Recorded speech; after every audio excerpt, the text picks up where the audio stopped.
that, plus that. But if I want to go back to why we're even here, because I do think that to the gentleman's point before me about maybe it's just a social thing. Like if you look up the definition of fraternity, if you look up the definition of sorority, the primary purpose is just a group of people coming together to be together, right? Why do y'all hold on, bro? So why do y'all operate like I heard some shit in that room yesterday? It just blew my mind, especially when y'all was talking down to the brother who was coming in explaining why he made the room and asked the question. One thing y'all did do is prove that y'all gangs. Whether y'all okay, I'm not going to address the gang conversation at all. But what I'm saying is, we got you. But my question is, you mentioned the people, communities of color. Who are you talking about when you say communities of color? Who are you talking about? I'm talking about black people. Black people, like which black people though? Black Americans primarily. That's all I had. Go ahead. Okay. Listen, you all. And if I could finish just real quick. Land in 10 seconds. Then King at least for me, it's probably going to take 20. And if that's not okay, then I'll just stop. No, you're good. But go ahead. At least for me and my organization, we were at Cornell. There were 7 Black American students who were not allowed to congregate because it looks funny, right? What the fuck are y'all doing? Oh, there's a fraternity over there. It's working for them people. It looked like they're able to study together, get together, be a little social. We're going to do the same thing because we can't do it with them. That's pretty much it. Now that we're here, let's do some stuff, right? Let's go do some community service. Let's plant some trees. Let's tutor some kids. That's really what it is. And we grow when we grow. But I mean, again, we're doing things. We're not doing everything. Is it perfect? No. Is it motherfucking, like you said, talking down on people? Yes, people do that. I've heard it. I agree with it. I'm not saying I agree with them doing it. I agree that it happens and it's wrong. But the question is, what are you doing for the Black community? I just think that's a misguided question. That's all. Yeah. No, it's not misguided because that's a you just see that's the thing y'all say. We community service. What have y'all done for the community? I never seen y'all in no Black community. And I ask other people, and they never seen y'all do anything for the community. Especially when y'all go around, boasting about y'all corporate jobs and how successful you are. What are you doing to give back to the very community that you come from? And don't answer that yet, Ron. Let King go. We're gonna come back to that. Yeah. Look, these organizations, for the most part, especially their leadership, and a large majority of those that are in key positions, are the gatekeepers of white racism. This is who they are, and this is what they represent. See, we got to stop playing with these people. There is no housing authority across this country that poor people has to get access to that is not headed up by members of these groups.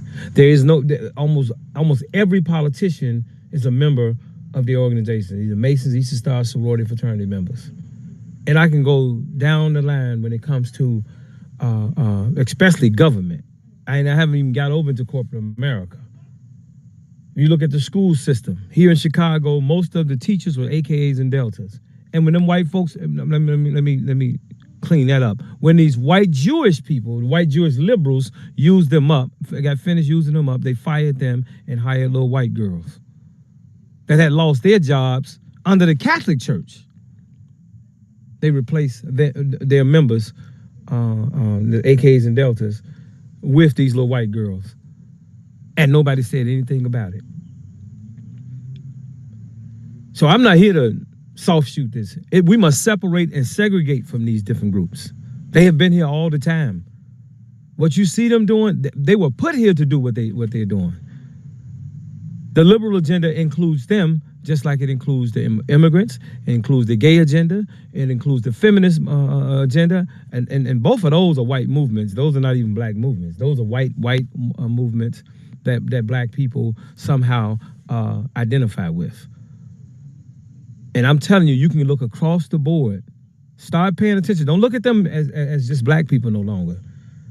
Find out their little secret society connections. And you'll find a solution. There you will find a solution on why unemployment, poverty, crime, bad schools, murder, all this stuff consistently is happening.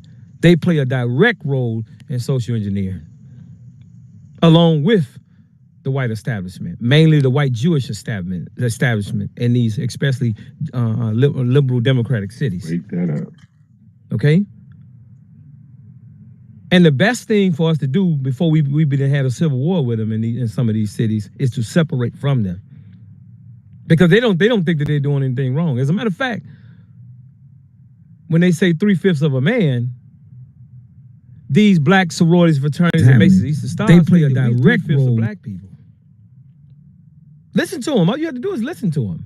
Establishment, and these especially, they are in all these positions. These white folks ain't doing nothing to. These crackers can't do nothing without these wheat thins. When it comes to us, He said wheat thins. exactly. That's exactly what they are. I love it. They work side by side with these white people against us. And if you don't think that they do, rise up and start talking about a black only agenda for our lineage. Watch they try to undermine it or talk you into talking about some people of color or black and brown or minority. This is how you test them. They cannot support an agenda strictly for us. That's why they're not getting behind reparations. That man, I mean, you could just almost everything that has happened to us. If you pull the layers back, secret societies and these Jews have been right side by side with one another. All right. King dropping that knowledge as usual. Jose, I'm glad you came back in the room. I was thinking about you because I was thinking about a point that you had made earlier. And King, you're absolutely right about an agenda strictly. I work with one of the girls in my local area. She and I went to school together. She's a Delta, and she damn sure runs that housing authority. Hey, brother. Look, the housing authorities, everywhere poor people have to go get help when it comes to government. Their members are there blocking black folks. They help these Mexicans. How do you think these Mexicans move so far up? Not just Mexicans, but these immigrants. How do you think that they move so far up in this country? They didn't do this just because their people had some positions. No, our people who are part of these secret groups help progress these other groups. This is a fact, bro. Yeah. Okay? Yeah.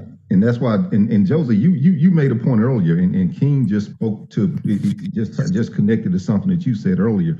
You admonished us to organize. If we organize, these organizations won't be that important or something along those lines. You said when you kind of earlier in the conversation, and I was going to beg the question that, okay, if we are organizing for the collective, we're pushing the black agenda, but then if they are what you called controlled opposition, if they're organized to undermine us, just like us was an organization that was organized against the Black Panthers.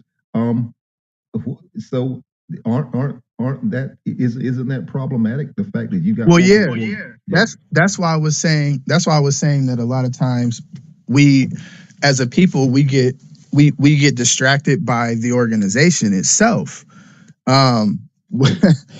If you think about the concept of if you join this frat or this fraternity or this sorority, it can benefit you in this way or that way or this way or that way. If you just think about the mindset around that, essentially what those organizations are doing is evangelizing. And they're saying, in order for you to reap the benefits of being a part of this or in order for you to reap the benefits of this organization, you must be a part of this organization. And so, dare I say, at that point, the organization itself has separated itself from the agenda of the Black community as a whole, because as a whole, in order for us to get a certain level of progress in our areas, we have to be organized. It's not even, if you look at, let's look at denomination, for example. I look at these different fraternities and sororities like denominations. You got Kojic and Baptist and AME and this, that, and the third. And it's the same with the Black fraternities and sororities. They're all different denominations of fraternal orders. So at a certain point, they themselves, as a concept, are disorganized because they're Brother, they are those groups. That's who they are, Mhm, including the Nation of Islam. A large majority of them are part of those groups. mhm. So when you talk about AME, you talk about the Church of God in Christ. They are the people. When you go to government, what churches do you think they go to? Right, King. They're part of these. Hey, bro, look. Mhm, See, they mhm, can't tell me anything about that bullshit that they're doing because I'm in the stronghold for all this bullshit. Chicago is a stronghold. All the national organizations, for the most part, are headquartered here. And you would say Yeah. to yourself, is the Nation of Islam is headquartered here, Operation Push is headquartered here, and Cobra is headquartered here, the Hebrew Israelites are headquartered here, the Moorish Americans are headquartered here. Mhm. You would say to yourself, well, how the hell do we have the highest unemployment, poverty, crime, murder, Come bad on, King. schools shutting Come down? on, King. We have it Come on, because King. they are playing a role in it. Come on, King. And you Okay? know what? I agree with you 100%. And I'm from Chicago, and And so look, I know bro, the exactly what AKA's headquarters is you're here. talking about. I know And the exactly what AKA's you're talking about. headquarters is here. You're right, bro. You're right. And for anybody who has ever joined an organization or thought about joining an organization, I feel like there is something that you're searching for when you join those organizations, and religion included. Just overall, when you join a group, there's something that you're looking for, and I understand that pathology. It's it's part of group dynamics. Everybody wants to belong, but at a certain point, if that particular organization does not benefit you personally, one or two things is going to happen. You're either going to leave it or you're going to develop Stockholm syndrome. So I wonder how that plays itself out in these organizations with our agenda as a Black community as a whole, because you're absolutely right, King. And what boggles my mind most out of is that we spend a lot of time, and I have an undergrad degree and a graduate degree, and I will never forget when I was in undergrad and there was a panel discussion happening. It was a Black panel discussion, and there was a Garvey Dubois debate, and I sat there because I grew up around Black intellectuals. My dad's a Black intellectual. I grew up around it, so like I know it, and it's in my DNA. So I sat there expecting that there was going to be a real conversation happening, and I will never forget how I felt when the epiphany hit me that this is the problem with our community, because it's just talk and debate. It's talk and debate, talk and debate. And when you get to a certain point where you feel like you're intellectual, like you feel like you know some stuff, then you get on an evangelical rampage, if you will, where it's like you gotta wake everybody up. And at the end of the day, that's all it ever is talk and debate. And I believe on a philosophical level and on a spiritual level, that's actually our biggest enemy. Our biggest enemy is talk and debate in our community. We don't do anything. And I don't care what individual anecdotal things you want to rebut that statement with. As a whole, we now, there may be some individuals doing some stuff, and I always applaud that, and I think it's a beautiful thing. It's inspiring. It gives people hope. It gives people an idea of what it looks like to be actionary. But there are not enough organized actionaries out here to equal up to being able to say that we do more than just talk and debate. We as a whole, Got you. that's all we do is talk and Point debate. well taken. Point well taken. And we must, and Hey, based King. on that generality, we got to say that must include the divine now. Let's hear from L, and then whoever came off the mic next. I just want to ask King a question real quick. Yeah, L So just King, L is the only one that hasn't spoken, and I don't like for people just to hang out on stage and don't get a chance to say anything, and then give so me if 10 give seconds. him 30 seconds, and then we'll let you ask King your question. Go ahead, L, if you want to. If he don't come off in 5 seconds, you can go ahead. Come on, L. Hey, what's going on? I'm just trying to understand the mindset of what I'm hearing with people concerning certain organizations. Because I mean, I'm a Mason myself. So my viewpoint is, what do people think the organizations were created for? One. Two, what do people think was happening during the underground? What organization do you think was doing that? Can you hear me now? Yeah, repeat number 2 again. Okay, I'm a Freemason, okay? And I'm listening in on people saying, well, this organization doesn't do this. Where are these people at? What is this? What is that? Who do people think was keeping people safe during the Underground Railroad? Some of them were Masons, making sure, hey, come here. You don't have to go over there. Come to this place. Some of the leaders that people talk about all the time, some of them were Masons, not all. Hey, L, right quick, then I'm gonna let you finish. Do you think it's fair to Janet Jackson had a song? What's that Janet Jackson song that we like to quote? What have you done for me lately? Yeah. So finish up there with that. Okay, I can hear that. But this is the thing though. There's a lot of misconceptions concerning organizations, and I'm trying to figure out, even I hear about the D9. The D9 was created, one, for college students to have a place to be able to be safe and study, etc. That's what those organizations were created for.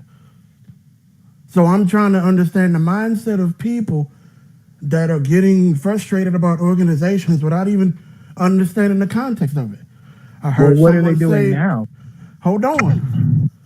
I heard someone say that, well, they probably do it because they want to belong, or religion, or whatever.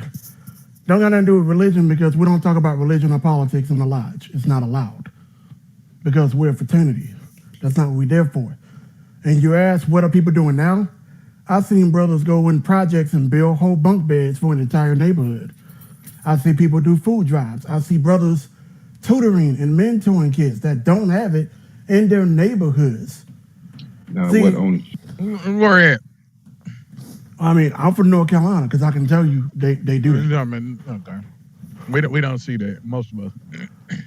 And if We you can go around the comparing room. some of those other organizations in Chicago, I heard like the Hebrew Israelite, that ain't got nothing to do with Freemasonry. Nothing. At all. We are not all one.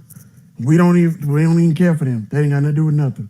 Okay, L, I think we got your general point. I appreciate you for contributing. Stick around. We may need to hear more from you, but in just all due respect, in all actuality, the title is about D9s, and it wasn't really even talking about the Masons and the Eastern Stars. But Yeah, somebody brought up. Hey, Eric. All of it is the same shit. They try to act like it's something different. All that shit the same shit. It's not the same thing. It's the same. It's the same shit. Y'all all operate the same way. Hey, King, Mike was asking you a question. I'm gonna let you rock with what you got, and then maybe add what Mike was trying to ask you into what you about to submit. Go ahead with your question you have for King, Mike. No, I was just asking this question when he was talking about all those groups are headquartered out of Chicago. Is it the Catholic Diocese also headquartered out of Chicago? Well, we're not Roman, so I'm not talking about no white folks' business. I'm talking about. I'm saying that a lot of them get like they were saying that a nation was closely hooked up with the Catholic Diocese. I just told you that there's no crackers without wheat thins. I just told you that they work together with one another. And I know this because I'm a frontline fighter, bro. When we moved on the Italian mob here, these nigga Masons and sorority fraternity members and some of the gang chiefs attempted to rise up against us because they all partnered together. Dr. King said he couldn't stop the racism in Chicago or effectively fight it because everybody was benefiting from it. When he came here in 1966 for the End Islam campaign against what he thought was certain type of white folks, he found out that these were white Jews who were the slumlords. And the Mason preacher starting with J.H. Jackson, who was one of the leaders of the Masonic order here in Chicago, was the property. Those pastors were property managers for these Jews. They threatened to kill Dr. King because he questioned them Jews when he came here in 1966. So I don't care nothing about no nigga, you know what I'm saying? Nigga, go back across the hot desert of sands, nigga. You know what I'm saying? And cut my throat from east to west. Come fuck with me, you know what I'm saying? My motherfucker believe in that shit. Man, don't come with that arrogance like y'all are not playing a role in the demise of our people. All right. And just going back, because I keep seeing the theme that keeps coming across is expectations. Like, what do you expect them to do? What do you expect us to do? There's a bro. That's the arrogance of them, Eric. They're very arrogant as they fuck over the people. They don't know. They don't understand that we wouldn't question you and speak of you if you wasn't in our business. You're in our business. That's the reason why we in your business. And that's why we marched up in the Masonic. We marched up in the Masonic Hall and let them know, nigga, we'll come through and tear this whole motherfucking lodge up. Now ask them niggas, then we come march up in there on their ass. Straight on some gangster shit. Oh, we don't give a fuck about the police and none of that shit. The sheriffs, that's part of it. Hey, you all, when you trying to put bring your cases back up for the court, who you think that's they a part of Ask Me, blocking the cases from coming to court? Who do you think these sheriffs and these police officers, all across the board, they were working right alongside these white folks? These white people ain't did nothing to us without these secret society niggas. They've been up with it all the time. And that's why everything is in an uproar in this city now, because they can't control us. Now that we older, and goddamn it, we was born gangbangers. And we do this shit. Even at 50 years old, if we had to, man, we'll get down with y'all ass. Yeah, it's called a buffer class. Yeah, they like the gatekeepers of white racism. Don't make it nice on them. They're gatekeepers of white racism, bro. Right. And so just going back to that whole expectations issue again. There's a scripture that says, to whom much is given, much is expected. So when you come in these spaces, and of course, and if you're asking, what do we expect out of these organizations that's been kind of MIA in the Black community, right? We're in a new day now. So we're expecting at minimum a Black agenda to include reparations, along with some other things. But of course, we do want all of our people to get on code. And of course, like I mentioned earlier, you can see the title of the room. And of course, if the creator want to give a reset at any time, I definitely yield. But this is a referendum on the Divine Nine. This is a referendum on the Divine Nine, because you occupy a lofty place in our communities. We see you. We don't see a lot of the work that you do, but we definitely see the symbolism. We see the tags, we see the positions that you hold, but then when we look around, our communities are still struggling. So it's not a lack of human capital. Maybe is it a lack of human will? Somebody chime in and help the audience out there. Yeah, I think you pretty much just laid it out. And King laid it out. You go to these government agencies, that's who the fuck work there. You never realize, and then you start noticing, like, damn, he got the little Mason symbol on the back of his truck. That motherfucker got an AKA tag. This motherfucker, okay. It'll start to make sense. But you will never see them in the community. They ain't feeding nobody. They ain't clothing nobody. They ain't helping motherfucking. And some of them work in positions where they can help people get loans to build, all that shit. But they not doing none of that. They not doing a motherfucking thing. All they want to do is be close to whiteness. They help each other out. Progress, and they are helping the progress of these other groups. These other groups didn't just come to America. You have to understand. Institute of the Black World, Ron Daniels, Secret Society, nigga, another one of them. He was a very key and vital part back in the 60s in passing the Naturalization Act. At the same time, while our people were starving, they were pushing to bring in immigrants into this country. Not just from Africa and the Caribbean, but from all over the world. They worked with Johnson racist ass to put the Naturalization Act in place, knowing that it would hurt our people. Dr. Claude Anderson talks about it all the time. going all the way back to the early years. Frederick Douglass and them talked about the impact that immigration would have on our people. But we always miss the most key and vital part, and that is the role that the black elite has played in the demise of our people. They need you to stay poor so they can pimp you. Pimps don't stop prostitution. This is who they are. They even pimp members of their own organizations. If you're on those lower levels, they mess over them too. They don't care about them. It's no different than a gang where the guys high up in the gang, they eat while the rest of the people starve. It's the same shit. And a good example of that, King, is Kamala Harris. You know, she exploited her Divine Nine connection to get black people to support her candidacy. So you're absolutely right on that. What I want to invite people on the stage and people in the audience, if you are a part of one of these Divine Nine organizations, or if you know people here on Clubhouse, some of your friends that are, ping them in here, and we'll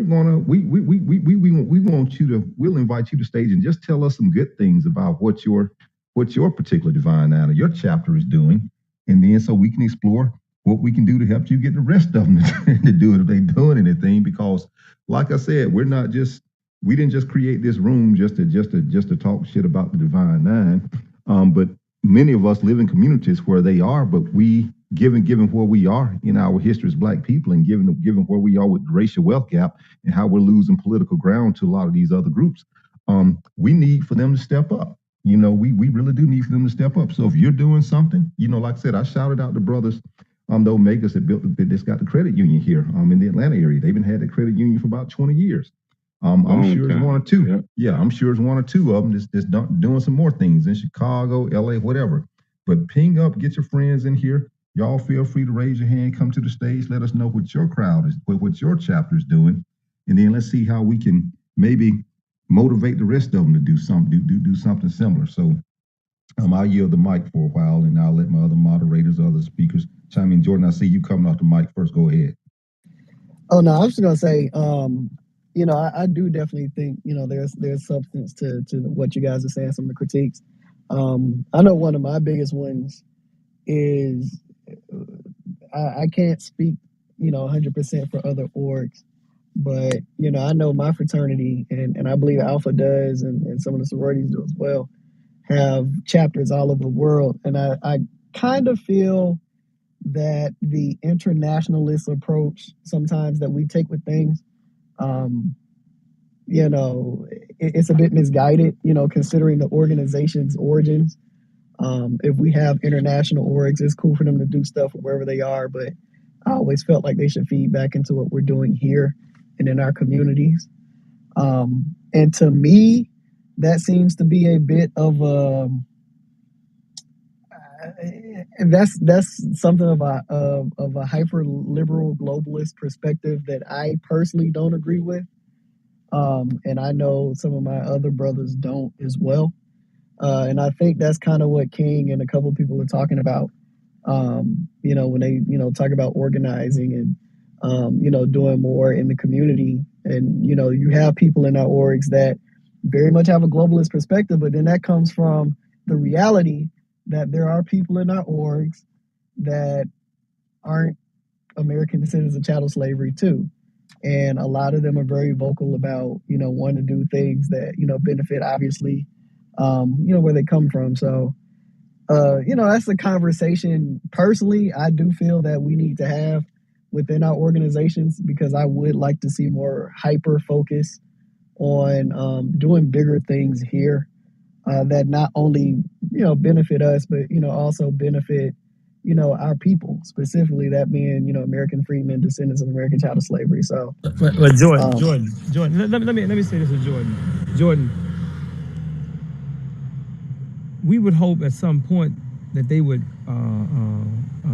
stop playing this role in the harm of our people. You know, you're in the music industry, and you know, even with the drill culture being as harmful as it is, coming from the Jewish or these Jewish record labels, that when you get higher up in those major record labels, who are the members? Who are those black people that work for these major record labels that's promoting the drill culture that's causing these children to kill one another? Members of your organizations, right? Actually, King, believe it or not, they're diasporans. No. They're No. diasporans. Hold. I'm not gonna let you do that. Okay. I'm So I'm when you look serious. at That's the whole reason the CEO when of you look at Motown, the when you CEO of look at Motown Kevin walked off the Lyles, job last week because of that. look. When you look at Kevin Lyles, when you look at Jimmy Jam, Terry Lewis, and all these type of people, and those are just the names that you know. But when you look at those A&Rs, all these different people, those are not, for the most part, immigrants. Those are Black Americans that especially in the 90s when we were coming up, you know, but and they even not now. there no more. They not there no more like They that, still, King. It's diasporans, brother. no, I'm it telling may you. be, I'm telling you the truth. it may be a mixture, but they are there. I know that they're there. You know what I'm saying? SVP of RCA is a Nigerian, bro. Like the CEO of Motown was literally from Ethiopia, and she just I'm stepped clear. down like a week ago. I'm clear of that, but she wasn't the only one. She wasn't the only one. Motown wasn't started by diasporans. Motown was started by Black Americans, and these It people are was, still but it there. got sold to white people. But I'm specifically talking about this drill culture and the role that these Black connected people, because these are not people from the hood who are in those positions in these record labels. They're not in position when it gets up top on those corporate levels. No, these are Black Americans, along with some of the immigrants. See, people don't know that we are paying attention to this, and I'm telling you, we gonna show y'all that it's them. Just stay tuned. We gonna show you that it's them. They gonna come running and hollering like a motherfucker. Keep promoting it. Keep promoting the kids to kill each other, and watch the response your ass gonna get. All right, appreciate that. Just keeping to the topic. I think, is anybody else on stage besides Jordan and Ron? Ron, you are a frat, right? Yes, I am. Okay. Anybody else on the stage besides Jordan and Ron that are frats or either sorors? Ron, is what's your frat? Alpha Phi Alpha. Okay. Are you all having the reparations conversation? We are actually. Some of us it's still bubbling up from the, not the national levels, but because there's a lot of conversations that there's a lot of, for such a large organization, everybody, even though you would like to think that we doesn't think the same, and there's a lot of people that are trying to get to change the organization. And then there's a lot of, and not to say too much, but there's a lot of, well, we've always been like this. Why did you even join if you didn't want it to be, if you wanted it to look like something different, go start your own thing. But there's a lot of conversations bubbling up from the bottom, and the reparations is one of them.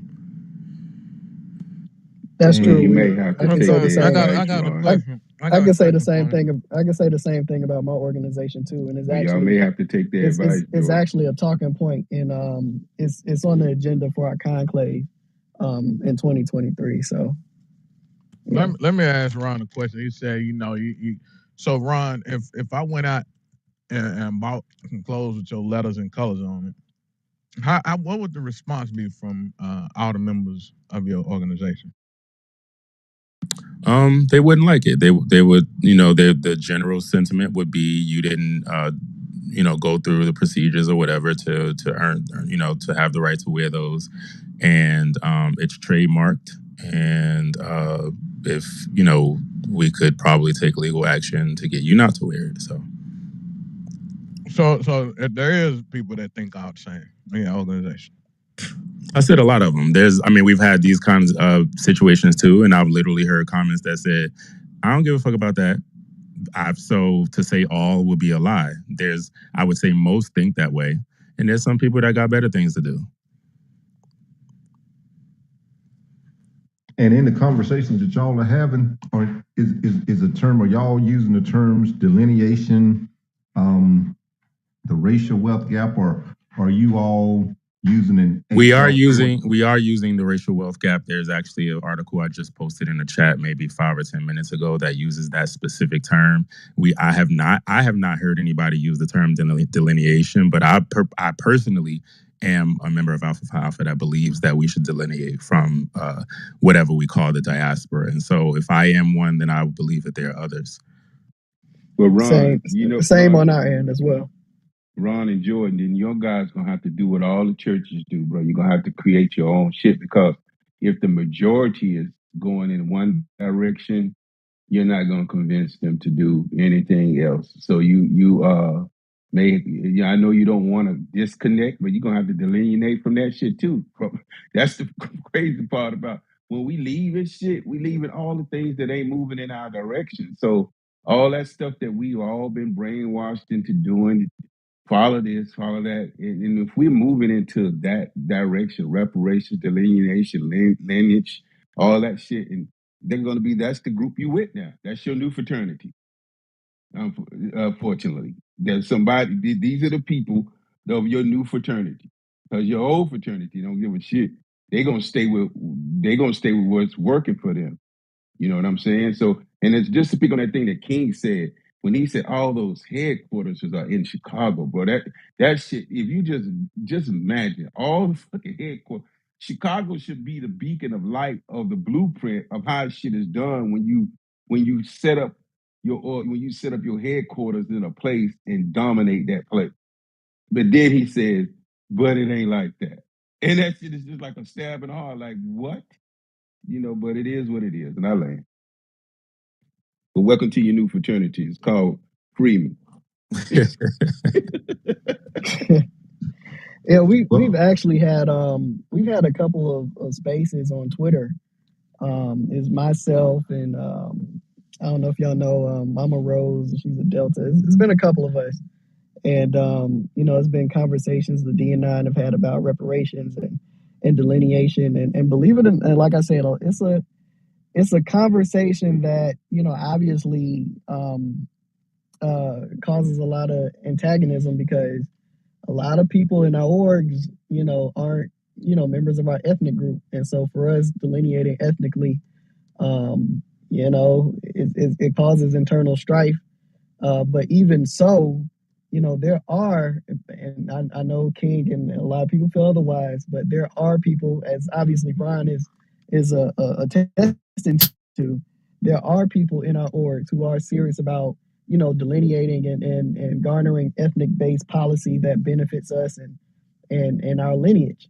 So it's kind of like the HBCU conversation that pops up every now and again. It's like, what are HBCUs good for, and should we just say fuck HBCUs?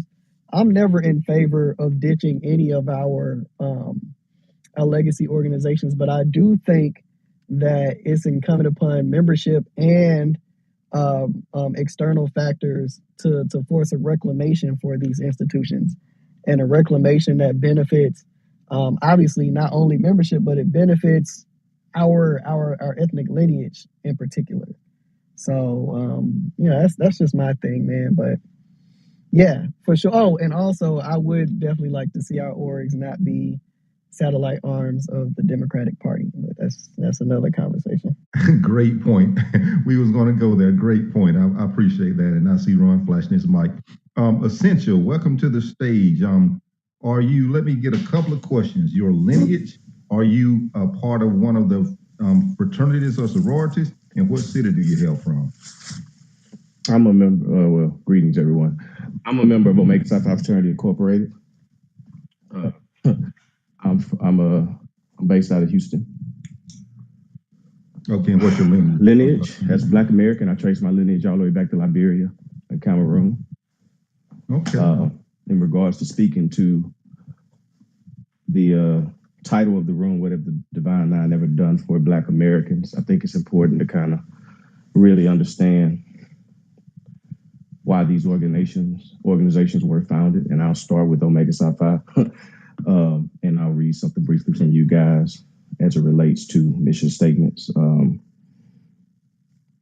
The purpose is to bring about the union of college men of similar high ideals of scholarship and manhood in order to stimulate the attainment of ideas and ambitions of its members, occupy a progressive, helpful, and constructive place in political life of community and nation, and foster the humanity, freedom, and dignity of the individual, and aid downtrodden humanity in its efforts to achieve higher economic and intellectual status.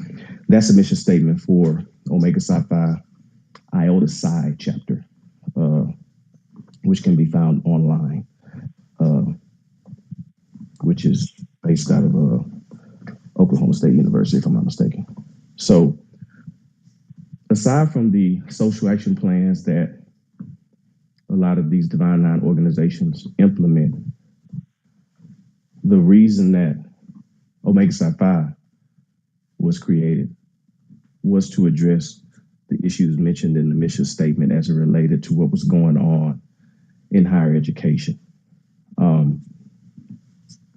When we when we go down the rabbit hole of a Black Greek letter organization, what is happening is what's supposed to happen in a lot of ways. Omega Psi Phi was formed with the idea of helping individuals that fit that mission statement become successful, and to give them not only resources and connections to other like-minded individuals, but so that they would have the mental astuteness to be able to implement their own ideas that are in line with the cardinal principles that we live by: manhood, scholarship, perseverance, and uplift. So I've heard a lot about what people think Greek organizations should be doing based on what they were actually designed to do. Our international headquarters is meant to carry on the original mission statement. As graduate chapters and undergraduate chapters grow, develop endowments, they are able to expand beyond what the organization does from a global perspective and implement new ideas and elements based on their immediate areas. So there's been a lot of talk about why aren't these Divine Nine organizations doing X, Y, and Z. A lot of it has to do with the fact of their reason for being created. If their reason for being created, in the case of Omega Psi Phi, was to bring together like-minded men, help them overcome a lot of the obstacles in higher education that were going on at the time, to include racism and segregation, they have accomplished that goal and continue to accomplish that goal. But what is also going on is these individual chapters within the fraternity. These members within the fraternity are introducing new ideas and implementing them within their community and trying to expand from there. So for me, that is the gist of what Omega Psi Phi does for Black Americans, in addition to the social action plans that are meant to give them the opportunity to interact more directly with the community. Great. That is directly attached to where the institution is based, but also the city, on out to the state, and so on and so forth. It is a layered process that prevents all of the weight to be pushed on the headquarters of each individual organization. Instead, it places the onus on the members to go out with the confidence, with the clarity, with the skills, with the purpose, and with the resources to bring forth their ideas to help. A perfect example of that is the Mansa Musa Project, which is a nonprofit organization created here in Houston by one of my fraternity members, that is based on reaching out to underprivileged kids in the Black community, giving them resources for education and for livelihood. One single Black man did that himself, and he is reaching out and establishing connections with other peoples to do so. So the Divine Nine, they are, and I want to take a quick second to say they're all not the same. They're similar, but they are not the same. They resemble each other in a lot of ways, but they are not identical. And each one has a different purpose. And you have to look at what that mission statement is for them and see if they're actually operating within their original purpose. And you may find that a lot of them are doing so. When it comes to wanting them to do more, that is based on what these members see and experience and decide to implement based on ideas that they have. We cannot continue to try to put everything that the Black community wants on a handful of organizations, whether it's the Divine Nine or the NAACP or the UNCF, and say, y'all go do this shit. What we should be seeing is how these organizations are bringing together a lot of similar, like-minded individuals to make a difference in how they are developing certain skill sets and networking capabilities, and how they're going out and expanding and creating legacies within different communities, within the Black community, as members of these organizations. I'm not here to address the speculation about all the other stuff. I just want to speak to what's directly related to the topic, and I land there. Sure. Essential, you actually touched on a point that. Oh, I'm sorry, Eric. Hold 1 second, and then I got you right after me. So basically, if what I hear you saying is that Divine Line and sororities and fraternities have a lane, and let them operate in their lane and what they do best, and don't put too many more expectations on them. I heard that loud and clear. But I want to ask you, and so this is a statement and a question. So, should all of our organizations, because the church had to adapt, right? Should they not be expected to adapt to the current times and needs of the people, and more specifically the communities that they operate within? And to that point, would you think if these Divine Nine kind of got or expanded their lane, not necessarily got out of their lane, but expanded their lane to take on more of a Black empowerment role, would you consider that evolution or mission drift? Well, I would say that when it comes to evolving, I think people and organizations should be in position to consider evolving. I believe that a lot of these organizations have evolved in some way, shape, or form because they are still relevant. And that's where you'll get some debate. I'm gonna let you finish. I'm gonna let you finish. Let me put it in the context. I got you. Go ahead. I'm saying they're relevant because they're still being talked about to a certain degree about what they're doing and what people think they should be doing. Okay, you can take a perfect example. People love to talk about how Michael Jordan doesn't do community service. He doesn't contribute to charity and none of that stuff, which is a falsehood. He's a prominent member of Omega Psi Phi. He just happens to do it extremely discreetly because he doesn't want the personal attention of it.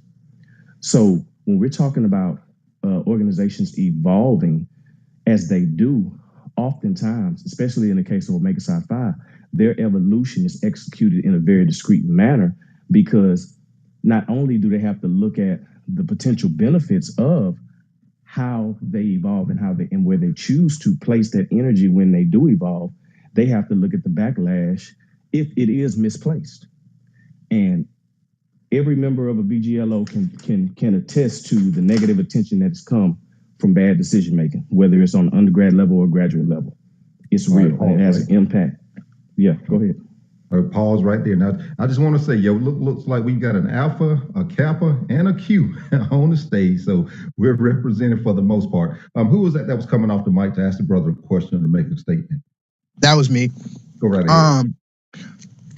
It's funny. I was gonna make this statement earlier, and essentially you beat me to it. But I was gonna say that these organizations that we're talking about, these are tax exempt organizations. These are 501c3s, right? Oh yeah, correct. So close enough. So in order, right, 501 something, 501c7. Yeah, 501 and some change, right? Right.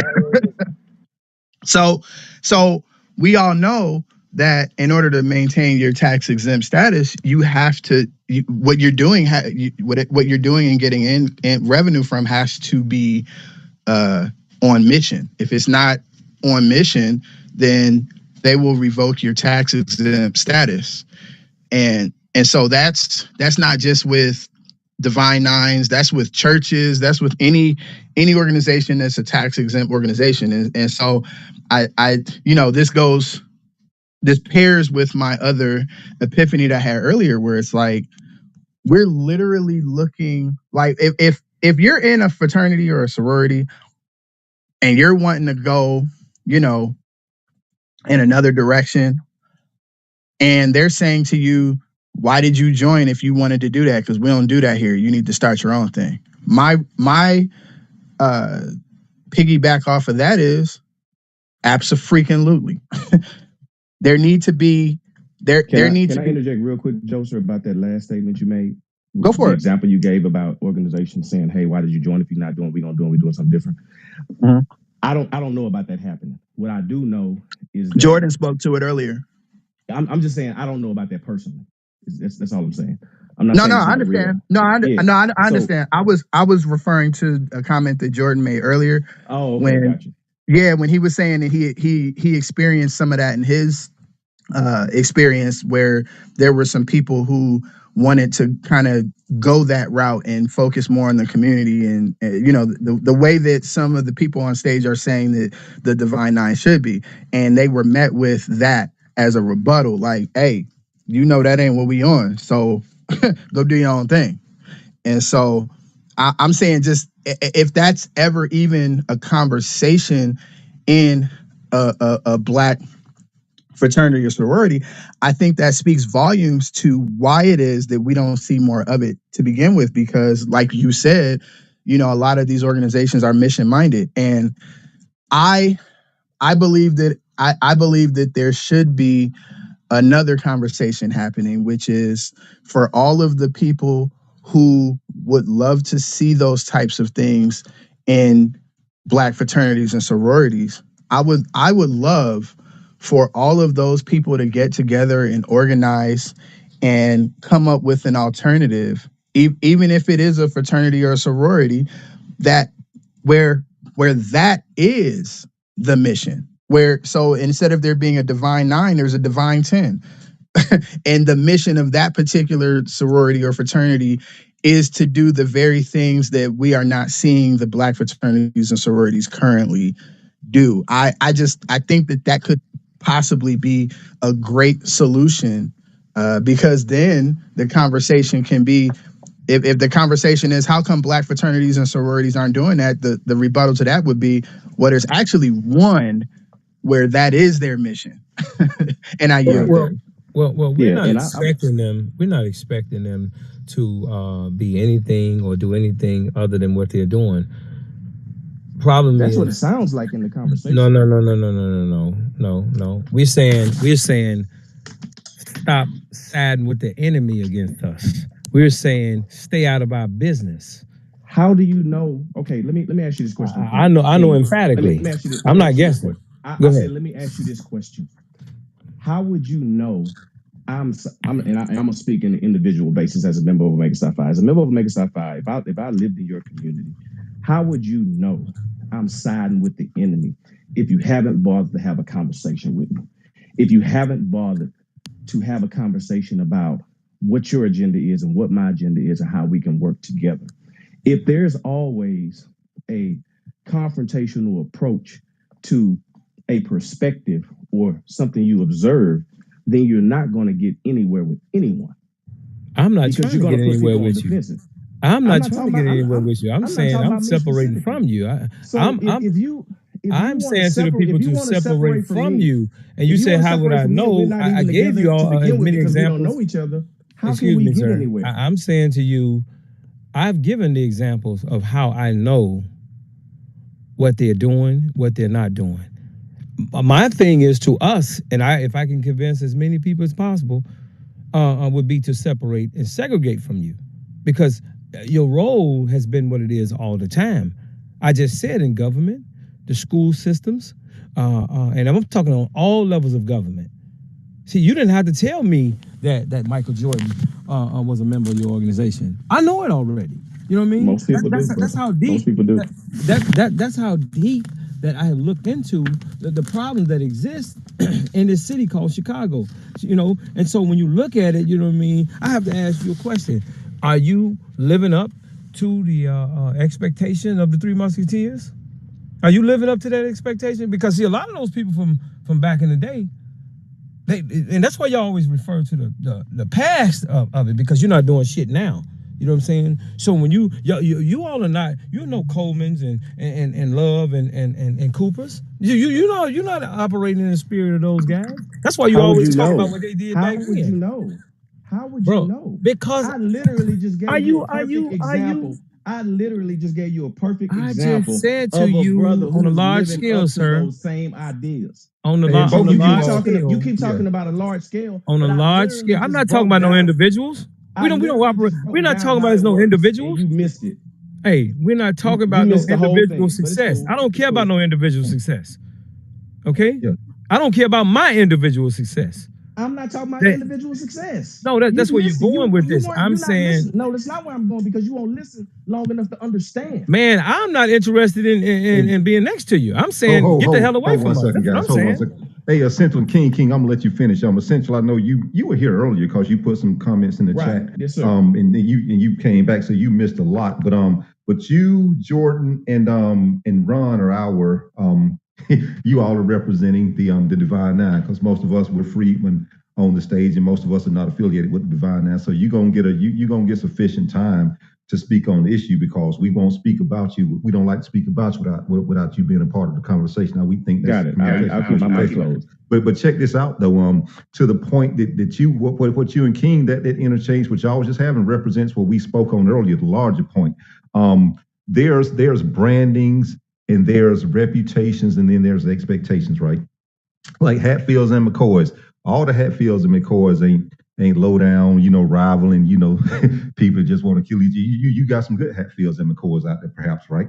And we know, we pointed out some like your group, the Omegas, me and Rock. We know about the credit union y'all got up here near Atlanta, Georgia. I don't know of another Divine Nine chapter in any state that's doing that kind of. Phi Beta Sigma. Okay, so see, you introduced me to another one. See, that's good, and that's what I called for about 30 minutes ago. For anybody that's got a sorority that's doing some good things, pointed out. But your individual, just like King was saying, what you doing in the individual in that corner. See, King's in Chicago, me and Rock are in the South, and so, but we got to admit, like I said earlier, this is a referendum on the Divine Nine because we expect more of the Divine Nine. I know your position is we shouldn't, but there's a scripture that I like to refer to called to whom much is given, much is expected. And we're in times we need and we need all of our hands on deck, right? And this is going to point me to another question. Then after my question, if King got something else he want to get at with you, he want to prod you about. We're gonna let that continue. Then we're gonna let anybody else new to come on stage want to jump in. But I'm gonna ask you the same question that I asked Jordan and that I asked Ron. Is your organization having a reparations conversation? That's for you, Essential. Yes. Yes. The conversations are being had. They're not moving beyond that at this point. But yeah, the conversations are being had. And why and just give us so just throw some terms. Are y'all talking about HR 40 or the delineation and or y'all talking about a black agenda, no black agenda, no vote? What is that? What are those conversations about within? I can't speak to that on a national level because I don't hold a national office position. But the information I get trickles down from a national level, but that information is not detailed in the way that you would be asking.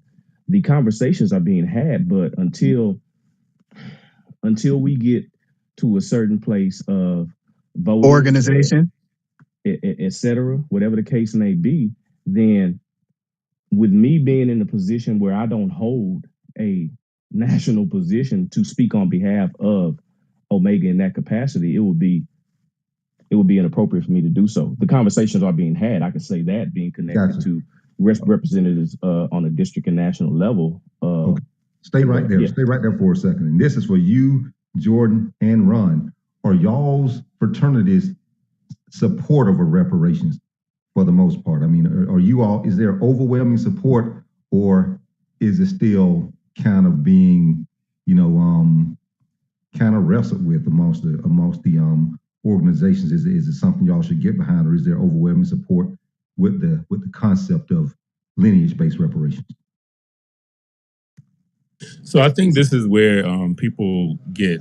So I'm Ron, and I'm only Ron. I am an alpha, but I am not alpha, right? Alpha Phi Alpha. And I heard somebody say, why can't we speak on these or whatever? Because it's like I work for Comcast, And you can't come as a news reporter and say, what is Comcast's position on da-da-da-da? Because to be honest, I don't even know, because by the time I know what Nationals is talking about or internet, like, they are having conversations that has not gotten down to me yet. I know what I could see, what I like to see, but I can't say what Alpha represents yet because I don't even know yet. And they'll But tell us. do we not think that that's a little problematic? I mean, do we Yeah, not yeah. think that it's a little problematic to not be able to be openly clear and to specify meticulously about what our political positions are as it pertains to collectivity for the Black community? I think that y'all. I think that's I'm an individual. Yes, I'm an individual, and I'll just for the sake. I've been listening for a while, so I've been trying to like kind of connect. And I so the perspective that I come from with this is I'm a member of the Black Panther Party, and so one could argue, right? What are your positions on particular things? And I could say, well, these are the conversations that are being had, and this is what's being talked about, and still not necessarily represent the whole of the Black Panther Party and all of its factions, right? So I'm kind of like, I can't connect that. Like, I'm not connecting that. It's not computing for me how there's an inability to kind of have specificity when we talk about what are the politics and what is everybody on the same page in terms of, is everyone on code in regards to having a unified understanding, conversation, and verbalizing effectively in terms of to correlate to representation, what we're doing for the collectivity of the Black. And all of that is still not going to change the answer. I mean, I'm sure it's probably frustrating to not get an answer, but when I think the three of us, at least that are on this stage, have kind of given similar answers, whereas I've heard conversations, the person that's a member of Omega Psi Phi has heard conversations. He literally said it hasn't gotten further than that. These are just conversations that are happening to where an official position, to my knowledge, has not been reached. And so I can't say what Alpha thinks, Chet. And I know it might sound crazy, me being an Alpha and not, but that's just what it is. And I think that don't sound crazy, Ron. No, but listen, one last thing. I think that you all, and probably me too, are a little more advanced in this conversation because the Black community as a whole is not having a large scale reparations conversation where everybody has made up their mind. This is bubbling up. That's right. And so that's 100% right, Ron. Yeah, that's 100% correct. Yeah, so to expect this definitive answer. I'm just trying to have an exchange. I'm trying to have an exchange because I mean you reference frustration. I'm not frustrated at all. I'm just inquiring about expounding upon what is happening in the conversations as opposed to like gaslighting people and saying, oh, you need to be responsible for your whole entity. So that's not what I'm doing. I was very clear, right? And so like when I was very clear, which was my thing was it's not computing to me why folks can't, not as to say, oh, you're accountable for educating the whole of the Black community. It's more so, can you expound further on those particular conversations? Who is having them? Who's in the conversation? Can you reference any specificity within those conversations? It's not to say that that you have to be held accountable for the whole of the entity with which you associate with. I'm just saying to you that it wasn't clear to me in that sense why that can't be expounded upon. That's all. Correct. I think, I think there's some shifting. You said problematic, not frustrating. And my apologies there on that, Ishmael. Is it fair to say? Is it fair to say that those conversations and a lot of conversations like that are just above your pay grade, Jordan, Ron, and Essential? It's kind of like in the military where there are higher ups that have conversations that don't trickle down because it's above everybody else's pay grade. So you're not going to get that anyway because that's privileged information. It trickles down when a decision is made. I mean, and for us, I can't speak to the other members, but for Omega, when we have our national meetings, our district meetings, that's where the decisions are made. That's where more information is provided. If a decision has been made, that's where it occurs. So right, but I think that's what I'm kind of trying to. I'm if someone is a part of a corporation or an organization, they have an understanding and they have some, specificity as to the premise of that organization and the different issues within that organization. There may be meticulous pieces of information that they don't know because of the hierarchy, but they have a general understanding of the conversations and what the consensus that organization or entity is operating under. And so that's, again, I keep kind of trying to reiterate the expansion part. There's no frustration. It's just we're having this conversation, and what you're saying makes sense, but it's not computing into what I am saying. So that's Gotcha. the only reason why I came off my mic and was All trying good. to kind of get to that place. Yeah. And right Yeah, before man. you reply, Essential, right before you apply, I just want to say in 5 seconds, I could mine is disappointment that y'all that you kind of don't know, because for the simple reason that these are fraternities that are represented by Black men. These are men. And so you're leaders of the community. You all are men. And so, but go ahead with what your response is. Well, Now. I guess to a certain degree, when you're saying there's disappointment because we don't know, I could see if I said, hey, I'm the current president of Omega Psi Phi fraternity. I'm the current national president. If I said I don't know when this question was asked, then I could understand the disappointment. But people say it was stated that when people are members of corporations, when they work for corporations, they know what's going on. They know what's going on based on a degree of what's being shared with them during the town hall meeting. All of the details are not given to every single employee. It's not the way it works. And if that's an issue, which I understand it can be an issue, there is nothing wrong with people deciding to create something that allows them to do the things they have problems with in an organization. But it doesn't make sense for me to say, oh yeah, this is what's going to happen when I don't know. And it's not problematic for me, because if I want to know, all I have to do is attend the district meetings, attend the national conclave, vote, sit in, listen, offer my perspectives, which is what we do. It's how it's done in these organizations. And it's okay if y'all don't agree with it. It's 100% okay. And if y'all are in the position where y'all want to create other elements that pick up the slack where y'all feel Divine Nine organizations are not executing, then by all means. Because one thing I know that I can say confidently for my organization and the members on the stage is that we support that type of ingenuity. If we're missing the mark in an area that you feel like we can't execute on, but you can, knock yourself out, because we've had to do that within our respective organizations, and we support it. Just because several of you all are not members of a BGLO doesn't mean we're adversaries. It doesn't make us enemies. Oh no, not at all. Yeah, thanks for that. And we do appreciate, we appreciate your honesty. Don't make no mistake about it. Yeah, I agree with you on that. Yeah. Yeah. When I say I'm disappointed, that's just me, the fact that that you all. But here's the thing though. If you all believe in reparations and you're part of that organization, that's where you kind of start to lobby from the inside, right? And make sure that my org knows that, hey, this is something that's going on and this is important to our people's cause. But it just goes Believe back. me, that conversation is happening. Awesome. That is happening. That's what's up. That's what's up. Happening on a regular basis. And keep it happening. Yeah, and keep it happening.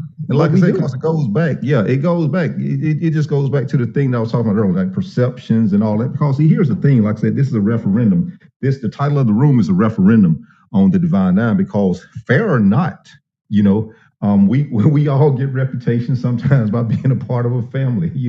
We might be the best thing in that family, but if people know that the family got a reputation of not being worth a damn, we carry that last name, right?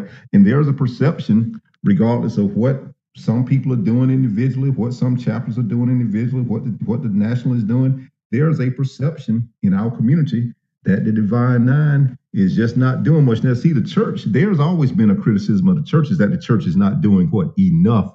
But you never heard anybody say that the church is not doing anything. They just say the church is not doing enough. And of course, and then they'll even say, well, in today's time. And so, the Divine Nine has got a similar criticism. There's a perception, and the perception may or may not be fair, that the Divine Nine is really not doing anything toward Black empowerment in our communities. Not saying that they're not doing anything. They tutor, they teach kids on how to do the timetables and how to speak the Queen's English. But as far as Black empowerment, of course, that's the perception. And I want to, and we proffer that is a reasonable expectation because of the position that you're offering. I know you've been standing May I ask you a in the question based on chat. that statement, Yeah, Eric? yeah, Ask you've you a been, question based on that? most definitely. Let me say this because I know you've been real strong in the chat about the expectations aren't reasonable or justified. But go right ahead. My only question is, if you feel like that's the case, have you submitted a proposal to any of the Divine Nine organizations about how they can incorporate Black empowerment initiatives within the organization? Good question. Has anyone on stage done that? Yeah, that's a good question. Let me tell you what I have done. Because like I said, I've got friends who are in Divine Nine, right? And of course, then we're doing some local stuff in my community. We're doing some transformative type work, I feel, and I want to get them on board, right? But I asked them, look, invite me out to your meetings where I can, where you got the audience, where I can show you all the vision, the plan of what we're doing, and maybe recruit y'all to get on board. It's always an excuse. Oh, we just a bunch of drunks. You don't want to come there. There's stuff like that. That's what some of them say, right? Not all of them. But then, so I basically all I'm saying is I just get different excuses when we do try to engage them. I'm not Divine Nine. Like I said, I'm not. I understand. I just want to get clarity. So you're saying no, you haven't submitted that proposal, and you're saying it's because the organizations in your area have not been willing to meet with you. Is that what you're saying? I'm just trying to get clear. Yeah. No, you're good. You're good. So listen to me closely. What I said, I'll try to work with them on certain projects. I can put it like that. I guess I'm just seeking clarity in regards to the question I asked. No, I haven't seen. No, because I don't have time or the wherewithal to do that. So I'm busy doing my own work, right? So people won't say that my group ain't doing shit, right? So, but nonetheless, Eric, see, he is looking past the point of. Well, let me ask him. Let me say to him, what part don't you get of stay out of our business? Stop playing a role side by side with the establishment against us, and whether it be in government, in corporate settings, churches. Just let me finish what I'm saying, man, because you arrogantly really is saying that well come to us. No, we're not interested. We're saying stay out of our business. And I said to you that we're looking for as many people as possible that we can convince to not only not join your gutter gang, but also to leave your gutter gang, okay? Because we know the role that you have been playing. When we look at all levels of government, 99% of the politicians, when we look across the board, and I can keep going on and on and on and on and on, not only are your members there, you're there blocking non-members. You're blocking Black people who are not members of your organizations. Stop talking to us like we don't understand who you all are. Okay? No, we're not saying, well, how can we get together? No, that's not what we're saying. We don't need y'all for shit, but to stay out of our business. We're clear who you are. The secret is out. You're Sambos and Mammies for these white Jews. Let me know when you're done. Shit. Yeah, okay. Okay. So Eric, you go ahead. In a sense, right before you answer, just do know, like I mentioned earlier, you might not be affiliated with that, but that's the brand, that's the reputation, that's the perception that some people have in their locale. So keep that in respect when you respond. All right, go right ahead. Well, he's responding as if I'm a part of that directly.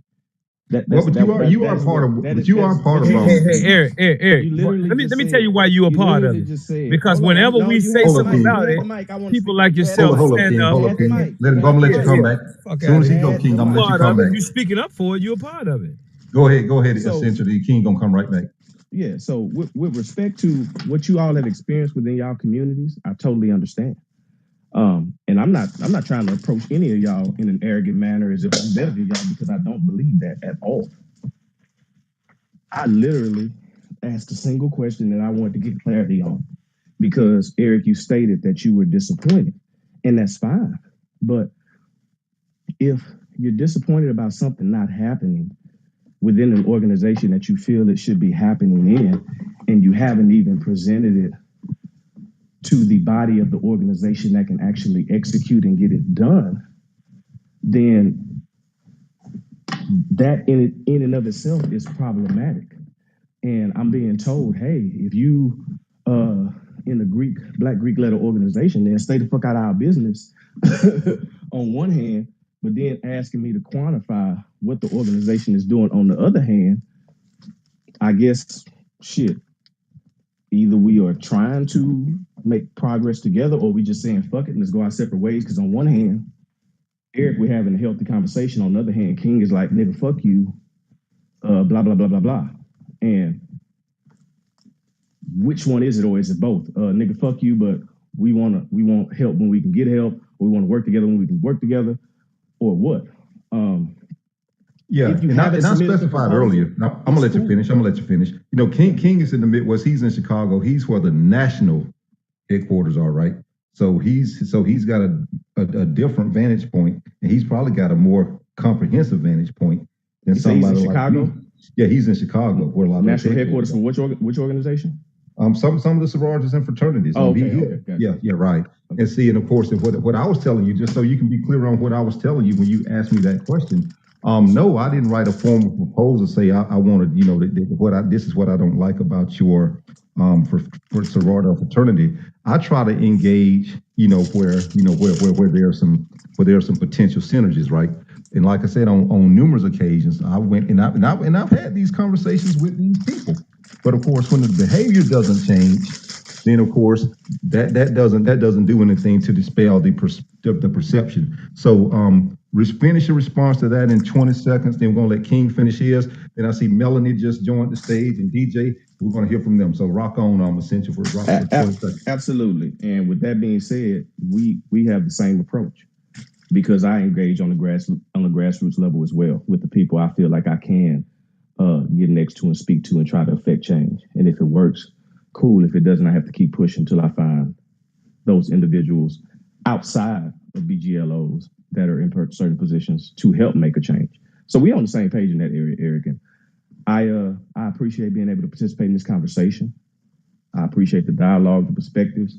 It has been informative for me. So thank you all for giving me time to share my thoughts and hear yours. Respectfully. Come back anytime and get this reparations game so you can start making the changes inside your organization. All good.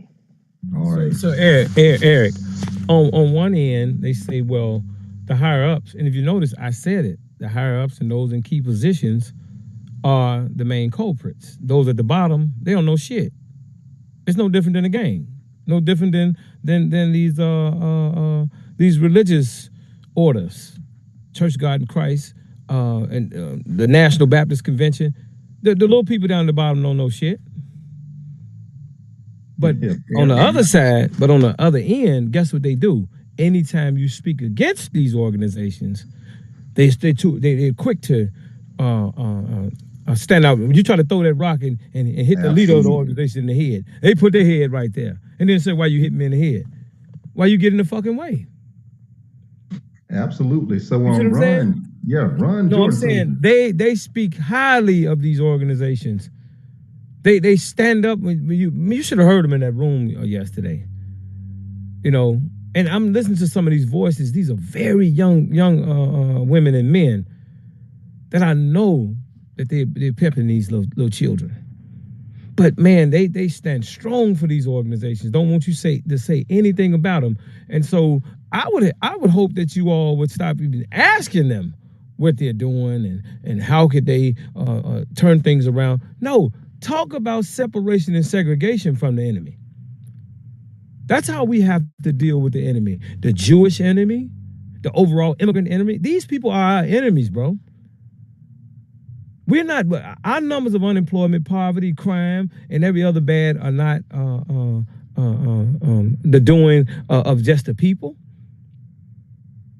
No, this is social engineering, and they're key players who play a major role in why these numbers look this way. I take real estate, bro, and just on this last piece of property that I just took, because I know how to use the law and take real estate. There's a black woman, third in line in the building department. She fought me tooth and nail. I mean, and to the point to where she called my phone and practically pleaded and begged me to let her tear down the building. And all I had to do, or even she could have done it, was tear the back porch down because it caught on fire and board the building up and clean in and around it. But she's so gung-ho on going after any homeowner that runs into any problem, you know, to the point that she couldn't even wait to find out that the lady had insurance on the property. But because she has the authority to tear it down, she wanted to bring it to the ground. And I even tried to say to her, sister, do you understand if they tear this building down that they're going to garnish this lady's wages? Do you understand what you're doing in a community like this? She didn't care. And these are the mindsets that we're dealing with these people. They don't want to be questioned. And then when you start asking them the questions about the organization, well, I don't know what's going on, and they haven't sent the memo down to me. Well, why the hell are you taking up for this shit then? Damn. All right. DJ, welcome to the stage. What's on your mind? Hey, what's up, brother? I was checking in, listening, man. You know what I'm saying? Different point of views. My comment is, we as Black Heritage Americans, we got to get out of this damn thing about what you're doing, what I'm doing, what you're doing, and in our past histories. We got to let go of our mores, man. As long as we keep hold of our mores, then we will never come together, man. It's just that point and simple. It's going to be a full circle. Get with brothers, and sisters of Divine Nine and brothers with the Black Power movement. And I tell you, we can come together, once we let go of our mores. That's all I got to say right now, man. I'm listening. Beautiful. Sister Melanie, looks like you had a phone call. I don't know. Yeah, it's gone now, refreshed. Welcome to the stage. What's on your mind? Melanie, I should say. Are you there, Melanie? All right. Well, until she gets her hookup, I want to say thanks to Jordan and Ron Jordan for being our resident Divine Nine representative. Jordan is a freedman, and of course, and Ron for hanging out because the room is about y'all, and of course, and we need to hear from y'all, at least give y'all a chance to chime in. So thanks for being on the stage and giving us some Divine Nine to engage with. Melanie, are you there? Are you ready to contribute? If not, I heard somebody else come off the mic. Go right ahead. Anybody else? Well, one thing I will say, as being a GDI, Divine Nine, I know what that means. You know what that means, Ron? Yeah, I know what that means. All right. Now watch this, right? To me, that's God dwelling individual. So being a GDI, man, I know my history, about Divine Nine, and that's why I can talk to them and they be like, dang, your stuff, man. Yeah, you know what I'm saying? I went to a HBCU, and I'm gonna say this to the ones who don't know. See, when you end up not knowing, you just don't know. The Divine Nine gets down. They got down when Malcolm X got assassinated, and they really got down when Martin Luther King got assassinated. So their national meetings, man, it ain't for every ear to hear. It's like so does DDs and Vice Lords and Crips and Blood. Same shit. Right. Hold on. Let me finish. So that's just like you just said, Bloods, Crips, Vice Lords, Disciples, Red, Blue, Folks, and Peoples. It ain't for everybody to hear. When you have your meetings and somebody come to you and say, "Yo, what y'all talk about?" Have you lost your mind? It's the same for your ears right now. When it get ready to go out public, then we release it. And I will say this, I'm gonna say it again. The Divine Nine is putting down some great work, and also the ones who are not in Divine Nine are putting in some great work. The only problem is we must let go of our more ways of saying, well, if you ain't Greek, if you ain't halogenic, then I'm not gonna mess with you. Well, if you Greek, then I ain't gonna mess with you. You got the white symbols, and this thing, I'm gonna mess with you. No. But what are you though? My ancestors were slaves of this country, my brother. Mine were too, my brother. Okay, well, let's move forward with this and power our people together. You understand what I'm saying? That's what we need to get to. That's what I mean by more ways. That's what more ways means. We gotta let go of our more ways, y'all. That's all I got to say. Thank you guys for letting me talk. Appreciate it. Let me, Jordan and Ron, we're gonna go down a slightly other path. We're gonna stay with the D9. And of course, earlier we talked about the class, the whole thing of we're gonna help each other up, and when we get in corporation XYZ, and I'm the president, I'm gonna help you, things of that nature. But just taking another spin on class now, there's even been perceived class historically, and you all can probably agree to this, at least there's the perception, there's even been class within the D9. AKAs at one time were the light-skinned women who could pass the paper bag test. And then, of course, the Deltas are perceived to be the sorority for the dark-skinned girls. The Alpha is supposed to be the geeks and the nerds, and then the Omega is supposed to be the ones that's supposed to be, that should resonate with the guys from the hood. What do y'all know, or what's share with the audience what you all know about the history of that, and is are those elements still there, or so yeah, just rock with us on that for a few minutes. I know they laughing right now. Go ahead. Ron, Jordan, did y'all hear the question? I heard the question. I told you they laughing. Yeah, I those are stereotypes. I'm glad that before you started each one, you said it's supposed to be. I think that if I really had, I think that every Divine Nine organization, every fraternity is the same. Generally, every sorority is the same. Generally, when the gentleman who was an Omega Psi Phi member, because I didn't know their mission statement, and as he was reading it, I was like, that's pretty much ours. It's identical. Like, I feel like they lifted words from our mission statement, but that's another conversation. But I say all that to say, what could possibly be the differences? And I think that as well, in the beginning, there were clear reasons and differences, which are some that you said. Elitism, classism, all of that. I'm not gonna argue against none of that. I'm from, you had some people, introduce themselves and tell their stories and where they're from. I'm from Newark, New Jersey, born and raised, Brick City, Weequay section. I don't come from this class that we're talking about. Hey, Brick City. Yeah, I just so happened to, I joined the military. It took me out of the class that I was born into and allowed me to cross over into another class, so to speak. And I got college educated because of it. I didn't go to undergrad like regular people. I was an older student when I went to undergrad. I joined through an alumni chapter, and so my path looks a little different. But so I'm not of this class. But if it were an alpha like I am right now in 1906, I would have been. And then so you had other organizations forming like Phi Beta Sigma and Zeta Phi Beta, who were formed because of classism and colorism and stuff like that. All of that is true. I think as time went on, people just started adopting things and things started happening. And so if you have somebody who started joining in the 70s, 80s, 90s, and 2000s, they had this path to follow. So all the people who joined 50 years before me looked like this. This is what I feel like I should join because, right?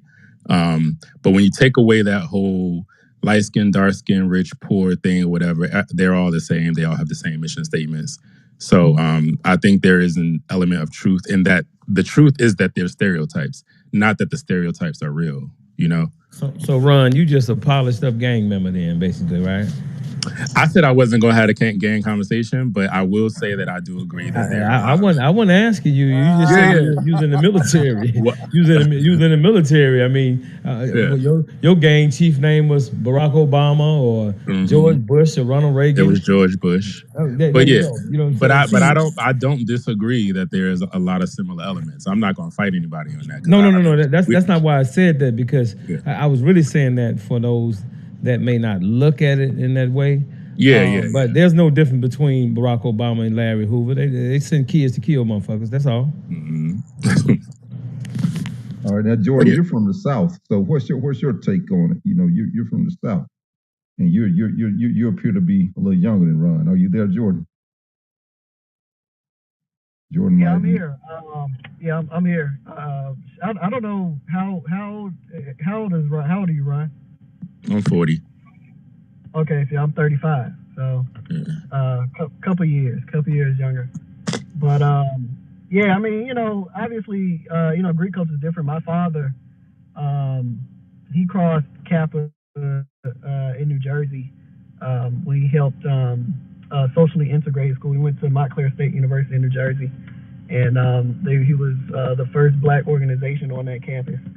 And so, there are definitely, I could definitely see how people could draw some similarities to, I guess, quote unquote, be a gang culture and whatnot, but it's not, man. And I think, what was the gentleman that was here earlier? I can't remember his name. That was with Omega, but he mentioned that it's about obviously having those connections and contacts and being able to maneuver professionally and then by whatever your mission is, being able to help your community as needed. I think one of the issues, and I mentioned it in the chat, when we talk about help the community and being able to help our people, the question becomes, unfortunately, for the D9, who's our people? Because everybody in the D9 ain't freedmen, not anymore. You know what I'm saying? Everybody in D9 not even black. So, you kind of get into those conversations, and they need to be had, especially when it comes to reparations, which is why I suspect many of the orgs haven't had it. Like I said, I know my org, we've got Conclave coming up this year, and it is a topic of conversation that we've been having. So, it's going to get really interesting to see how that plays out. I'm actually I'm taking my father. He's 75 now. So, I'm taking my dad, and we're going to go and have those conversations, with our brothers. But it's certainly something that needs to be had. I personally don't feel it should come from the top. I do feel it should come from the bottom up. Mainly because, the higher you go, in my opinion, you tend to kind of get people that are a bit less connected to what the average everyday people are going on. And I think everybody in all of our orgs, fraternities and sororities, we can say, there are obviously generational divides on top of cultural divides. So in my case, coming up in my chapter and in my region, there are big generational divides, that span the areas of economics, politics, and education. A lot of people are comfortable in whatever position they have, and they don't really know what's going on with the people under them, and they don't really understand, why, people are struggling, or why this isn't happening, or why this isn't happening. So, to a certain extent, King is right in that way. When you start getting up there with some of the more tenured folks, it's like with every organization, there are issues. I'm less inclined to throw the D9 away than I would say the NAACP or even something like 100 black men or 100 black women. I do know that we need to do things differently in respects. I believe that we should have a more American first and more specifically a a descendants of American chattel slavery freedmen vision first above anything, especially above some of the more globalist approaches that you see, specifically with some of the sororities. But at the same time, you know, us as members, we just have to get down and be ready for the fights and to do the work. And you're right, I do feel that we have a responsibility to the community, you know, which, you know, I talk about that in rooms with you guys all the time. Anybody that's of a certain stature or you've achieved a certain thing, you are responsible for coming back and in some tangible way uplifting our people. I think that's without question. It should never be questioned. It shouldn't even be brought up. Like, that should just be the expectation and executed as such. So certainly we've got work to do. No, the D9 is not one walking entity. We're similar, but we're different. Even in my fraternity, Southern Newts are different than Northern Newts, are different than the Western Newts, are different than Midwestern Newts, even down sometimes to local tradition and expectations. So it's just one of those things, man, where it's hard to understand if you're not in it. But I do believe that for those of us that are in it, we do have a responsibility to tangibly propel our people forward. And by our people, I mean American freedmen, descendants of American chattel slavery. So that's my thing. But certainly, Eric, you mentioned it before, the community, we got to, you know, helping the community and helping the people. And my question always is, as it is with every organization, who's the community and who's the people? Because if you answer that question, then you understand why things seem a bit disconjointed at times. So I think to your point, I'm gonna go back to my group dynamics comment earlier. And for those of you who have ever studied sociology, human behavior, pathology, psychology, you understand that it does, like, the things that make you different from somebody and the things that make you the same, or make you similar or make you like somebody, those are the things that you pick your groups based on. So in any group, you're going to have very similar dynamics because that's just group dynamics. That's just what it is. Unless you are operating from a different set of theology or philosophy than a group dynamic. And that would have to be intentionally carved out, which is very difficult to do because once you establish any type of hierarchy, that's just what it's going to be. It's going to be a very specific group dynamic. I will say this conversation is very similar, if not identical, to some conversations I've had with gang members over the years. And, you know, we can talk about parallels, but it's all group dynamics. You know, Compton Crips are different from Long Beach Crips. That's what I heard when you said Southern Noops are different from Northern Noops. It's the same thing. Like it's a group dynamic. And so when we're having gang culture conversations, that can be applied to this, that can be applied to the military, it can be applied to religion, it can be applied to politics, it can be applied to the schoolyard, it can be applied to corporate America. Gang politics is gang politics. Group dynamics, same thing. It's just a semantical conversation at that point. Are you saying gang or group? Are you saying politics? Or, you know, the parallels are there, the similarities are there, but the point is that when you are engaging in group dynamic, at some point, as much as you would love to denounce or move away from that dynamic, you cannot.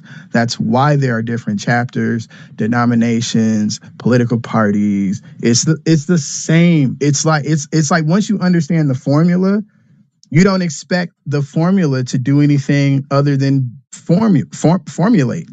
That's what formulas do. So you can't expect groups who operate in group dynamics to not operate in group dynamics. That's what groups are going to do. Similarly, though, when we talk about the Black community as a whole, in particular, those who are descendants of people who were enslaved in this country, or genocide in this country, there is a dynamic that we have as diaspora, and that dynamic typically is, if I agree with you, I'm rocking with you till the wheels fall off, and if I don't, it's war. And so, as a whole, we're so all or nothing. As a whole, we're so all or nothing that I'm just wondering how we can meet in the middle. How do we meet in the middle? I understand everything the King is saying when he's basically saying, like, hey, there is a history of these organizations being a detriment to the Black community, and that needs to stop. I hear that. I feel that 100%. I also feel when those who are in the rank and file of these organizations have no idea what you're talking about. I understand that too, because there is a certain. It's just like there was a comment that was made earlier about how Black people know their lineage. We know where we come from.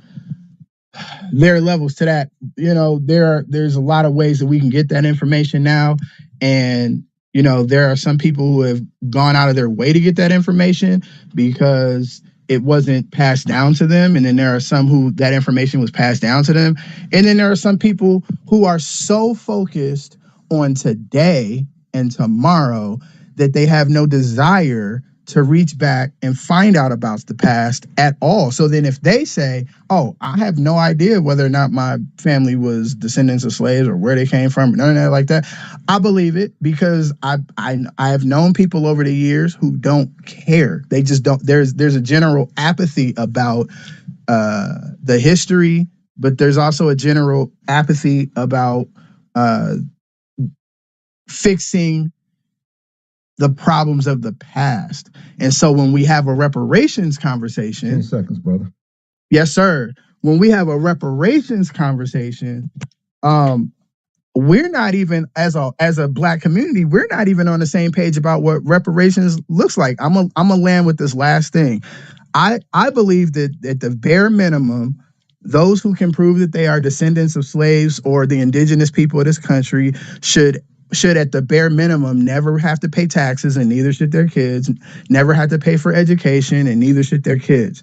If we as a people just agree on that and fight for that at the bare minimum, we might be able to get somewhere. And maybe those who believe that there should be some money attached to reparations, maybe they can have that conversation too. But we as a people, we're stuck in the group dynamic, and I land my plane there.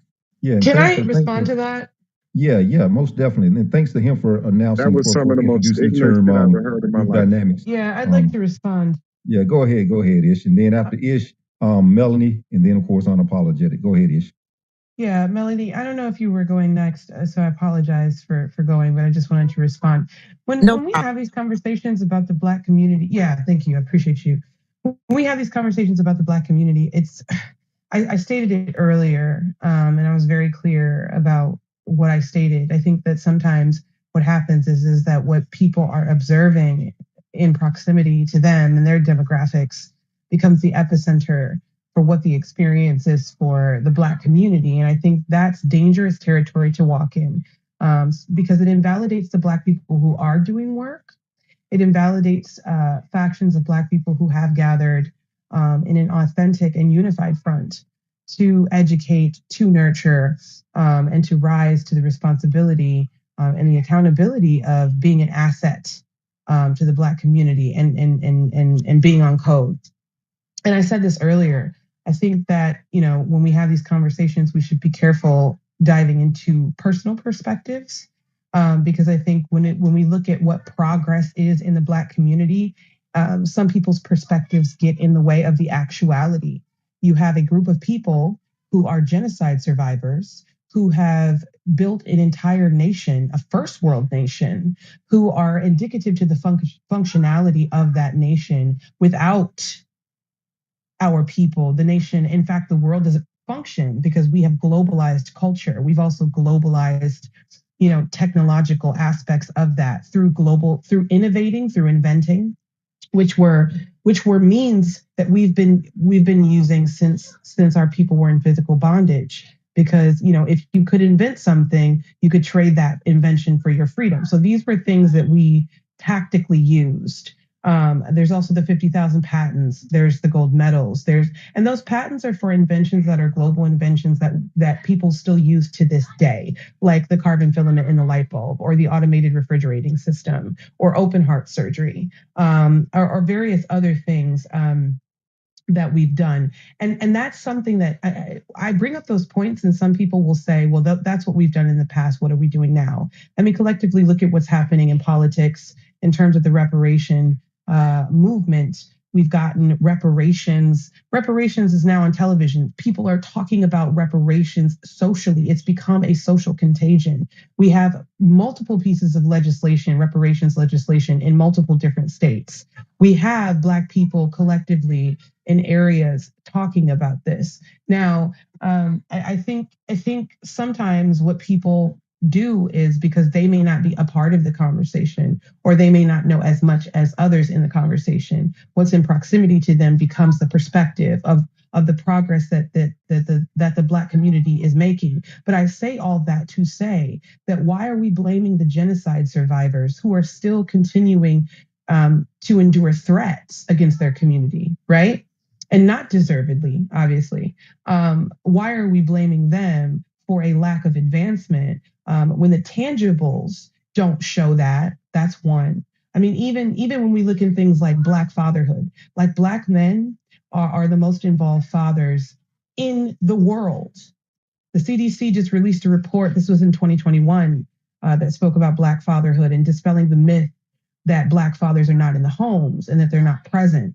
In fact, it exasperated the fact that Black fathers are not only there and present, but they are the most present in their children's lives than any other group of men. So I do think that we need to be careful getting into this territory of what our personal perspectives are when it comes to what the Black community is doing to help itself. There is always going to be anomalies and exceptions to that rule, but those people should not overshadow the people who are doing the work, because it invalidates the work that has been done and continues to be done to this day. Thank you. Sister Melody, I know we had a hard time getting you on earlier, but sounds like you're back now. Go right ahead. Yeah, I kind of came in the room a little bit late, but thank you for letting me come up. I want to continue to listen, but you guys are most definitely on point. And, we're going to have to change the perspective of how people perceive these Black organizations and the sororities, as you guys have mentioned. I think a lot of people join these organizations without really having a knowledge of the background and the history of these organizations. For instance, the NAACP was one of my clients, and of course I had a lifetime membership. But as I did my research on those things, it's something that I can no longer follow and indulge in once I was made knowledgeable of it.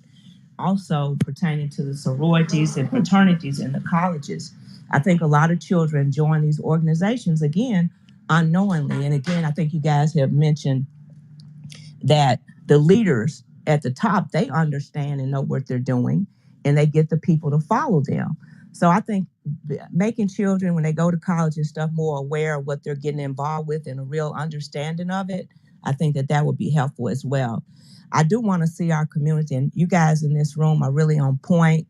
I beg you all 100%. I'm strictly B1 first. I know the oppressions of our people. I understand our history. And when I saw the Divine Nine, it had to resonate with me a little bit. So I was interested in that. And if I'm not mistaken, please correct me. When you guys are speaking of Divine Nine, you're speaking of the men that were behind King? Is that what that is? That The sororities and the fraternities. You know, okay, the so, alphas, yeah, the okay, sororities. but okay, so that's the I don't Not the big six. You're thinking about the big six. There's oh, the big okay. six in the Divine Nine. Okay, Yeah. then. Okay, I got you now. So could you just, if you don't mind, I haven't heard a reset of the room. I'm trying to understand when you're speaking of the Divine Nine. Please educate me on that. So I'll know. I probably know, but I want to just make sure I'm on the same track with you guys. Thank you. You got to reset, Big A, or you want me or Ish to do it? Could you repeat that, sweetie? I was talking to my curator. He might be one took him a nap. The one who created the room. See if he had a reset left in him. Oh, okay. Yeah, I mean, and I Yeah, don't want to break the stir the no room problem. because I'm It's listening, time but I for really it. want to know. No, we appreciate you for asking. No, it's needed. The fact that you asked means that it's needed. But yeah, this room, as you can see in the title, what have the Divine Nine ever done for Black America? From my perspective, I didn't curate the room. Your brother up in the corner, the Iceman, the ice officer, he created the room to kind of continue a conversation that was talked about a lot yesterday in another room about the Divine Nine and what have they done in the Black community. This is a referendum on the Divine Nine. And who are the Divine Nine? Those are your Black sorority and fraternal organizations that are your college fraternities and sororities. You know, your alphas, your deltas, your Qs, your kappas, your sigmas, your zetas. Those are the Divine Nine. And what we are unpacking in this room are, there is, at least we can agree that there's a perception that they haven't done much of anything. We have been careful to identify the ones that have done. You know, of course, some people have came in the room and spoken specifically for their group, but overall, or for their chapter, I should say, but overall, as a collective body, and the fact that there is a perception that they haven't done anything means that there's something to the perception. Perception is a reality, but the reality is that there's a perception that you're not doing anything, and there's a responsibility to. We all have to do something to our brands. If your brand is that you are an elite, class-based organization that doesn't do anything toward Black uplift or empowerment, are we wrong for expecting you to do more, or are you wrong as a part of those organizations for having that brand and haven't polished up and did anything to improve that brand over the years? So that is what essentially this room is about. And we charge that they haven't done what is expected for those who have such a prominent position as organizations historically. Some of them been around hundreds of years in our community. To much who's given, much is expected, says the scripture. So that's the reset. Hopefully, we got some context now.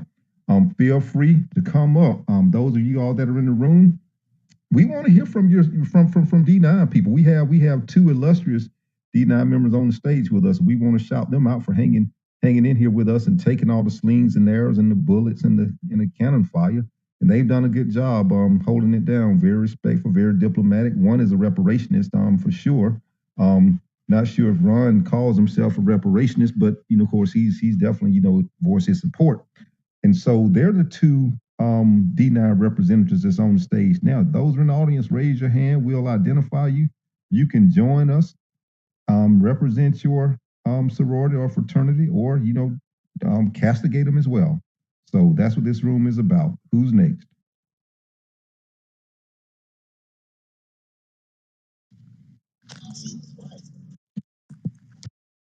Go ahead, Ron.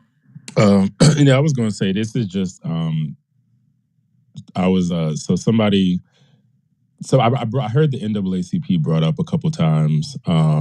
It was by the woman who just spoke, who said she was a life member, and then by Jordan, who was saying he'd more quickly divorce himself from organizations like the NAACP than the Divine Nine. And it had me thinking about why, because there's today, there was yesterday, but even before yesterday, this conversation about the D9 comes up every so often, right?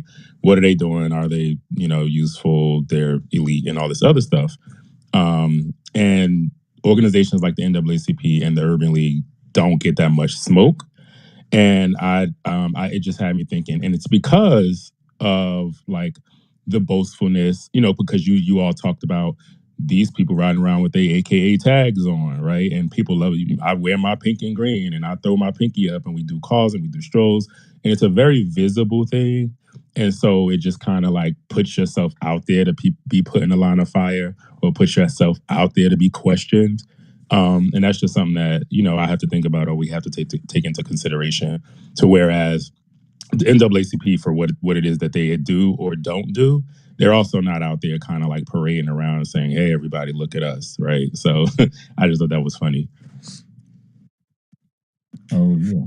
NAACP Hey, no, headed up Ron. by an immigrant. Ron, You're in the Matrix, Right. Jordan. You're in the Matrix.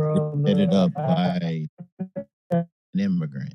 You're in the matrix, Jordan. You'll go after Coach. Go out and come back in. You're next up after Coach. Go ahead, finish up, Coach. I was saying is the NAACP is headed up by an immigrant. The NAACP Legal Defense Run is headed up by an immigrant. The NAACP has been interfering in our reparations. Go to High Point, North Carolina right now. They've devised some type of strategy to get the NAACP chapters to follow the 10-point plan of Narcan and Cobra. Yeah. Yeah, you're in the matrix right now, Jordan. After Coach, you're up next after Coach. Once you get your mic straight, finish up, Coach. Yeah, you can go to you can listen on YouTube, the California Reparations Task Force AB 3121 hearing will resume tomorrow, December 14th and 15th. And you can go back to the replays and see how they have had their hand in this shit to undermine and go against ethnic lineage reparations. That's the NAACP working in concert with Narcan, Cobra, IBW, 21st Century, the Black World. So, yeah, they hands got blood on it. There are accounts of people who are reparationists, i.e. Jonathan Burgess out in California, that the NAACP had a hand in his family's land situation with the state of California taking it. So, yeah, these legacy institutions are not our friends. I'll speak my piece. All right, Jordan, see if you're back on. Yeah, is this better? Yeah. Much better. All right, cool. Yeah, Ryan, I was saying, man, I agree with your point. I was actually going to bring that up today because I'm like, man, nobody's ever taken shots at, 100 black men or NAACP or, Lynx or, Jack and Jill, none of it. But, a lot of that's because we are hyper visible and people think that we hold a power position by and large that we don't. I even saw someone mention in the comments, and it's like, well, Kamala Harris is an AKA. She happens to be an AKA. The AKA isn't the reason she's vice president, because if it was, it would have been the reason she was president. You know what I'm saying? And so I tend to kind of try to push back against some of the more conspiratorial things, but by and large, like Coach said, I mean, you take something like NAACP, which I've had ADL members, like Jewish people, hit me on Twitter and other places talking about, yeah, the NAACP works lockstep with what the ADL does. And for me, that's an issue because the NAACP is supposed to be specifically for black people, descendants of American child slavery. Why are you working lockstep with the Jewish Defense League? That doesn't make sense. You know what I'm saying? And so when I start seeing things like that, those organizations to me pose a bigger threat because they've got the lobbyists. You know what I'm saying? They're in the chambers of Congress. They're the ones that, when something happens, somebody's like, oh, let's get the NAACP on the phone. Don't nobody say, let's go get Alpha Phi Alpha on the phone, or let's go get Kappa Alpha Psi on the phone. You know what I mean? And so, NAACP is the reason that you have, the Ben Crumps that never wins a legal battle. Shit, shit like that. You know, so to me, those organizations pose a more viable threat to anything we're doing on an ethnic lineage standpoint. You know, but D9 makes, you know, more obvious and easier targets. And it's easier to hit our orgs than for somebody to say, hey, the NAACP is a bunch of traitors and we should treat them as such. You know, so and there's crossover at times too, between, you know, our orgs and you know, NAACP and whatnot. And I can see how that causes a lot of confusion. But we definitely need more people like you and I to kind of speak our truth and our perspective when it comes to, you know, obviously doing for our people specifically, and, you know. Yeah, but there's actually a critical mass. Shout out to you, Eric, for educating me on that word being built, and that's where the nervousness comes in. Looking at a lot of these legacy institutions, they initially were built for our exclusive ethnic lineage. Period. Somehow they've got fucking this Caribbean Pan-African ideology has seeped in and perverted and poisoned the culture that we created here that predates Caribbean Pan-African ideology, because no African came here and gave us Pan-African ideology. It came from the Caribbean. Edward Wilmot Blyden, not Garvey. So we are resetting our culture, updating our information in real time.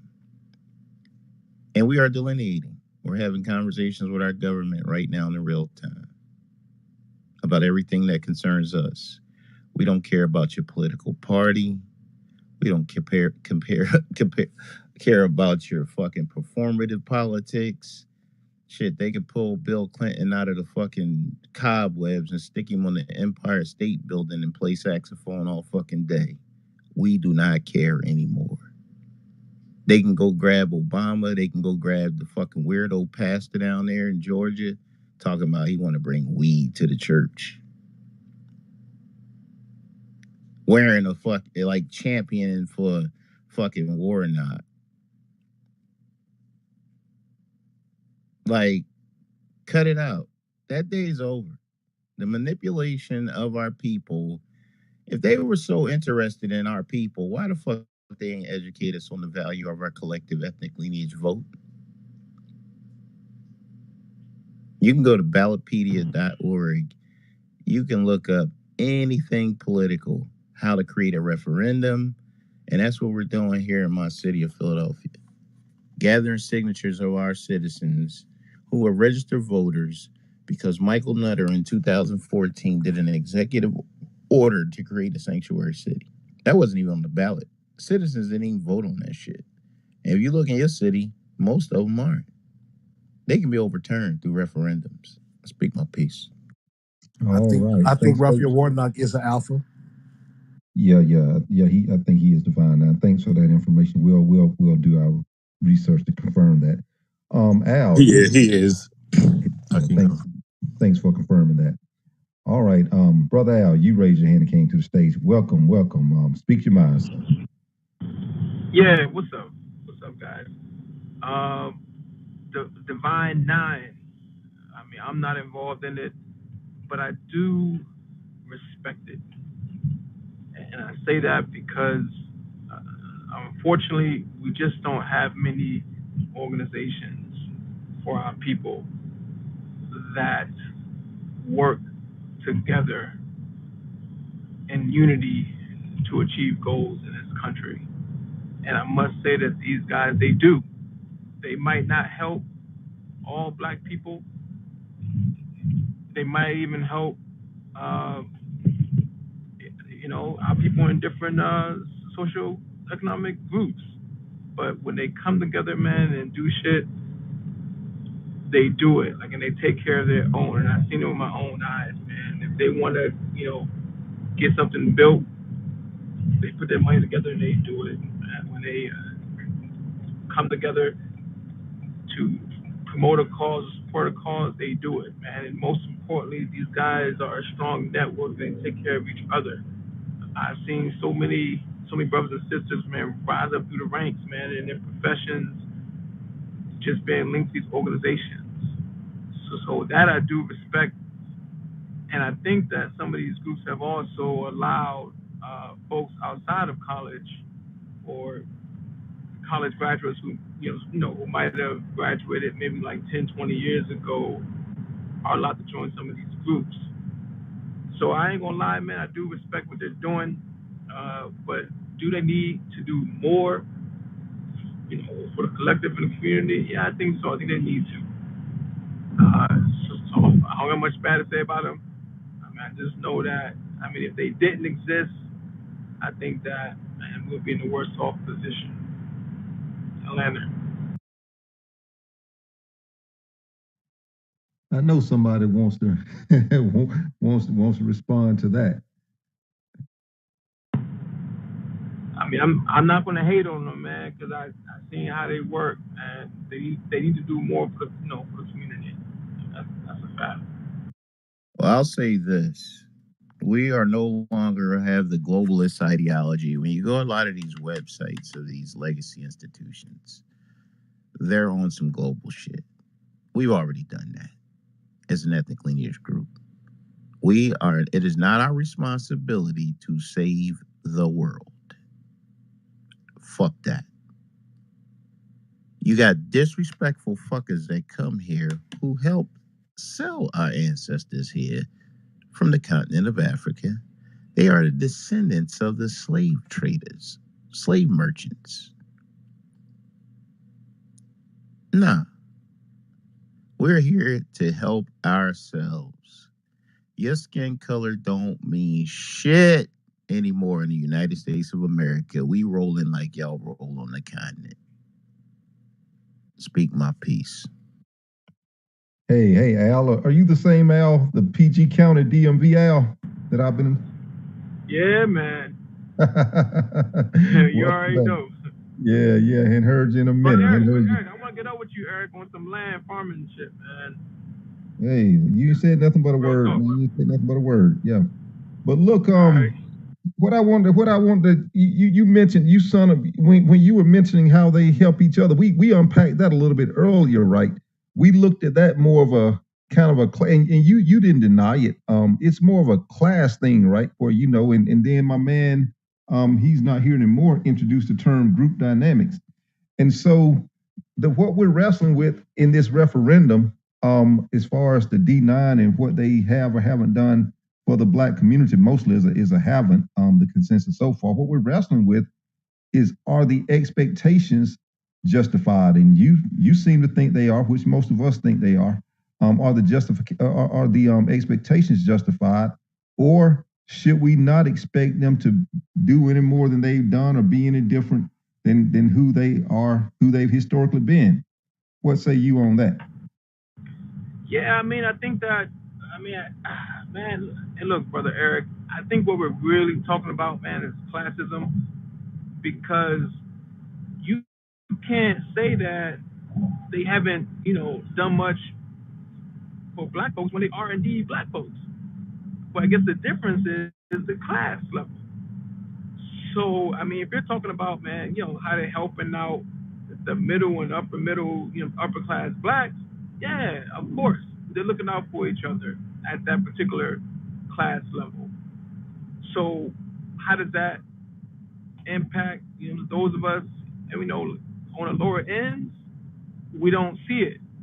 We don't see what they're building. We don't see or hear about what they're doing because we're not involved in that particular, organization or class. So like the NAACP, I know right now you can go on their website, man, and get resources on jobs, on job training, on buying land. And if you sign up right now with the NAACP, man, you'll be put on to all kind of shit, man, and networking opportunities. Now, Al, that's a horse of a different color. That's a different animal, the NAACP. We're talking about those Divine Nine organizations specifically in this conversation, not the Big Six. Yeah. I just fear that some of these conversations may be based off of class issues. And, you know what I'm saying? So when we talk about the the Divine Nine is obviously organizations at a certain uh, class of black folks. They are indeed black like us. We're all together. So to say, No, we're what to ask not. the question, what are they doing? Ethnic lineage, not race. Let him rock, coach. Let him rock. Well, you got it next. Finish up, Al. Yeah, brother. I'm just talking about, man, the fact that there are black folks. The Divine Nine is us. 95% of us, maybe a good 5% of some immigrants who went to some of these HBCUs wanted to join up so they can move up the ladder faster. Man, and we can't just dispose of them, man, because we don't feel like they're helping us. So, brother Al, it was me that mentioned about group dynamics earlier, Eric. Yeah, I Al, didn't see you. Thanks. oh yeah, it's all good. Al, you mentioned something about how, because I actually brought up that point earlier when I was saying that a lot of times in the Divine Nine and really in a lot of the organizations that are fraternal, as an individual, you can benefit potentially if you join. And that's part of how they evangelize.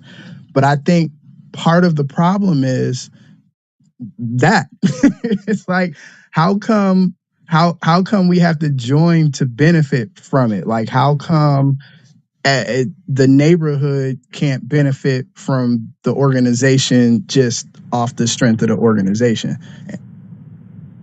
Which neighborhood you talking about? Man, that's what I'm saying. This is based on anywhere, class, brother. Anywhere USA, Al, except from maybe some of the specific places. I know you're up there in a high income area, but just say anywhere USA. South Georgia, Chicago, LA. Yeah, because I'm gonna keep it. I'm gonna keep it real. Like I've lived in several different states and several cities, and I'm not saying this to bash any of the organizations at all. So I don't want anybody to think that's what I'm doing. I'm just making an observation, and I hope that if someone can shed some light on this observation, I'm open to it. But in my 40 years of living, I have yet to hear that any of those organizations, any of those fraternities or sororities have done the type of community organizing that is, I guess, being highlighted and asked about over the years. There, in fact, have been several organizations that have been constructed in those communities to do that work because that work wasn't being done. And I'm not saying that that's the responsibility of the fraternities and sororities. I'm just saying that when people are having these types of conversations and they're like, what are they doing for the Black community? I from my own observation, I can't step in. I'm not a part of the organizations, but I can't step in and say, well, hold on, because in this neighborhood that I was in, they were doing this. And that neighborhood I was in, they did that. I've never experienced that. So I yield there. So let me add this, brother. I'm not sure which Black community that we're speaking about, because once again, my point is that if they are indeed Black like us and they're working with themselves, building up, building buildings, raising money, doing big shit, that is the Black community. So once again, I think we're talking about a class issue here. Maybe they're not doing anything for a certain group of us, a subgroup of us. And maybe that's what we're talking about. My question is, do we only see Black people as in poverty? Is that how we view ourselves, as just the impoverished people, and therefore anyone who's outside of that is not us? Hey, bro, here's the thing is bad. No. Here's the thing is that a lot of you, whatever you call yourselves, bolos or whatever, a lot of you are in positions that impact the poor as well. Like, for instance, many of you are in positions as superintendents of school systems. Many of you are in positions as politicians. So you can't ignore the poor when your responsibility is to represent the poor.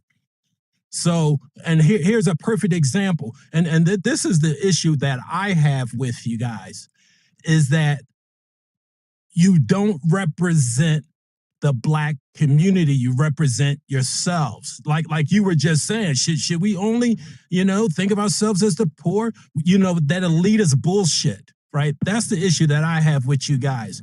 And a perfect example of that is that when they shut down 50 schools in Chicago over one summer, it was one of you guys at the helm and didn't raise a peak. It was one of you guys who was the superintendent of CPS that allowed Rahm Emanuel and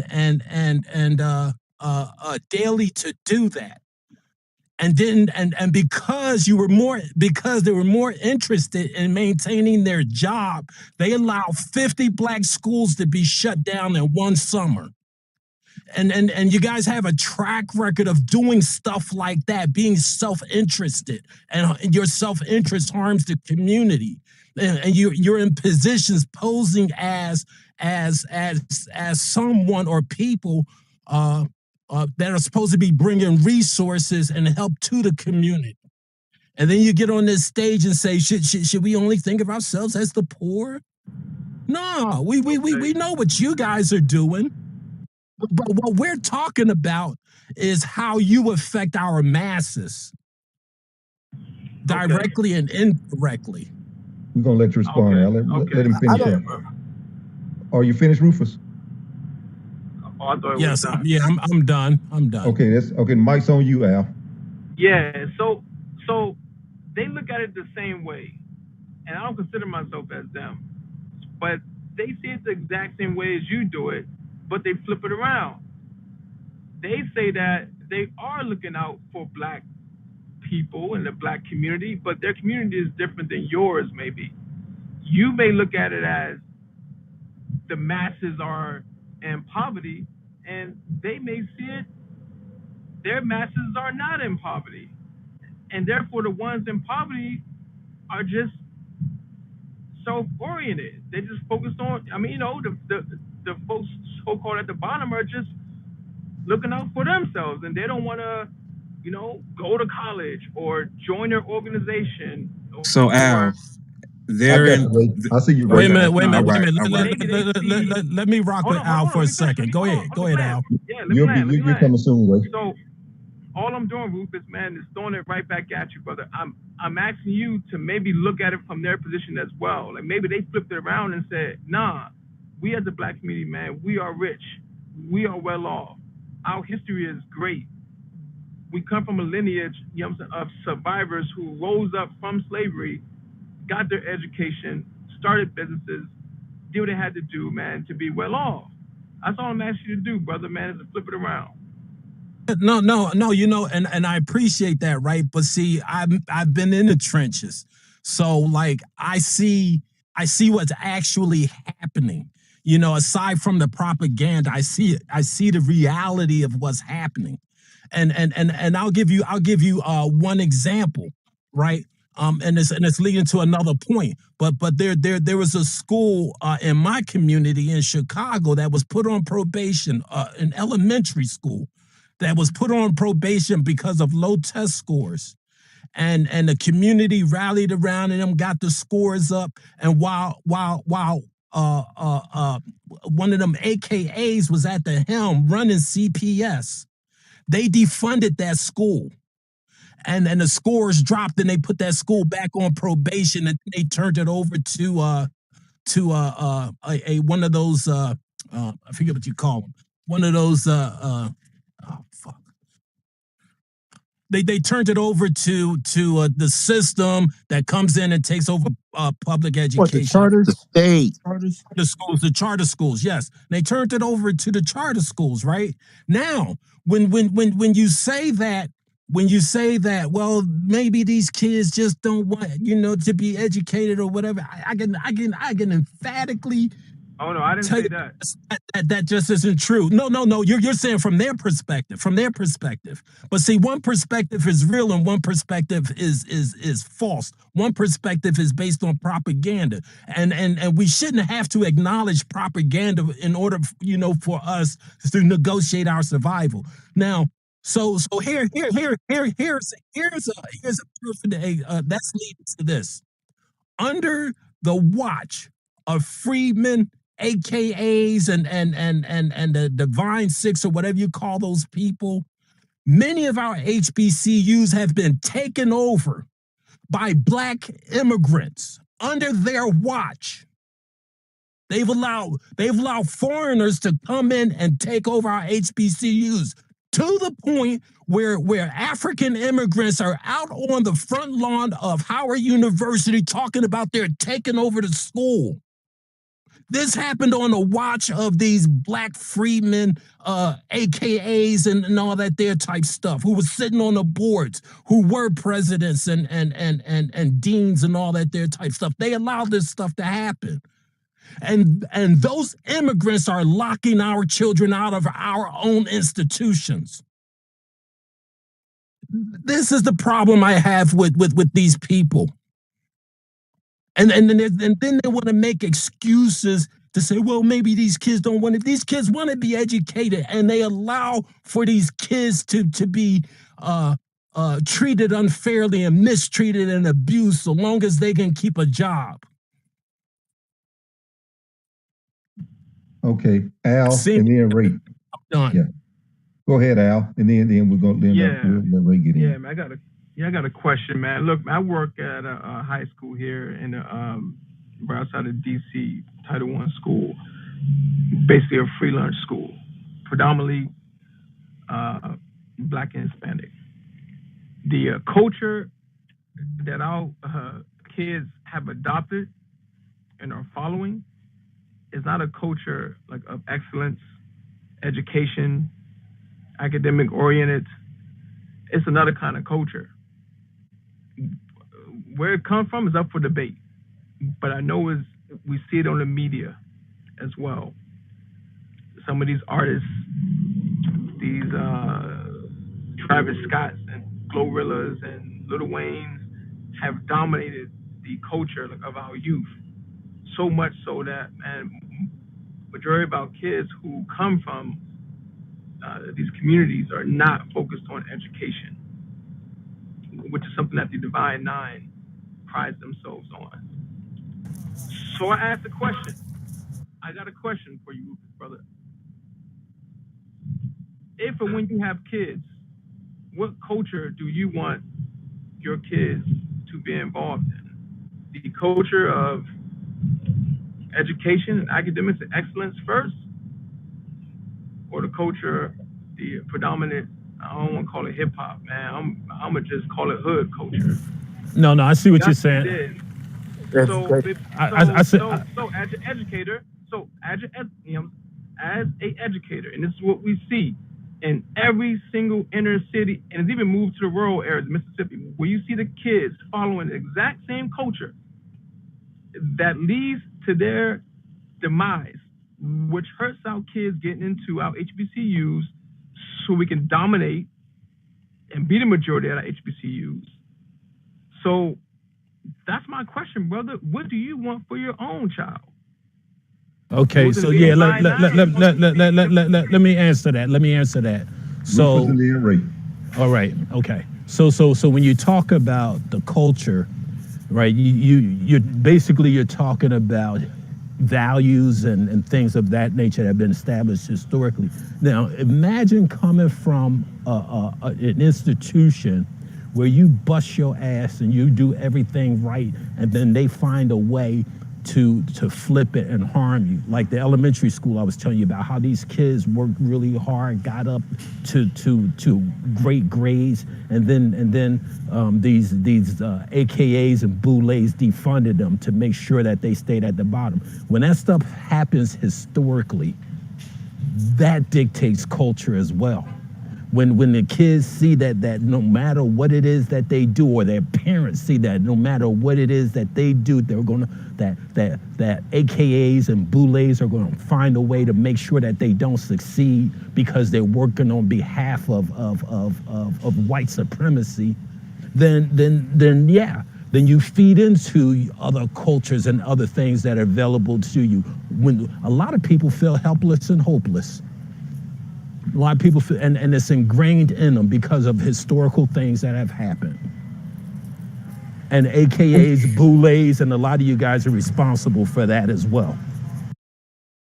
I don't And know. can I jump in Oh, here I don't know for a about. second? Yeah, By Nikki, the you'll way, be after James. Hey, Al, we're gonna come okay. back to you. We're gonna hit Ray. We're gonna hit James. We're gonna have Nikki. Then we're gonna let you respond. Then we'll open it up for the other folks. Go ahead, Ray. So Al, I'd just like to ask you, how did we get here as far as culture is concerned? Because you would have to know that culture that you speak of, hood culture, it's been socially engineered, you know, based on our social economic condition, our history in this country. So we have to start there before we even had this conversation. And you said you don't know where it came from. So that right there is a little disturbing. No, brother. I know where it came from. I just want to engage in the argument. That's all. You just wanted to engage in the argument? No, I didn't want to, but we can if you think it's important. Well, everything you're saying is important because you're giving your perspective. Because we went from Divine Nines and then you turn left and we start talking about hood culture. So all of it is relevant at the end of the day. And it's really based on perspective.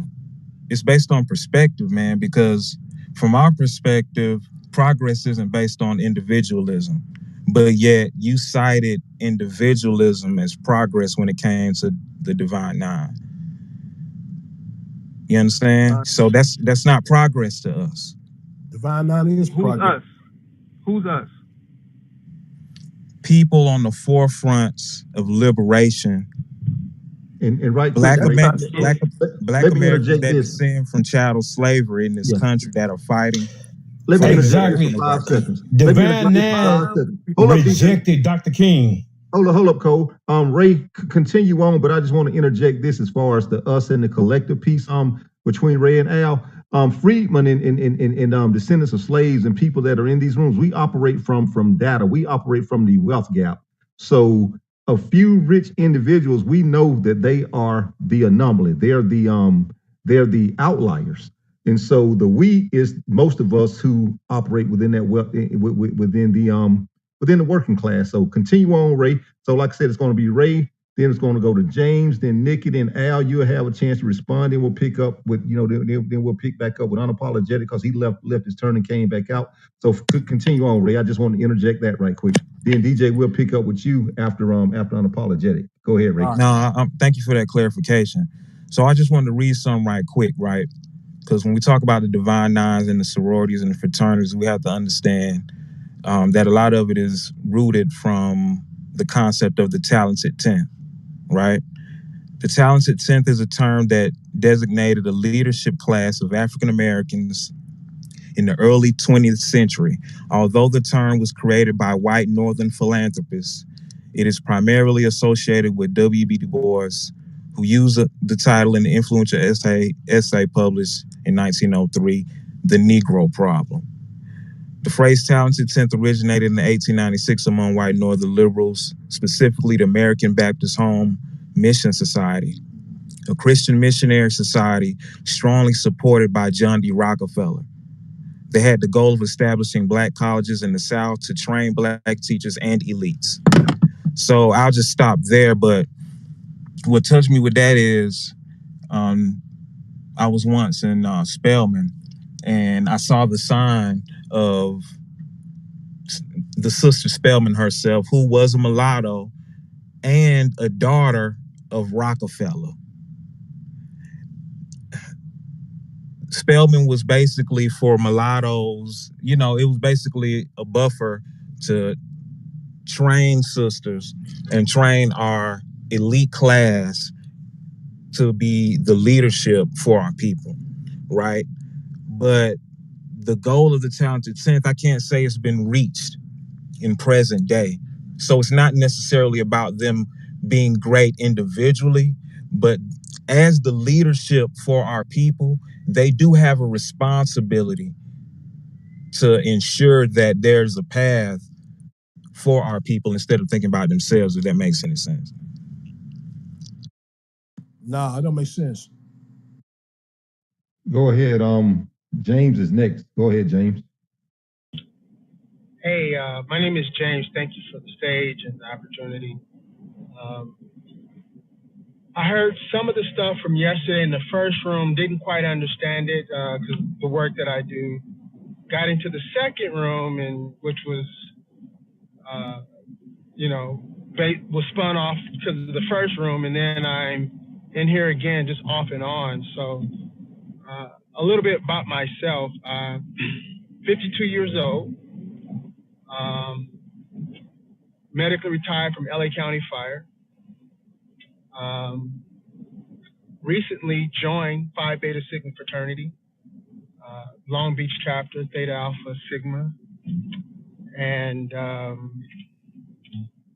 was a hardcore wannabe gang member here in LA.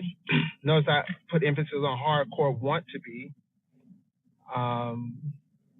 I did some things during that time that, thank God, nobody was hurt, was killed.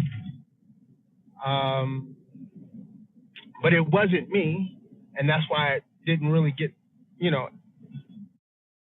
too heavily involved into that.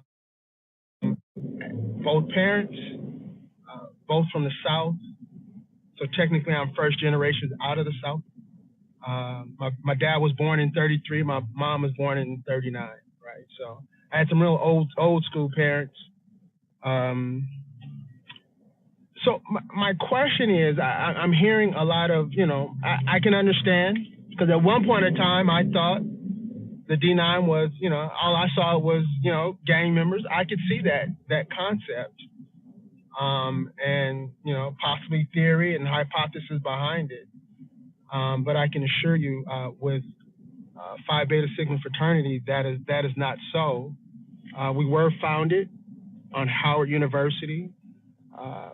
The three founders wanted to have inclusivity because, there was that paper bag theory of where, and they wanted to make sure that, hey, we find men and we were looking for good men. And so there was no, light skin test, dark skin test. My wife is an AKA. If you can look at my post, she's just as dark as I am. So I do a lot in the community. I'm a minister. I do a lot of things, I don't go out and I just do the work. I don't go out to advertise that I'm a leader and that I do this. I'm connected to many of the pastors here in Los Angeles, and I work behind the scenes. Was involved in many things, to uplift our community, give support. I've mentored young men, and in the process of doing that again, started a dad's club at my son's junior high and high school.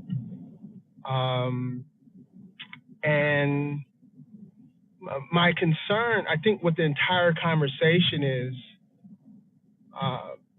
rather than point the finger, because I have some issues with organizations as well. And rather than say, hey, let's divest, like, I forget the older gentleman's name.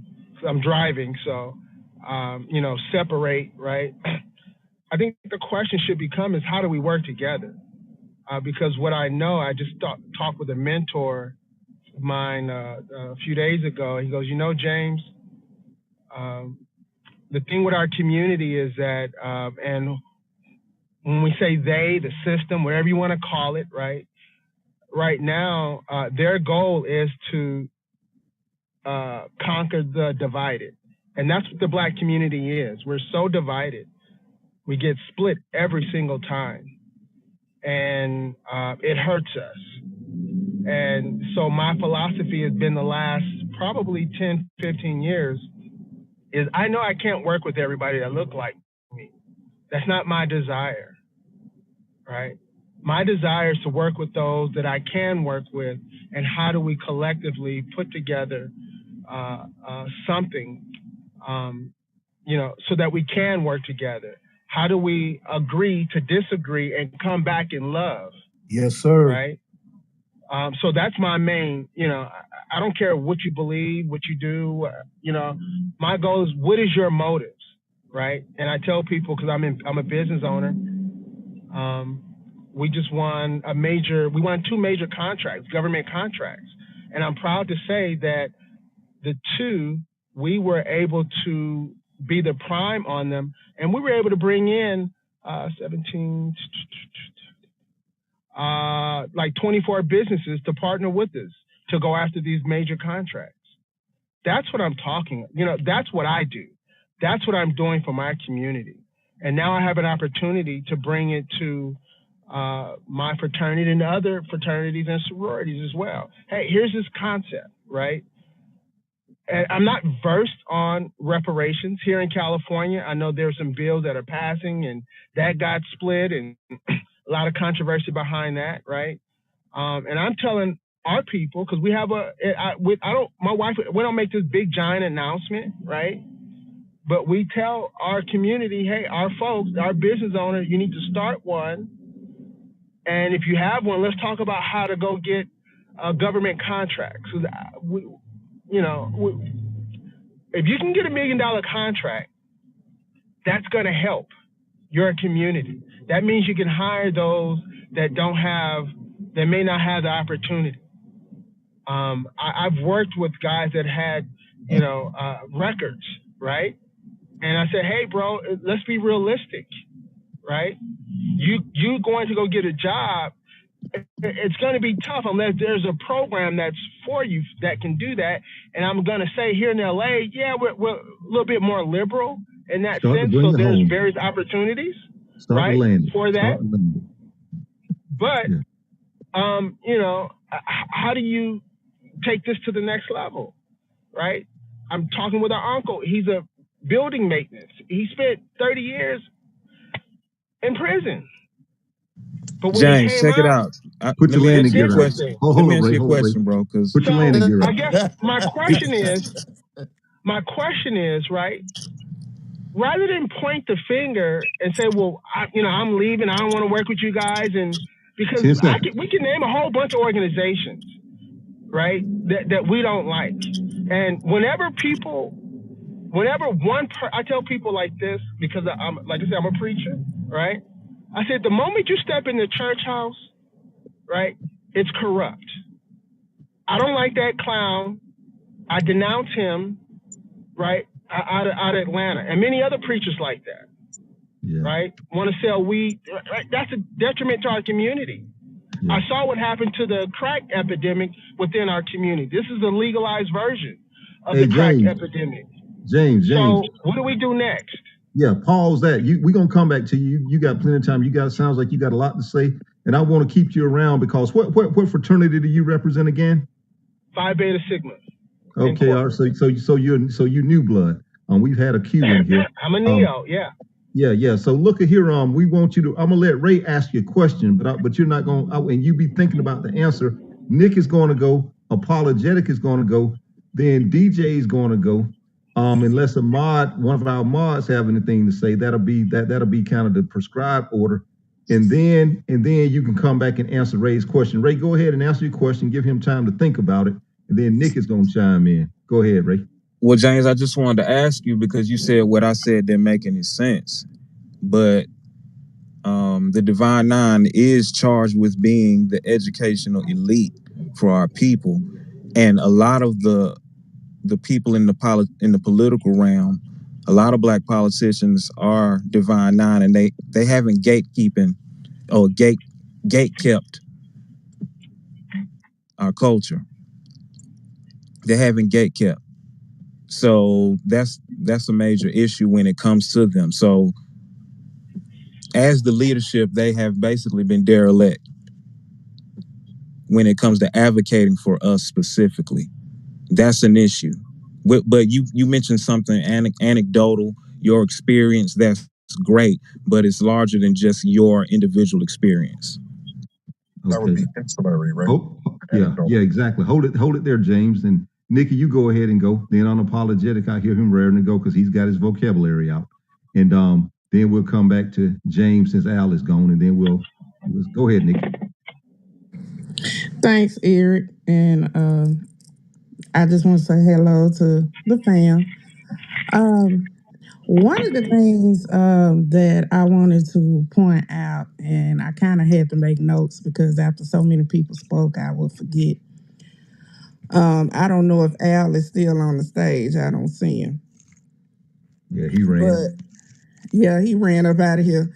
But one of the things that I wanted to say to him when he said that our kids were basically following after hood culture, one of the things that I wanted to say to respond to him, and now he's gone, but just to put some facts out here for the audience as well, is that kids don't follow hood culture, it basically follows them. Mass incarceration happened to them. It happened to kids. Fathers out of the home and broken families recovering from the crack era and the 1994 crime bill, it happened to them. The misappropriation of government school funds happened to them in Black communities. Underpaid teachers happened to them. Regentrification in their neighborhoods, basically pushing them out of their neighborhoods because it becomes so expensive to live in their neighborhoods. Also, regentrifying the schools in their neighborhoods and making them into schools that they can't get into. This is what has happened to our kids. What I'm a member of an organization here, a parent advocate organization here in Tennessee called Propel. And we come up against the Board of Education with all of the systematic flaws and discrimination. We come up against them. And so what we call these schools in the Black neighborhood is priority schools. And priority schools are those schools that function at super low literacy rates, like 6 and 7% literacy rates. And if you look at the numbers, that's not an F, that's a double F. As a matter of fact, these teachers ought to be fired. Because if you have a school functioning this low, the school shouldn't even be open. And they're not telling the parents, they're telling the parents that their children are doing good, and they're not. You know, they're reporting this to the parents that the children are doing good. They're not giving them the real numbers. They're saying that their children are doing good as opposed to some other school that's doing bad. That's how they're fixing the numbers. And so then we also have schools in the Black communities called dropout factories. That's a new term now. Those are the schools that have more than 40% dropout rates. This is becoming a thing in Black schools now. So the prisoner pipeline is created by the zero tolerance and the continuously updated expulsion laws that are occurring in schools right now. You know, it used to be only the principal could expel a child. Now they are giving teachers the power to expel children now, and it's only affecting the Black children in the Black communities. And then also the school boards have the numbers. We come up against the school board all the time. The school boards have these numbers. Why are they not creating programs to correct these numbers? And it's because they are basically participating in the school to prison pipeline. They are participating in this. They know the numbers. They will not correct it, and it's what I call the um uh I'm sorry, I just lost my train of thought. It's what I call taxation without representation. Basically, they are taxing the hell out of Black people in these communities, and they have no representation. You go into these white schools, the schools look different, fresh paint. Each kid has $12,000 per child.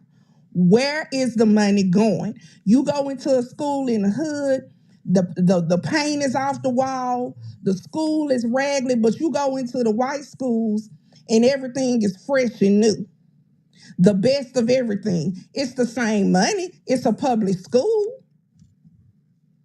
But you got misappropriation of funds when it comes to the Black communities and the white communities. And so the reason why I'm pointing out these facts is because the whole time that this is occurring, you got the Divine Nine and you got the elitists sitting on these school boards and not opening their mouth.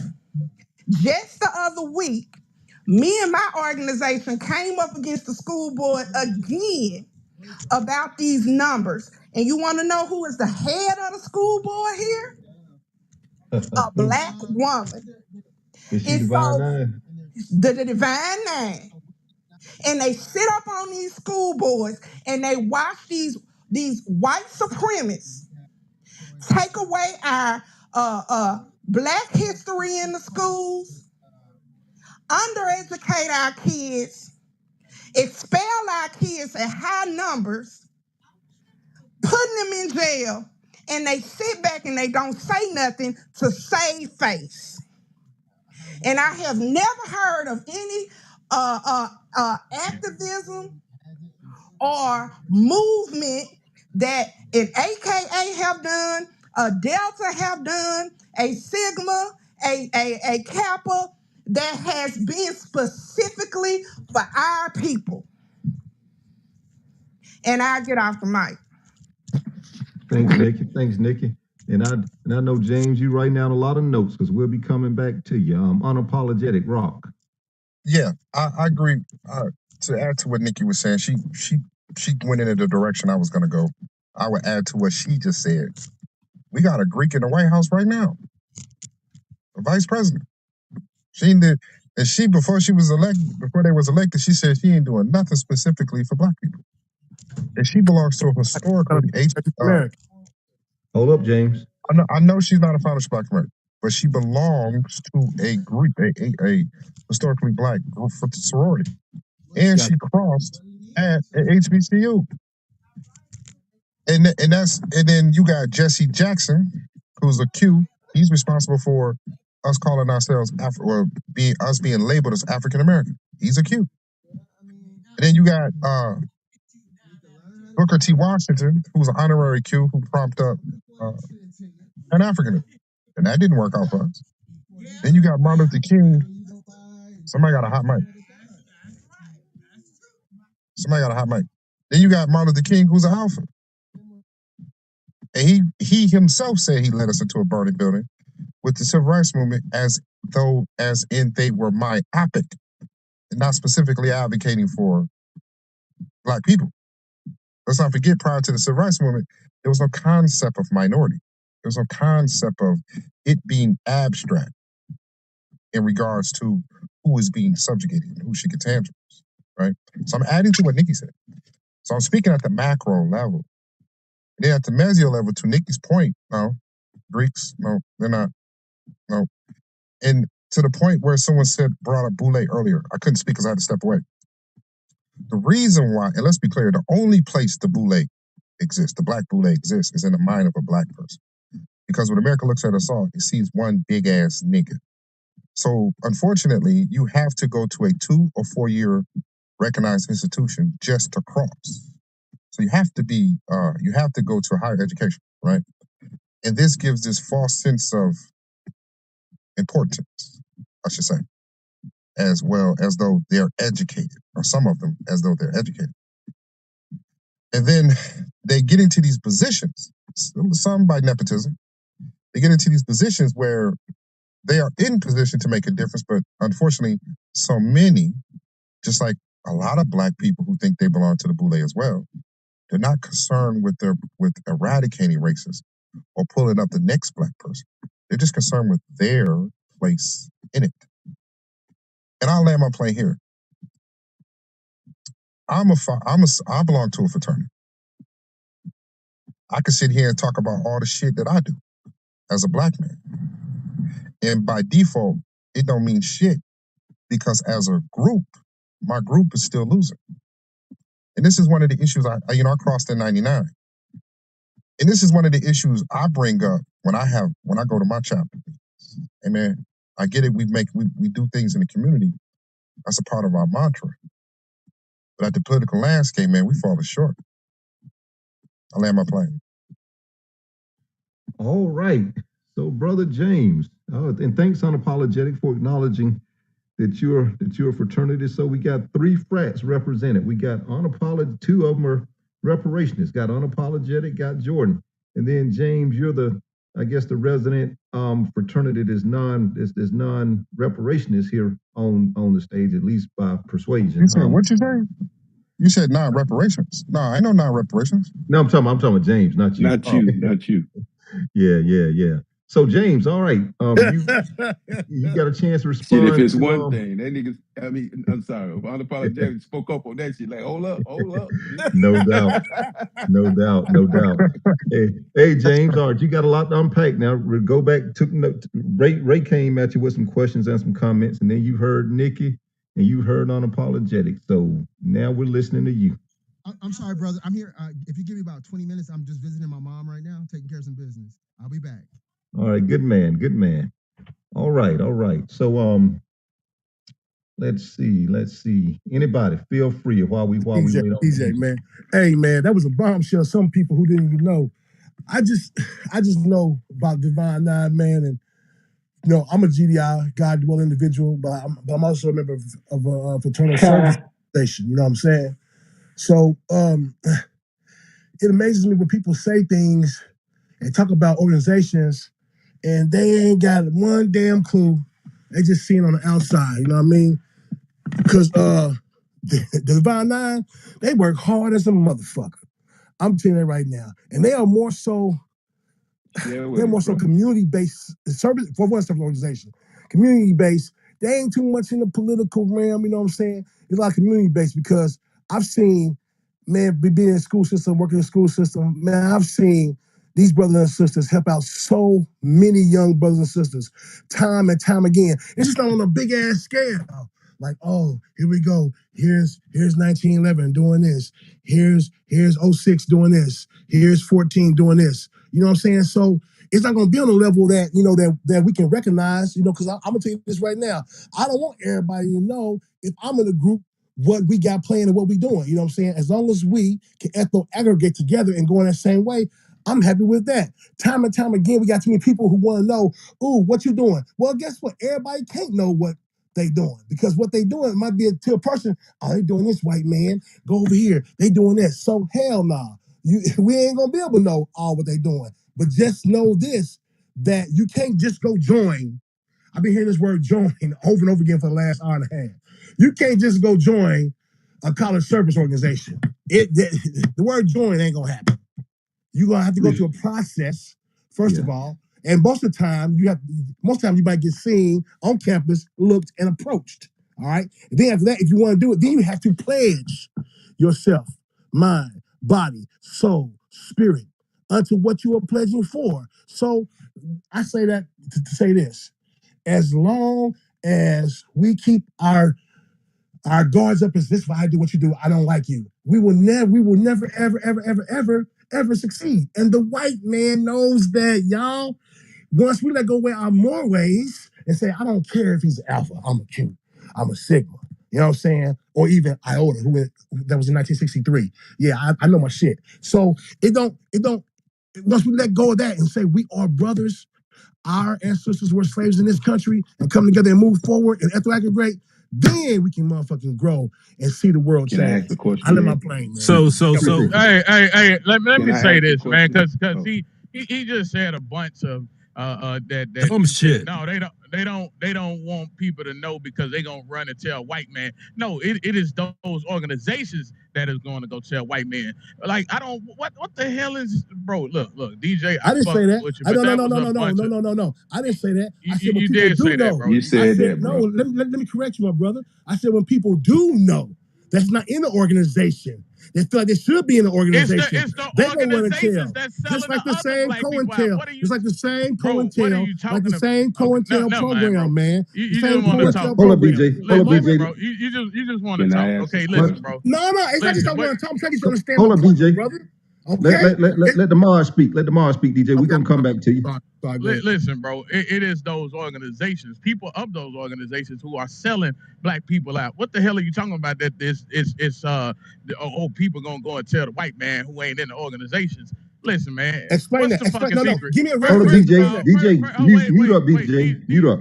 And DJ, you said that you got all these brothers and sisters who do for the black community and do all this. First of all, it was stated by I don't even know what fucking organization she was from, but it was stated that basically how they work out is if I'm in a position to give a person a job, if a person come in that's qualified, you know what I'm saying, and I got a brother that's from a frat or a sister from a sorority that's not qualified, I'm gonna pick that person that's a part of that organization because hey, I'm gonna look out for you. You know, you scratch my back, I scratch yours type shit. Now, how does that helping out the black community? First of all, I don't see these motherfuckers in no community. I don't see them doing shit for nobody. I never seen them. Listen, my family hold a toy drive every fucking year. Never nobody from those organizations come through to even give a $5 fucking toy. We feed the fucking community. I don't ever see them come by and bring a pack of fucking bologna. They don't do shit. So what the hell are you talking about? They out here doing good. They don't do shit for the black community. That's why this room is made. And I land my plane. Yeah. And hold up, DJ. Don't come off your mic. You're gonna get ample time. You're gonna get a chance after James. And just for the record, I know DJ, he's not a Divine Nine. I think he's something similar to a Divine Nine. Yeah, I'm not a Divine Nine, no sir. Yeah, he qualified. No, early. he's a he's defined idiot. That's what he is. Anyway, Hey, bro, wait. Hold on. Take it on the chin, DJ. Take it on the chin. We joking here too. We played a dozen. Come on, stay on your mic, man. I told you you're gonna have plenty of time to talk. Now don't get triggered. Don't get triggered. You're gonna have plenty of time to talk. Okay. Yeah, you're gonna have plenty of time to talk. Yes, sir. And so here's the deal. I just want to add to, because I hate that Al left, because DJ, you said something similar to Al about the Divine Nine do things that people don't see. And I wanted to, that was one of my talking, that was one of the points earlier that I want to counter. And this is where I want to counter it. But you know what we do see? You know what we do see? We see the tags. We see the purple and gold. We see the what is it? The teal and the pink. We see that. It's prominent. And so you can't have it both. You can't say they don't see what we do, but then we see you conspicuously as hell. And so that's always been my counter to that position, that we do things that people don't see. All right, and I think it was Jordan earlier. Jordan brought up a good point. Say, well, we don't talk about, and then we're gonna after I'm done with this, we're gonna go to Rock, and then we're gonna let James and DJ rock out. Then any mod that wants to jump in. But Jordan made a point earlier about we don't have those criticism of the Links, the Continentals, but he understood, but then he acknowledged why. For the same point that I just mentioned, you don't see them with their tags and their regalia, their paraphernalia, like you do with the Divine Nine. So hang on to that thought, and DJ, write down your notes, you and James, because amongst the other things that you're going to respond to, want you to respond to that. Go ahead, Rock. Yeah, I was just going to say, he said that they don't really get into politics, but that's bullshit, because them folks be recruiting for the Democratic Party like you ain't never seen before. So they do play politics. They understand the position of politics, and all of y'all play politics, because get out the vote is all you know to say, and that's what they do. And that's what they do. They don't give no education on how to vote or how to use the vote, but you will recruit and tell a Negro or a black person, go vote, go vote, go vote. And then you brag on it. Yeah, we registered 50,000. Yeah, y'all do that shit. I land. Man, that's most black people though. Like y'all can't tie that tag strictly on D9. 90% of black people, or well, yeah, black people. I'll just say black people. I'm not gonna split it by sex. Jordan, we Vote talking about the party D9 line, man. bro. Nah, but I get what you're saying, but like, come on, bro. Like some of these Hey, kids But Jordan, no, the brother Jordan, said But the dude he before him said they don't he participate said in they don't politics. that's participate in it. exactly He's what he just shooting them said. down. Yeah, that's wait, basically what he who responded to. who The said guy it? said that they It don't participate in politics. DJ said they don't they I participate don't in mean, it. really And participate in officially, politics like. Hold up, hold DJ. up, You coming up soon? officially, we can't have Thank stances you. on political candidates. Officially. That's why when that picture came out with the Delta, well, it's supposed to be like the women marching in line to go vote down on the color.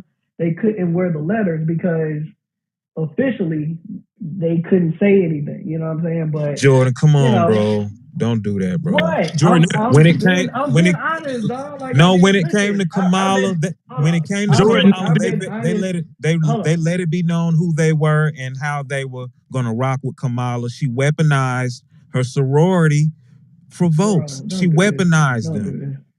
Don't do this. yeah, she did because I Like, was listen. I was in I the room. agree that the majority of the D9 told the Democratic Party line, but I'm not saying that that's exclusive because they're D9 members. I'm just saying that's the way black people vote in general. So, Hey, Jordan, come the on, man. AKA president or whatever she is, she had a phone bank where she organized all the AKAs and the older chapters and all of them. They got in on a phone call and she put it out that they need to get behind Kamala Harris. Do what you can to support her. They took money up and everything, bro. I saw it. But she also got in trouble, and the org got in trouble for that too. So. Thank you, man. Listen. I'm not no fucking idiot. Okay, Hold up, DJ. Hold up. You going after James? Yeah, don't worry. We played the dozens in here, man. Don't take it personal. No. I'm good because I play them too. But listen here. They cannot, Divine Nine or even my service organization cannot, or even your organization cannot go out and say, vote for this party, run for this party. You just motherfucking can't do it. But they do it. They do it though. The AKAs did that. The AKAs did that. They supported her. They ran her campaign when she was running for president and when she ran for vice president. The AKAs they were strolling in front of the White House. Hold on, they were strolling in front of the White House when Joe Biden and her got elected. Yeah, see, here's the thing. See, there's a fine line, like the motherfucking punk ass pastor be doing that shit. There's a fine line, right? You can do that, but you just can't go vote for this motherfucker right here because I did that when she was running for president. The AKAs did that. And they almost lost her chapter. No, it wasn't even that bad. The AKAs did. The AKAs faced some legal trouble for that. So. Hold on, Jordan. There's a pastor by the name of Jamal Bryant, right? Said from the pulpit, don't vote for Herschel Walker because he's stupid, right? And so if you ain't voting for Herschel Walker, then you pushing Warnock. I'm just saying they do this shit. Is Brian D9 though? Hey, is Brian D9? Is anybody knows Brian? Brian, yeah, Brian's in my fraternity. Unfortunately, he's in my fraternity, and my fraternity. I'm telling y'all, my fraternity definitely caught some financial problems for that. So, yeah. So what happened to the AKAs when they was promoting Kamala Harris? Nothing. That's not true. What happened? I'd love to have an AKA in here, but can't get one on stage. What happened though, Jordan? Yeah, like I know what happened, but I don't. No, nothing happened. I know what happened too, Jordan. she's still running it. Yeah. Right. No, they definitely got in trouble for it because we caught trouble for the Jamal Bryant shit. I got you, but when Kamala Harris was running for president, she literally tried to use her roots in HBCU and as an AK. If I'm not mistaken, when she went to Howard, she had on her letters on her campaign trail. Yeah, she did, and I mean that was part of the whole "we need to whip up the black vote" thing. Like everybody knows what those letters represent, so it was like, "Oh, she's black. We're gonna vote for her because she's black." No, it was like she's the AKA, Jordan.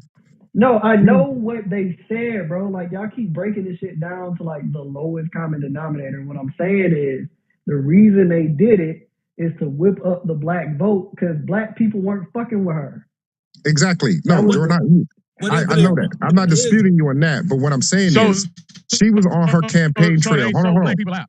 When she went to Howard University and she had her letters, she went there to get the black vote, but to specifically appeal to AKAs nationally or internationally. Excuse me. I Hey, hear what you're saying, Jordan, unapologetic, but I kind of see it a bit differently. whatever they're supposed to do ain't what they did. What you're supposed to do and what you do is two different things. We ain't talking about what they supposed to do. We don't read their bylaws and all that type stuff. We talking about what we saw, what actually happened, you know? And bro man said that they don't. He didn't say they ain't supposed to. He said they don't get involved in politics. They do. We saw it. We witnessed it. They do it.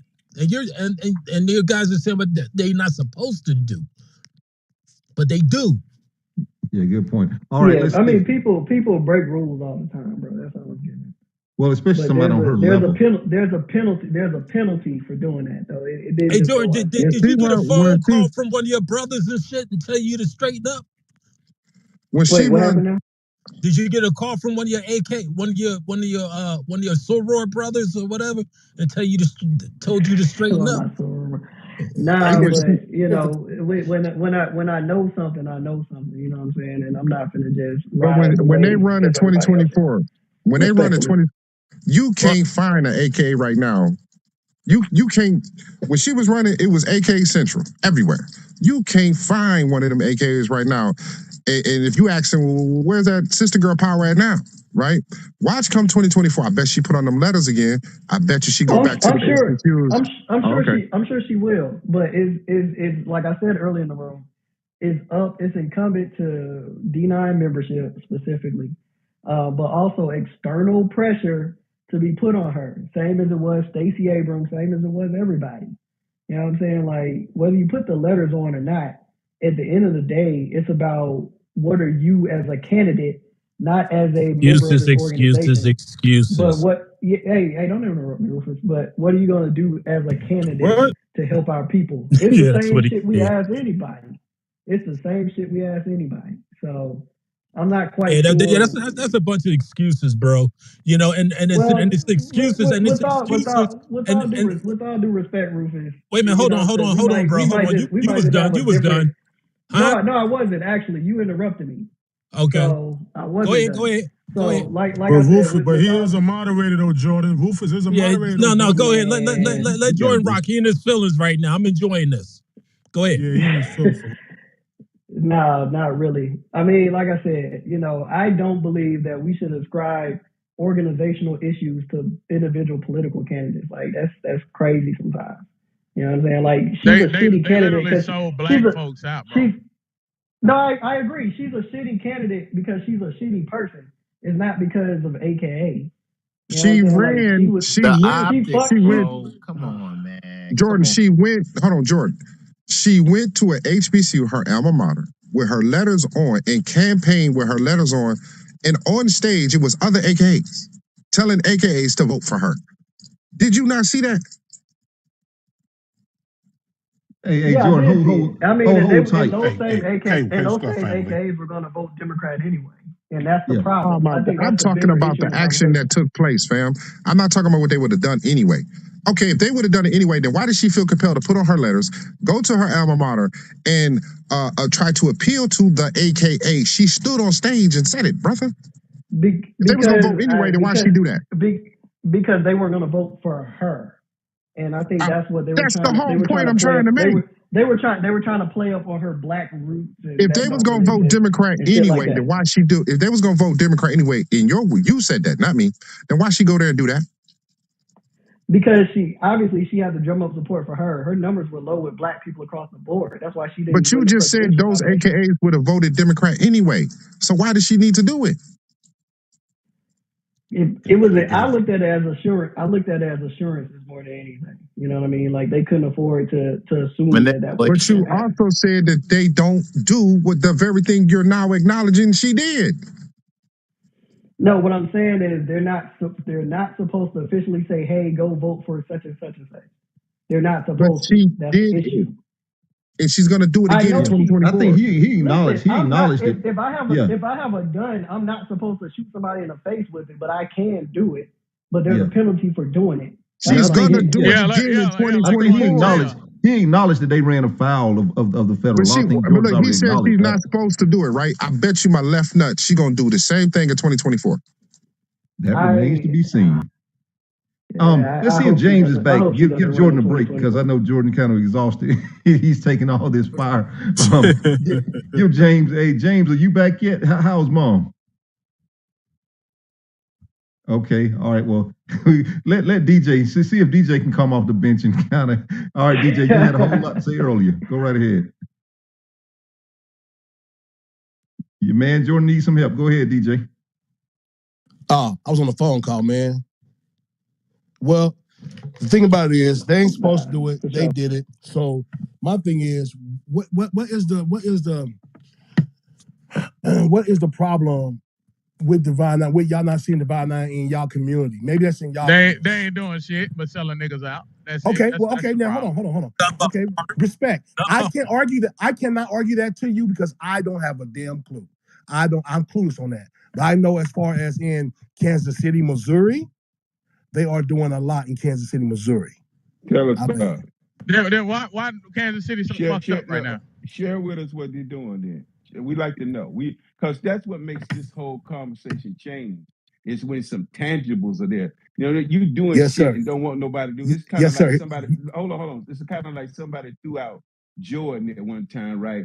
Jordan's ego is fucked up, but LeBron's ego made that motherfucker change because he went from not wanting to tell anybody what he was doing to sharing every motherfucking thing he was doing with people. Jordan doing this, Jordan doing that. But I let that land. So tangibles matter, man. When people see what you're doing, that shit matters. You know, you can't be saying we doing shit for the community and don't tell nobody. You should want to share that shit. Yes, sir. So DJ, right before you go, Cole, I apologize. I seen you earlier. You came in and out. You got anything you want to add on DJ's plate along with what Rob? I do have a personal friend who says that he lives in Ferguson. That's right on the outskirts of Kansas. He say that these organizations, all they do is give away used coats and turkeys. You know what I'm saying? That's not necessarily well, y'all know. It's all the same stick, man. So all right, DJ, now you got what Rock gave you and you got what Cole gave you. Please tell me. I think Ferguson is that more towards St. Louis area, Cole? Yeah, that's about St. Louis. Yeah, that's not towards Kansas City, brother. It can. It's all Missouri. It's all Missouri. So it don't matter. It's all Missouri, bro. Okay, but no, I can't comment on what's going on in St. Louis if I'm from Kansas City. That's 3.5 hours. And you don't see that as a problem, bro. You don't see that as a collective. We should be networking out. If y'all gonna be a network, you don't see that as a problem that y'all both in Missouri. I mean, just in Missouri alone, just like y'all right. I mean, I know they far apart. They on each end of the damn state. But you don't see that as an issue though. I don't have my ear to whatever the Divine Nine are doing every other day, and plus the white man ain't gonna promote that anyway. So let's get that out. What the white man got to do with that? We don't even need the white man. We got the fucking internet where we can talk to each other. We don't even. Okay. Bro. So you had asked me what they doing. You got the. I'm going line which they was which they was founded. Okay. The 1906, they have every year they have their own building here where they take kids from high school that's doing bad, getting their grades together, get them to go to the next level. That's 1906. Then you have who's at 1908. That's the AKAs. They have their cotillion. They have their DJ. Hey DJ, I don't mean. But I mean, you asked me a question. I'm trying to But answer. let me say it right. Oh, I see there what's was going on. listen. I just want to let you understand what I'm looking for. there was a time, right, that I operated in Pan-Africanism, right? Meaning that I sent shit across the water. I felt sorry for people that was being oppressed. I thought it was fucked up when they wouldn't let the Haitians come in. They was in the water. I thought it was fucked up they did shit in Africa, and when they needed apartheid, we sent money and all that shit. That's where my mind was. Where my mind is now is what is these motherfuckers doing now that you can say that's been, let's say 2019, because that's kind of when shit start waking up deeply. 2019 to present. Give me that picture. Because I don't give a shit. We all been there, done that. What is the now shit? Well, I was telling you the year they were founded to give you a perspective of. I just want to know what they doing, bro. I don't give Okay, a shit okay, about well, all okay, that. okay. Just All right, tell I'm me letting you what know. they, give me some tangibles on Okay. what they're doing in the present time.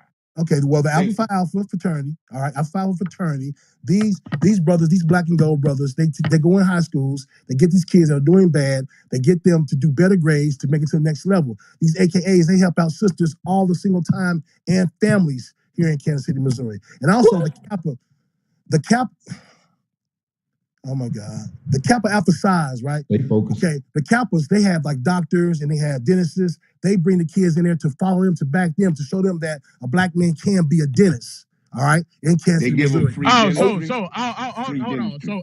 So everything Well, that let me y'all finish. do is symbolic. It's never nothing tangible. Like when y'all in these corporate positions that y'all like to brag about all the goddamn time. It ain't never. Hey, you know what, man? You gotta. You know what? You qualify for this job, man. You know what I'm saying? You don't ever reach back. Everything that y'all do is just going to. Hey, a black man could be a dentist. Hey, let me teach you how to do 1 + 1 is 2. You know what I'm saying? It's never nothing tangible. It's just all symbolic, bro. Like what the man? Let me be Well, quiet, bro. I mean, you let me- asked me, and I'm trying to answer your question Go ahead, without DJ. getting cut off, so we can get finished with all of them. It's only 9 of them. All right, and so then you have I'm trying to think, what's the damn name? I can't think of it because I'm not a Divine Nine. Oh, Delta Sigma Thetas. Oh, every year they do the thing every year. Wait a minute, the Delta Sigma Thetas made history in the state, probably in the whole motherfucking country. Made history on getting a building that was ran by these white women. They gathered right here in Kansas City, Missouri, in the hood. They bought it outright like 6 years ago. They run all their meetings out of there. Delta Sigma Theta building, Delta Sigma Theta Incorporated, 1913. Every year Okay, they help out. again, how the and what that do for the black community? So bro? Just get to what it does for so the black what community. so what it does for the black community, those who are not knowing, which means ignorant, that wants to come and do this, go through this process, they help out the young ladies every single time. Every single time. We have the But by doing what though? You just saying help out. What doing what? Look, Bro, I'm not what a are they doing to motherfucking help woman. out? Hold on. I'm not a motherfucking woman. right, I'm not And working then, at sorority. wait. Come on. Listen, And then he labeled. I just told you. And I then just told he. you they get the girls from the high school, give them better And grades, to then go he to the next labeled level. folk ignorant. He labeled folk ignorant. Damn. No, I said not knowing first. Y'all see Which means that? Y'all, ignorant. no, you said ignorant. Y'all see this crap, right? Which means ignorant. Order I on the said stage, not y'all. knowing. Y'all see this crap, right? All the time. He's hot tempered. What is wrong with you, gotta man? do order. And hold on. You're the hold on. one that's So getting now, out of control.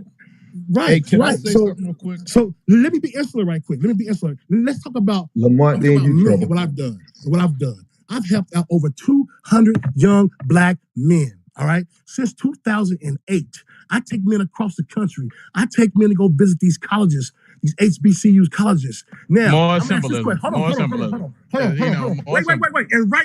And right now I got 50 motherfuckers with me, young black men, educating them, getting them out the gangs. You're a tour guide. You're a tour guide. So you're a tour. So you're a tour guide. So you're a tour guide. One mic, y'all. I ain't no motherfucking tour guide. We What the need fuck are y'all doing? Y'all ain't doing shit.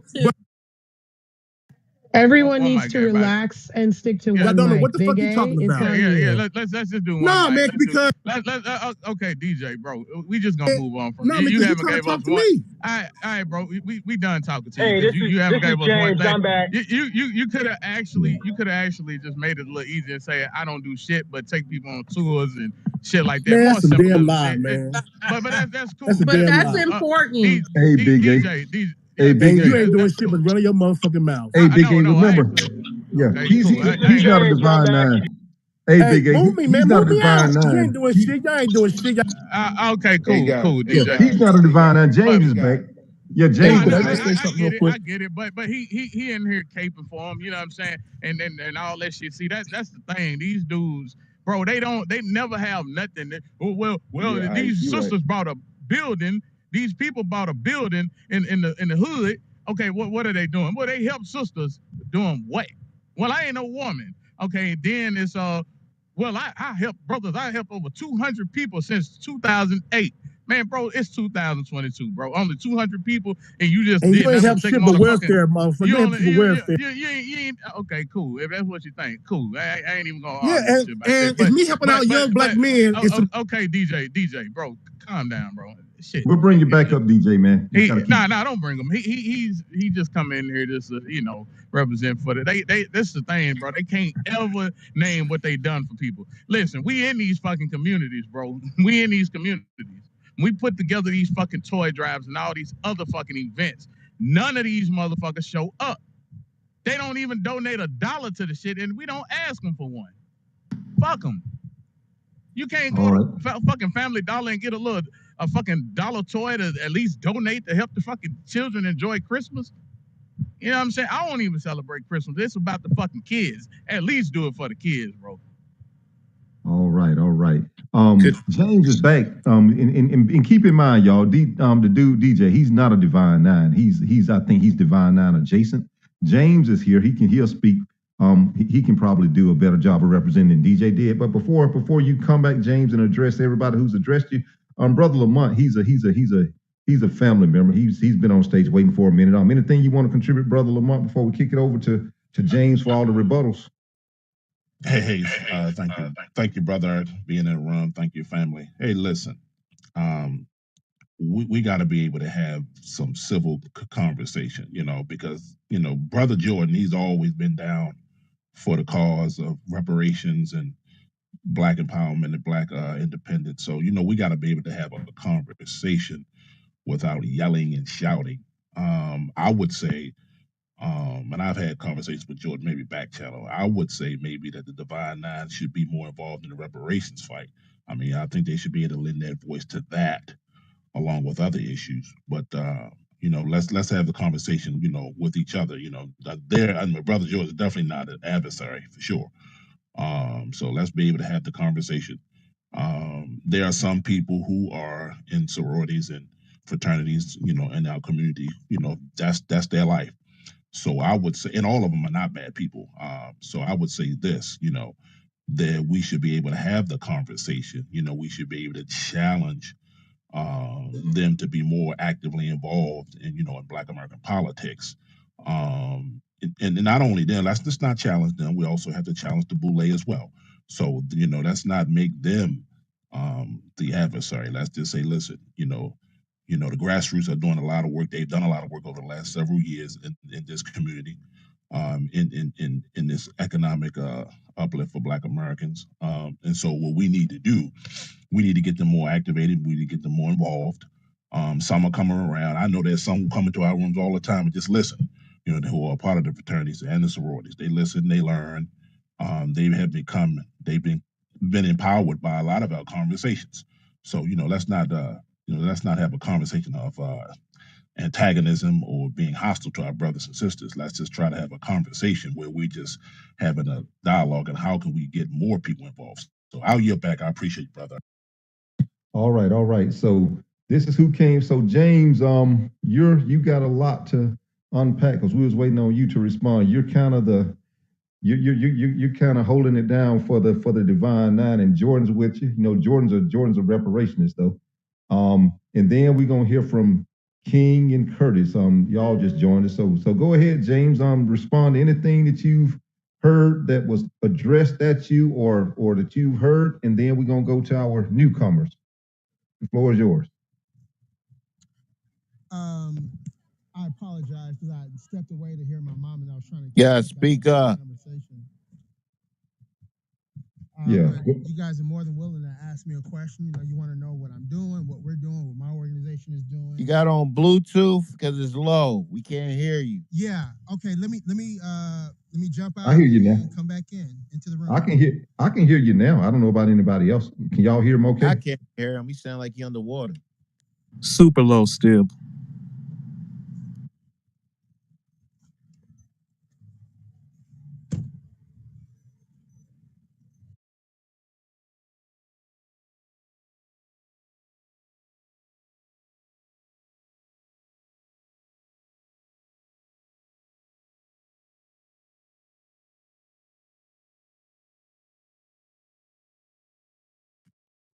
All right, All right, we can go to the next break.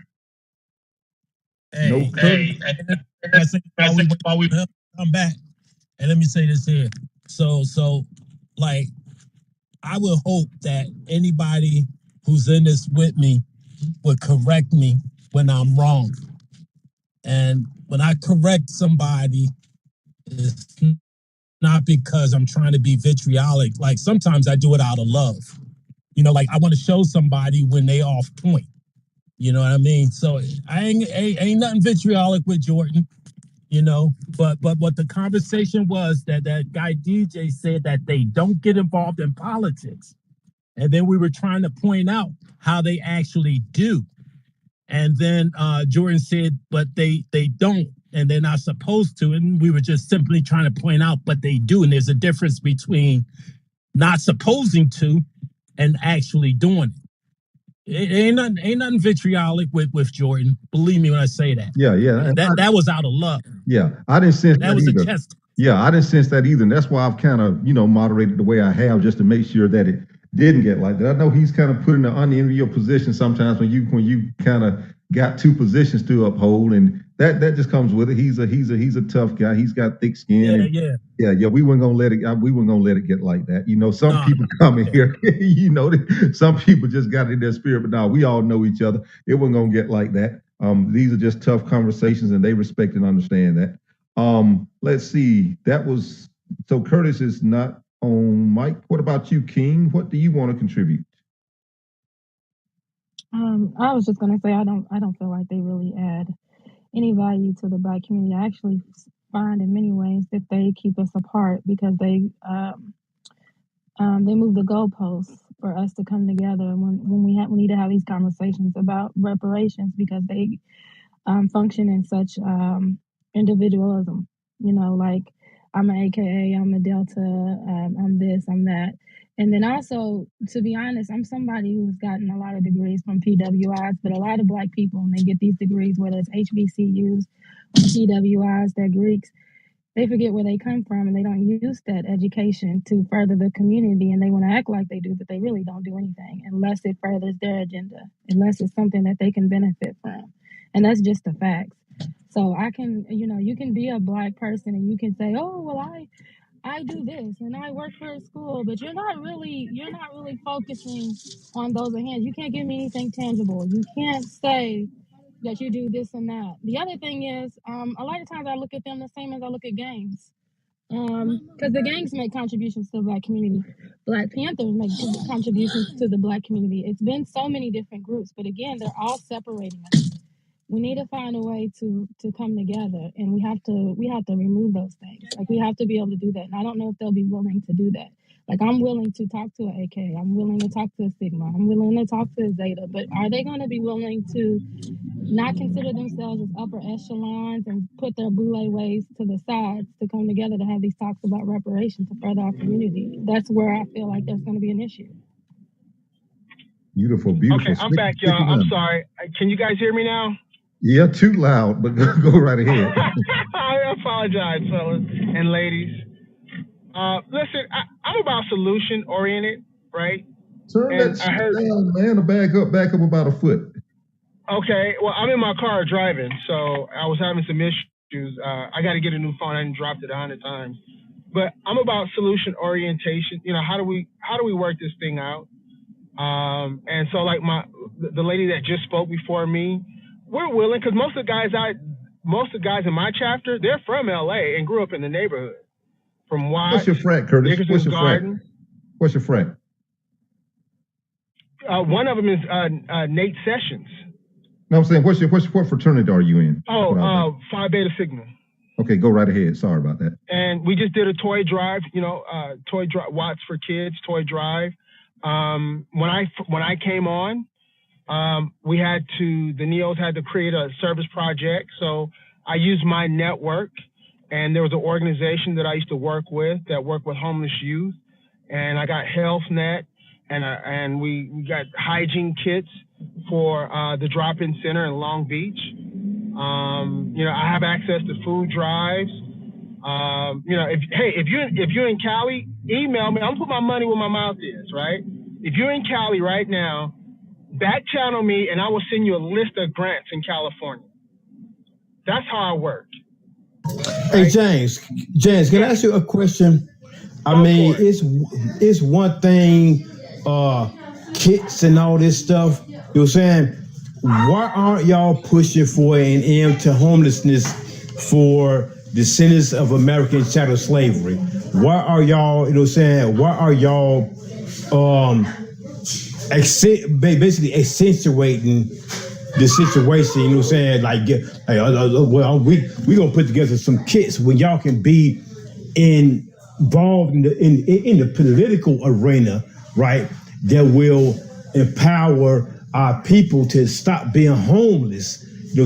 While immigrants are being empowered to take over the entire city and gain all this housing, even under being illegals. You know what I'm saying? I agree with you, my brother. Listen, I agree with you. That's what we need, bro. Now. I'm upset with you, not with you, but I'm upset with, the politics in LA is crazy, right? And I'm gonna let you know, LA is a sanctuary city. I don't agree with it. California is a sanctuary city.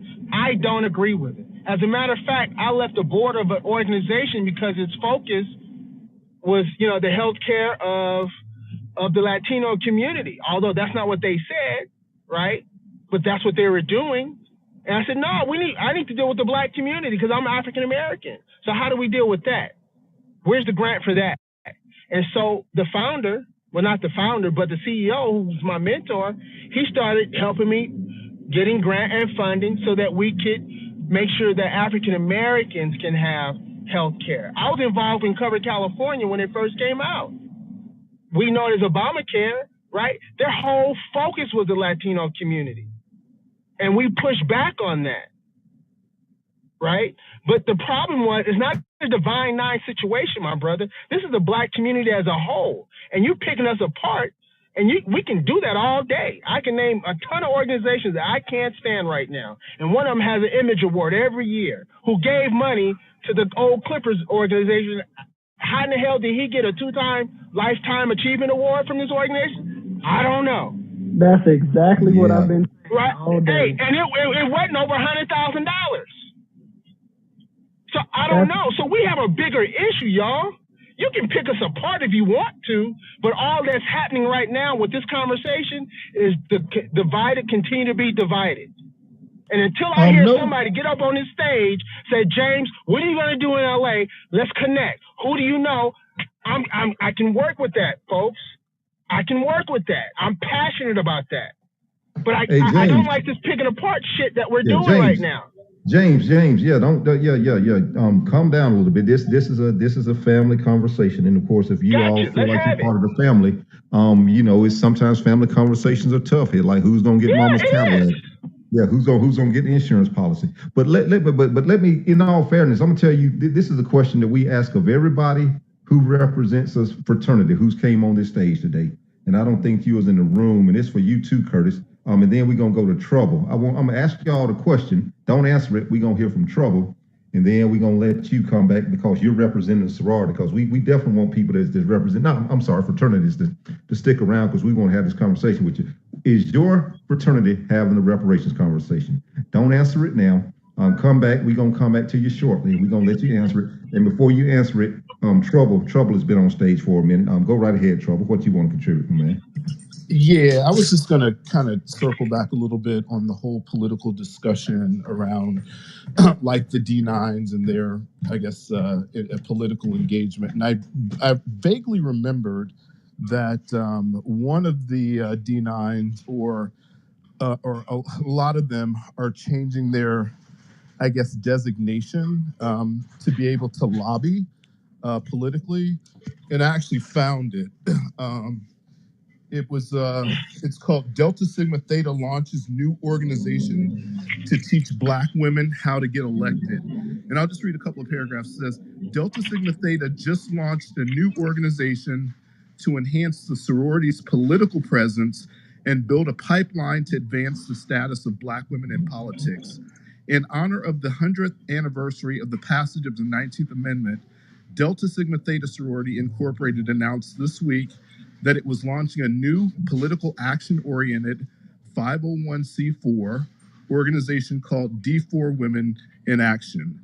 And so I won't go on, but it says that this D4 Women in Action mission and goals are to advocate and educate on policy priorities, develop the Chisholm Jordan Institute to train Black women to run for office and appointments, encourage Delta's network to donate fiscal and human resources to advance Black women candidates, and lobby for and against legislation and support opposed ballot measures.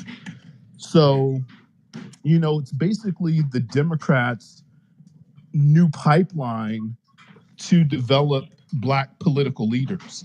And I suspect that, you know, in addition to the Deltas, that the AKAs and all the other fraternities and sororities will follow suit.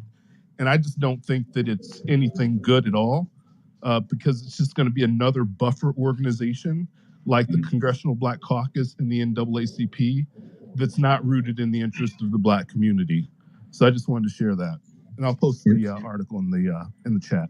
Yeah, and thanks for sharing that. And that's not necessarily a new playbook. The new playbook is what King shares with us, also New America Cities for Action. That Divine Nine, that's an old playbook that they might just still be continuing. But thanks for that. It's relevant nonetheless. I see Thug, I see you, Big, I see you. We're gonna get to you all. It's I James. want to comment to James. Okay, come in on James. Then we're gonna go to James. Then we're gonna go to Big and Thug, or Thug and Big. Somebody got a hot mic. That's Trouble. That's your boy Trouble. Sorry. Let me mute him. Yeah, I mean, Karen Bass, the former Congresswoman, mayor-elect in California, she's Delta Theta. She's been visiting Ghana, attempting to give away our reparations, working in concert with NARC and COBRA, IBW, 21st Century, The Black World, NAACP. And reparations program is a government contract, if you don't know that. AB 3121 hearings resume tomorrow. I have a question for James. What is your position on ethnic lineage reparations in the United States of America? Are you pro or are you anti? I speak my piece. All right, James, it's on you. You can package that answer with the question I asked you about reparations, period. So go ahead. To be totally honest, my brothers, I can't tell you. I'm not educated enough.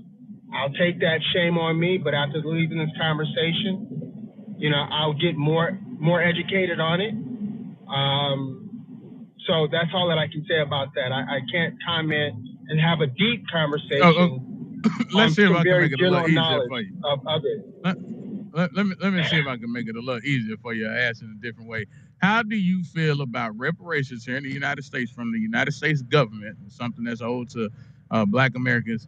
Do you just support just Black Americans getting it, or do you think all Black people should get it? That's even a harder question. I'm going to That's say not a hard it question. is because it is, my friend, because I'm ignorant on the Okay. situation. All right, okay. You He understand may that? not even be You can into mute. it, bro. I don't You think So can thank That mute. says it All right, all cool. right there.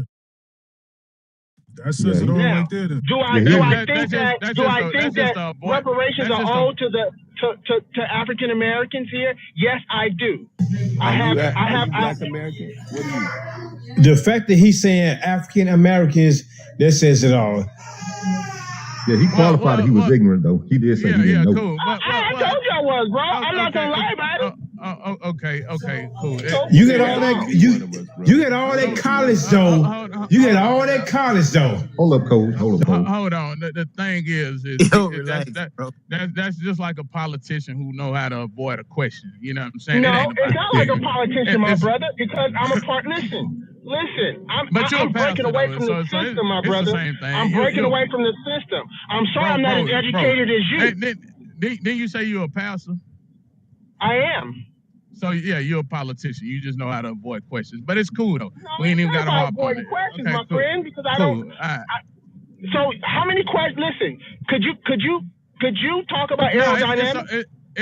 it's okay, bro. Could you talk about aerodynamics? Listen. If No, somebody you asks me listen. about You listen. Could you talk about aerodynamics? You see the arrogance. Okay, cool. Look, There is no arrogance, my brother, listen. because you're the one that's pushing the narrative. I'm not I pushing told you I any didn't narrative. know. Okay, I but I told okay, you I cool. didn't know. That was not good enough for you. Okay, cool. Question. Yeah, ask I me. told you I didn't know, Listen. and I told you I didn't have a strong point. But I also said, make sure send me you some ask me- information. I make also sure you- said, send me some information, Is and I he will one begin of to us, bro? educate myself Why y'all on that having this information, my brother, conversation with him? so I can James, get it to who we need to get it to. James, this is Coach. Thank you. James, this is Coach.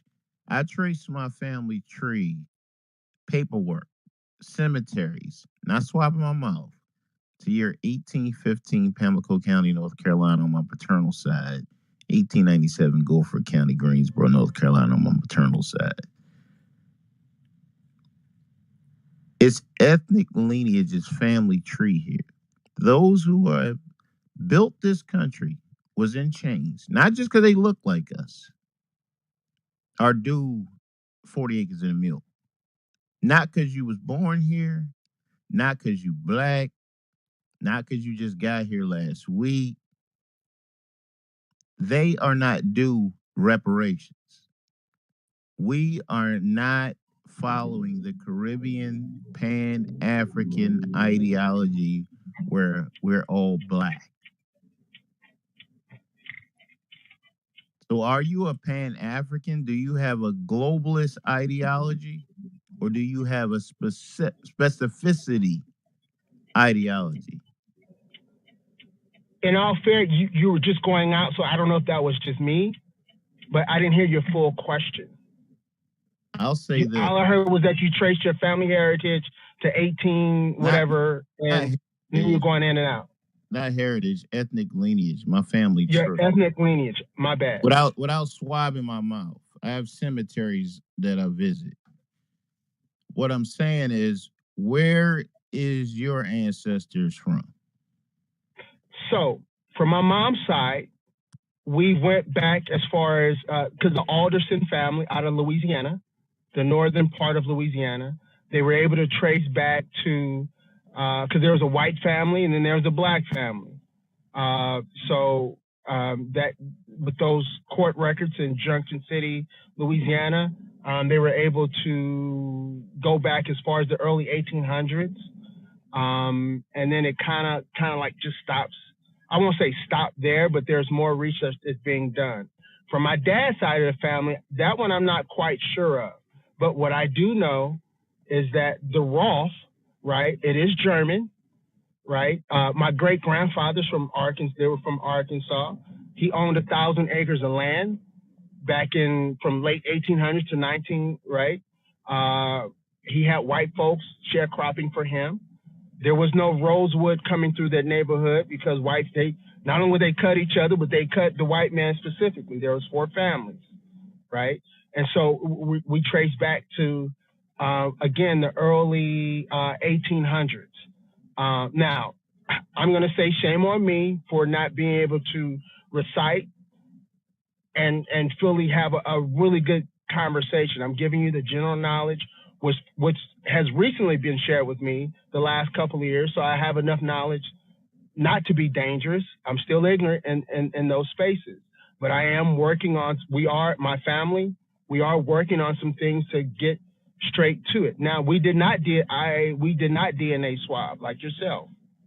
This was just public records that we were able to, that a few of our folks were able to look into. So the language that you're using, the vocabulary that you're using. You're stop selling yourself short.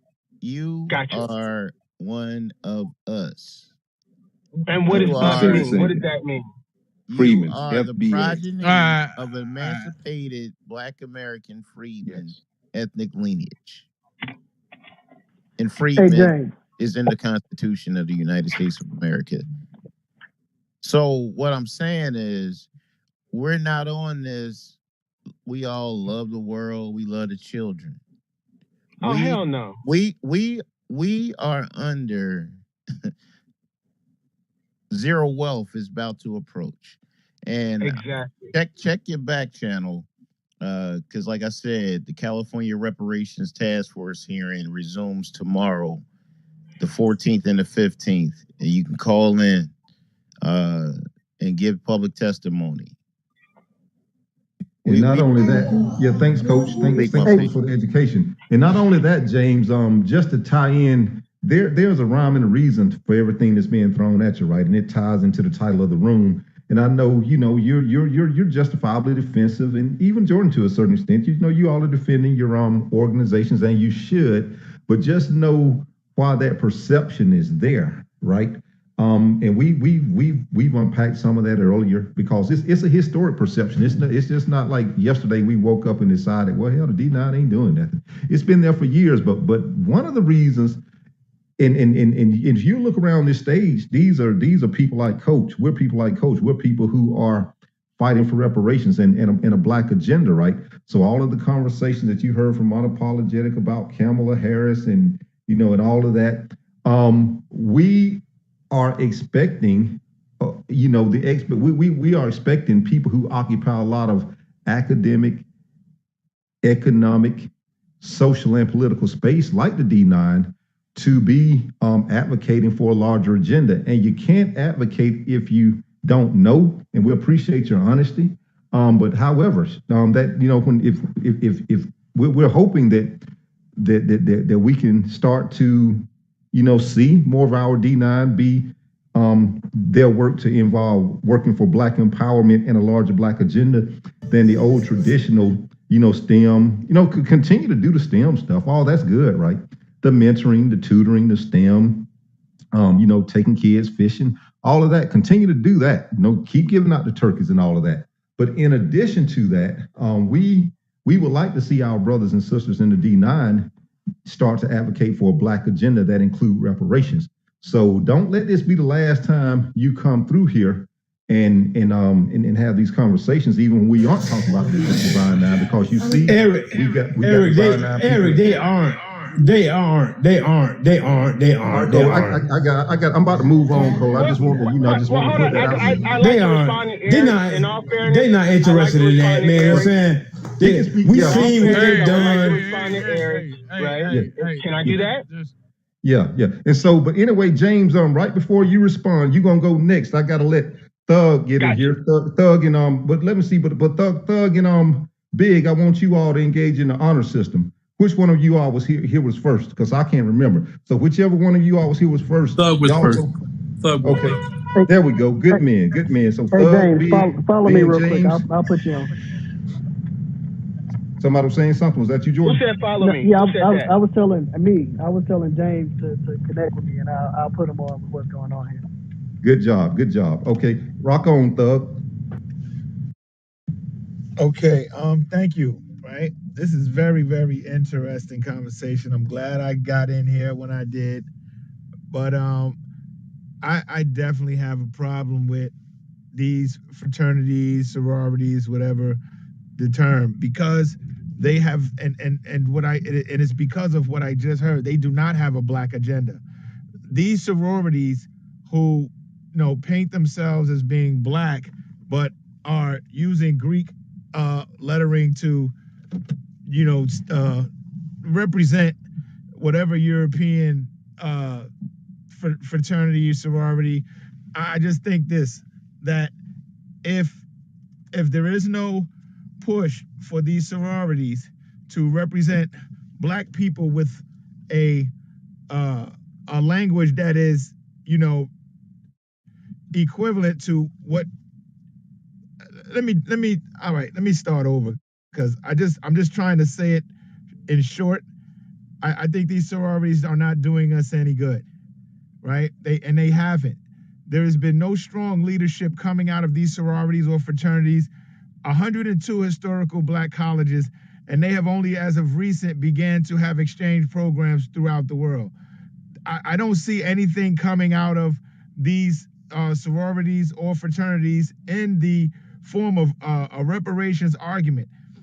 And I frequent a lot of the chats on another program that I'm on called Pal Talk, where they fraternities and sororities frequent a lot, and their conversations are mostly based on these political jargons about Republicans and Democrats, and trying to make themselves feel like they're asserted inside of this political system that they have no idea that they have no control or power within. But I just think that those fraternities and sororities are a waste of time, and the rhetoric that's coming out of there is derailing the push for reparations on all the fronts that black people have been pushing for.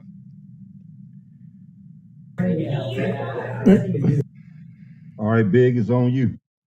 I don't consider Masonry a part of the Divine Nine, but as somebody who is a Mason and then walked away from it, because even though I say I am still, I no longer practice it and participate really actively or even give money for the membership.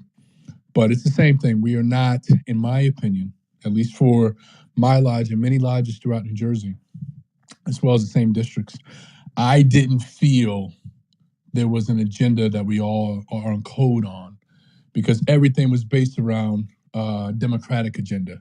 Hey, we're going to go support this Democrat. We're going to support this person. I mean, mayor, senators would show up during campaign season, and I remember my friend was going against one of the guys, and I invited him to something that we were doing as a lodge, and they were pretty upset. Like, why do you invite him?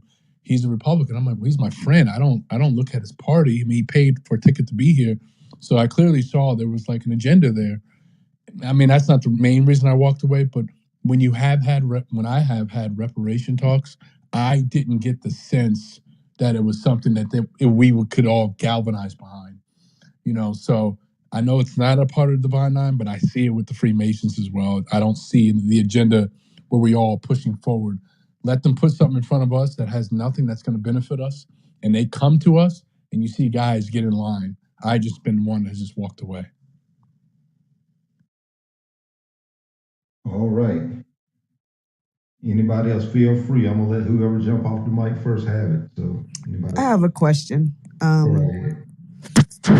mean, I'm not part of the Divine Nine. I have many friends who have been a part of the Divine Nine, and I've participated with community home rehabilitation, turkeys, toys, all of that stuff.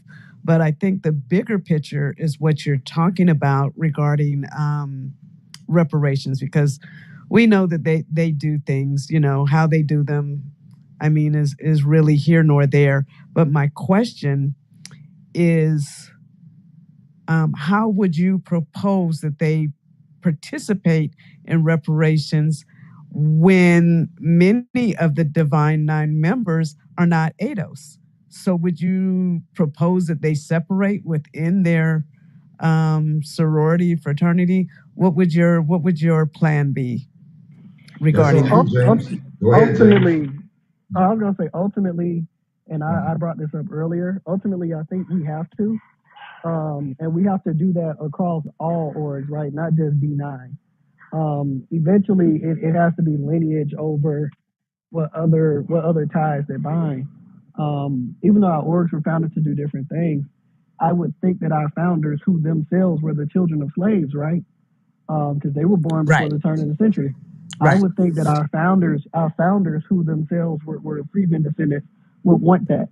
That's what they would advocate for, even against other people from the diaspora, because they didn't have any diaspora affiliation. And there's definitely a conversation that needs to be had, and I think James brought it up. I believe it was James about, and the brother before me recently, about how intertwined our organizations are with the democratic political establishment. In these rooms, we preach policy over over anything, right? And that really has to be the case. And I don't know why the orgs don't do that, because we do have the cover based on most of their structure. But certainly, we're going to have to delineate. There's just no other way around it. You can't avoid it. The race-based policies are illegal. So in and of that frame, it doesn't make sense for if I go to Conclave in Tampa this year, and they say, hey, we're going to push race-based reparations from based on some kind of NARC or NCOBRA framework, I'm gonna stand up with my jacket on and say, with all due respect, that's wrong. And it's all of our duties in these organizations to do the same thing. And we need to have. And I understand the trepidation, my freedmen folks have, with the D9. But if given, what everyone is saying, where we're supposed to be this or we hold this much power to do that, then it's that much more important to kickstart the delineation and to have spaces where it's the D9 and we're like, look, we need to push in our orgs for reparation, and we have to delineate because race-based policy is illegal. And as a member, if you're not a freedman, but you support us like you all say you do, then you'll back us like Javon Scott Lewis did. You know what I mean? So we got to draw a line in the sand in that way, and we don't have a lot of time because we're about to hit $0 in median wealth. And anybody in D9, I think Jason, I don't even know if Jason's still in the room, but Jason mentioned it, and I mentioned it earlier. A lot of people in the D9 are one bad day away from being on the street. Like, people don't have money like that. You know what I'm saying? We don't have the clout and the power like that. Maybe one or two people do in a given area or situation, but by and large, the majority of people join the D9 to get a leg up, to not have to worry about where our next meal is going to be. You know what I mean? For the same reason we went to college. We were told to go to college. So that's just the truth. Anybody that's in here in the D9 that doesn't want to delineate, with all due respect, you're not being realistic. We have to, and we have to do it across D9, 100 black men, 100 black women. What's the other joint? Somebody mentioned it earlier. Links, NAACP, Link, Link. Eastern Star. Jack and Jill, Eastern Star, Masons. We all gotta delineate in our orgs, because that's the only way we can come together and galvanize the kind of support you all are talking about, and to make a push for this thing. But as long as we're all under the guise of blackness, that shit ain't gonna happen, because it's all like, well, that person black like I am, and it's a like Big A says, man, it's a bunch of it's a bunch of babble political what do you call it, intellectual masturbation. Yeah, hot mic, King Carter. It's a bunch of intellectual masturbation around, oh, well, we all black the same and we all went through slavery. We need rooms for the D9 to where we can talk about the nuances. The same things we talk about in the freedom spaces, that shit needs to be disseminated across all the black orgs, and we need rooms. Say that for the people in the back, please. But see, hey, Jordan, most of them are not going to get in line with that, because they are toeing the line of the Democratic Party and the liberal agenda, which is people of color, black and brown, minority. All those are code words for take care of everybody but us. And so you're gonna get resistance from these groups because they have an alignment with the Democratic Party and the liberal agenda, i.e. Hey, King Carter, can I say something to that? Yeah, go ahead. After that March 2022 California Reparations Task Force AB 3121 lineage vote came down, there is some civil war going on in the legacy institution. Oh, without a doubt. Because Without a our doubt. people are recognizing that, wait a minute, that makes sense. Everybody should get it. Just 'cause That's you true. vote. So a lot of our people aren't educated on what we on. Shit, I wasn't educated till I ran into y'all on this app 2 years ago. Me Keep it a too. buck. So the more we get this information out, our people are waking the fuck up. It's changes happening. And I do agree with you, King Carter. It's the leadership is where the focus is. But the members, our people don't know this information as a majority of us. But they're being told to toe the line. It's like being in a gang. And whatever the gang chiefs are saying, that's what the members are following, right? Without Not even all, questioning. not all. No, just They don't know. They don't know. Listen to what I'm saying. Just hear me. And I'm clear on what you said, that they don't know. But even when they don't know, they go along with it. So that's just like knowing. You go along with some whatever, and it hurt our people. You're just as much responsible as those who are leading the charge. And so when you look at what's happening, and do not take it lightly when I say the liberal agenda. The liberal agenda is dictating and partnered with the black elite.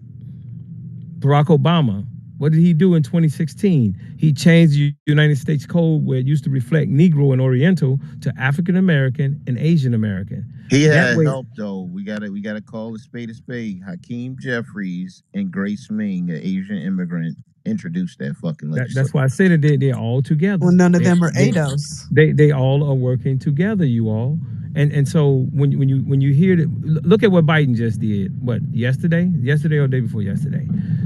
Biden just reinstituted the task force for New Americans, right?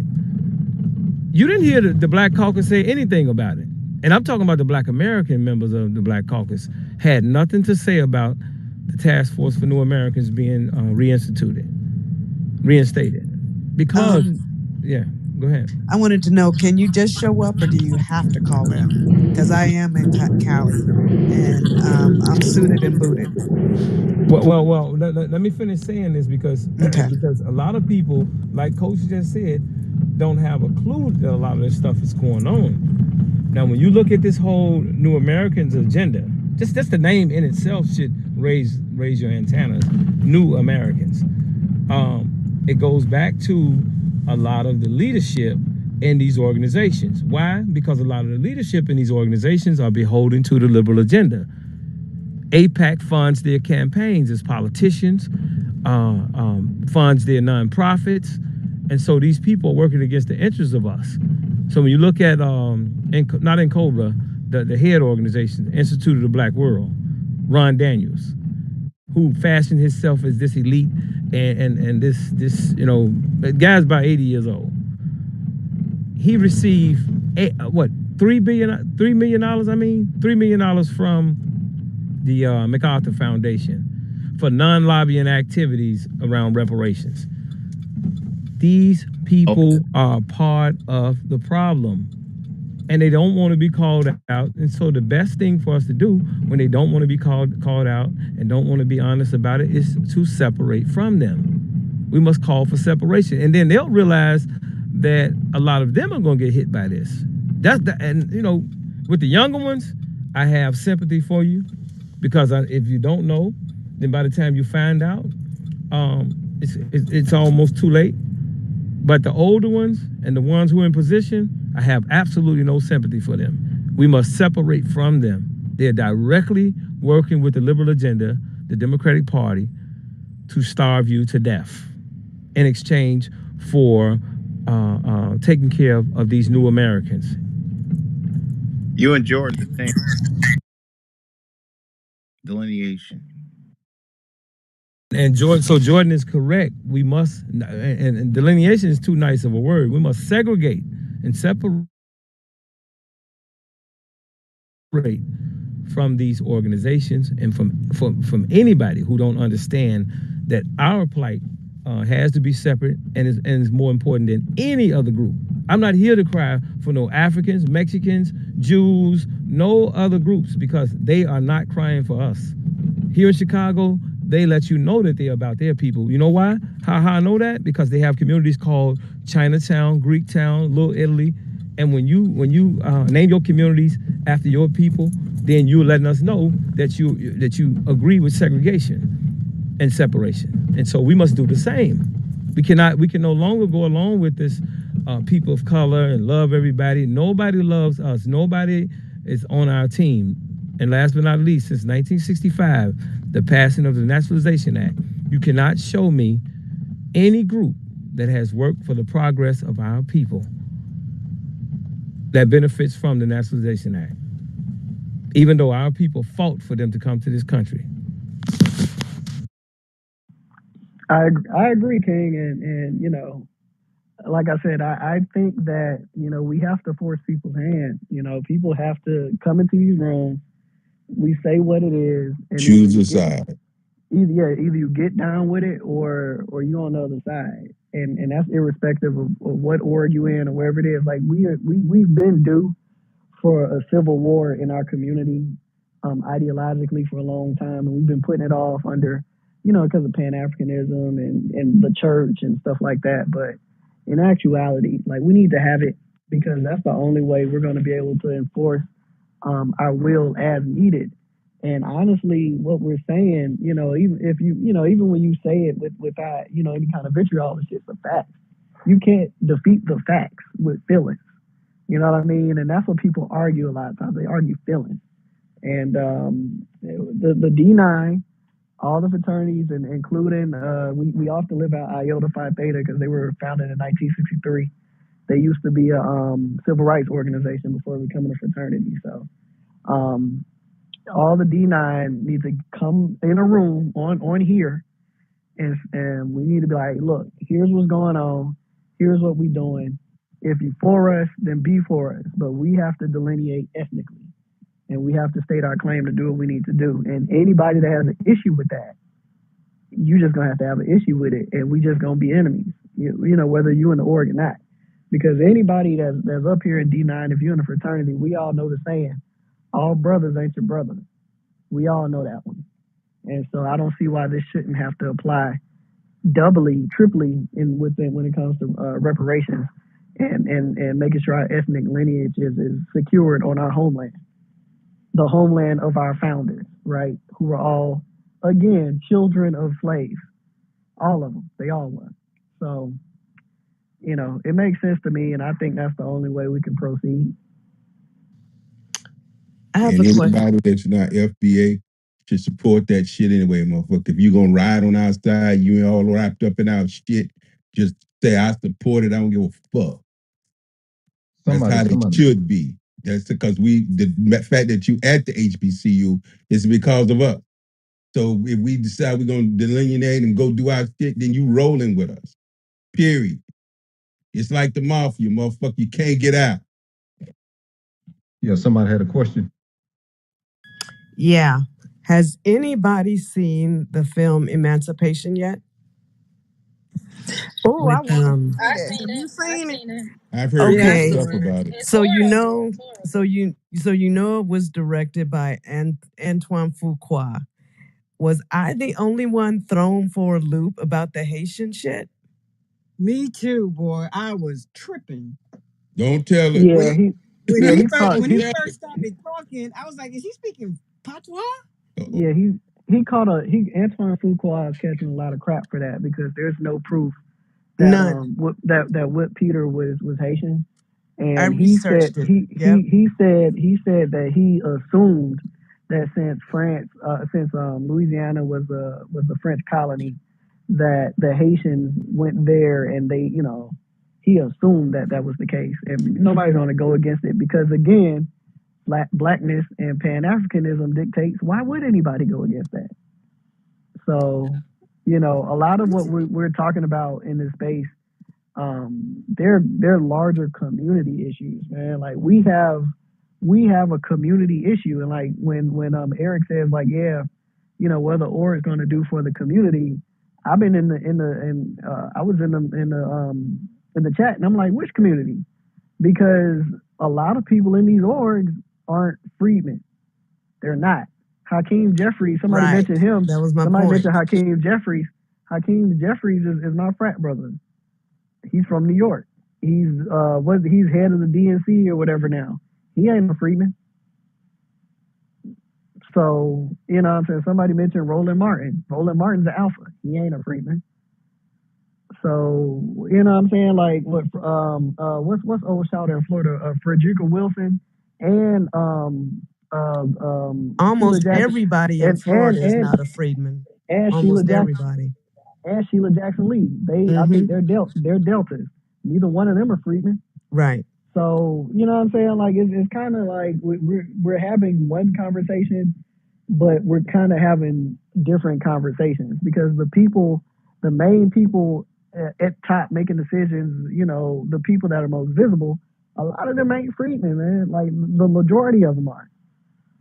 So I think the black caucus, everybody in the black caucus. Why are freedmen still joining these organizations if they've been infiltrated? They should be calling that shit out. First of all, they don't know, bro. Most people don't even know what freedmen are, big dog. Just like the Reverend up here was saying, James. Most people don't know about freedmen. I didn't know about this freedmen shit. I ain't gonna hold you. I'm a very learned person. I specifically had never heard the term freedman before until I think I was in a room with Ish and I was in a room with King. And Me King too. Was, and King was going off about the immigrants. I'm like, damn, he's right. He sound like my dad. Like he's right. And then she broke down the whole freedman lineage point. And I'm like, damn. And I went and looked it up. I'm like, damn, this is for real. So there is a gap in learning that I believe Coach brought up, that most people don't know about this shit. If I had known earlier that there was a legal designation for my people from an ethnic point of view, man, I'd have been running with that shit since I was like 5 or 6. Most people don't know, big dog, and like the people that do know, when they find out, they're woken up to it and they run with that shit. And that's what I'm saying. Like we can't just assume that people know. Most people don't.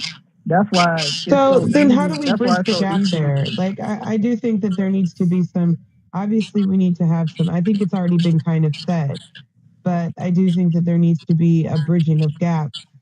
And spaces need to be held, which by the way, shout out to Big A for making this room, because if that is indeed the climate, then we do need to be bridging the gaps with freedmen who are in these communities, who are in these spaces, and getting them informed on who freedmen are and how they need to be on code and what that looks like, politically, economically, and collectively.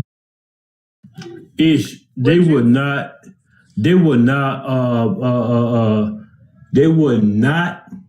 and this is what you would see, they would not like wake this up amongst their organizations. So We're talking about our people, though. Like, yeah, listen, you know what I'm saying? Listen, that's how I found out about what we on. We are updating our real information in real time. If it wasn't for 2 years ago, me running to y'all on this app, I'll be doing something else, straight up. And I'm Generation X. Speak my people. Well, let me. Can I say that? Hey, hold on. I think that personally, there's a lot of ears and eyes and spirits that are open, that are even in these organizations that are questioning shit, but they just don't know that, because this is new to a lot of people, right? Like this is really new to most of us, right?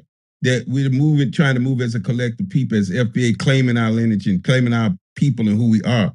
So, but there are a lot of people, because I believe when the ancestors shape the spirit, they shape the spirit of a lot of people, man. But it's just who gets to them first with the right information.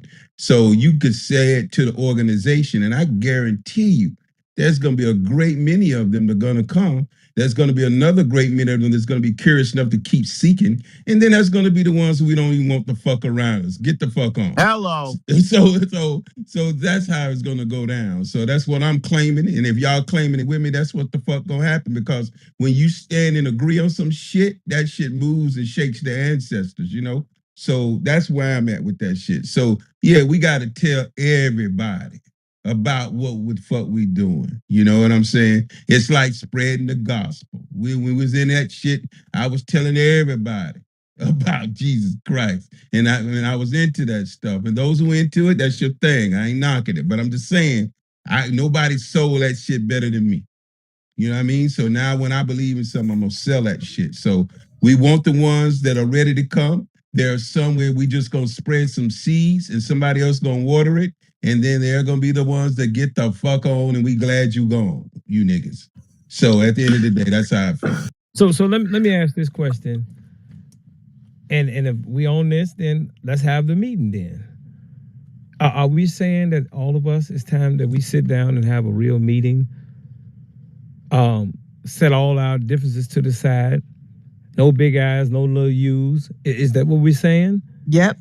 Okay. We're gonna have to do that. We're gonna have to do that for the sake of for the people who are of the mind and willing to be teachable and willing to learn. We do need to make, if there's an opportunity that we can take, we should take that for the sake of our people, because we should show them the grace, the empathy, and sympathy that the world does not show them. In educating them on how to apply information that is important and indicative to the collectivity of us as a people group. Okay, so we need to make space for that. But only because I'm not clear on what Ish is saying, though. I want to make sure, before we move on, I want to make sure I understand what Ish is saying. Hey, somebody got a lot of feedback in their mic, and if people can mute up because this shit is banging in my ears. But go ahead.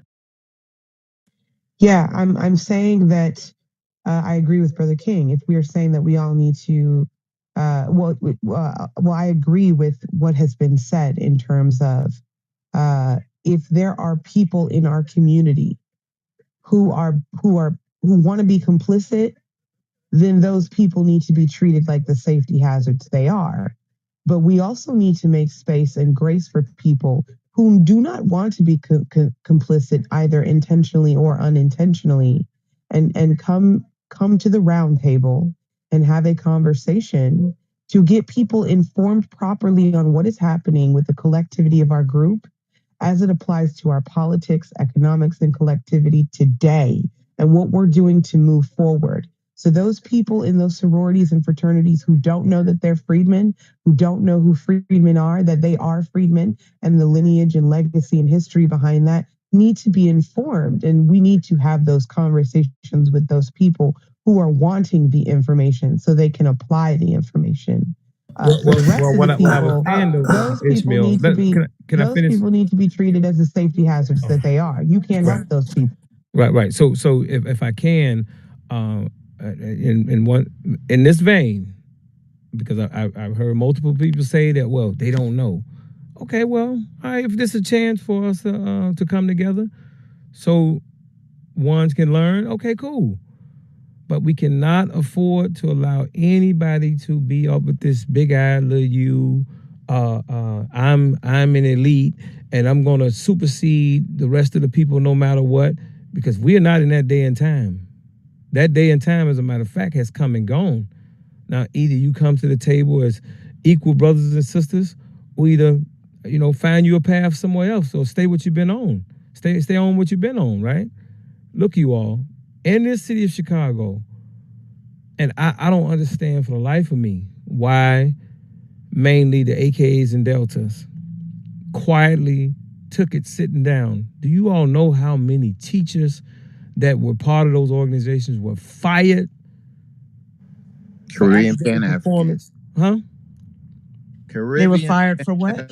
They were fired for what? Because of academic performance and underutilization of schools and things like that, right? And what's sad about it is that you had the last two presidents were both Kappas, and they watched those young black teachers lose their jobs, never stood up and fought for them while they were president. And so that's why I'm so hard on them when I'm speaking against them. I mean, these are things that I have seen unfold right before my eyes. But at the end of the day, it's no way that our people should have stayed as quiet as they were while they not just losing their jobs here in Chicago. This happened all over the country. So if anybody in the room, the school teachers, they know exactly what I'm talking about. Where they fired these thousands of black teachers, and the majority of these black teachers for Chicago, for example, here in Chicago, were AKs and Deltas. And so, okay, cool. You don't know, you don't understand what's going on. Okay, let's come together. But to come together to allow further disrespect from these groups, no, we're not going along with that. No big eyes, no little U's. We don't care nothing about your affiliations. But as a matter of fact, set it to the side and let's meet amongst each other as black people who are fighting for the betterment of us moving forward. And we talking about holistic planning, comprehensive and holistic planning for these cities that we still exist in, because for the most part we have been wiped out of these cities. Cities in California, cities in Minnesota, cities in New York, cities in Florida, and everybody is sitting back being quiet and acting as if this is 30 years ago when the so-called black elites, were in position. Did some mean and evil and dirty shit, but okay, well, for the sake of us coming to the table with one another, okay, let's set that to the side. But we will not allow you to further work against the interests of us, whether it be in government, whether it be in the school systems, corporate America, because you all have played a role in keeping our people from getting opportunities. You've done these things, and we're not asking that you do it. We know you have done it. And along with the Masons of Eastern Stars, they play a role in it as well. So if we all gonna come together, let's come together. But we're not gonna stand back and allow you to do it. We don't care who you're working for. If you have more of allegiance to those Jews, that's on you. Go over there with them, move in their communities. But we're not going along with it. And King, I wanted to wake this up as well. Being silent and ignoring that the issues are there is just as bad. Fact. Because these people are sitting on the boards. They sitting on the school board. They sitting up on the Black Caucus. I mean, being silent, saying, "Oh, I didn't do anything." No, that's just as bad. That's still the same as throwing your people up under the bus.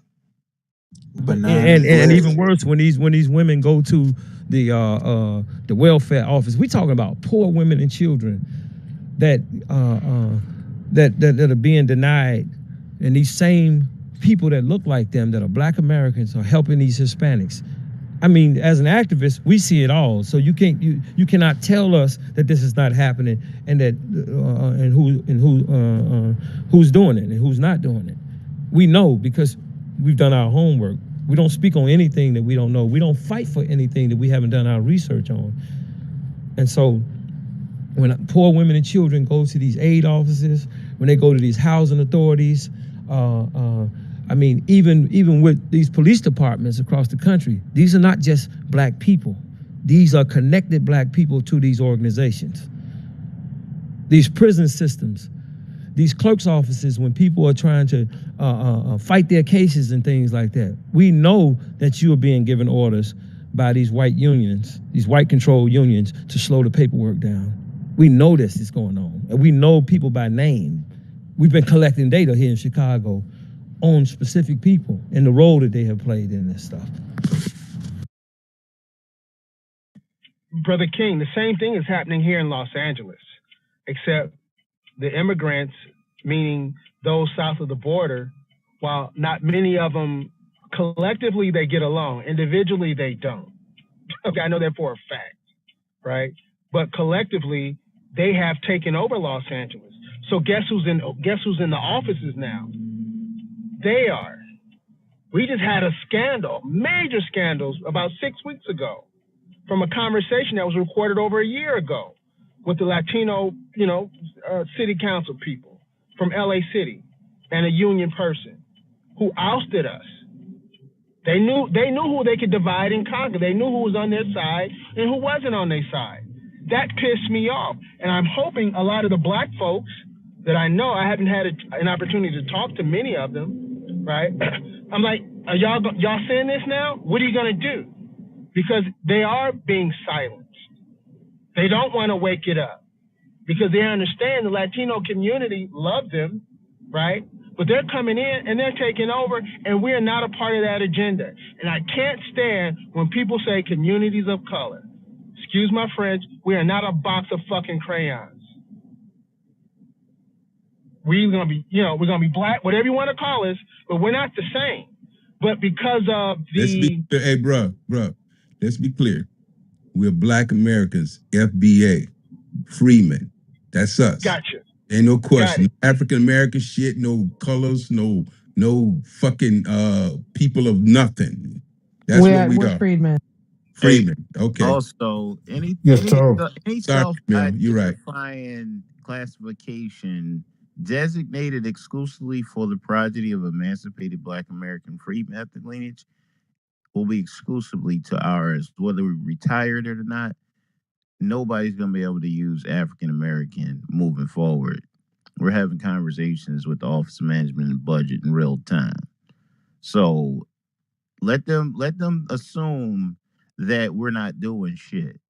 And don't underestimate our power. You saw what happened in the lineage-based vote in March of 2022. It was the grassroots on these fucking social media apps, and we boots on the ground, and we making phone calls. This is a political position that we're taking, and we're not moving off our square. Reparations program is a government contract. We need to stop saying, oh, we just need to get these contracts. Government contracts. Reparations program is a government contract exclusively for our ethnic lineage. Stop minimizing it. Speak my piece. So, again, should I show up or do I just call tomorrow for the task force in California? Oh, yeah, you could just show up. There's a link. We have a link, Miss Billy. We can leave it in the Jumbotron here for folks. Just give me a moment to scroll up. Brother Zay was the one who left it in the chat. So we can have that for people to tap into the room. Is that Brother Lamont? Yeah, hey, Ish, I think the Zinga said that she could either show up or, tap into the link. That's what I think she said that. Oh, yeah, Miss Nzinga. Yeah, definitely. Oh, just a quick reminder for folks too, especially the freedmen in the room. Please tap in with Miss Nzinga for the, I don't know if she's still doing them, but I know she was doing the rooms for the Jackson, Mississippi water crisis on Mondays at 8 a.m. So please tap in with her as well for that. Beautiful. Thank you.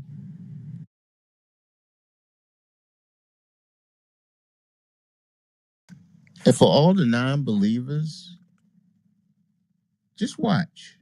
Just sit and watch. Sit and watch. Since you don't believe, you saw what we did on March of 2022. We ain't done yet. We ain't done. So if you don't believe, we don't want you anyway. We don't need no negativity, no fearfulness at all in our spaces. Speak my piece. So when I show up tomorrow, what am I able to say and what should I not say? Any thoughts? If I'm able to say anything. Have you been paying attention to the California Reparations Task Force hearing AB 3121? I have not. That's why I'm asking for the cheat sheet. I think maybe because where they're at is quite, they're going to be expounding on particular things. So I would say like ask questions, and I would say, you know, maybe I don't. It's not a space for anyone to be policed, but I do think that, you know, if you have questions or you know, it might be good to take notes. There are a few of us who do take notes, and things like that. But I would listen more, to kind of understand the climate of the conversation and specifically what's happening in the room tomorrow. Because there is a lot of information there that's going to be disseminated. So, Yes, Hey, Miss sir. Yes, Melody. sir. Let's I hear you. go Okay. back to the conversation. We talking about what have the Divine Nine did for the black community. And we need to yeah, I'm pretty sure that most people could say they ain't never seen these people in their community. Like I have not. I never seen these people. If they were doing it on the individual thing. They ain't never said, "Hey, I'm whatever." But they usually you can identify them. They, you know, they love their symbolism. They love they letters and all that shit. So they get custom license plates with all that shit on it and everything. But they never do anything that's tangible for the black community. Matter of fact, they literally put their org of everything.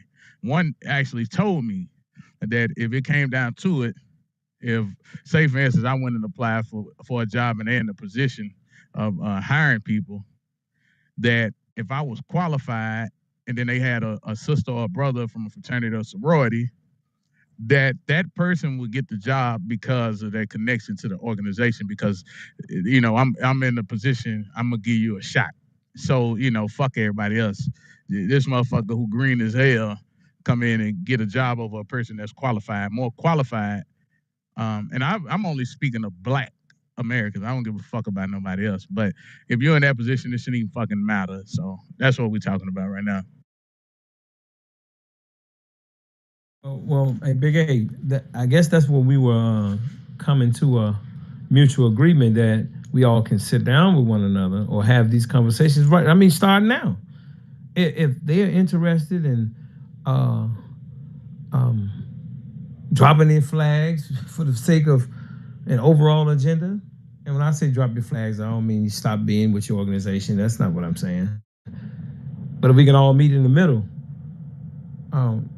because the move that's being made in this country, right under your nose, it is going to impact you, no matter who you think you are, what level that you think you exist on. And I just put it in the chat. I mean, in the link up. Read that. Read it. What Joe Biden has, as early as 24 hours, 48 hours ago. I mean, I think it's 24 or 48 hours. Reinstituted the task force for New Americans. Barack Obama started this, him and Rahm Emanuel. Trump shot it down. Biden has just recently reinstituted it. And when you get deep in the weeds of this, our reparations is tied into this office, this national office that they are looking to put in place.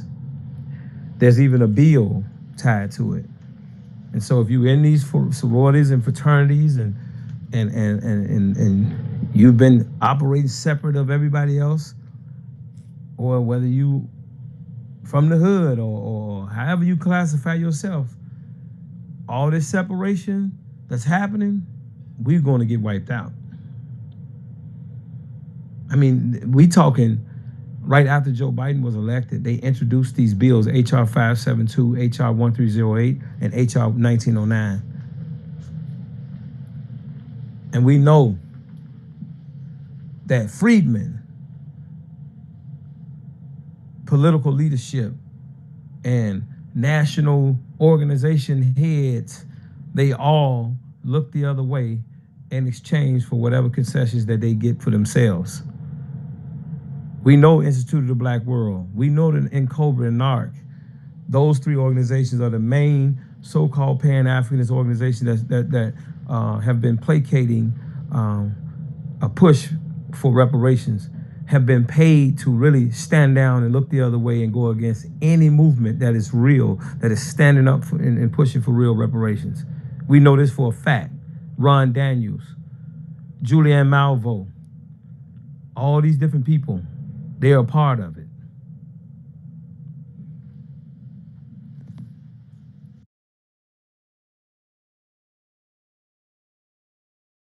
So to those who are in here, Ron, I know you part of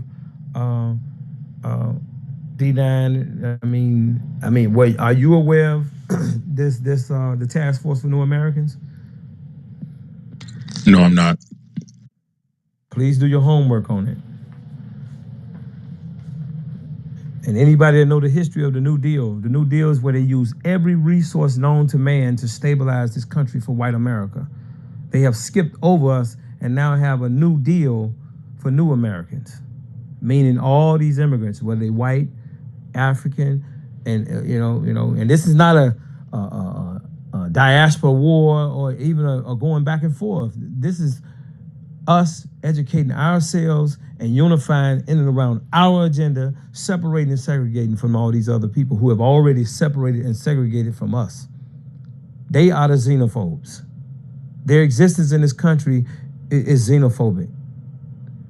The role that they set at the table here in Chicago in 2011 as co-conspirators to this plan makes them the xenophobes. They are the in group, and now you are the out group. And they have what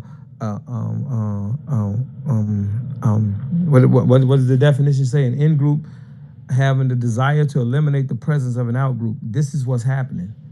And a lot of the leadership of y'all organizations, politically, national wise, they are at the table being quiet about this. And so the people say y'all don't know. Okay, well, here's a chance to know, to learn. And this is a fact that your leadership, a lot of them are looking the other way, are directly a part of it. When the meeting was held in 2001 in Atlanta, Georgia, with all of the elites under on the IBW, Institute of the Black World, all of y'all leadership was there. Look it up.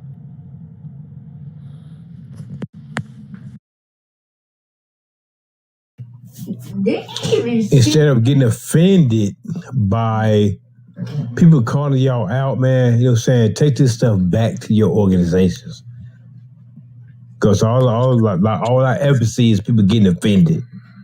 I would say they need to talk to the grassroots or the people on the bottom level of the organizations, because the leadership, I don't know if there's any saving them. They know what's going on. They're very clear what's happening. Now the younger people who are part of these organizations, they may not know, but those who are up in age and in position, they know exactly what's going on.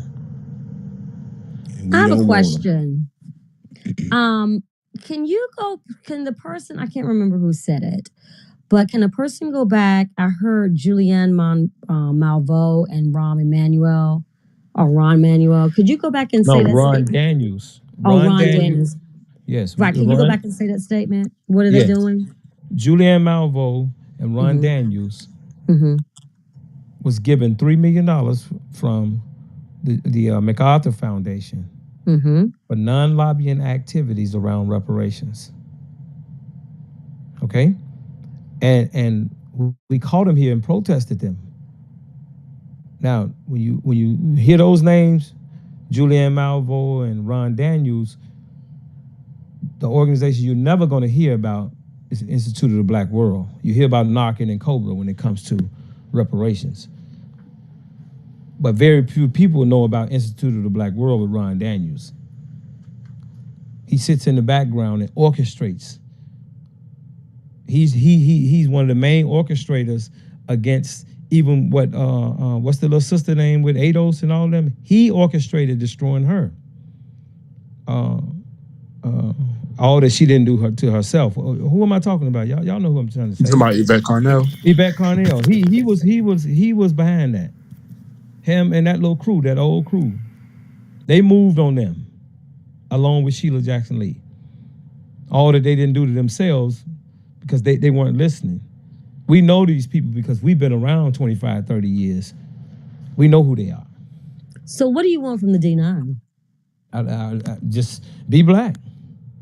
And Be black. the D9 is black. So why are they not black? Well, I won't. Who is she? Who is that? My name is Indira, and I'm talking. Yeah, and it looks Okay. like she's. So, hold She on. not one of us, man. Yeah, But she has DeSantis 2024 in her profile. I So absolutely I do. Kick her ass off the But stage. chill out, Kick me chill out, off. y'all. Chill out, y'all. Because Hey, why y'all kick it down? Nah, we ain't. No, Bring her back up. You know what I'm saying? So, I mean, first of all, it's not what we want from any black people. Okay. It's about us standing together as one. Nobody is bigger or smaller than one another. No big eyes, no little U's. All Who right? said that they So were? It's kind of arrogant. It was kind of arrogant of you to say, "What do you all want from D9?" No, I'm asking because I see the D9 is in the title, and I'm hearing Well, she that. mad. She How taking long you been photos. in the room? How long? Yeah, you she been in the just room? came into the room. She hadn't even heard the conversation or the context of any of the That's why I'm conversation. asking questions Well, for ma'am, clarity. Well, ma'am, to be ma'am, That's honest, why I'm asking ma'am, to be questions. honest, You give her a sit reset. in the Give her a reset, audience y'all. and listen. ma'am. But if Seriously. you guys, So we were in here building. That's what we're trying to forge the connection and help and wake up our people. That's what we're trying to do. I'm not sure what kind of agenda you're on, but we're trying to wake up our people so they can, or we can organize and get the reparations and the economics for our people. That's what we're doing. That's why I asked the Hold question on, don't as a cut him point of off. clarity.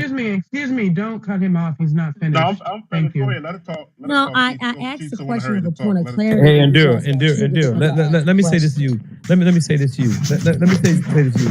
You ever heard of Laquan McDonald? You heard of little young I kid that was have. shot 17 times? Huh? 16 or 17 times he was shot. I Here in remember Chicago, him. right? Yes. What about him? Because okay. Put her down. She's being disrespectful. Yeah. Give Like, her an opportunity. Indira. no. Triggered? She No, has Are you not been in triggered? the room long enough to absorb Are Hey, information. you hey, hey, triggered? hey. No, Hold on, but hold you have on. to first let's get back to the No, that's conversation, not y'all. how. Talk to her, bro. Okay, so everybody needs to stop, or we're gonna first of all, everybody needs to stop, or we're just gonna move you down because we're not gonna lose control on the stage. Right. Miss Billy, to you, respectfully, I understand where you're coming from. I do, but at the end of the day, Miss Indira has constantly been in white supremacist rooms and has said extremely problematic things about black people to black people, and so this is the reason why. No, I have This not. is the reason why. This is the reason why. It's Don't only interrupt me. triggered if you don't This is the understand it. reason why. Excuse me. No, it's not. It's not an issue It of not is. understanding. It's an It issue. is. Okay, so if you're going to talk over me, hold on, Miss then Indira. I'm Can going you to. just allow No, her to address me no. first, She please? can't, Miss Billy. She can't, Miss Billy, and I'm going to tell you why. Because this woman is this woman is quite literally the example of the coons that we are talking about when we speak of these black elite, bougie, boule people in these sororities and fraternities, these people who go around into spaces and say absolutely disparaging and denigrative things about black folks. Not only say things about them, but align themselves with white people in white spaces to continue to deteriorate the imagery and representation of people in the black community. She is highly disrespectful. She is extremely toxic. And she has done this to multiple people, both to people who do and do not agree with each other on this app. And so this is the reason why she is receiving the pushback that she is receiving. And I'm going to be transparent. I invited her up because she asked to come up, and I was curious, and for the sake of the equity of the conversation, as to what she was going to say, right? And also because it's been quite some time since I've been in a room with Indira, but every single time I've been in a room with Indira, she's been highly and flagrantly disrespectful and disgusting towards Black people. So for her to sit on the stage and to cognitively say, oh, you just don't understand. No, I understand perfectly well. You hate yourself and you align yourself with white supremacism. So let us be very fucking clear on this stage about Indira. Yo, but her first problem was when she said, "What do you want from the D9?" That is the clear indication. We have to start approaching these situations a lot more intelligently. When we hear things like that, and when we always saying on code, there should be no one person should immediately deal with the threat and isolate it and eradicate it. Period. It doesn't take everyone to come off their mic and deal with ignorance like that, because she is clearly not on no one's level on this stage. So, and I was in. I wanted her to expose herself. I wanted her to expose herself for everybody in the room. She did. Ran across. Yeah, well, it didn't take no, long. she really didn't, because she you know. Yeah, she didn't. We know get a chance to. I know who Indira is. Trust me. Bro. I didn't put my foot all in Indira's ass. I know exactly who the fuck she is. And the reason I wanted her up here and her and King had a conversation, because I want y'all to understand, when we talk about these people, this is who the fuck we talking about. Because she represents that D9. I didn't even know she was D9 until yesterday. I ain't even bullshitting. And it all made sense why she is a fucking coon like she is. Is she a freedman? Yeah, she is. She is. She's just a coon. Wow. See, sometimes you gotta let these people expose themselves. Hello. You have to do it, but everybody jump off, kick off. No, let her expose herself. Let her expose herself. It's for the folks in that audience, bro, who don't understand what these people represent and who they are. Yeah, kicking people off stage is, especially when we have the control, is like it's nil. Like, we control the space, so it should only be one person coming off the mic when we meet something like that, and it should be to me, in my view, just the brightest and best of us to attack those kind of things that. Because I like it, like you said, I like it for the space, and I like it for the audience to get a chance to see who the fuck these pieces of shit bags are that keep coming in the black rooms trying to, disrupt and derail these conversations that's trying to push us ahead. Yeah, but also our people need to see us respond to the shit also. I'll speak my piece. Tracy wanted to say something. You want to say something, Tracy? Oh, hi everybody. So I'm in the D9. I'm a free woman. Her mic is real low. Yeah, your mic is low, Tracy. Can you speak up a little bit? Okay, can you hear me? Can you hear me now? No, you're still low. Where's your earpiece, T? Where's your earpiece? I'll go out and come back in. Okay. Okay.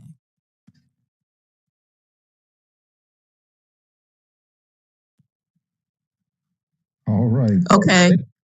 Yes. Is it oh, Way okay. better. Oh, okay, okay. Good evening, family. Peace and reparations to everybody. And I wanted to challenge her. I'm in the Divine Nine, and for her off the jump to make that statement, we're here to serve. So I wonder, is she really a part of the D9 that she would even, make that statement? What do you want from us? When she obviously, just so what she's looking at the title, you listen, like I came into the room and I listened to see what was going on because I'm part of the D9, but I'm also a reparationist and I'm active. Actually, I got a meeting in a couple of minutes. I'll be a little late too. I'm in the DMV and I'm active in a freedmen's organization. And I am trying to talk to my sorors in my chapter. I'm in the DC chapter, and also my family. So I wanted to echo what I heard about 40 minutes ago, that, if our family and friends don't know the term freedman, they don't know that we're going to be at zero wealth in about 30 more years. They don't understand what the Democratic Party is doing by flooding us with these immigrants. I'm telling you, the regular everyday working folks, black folks in the Divine Nine, they don't know either. But I think it's a great idea. Whenever this room is someone mention about bringing us all together and asking Divine Nine members to come, just keep in mind that we cannot speak on the behalf of our organizations. We can only speak as ourselves that happen to be part of one of these organizations. But we our people don't know. They don't know. So for instance, I have a soror. She's interested in joining my Freedmen's organization in the DMV area, and I have a cousin who's in a different sorority, and she's interested as well because I'm preaching. I'm preaching the reparations. Talk to them, to whoever will listen. I'm preaching it. So I think King says something about it, coming from the bottom up, because that may be the way that it'll have to happen. But I'm also talking to those in my leadership. I tried with so we have social action coordinators, and the one from our region. When I mentioned reparations to her over a year ago, but she's in New York City because she kind of poo-pooed it, and so that made me wonder: is she a migrant, Black person? Is she a Caribbean? So, but she did say that my organization, that they it's come up. Let me put it like that: reparations. So we just have to keep, talking to our people. And and another brother mentioned separating, delineating folks from our organizations. Yes, all of our organizations were founded by freedmen people, but that's never going to happen because we're tied to these college campuses, these college institutions, mainly, number one. And then secondly, as far as being a nonprofit organization, we have partnerships with a lot of nonprofits that have money and they fund us. So our organizations would have to tread lightly about how we go about the discussion among our membership who happen to be non-freedmen. And, probably just start out the Black agenda, which includes reparations for freedmen people. And I always say based on 40 acres and a mule, because that helps people to really understand, what this is about, and that that does not include me. So I'll land there.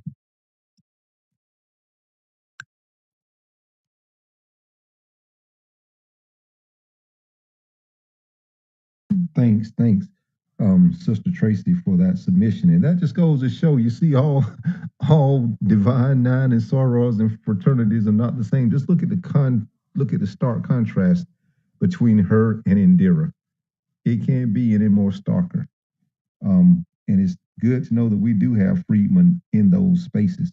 And I know, Tracy, you got to go shortly, but looks like our audience has grown some. I've sent some invites to some people that I knew were fraternities and sororities. Anybody else, if you're in the room, that's a fraternity or a sorority, either raise your hand and come up, or if I know that you're one, I'll send you an invite. We just want to have this conversation. We've been going on, Big A, how long you had this room? Pretty much ever since around noon, I want to say. Had some good conversation, had some pretty intense conversation, but we have had the conversation. So feel free to raise your hand or come up, or just accept the invite when we send it your way. So who's next? Hey, Eric, let me just say here, Dr. King was also a part of the D9, and he's one of our greatest leaders. So, like I said, there is some variety within the D9 that they're not all the same for sure. Most definitely. I was just looking on this website, the UNC website of the D9, and they have a Latino person by the name of Cristobal Garcia. This article is dated February 10th, 2021, in celebration of Black Heritage Month. This is the shit that really, I'm just looking at it. I'm not really critiquing it yet, but just off its face, just to see a person's heading, that the heading on this page has Cristobal Garcia, it's clearly Latino, and in celebration of Black Heritage Month. Like, that is the coinciding message that this is sending, that the head of this letter talking about Black Heritage Month, right? Is Cristobal Garcia, right? So we've been invaded on every level with this inclusion thing. People of color and all this shit, man, is just watered down and washed up our integrity and our main objectives with this. Is this and this is supposed to be the D9, right? Alpha Phi Alpha, Alpha Kappa Alpha, Kappa Alpha Psi, Omega Psi Phi, Delta Sigma Theta, Phi Beta Sigma, Zeta Phi Beta, Sigma Gamma Rho sorority, Lambda Phi Theta fraternity, all telling you the dates on when these fraternities were founded. The latest one founded in 1963, the earliest founded in 1906. So between maybe roughly 60-year period, fraternities were developed within these historical Black colleges, right? Fraternities were created. And in 2022, none of them have reached the level of the conversations about reparations. These were supposed to be independent think tanks started way back in 1906 to give us some type of planning or your Black agenda, if you will, right? To get us to a point that would probably gain us some kind of independence economically or even financially. And none of that has happened. All that has been done. Our people are trying to find their place within this system, stay silent, use their microwaves, and they're not trying to buck shit. Yeah, thanks That for is that. a fact. Yeah, exactly. We Well, touched on well, that earlier. The talented 10th is coined by Boule and Ray. I don't know if Ray's still in the room. He wrote that up earlier. And of course, in the same W.E.B. Du Bois who who borrowed that term and attributed to the group of people that it does include the Divine Nine, he later was disappointed and later changed the name to the Black Misleadership class. Famous journalist brother Glenn Ford, he often used that term to describe that group, the Black Misleadership class. So, once again, you see the title of the room. If you want to contribute to the topic, to the title, raise your hand. Love to hear from our sororities and frats. Part of those of y'all that are part of the Eric, D9. Eric, can I veggie back off what Doug was saying? Yes, sir. Most definitely. Yeah, shout out to BT for the veggie back. However, when you look at our advocacy for our entire collective ethnic lineage, the Boule was not concerned about us getting our reparations. Shout out to our ancestor, Mary Frances Berry, for bringing awareness to Kelly Guy House and Isaiah Dickinson, our first reparations movement in this country. She was not college educated, so they looked down on her. When it came time to, and in my opinion, defend her, they let her go to jail falsely incarcerated for petitioning this government for our reparative justice as a collective ethnic lineage.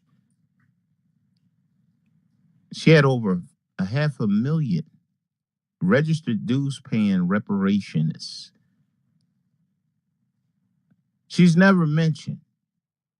They mentioned Garvey, Boys, Booker T, and they had their own approaches. But you never hear Kelly Guy House or Isaiah Dickinson. I wonder why. During the civil rights movement of the 60s, the Boule didn't want anybody to know about the Deacons for Defense and Justice. Started in Louisiana, the parents of the Black Panther Party. They were instrumental in a lot of this legislation that got passed. So we're not saying that they didn't do anything to help our ethnic lineage. but they were silent in a lot of places that we're finding out. And we're going to call them on that shit. We're going to give them all their credit for what added value to our ethnic lineage and what didn't. I speak my piece. Thanks, Coach. Thanks, Coach, for the for the veggie back. It took me a minute to catch on. Yeah, veggie back. I see Brother Creed's in the audience. This is Creed. This is your kind of conversation, man. I sent you an invite, so feel free to come up and just participate on the stage because I know you got a contribution on this topic. But not only Creed, anybody that wants to speak on this topic.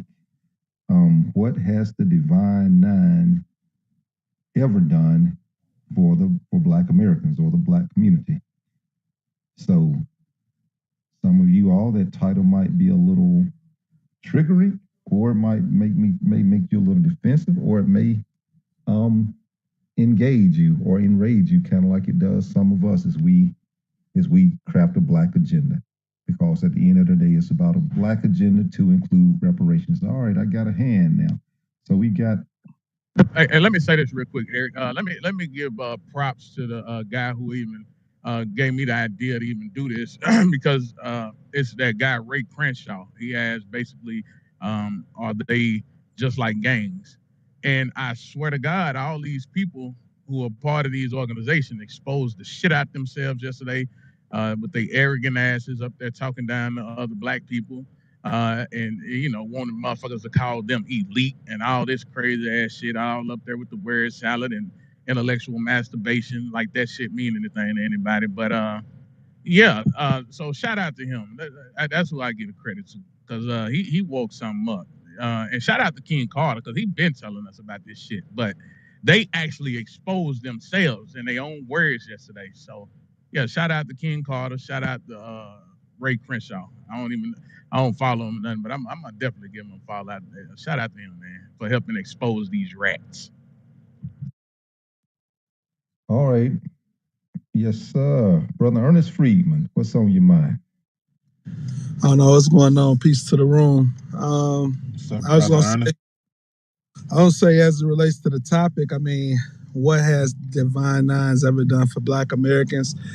I think one thing I'm gonna give them for sure is that they've produced some hard hitters when we look at Black progression. And one example I use for that would be Carter G. Woodson. So we wouldn't even have a Black History Month if it wasn't for this member of a Divine Nine who attended a HBCU, or actually was one of the first Blacks to attend Harvard as well, I think. And so it's like we wouldn't even have a month to celebrate our contributions without this single individual. So I'll give Divine Nines the kudo for producing some hard-hitting leaders, or at least individuals coming out of their organization who definitely put on for Freeman. All right. Thanks for that contribution. And go right ahead. Somebody's coming off the mic. Yeah, I was just going to say, I'm an HBCU grad and, in corporate America and all that stuff. And I kind of struggle to, I guess, label, these folks that are in D9s as like boule and, elite, because, we all know that like Black people with college educations have like less wealth than like white people with a high school degree. And so most of these niggas, although they may have good 6-figure jobs, most of them are swimming in student debt and really don't have any wealth themselves. And, while I think it was Ern that said that, they've produced some heavy hitters. Like, I guess, what does that mean? Maybe individually they've done well, but like these niggas ain't controlling no industries in America. You know what I'm saying? I think that's trouble. I think, that's fair. I would push back and say, even with you mentioning like the middle class, most of the like the that are in America, those people, they make up the class. There isn't even a middle class. We don't even have a substantive middle class in this country. What we would Black middle class. Trouble's right. The experiences of those at a HBCU who give back to the alma maters and masters. You know what I'm saying? The same people who have various degrees from like engineering, like I guess earlier on in other conversations, it's already been agreed that the HBCUs produce the most black professionals. And so from that aspect alone, without HBCUs or Divine Nines, we're almost looking at like no middle class if we were to take them out the picture. So what have they done for Black Americans? If you live in a predominantly Black area and you have Black professionals in your area that are thriving, that would be, you know, in concert or connection to an HBCU or Divine Nine. Man, we ain't got no money. We ain't exactly. got no that's I've been saying this all day. Right? Like everybody points to us on some Boule Illuminati shit. And everybody I know, for the most part, except for the older dudes, except for the older fraternity members, and they came through during the first wave of affirmative action. Except them, everybody I know is one bad day from a soup kitchen. Everybody, for the most part. Like like we don't have the wealth and control like that. That's part of the reason people join the D9 is to be able to get to that kind of level. But we don't have that shit. Like we don't even have the stuff that white fraternities have. Like I knew dudes who were pikes at Alabama. Their GPA was hell. It was trash. But they had guaranteed mid 6-figure jobs, managerial jobs, guaranteed because of the connections in their organization. Like that's what we were supposed to be. But we don't have that. We don't have that level of access or control. We probably won't have it until reparations, when we can go off and jumpstart our own parallel industry again. But like we don't have all of this shit people say we do. Like we don't. Like Kamala Harris would have been Kamala Harris whether she was an AKA or not. You know what I'm saying? Like Jim Clyburn would be a coon in South Carolina whether he was an Omega or not. Hakeem Jeffries would be a kiss ass from New York who's a globalist and an internationalist who will betray his people for liberal policies, whether he was a Nupe or not. Like these people are who they are. The organizations didn't make them who they are. Like they're social climbing, greedy folks. Like, you know, they're the same as any person that was drawn to power over time. They're all the same people. You know what I'm saying? That's why. So that's not a reflection of the organization. Yeah, I disagree, brother. That's cap. Come on. Listen, the Divine Nine, the vast majority of the Divine Nine are in the middle class. In fact, I forgot the study that was done that showed, I was listening to economists that said the Divine Nine on average make above the national income, and that most people in the Divine Nine are homeowners because they were espousing the importance of the Divine Nine. And they are, and even in my community, right, which is one of the wealthiest Black communities in America, not all, but the vast majority of these Black folks over here are Divine Nine. Where are you? Say probably 60, 70% of the Black folks over here is Divine Nine. Where do you live, Creed? I live in an area called Ladera Heights in California, and it's 72% Black American or African American. And Creed, are you Divine Nine? Creed, are you Divine Nine? Oh, what the fuck was that? What? Creed sounded like he was having an orgasm or something. No, oh my gosh. But my point is that, well, listen, the Divine Nine is very powerful, very much politically enfranchised. If you look at Altadena as an example, Altadena, California, is where the Boule live. If you look at the consolidation of wealth there's a large Black middle class in that area. And most Black people exist in middle class. They're hanging on by tooth and nail. And if you compare it to the wealth gap between white people and Black people, you see the huge, massive disparity, and it just looks so bleak.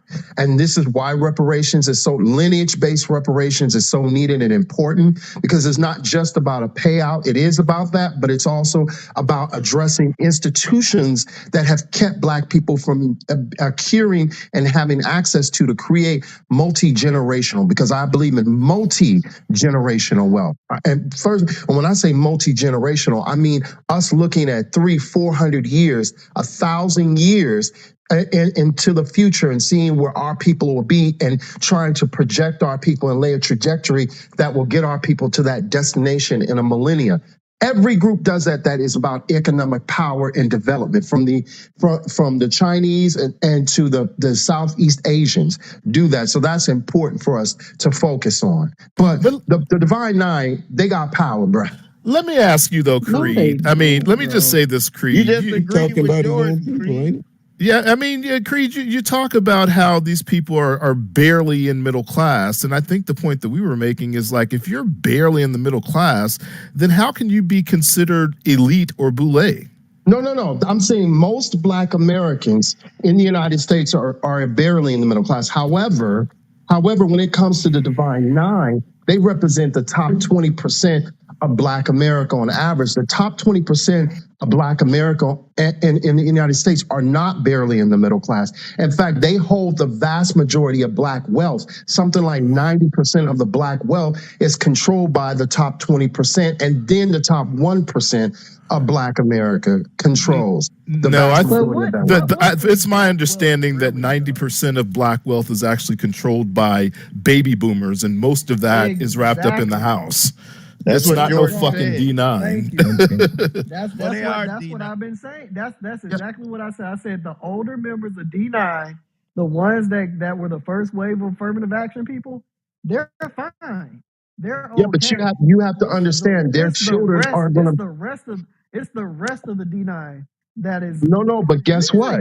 Their children are going to be the ones that are going to be the recipients of that vast wealth transfer. And when you talk about house wealth, that's typically in America how you build wealth is you build it through real estate. And then you procure it out of there, education. And of course, you create mutual funds and all that. Trust, all that, livable trust and all that. But yes, there's going to be a huge wealth transfer in the coming decades from Black baby boomers, particularly the ones that are going to be the biggest inheritors are the Gen Xers. Creed, let me just stop you there, because when you look at wealth distribution based on race in this country, like Black people literally have about maybe $5 trillion in wealth compared to like white people that have about 140 trillion. So this big wealth transfer that's taking place in America, it's not Black people where all the wealth is transferring to. It's a small amount of wealth that's coming from baby boomers. He didn't say all. Yeah, exactly. That's not what I said. That's a straw man argument, brother. No, it isn't, because you're like this vast wealth that we have. Coach, nobody was talking to your bitch ass. Shut the fuck up. I don't like your motherfucking bitch ass any goddamn. Okay, let's not do that. Let's not do that. Watch your fucking mouth, yo. Come on, John. He got a loud ass mic today. What the fuck is going on? But that dude has been. Let me tell you about that dude, man. Since I've been on this app for 2 years, since 2 years I've been on this app. Matter of fact, let me not even say that, because I don't even know if that's him for sure. I don't even really.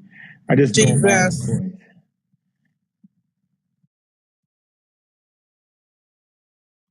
Moving on. I'm in Philly, 25th and Allegheny. Anytime you want to meet up, have a conversation, exchange some information. I speak my piece. Speak your piece, Coach. Welcome. Let me ask you a question, because I was on a stage a few days ago on another stage, and I got chewed out by Black folks who was telling me that Hakeem Jeffries was this righteous brother that was going to make effective change, and I sound stupid for saying that he's nothing more than a corporate run-of-the-mill Democrat. And they were espousing his uncle and how his uncle was this great revolutionist and raised him and instilled this sense of Black power in him, and he was going to get in there and fight for Black Americans. And Hakeem they were going in on him. the spook. Hakeem Jeffries is the spook that sat by the door. Yeah, that's what they were saying. That's what they were saying. Nah, I'm not with that, bro. Hakeem Jeffries hasn't done anything to prove that. Like, and I'm not going to assume that. I'm not going to assume that he is until he does. And I don't think we should do that. I don't think we should do that with anybody. Like, we shouldn't assume anybody is on the campaign until they prove it. And Hakeem Jeffries hasn't proven shit. If anything, he's proven that he'll toe the line on globalist and international policy. And how's that helping us? That's not helping us from an ethics standpoint. So, like, nah, bro, he got to prove that shit. And now that he's running things, he's the first black man to run a chamber of commerce, a chamber of the House or whatever. Like, come on, bro. Speaker of the He House. got to prove Yeah, that shit. Speaker of the House. I can Yeah, go he for got he that. got to I he, can. he, I he Hey, has can. has he has to anybody prove that. has I can anybody go for said that. what Right. the? Go ahead. No, I can go for that proving it point, right? But when we start talking about lineage, right? His lineage is proven revolutionary, right? His uncle, Dr. Leonard Jeffries, right, who is a professor at Hunter College, who is also a champion for preserving the truth about Black history, also was the person that first enlightened us about the true story of the Statue of Liberty and how the ankle of the Statue of Liberty has a chain on it.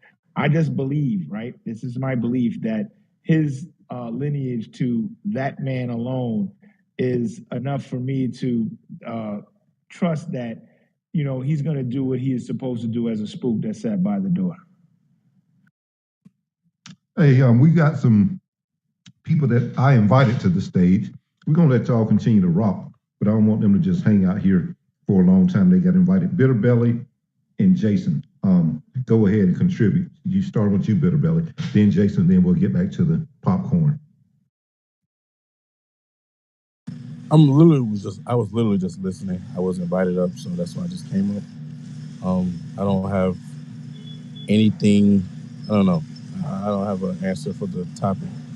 I'll just remain in my GDI place, like the D9 folks say. Good enough. Good enough. All right, brother Jason. Yeah, shout out, Eric. Shout out to the room. I don't really go on Clubhouse stages much anymore. What's going on, Lamont and other people? I just want to make a quick comment. Yeah, I'm Greek, whatever that means. Apparently, Iota Phi Theta, 1963. I didn't have high expectations when I joined the organization in the first place. And I think to Jordan's point, it's really a generational change, right? Like Creed mentions this a lot, and I hear him in a number of rooms bring it up. Lawrence Otis Graham's Creed, what's the book? Our Kind of People, right? Yes, Our Kind of People, Lawrence Otis Graham. Yeah, good book, incredibly outdated. Written in the 90s about a group of Negroes that are the quote unquote elite. And if you actually read the book, you'll find out that a majority of the book and the discussion is around Negroes that adopted jobs like doctors and lawyers and those types of things. Back in the 90s, 80s, particularly if you go back to Reconstruction, right, between Reconstruction and the 80s, I mean, to be a Black doctor, I mean, you actually probably would be elite. Most likely, right? No student debt, you have a monopoly. As far as your practice is concerned, one of the few to actually crack and break through and get to one of those schools to get an MD, et cetera. Like nowadays, to Jordan's point, even the brothers, and I'm only going to speak for fraternities, even the brothers coming through being doctors now, I mean, they're not doing all that well. You're going to go to medical school, you're going to be in like $300,000 worth of private debt, most likely. You're coming out making like 100 and something thousand, which sounds good on paper, but depending on where you live, I mean, that's saddled with a $1,000 student loan payment every month. I mean, you're just not killing it. So I think just as kind of like those jobs have changed and a lot of the things that we used to hold up as kind of being successful and, big, I mean, Negroes still talking about six figures. I mean, 6 figures in 2022 is not a lot for North Jersey or New York City or a lot of these areas. And I'm not trying to, talk about whether or not somebody should be making a lot of money. But my point is, I see this conflation a lot between D9 and like the boule. Man, I don't know. I mean, you everyday Black folk in these D9 organizations are just that, in my opinion. Everyday Black folk. I think the problem is there's a lot of these old motherfuckers in these D9 orgs that just never got out the way. They're still there. They're 60 years old. They hit the corporate gig back in the 80s when it was a major accomplishment. They never understood the broader picture. They didn't grow up around the internet, stuffy, old, out-of-date viewpoints. I mean, just that whole issue. And motherfuckers are still alive. And that frustrates actually a lot of brothers. Back me up here, Jordan. Like a lot of the younger brothers, they just fall out and they just do their thing outside the D9. So, you know, that's my perspective on things. And then I don't like the conflation with the Boule. I mean, the Boule is like this private adult organization where you have to get referred into and already have status. And much of the D9 is pretty much just randomized black folks on campus that, for whatever reason, some actually want to get involved because they want to have an active role in their community. Other people just want to stroll and you know, go to the student center parties and try to bag joints, as we used to say back when I went to Rutgers. So it's really diverse. But I would say, like, whether you're in the D9, not in the D9, didn't go to college, whatever, I think this conversation is important, though. We do need to hold motherfuckers accountable, and I think that line needs to be crossed. We need to get together on an ideal level versus like whether or not I went to school or you didn't or whatever the case is, because I don't give a fuck about a fraternity if it's not supporting my ideas. And in fact, that's why I'm actually not active now, because I was one of the few people in North Jersey to actually rile brothers to go and support City National Bank in Newark, New Jersey. And when I brought my ideas to the regional board, they shut it down in replacement to fucking raise money for the fucking Red Cross, of all things. When we got brothers out here raising GoFundMes because their fucking mom died and they can't pay for a fucking funeral. I mean, it's a fucking disgrace.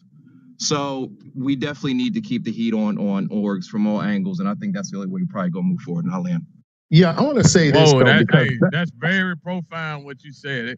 They said fuck it and raise money for the Red Cross. Now that's, if that don't show you what they're about, then I don't know what it is, man. Thank you for sharing that. I want to say this because nice try.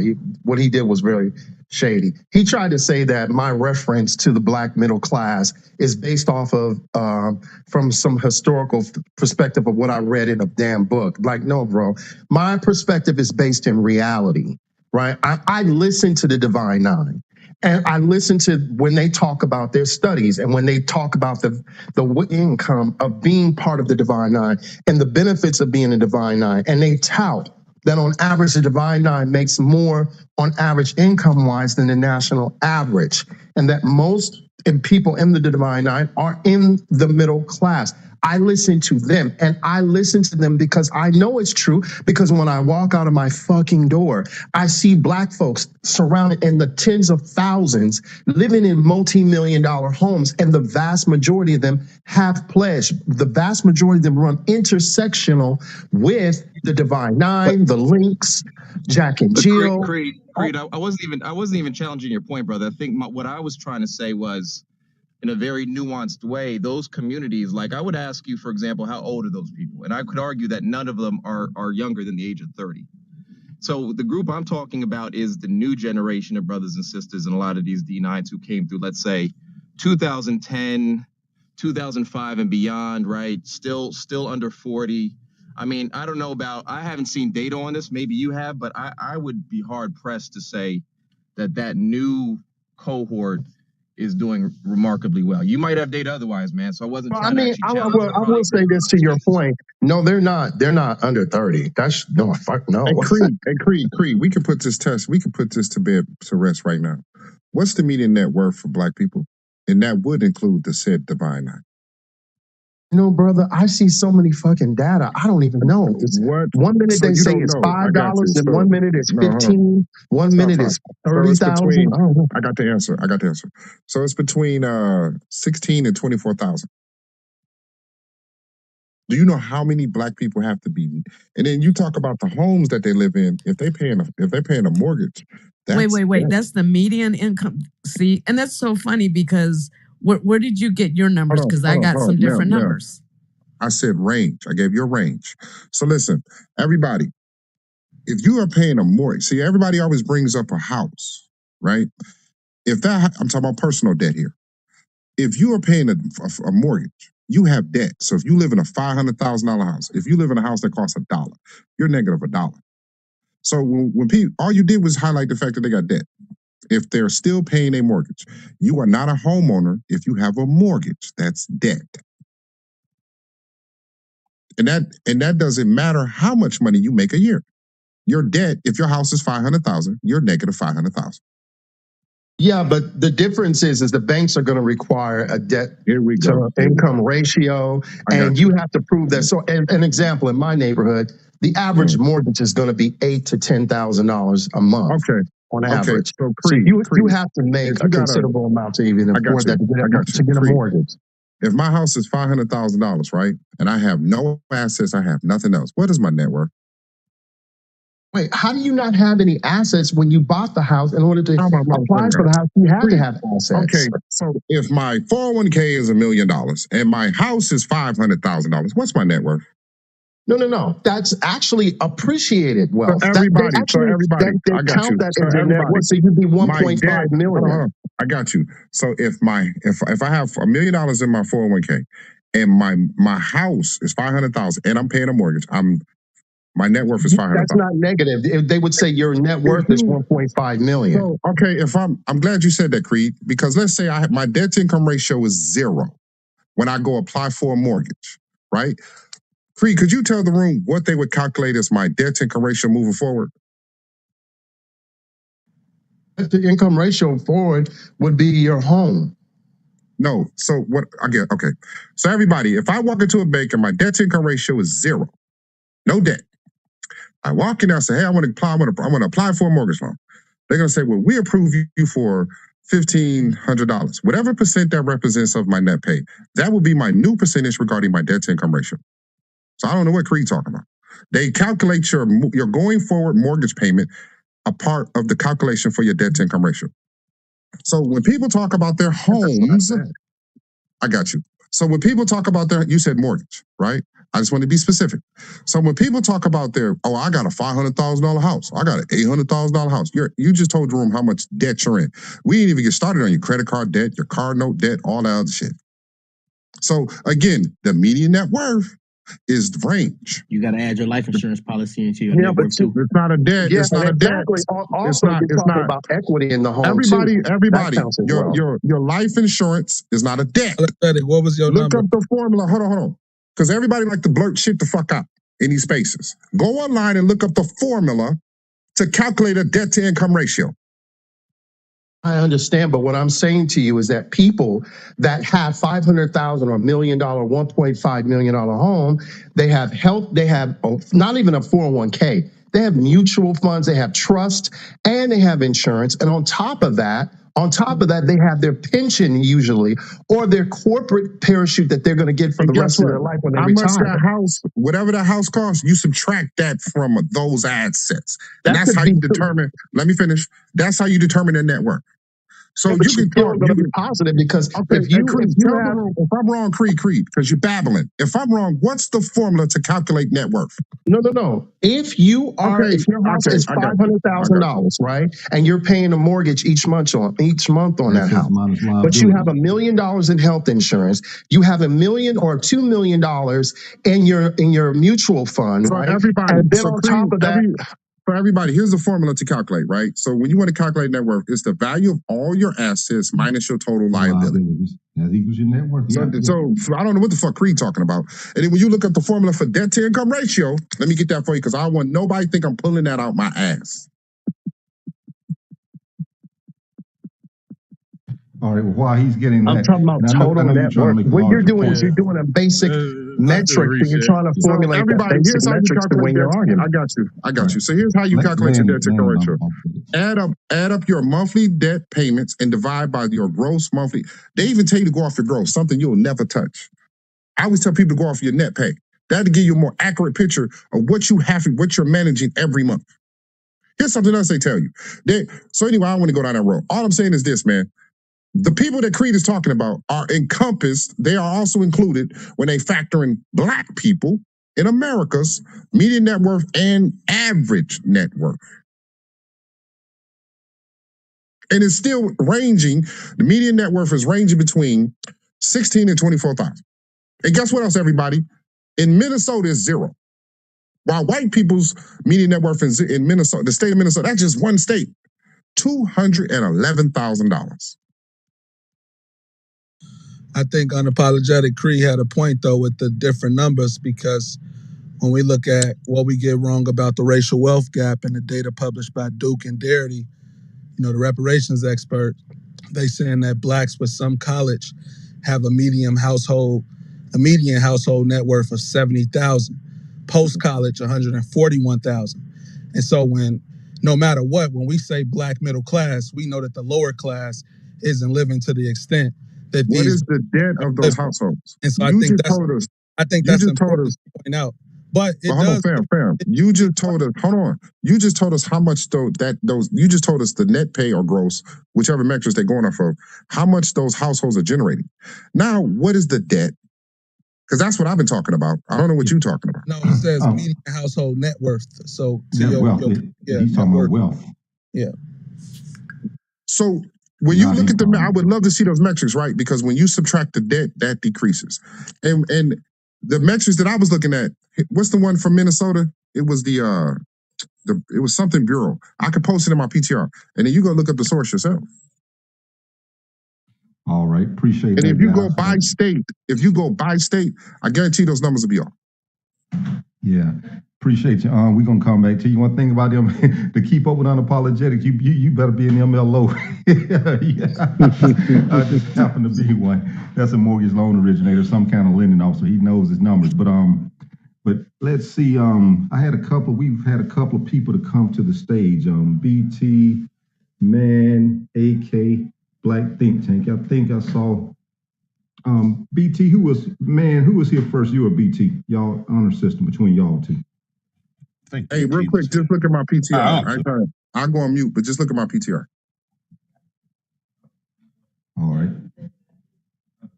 All right, go ahead, man. We know BT. Since you kind of a visitor, we're gonna let you go ahead. Go ahead, man. Damn, I'm apologetic. Look at PTR. Are you ready, man? If not, we'll pass it to BT. Go ahead, BT. Hey, what up, fam? Peace and reparations. Thanks for holding it down, y'all. That's what I'm talking about. We need more of it. It gets real scary when you go outside and you don't see nothing but coons and immigrants, and turn on the news and everything we be seeing on this app, you see is coming true. So we got to really stay steadfast and just say fuck everybody and know that our mission is the right one. To the title, I got a lot of family. I got family and friends who are in all these damn frats and sororities. And I can say some of them. Okay, go ahead, brother BT. Go ahead. Thank you so much. That was ridiculous. Yeah, I got all types of family and friends in these things, and I can say some of them are real niggas and some ain't. And I also can say, as a whole, they haven't done shit. I think they do shit for people within they shit, or they may go to the hood and give away some turkeys or bicycles, but nothing tangible. And then when they make it to these certain places, and they're one of the only ones in the room, I do believe a lot of them are turning their backs on us and signing those contracts, underhanded deals.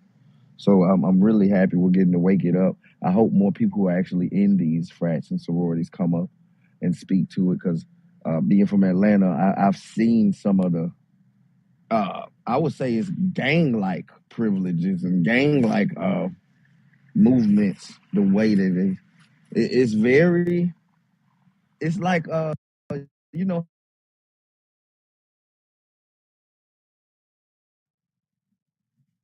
You got that call. They accept everybody who's in that religion, no matter their race, color, creed. That's how I feel like they move too. It's like, no, this is my people. Fuck everybody else. And it goes back to the, are you black first or that organization first? Are you black first or LGBTQ first? It's the same conversation, just with a different group now. So we got to look at that and hold people accountable. So kudos to y'all. Appreciate the room. It's always good to be here with the fam. One band, one sound. I know we do think monolithically for the most part in here, and I love it. I hope all the other black people start thinking like us so we can save our ethnicity. What's up, BT? Always a pleasure. Always a pleasure. Thanks for coming through. Black Think Tank like what you had to say too. Black Think Tank is on you. Tell us, are you if you're a part of a frat or a sorority, and then of course share your summation about the room title, if you will. Yeah, shout out to BT and what he's trying to do. Speaking the truth all the time. But and shout out to the room for having a room like this, because we do need to hold them accountable. But I think there is some strides that the Divine Nine has done for and by the community. But the stench of what they do is so there's a shadow, there's a I don't know if you want to call it a nastiness that comes along with what they do, because they still work for the interest of not only the Divine Nine, but they focus on trying to work with our enemies. And when I say our enemies, I shouldn't say our enemies. I just say people who don't represent our interest. And, Our enemies. and at the end of the day, if they're trying their best to work hard, which is great, but we need them to refocus on things that matter most to us. And they don't focus enough on our interest. I don't want this to be this BS on people of color and minorities and what's that thing that they call it, diversity, equity, and inclusion, and all other craziness. They're stuck in that realm, and that's what the stench I'm talking about. While they're trying to, and then we get the tidbits and the leftovers of them working with us. So there's still some strides, but I want us to understand that just because there's some overlap where we get something from that does not mean we should call that a victory. Malcolm X said it the best, and I'm gonna land on this. If somebody stabs you in the back and pulls out the knife, they stab you in the back 9 inches, and they pull it out 7 inches, that's not progress. If they pull it out, that's not progress. If they pull it out and then we start healing from it, that's progress. They're not trying to heal from it. They still want to pull it out 7 inches, even though it's still in the back 9 inches. So I'm gonna land on that. I'll say this: what they've helped do. I don't know if they intentionally knew it, but it hasn't been corrected, and it's taken us right now to correct it. Is the 1965 Immigration Nationality Act, the classification of minority in the Civil Rights Act. That has not helped us. I'll speak my piece. All right, man. Are you ready to contribute now? Yeah. Okay, so as far as what I know, like I'm a Freemason myself, and I know that we participate in the community. Like what I heard what the brother was saying, a lot of people only solely do things for their own, or people that's within their fraternity. Right? You're not a part of that fraternity. You can't even. They won't talk to you honestly. So it has to be, it has to be more than just we'll help somebody. We got to be willing to talk and understand the politics with people. We can't just say, oh, you're this or you're that, because like you said, it's like gang politics. You can't say, oh, you're this, you're that, so we won't function or organize with you. But being as a Mason, I have different college frats, and I see them bring, people of, close fictive kin people, not just people of their fraternity. They bring actual people outside of their families who actually need things done. And us as brothers, we aid and assist to that. So we don't just look at it, oh, you have to be with this person or this person or that person, and it has to be a common ground when it comes to helping people, because the world we live in today, if everybody was to come together, it wouldn't be as much turmoil going on, All right. Thank you for that contribution. Hey, can I respond to that? Go right ahead. Yeah, we have the receipts, the empirical evidence of our ethnic lineage, those who are the progeny of emancipated Black American freedmen, ethnic lineage in the United States of America. We have helped every ethnicity on this fucking planet, and we got the receipts. We ain't doing that no more. We ain't on this, we all the world, we all the children. The United States of America in 2022, December 13th, did not come the way that it is today, all fucking just holding hands and we all love each other. It was a civil war fought on this soil that our ancestors fought in. There was over 300 revolts that ushered in the Civil War. So all of this, we all come together. That ain't how the United States of America became all together. Otherwise, we still be in fucking chains, and this would be the Confederate States of America. Speak my piece.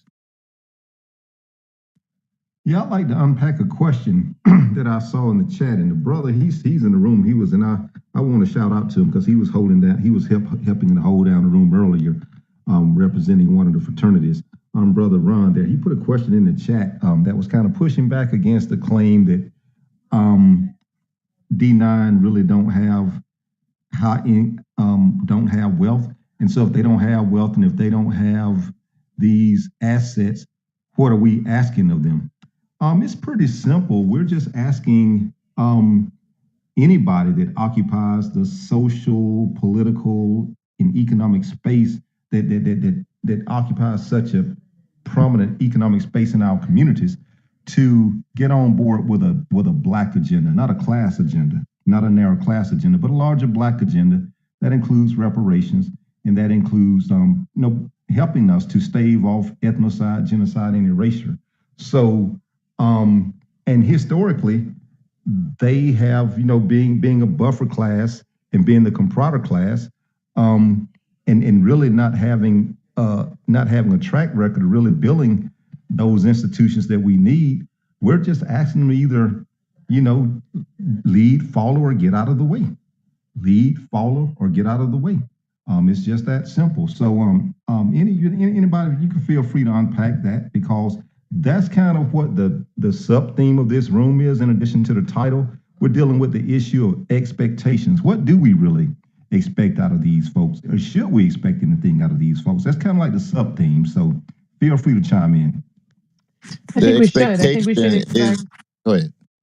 Oh, sorry. Yeah, I think we should. I think we should expect, people to be on code and to have, this oneness and this unity when it comes to aggregation and disaggregation as it pertains to our group. The link at the top of the Jumbotron, I just switched it, and I'll switch it back for the coach for the reparations task force legislation. But this piece, this tangible that's in the Jumbotron is one that is, frequented often in Friedman rooms. And the reason why is because it speaks to the scope and it gives a tangible reference with evidentiary support as to, our people group being genocide survivors. So when you think about that, it puts into perspective how monumental the issues in our community, and by issues, I mean the threat to our community are. So we do need people who are in positions who can navigate spaces that, the general population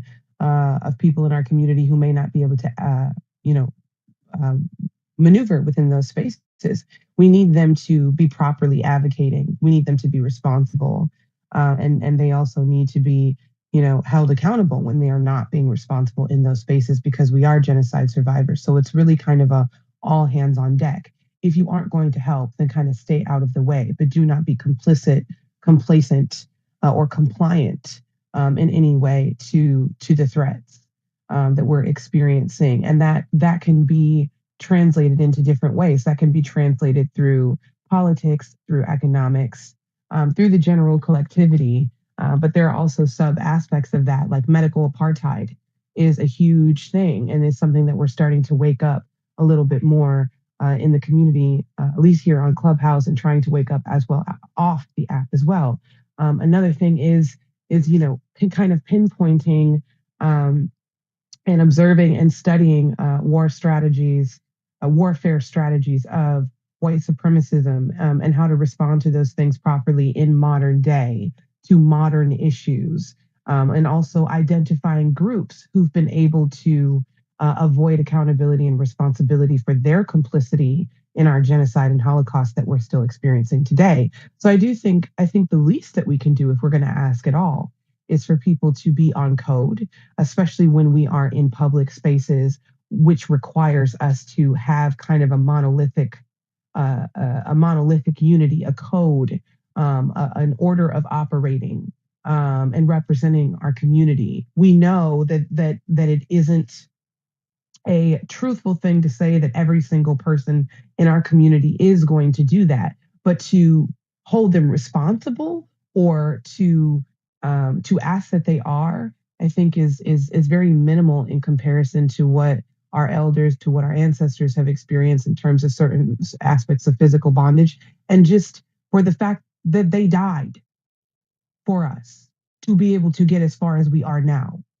And so, we do need to uphold a level of respect to that and recognition to that by holding folks accountable and responsible, simultaneously not allowing the people who are not responsible to overshadow the people or invalidate the people who are trying to be and who are.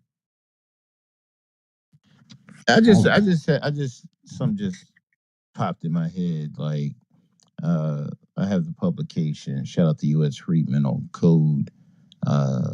Nina's book club, phenomenal. The Black Cabinet, the untold story of the progeny of emancipated Black American freedmen, ethnic lineage and politics during the age of Roosevelt by Jill Watts.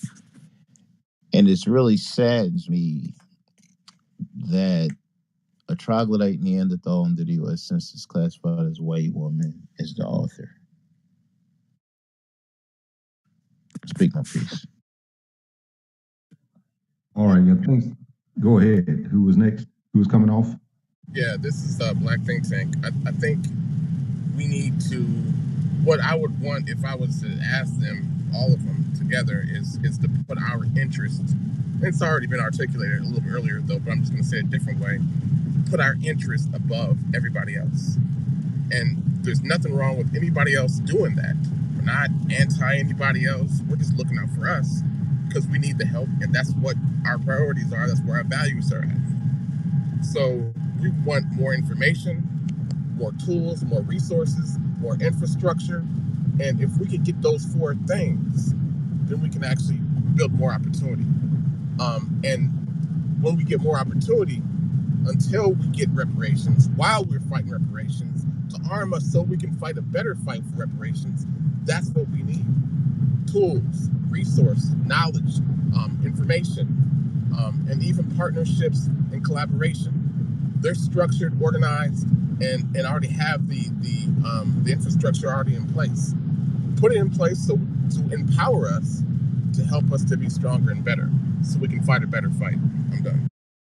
I do think that one of the things that shouldn't be lost is that, historically, our community doesn't have an issue with building those things. We don't have an issue with obtaining those things. We have issues with sustaining those things despite threats. Like, so the way that the threat happens, the manifestation of the threat has become, there's a kaleidoscope of different ways, of different threats that we experience in the Black community. I think it's more about, I think we know how to build. I don't think that's the issue. I think the issue is obviously evolving the strategy, but is also having a focal point on sustainability, because it seems to be sustainability is the issue.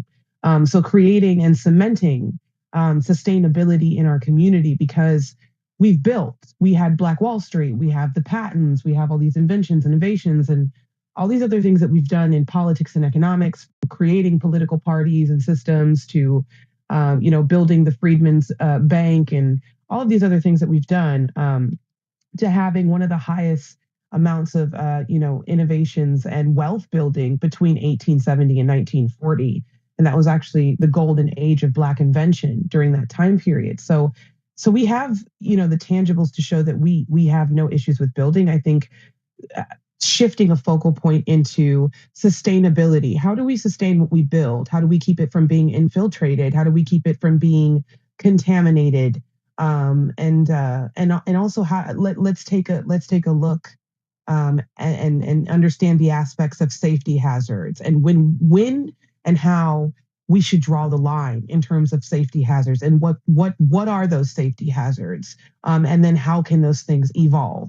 So I do think that there needs to be more of a conversation in regards to the sustainability aspect, because I think that's the part that just needs more attention.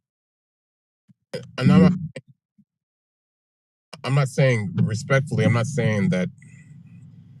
To me, my definition is ever so slightly different. When I say infrastructure, I'm saying we need to build on a foundation that's strong enough for sustainability. You know, it's not just starting it, it's finishing it. Not just getting it, keeping it. Not just having it, but being able to do something with it that actually has some material value. So, you know, I don't want to get too deep in the weeds, but that's what I'm looking for when I say infrastructure. No, I respect everything you said, but I just I feel like we're just two sides on the same coin, and I say that because I do think that we have had historically cemented things. This is why I mentioned, you know, innovation. This is why I mentioned invention. We have, you know, a list of different innovations that, you know, have not only been beneficial and advanced our group of people, but just have been global advancements. And those, so but we don't see the equity in that because of representation, because of white supremacism, because of the constant threat, the microcosms of that macrocosm. So I don't disagree with you, sir. I'm just saying that I do think that from my perspective, and this is just my opinion and perspective, I see it more so as we don't have an issue cementing what we build, right? We have an issue sustaining what we build through repelling the threats, right? Before they get to a place where they become so destructive, and now you have this, you know, then you have this this prologue rhetoric of, oh, Black people don't build anything, or they don't do anything, or they're lazy, or they haven't built anything, or they haven't done anything, or they don't have anything cemented in history, or they haven't done any work, when that's not really true, and that's not really, nor should that be the argument, right? Because we know that that's just not facts. So I think it's more shifted. If we're going to get focal and we're going to, and for specificity, I think it makes more sense to say, and to focus on the sustainability part as it correlates to the threat of white supremacism. Because I believe that we are going to get reparations, but I don't believe that white people will ever stop trying to threaten our community. So my thing is once we receive reparations, once we receive, you know, more equity and we have more autonomy, how do we then protect that? Because we have had autonomy and we have been separated from the white community on an economic level and a political level and a collective level at one point. And then people kind of seeped in and became destructive. And that's not just white people. Those are also, you know, the immigrant people of the immigrant populations, as well as people in the Jewish community as well. So I think the focus is understanding strategy in terms of that, because it always feels like we're getting, like, you know, dangerously close to, well, Black people don't build anything, or they didn't work hard enough, or enough wasn't done, or you just didn't do enough, or you just didn't cement it enough. And I feel like that's kind of like, those are those little, you know, those little micro psychological warfare little things that are said that are really dangerous in these conversations, because they are things that essentially are not true, but they've become social contagions, and they've become, it's almost like word vomit when people say that. And I think a better way to say it, because oftentimes when we have these conversations, the way that we speak about each other and ourselves can also get dangerously close to white supremacist talking points. And that's not an indictment on you or to say that that's what you were doing.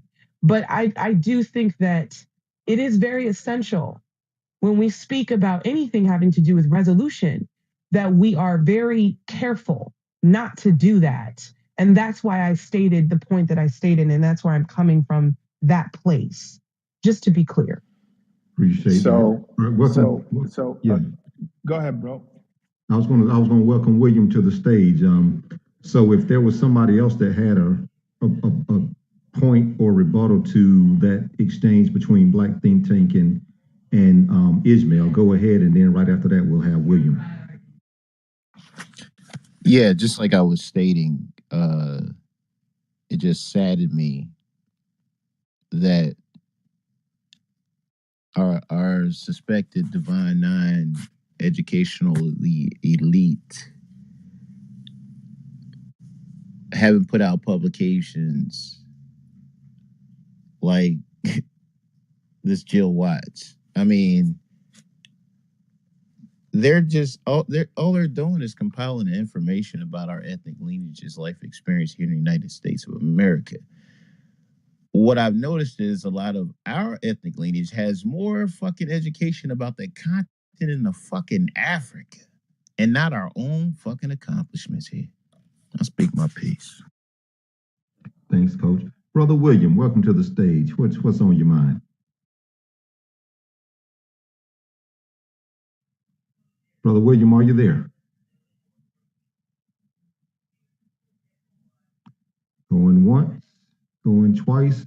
We'll come back to you. Maybe you're having some audio issues, but we acknowledge and we'll give you a chance to speak. So, one quick thought that I want us to take consideration of, just like we were saying, one of the underlining, I guess, themes here is expectation. And going back to the talented 10th, was it reasonable to expect 10% of the population to take us where we needed to go as a people, to be like the lead revolutionaries? Were those people expected to be? Were those people built like that? And was that reasonable, or should it have been the other way? Should we have always had a collective approach, just like we're trying to foment now? Any thoughts on that? Yes, I think we should have. But I think the people who desired this old 10%, they had an agenda the whole time. I think so. You know, let's sell these niggas. They still do the shit now. Where they come out, sell a nigga a dream. We working on this. Just take a look at Clubhouse. It's funny that I didn't even know that a lot of these people were so-called Greeks. I don't know how the Black American be a Greek any fucking way, but hey, it is what it is. But I never knew it was this many people. But these same people that's exposing themselves to be Greeks, Masons, and all that other shit, they always people who that I catch in these rooms who just like to use the word salad and intellectual masturbate. It's the same old shit, just a bunch of talking, no action. So yeah, I think it was unreasonable in the first place. We should have always worked as a collective, like we was doing after slavery. But you know, a few selfish motherfuckers decide they want to be their own class of people and decide they gonna do shit on their own and fuck the rest of them niggas. You know what I'm saying? We could just keep selling these niggas dreams and shit. We can get rich off of this motherfucking white man practicing this white supremacy. You know what I'm saying? And that's all it is, really. So yeah. William, are you there now? Yo, check the chat. Yeah, I saw that. Y'all want to invite that person up?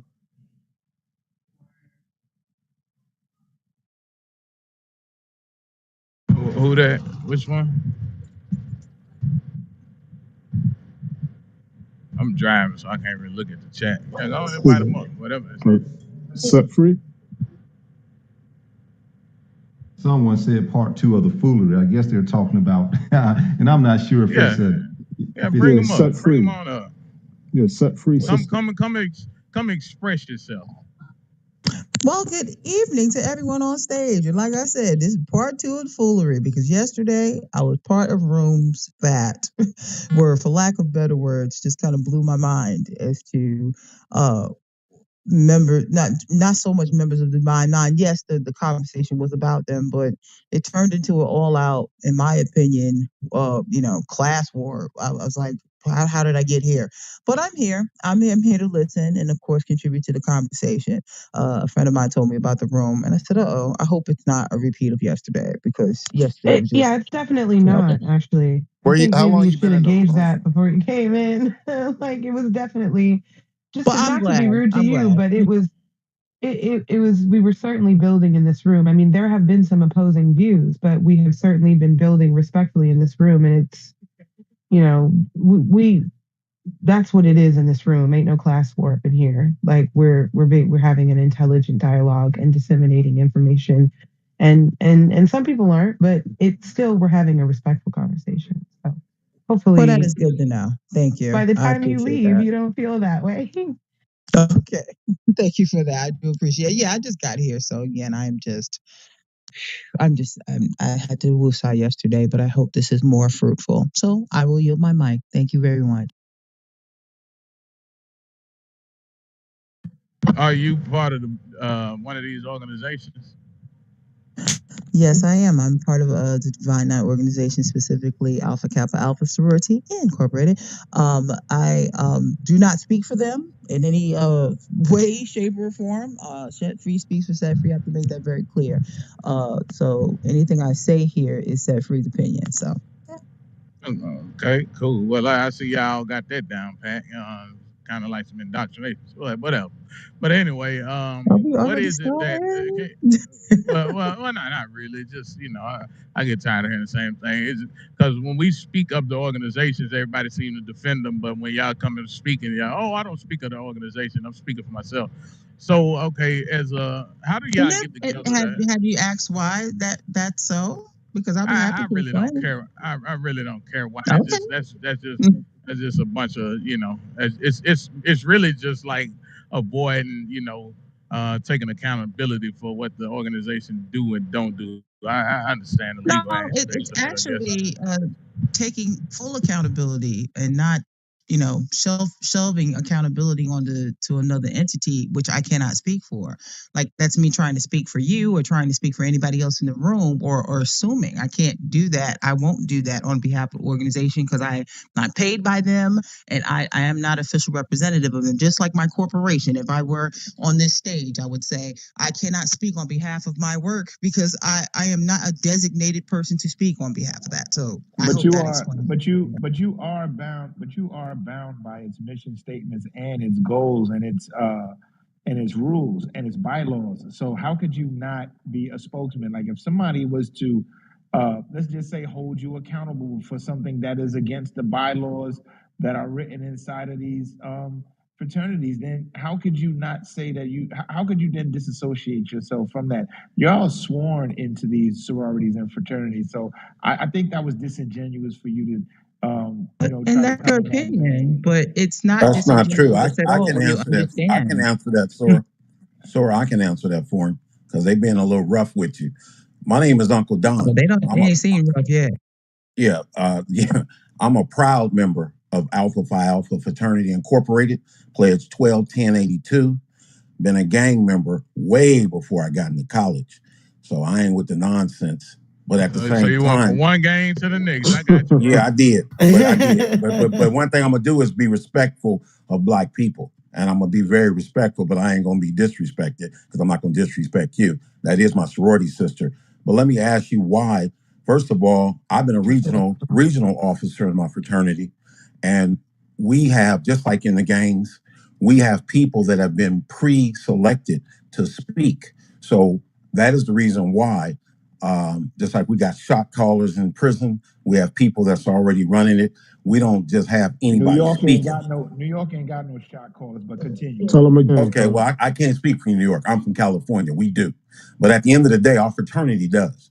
So when I was a regional person in the Western region, then if somebody, the media or something, we already have somebody that's been predetermined. So we come in here like this to speak, and I didn't come in here, to be, like I said, disrespectful. I came in here with because I'm a Black man first, so I respect all Blacks. But at the same time, I pledge my frat, very proud of it.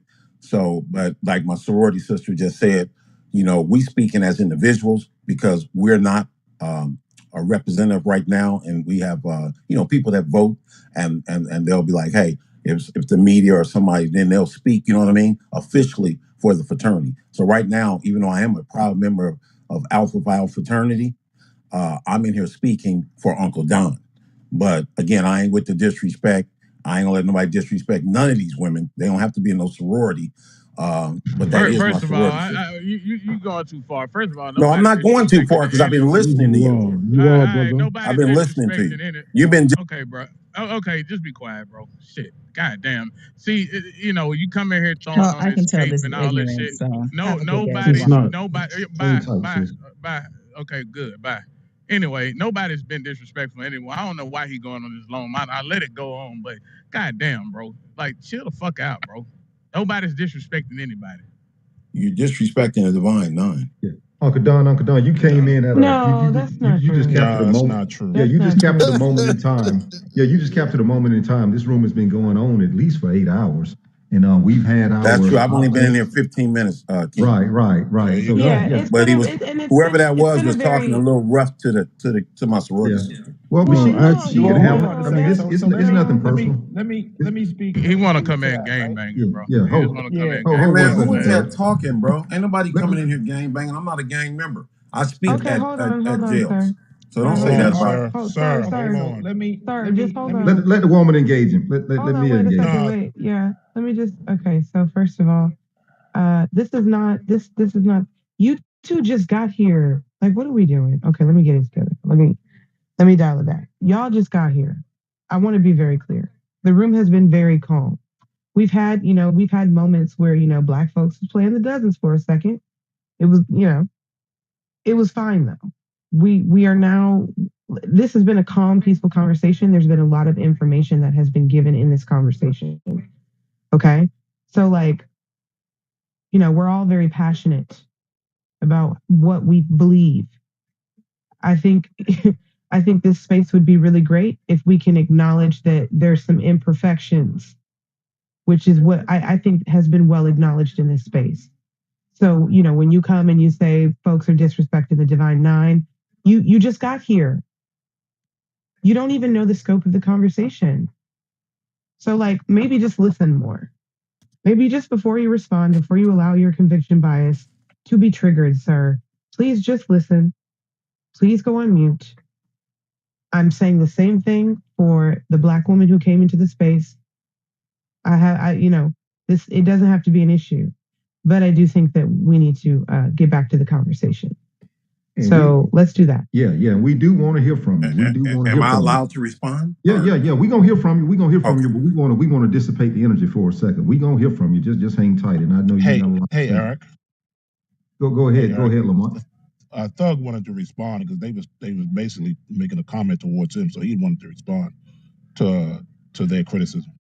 Well, yeah, let's try not to exacerbate, but if you gotta, we want to stick to the room, because I think Sister Ish just kind of abated, got us back to the level that we want to get to, but feel free, we still want to give you the freedom of speech.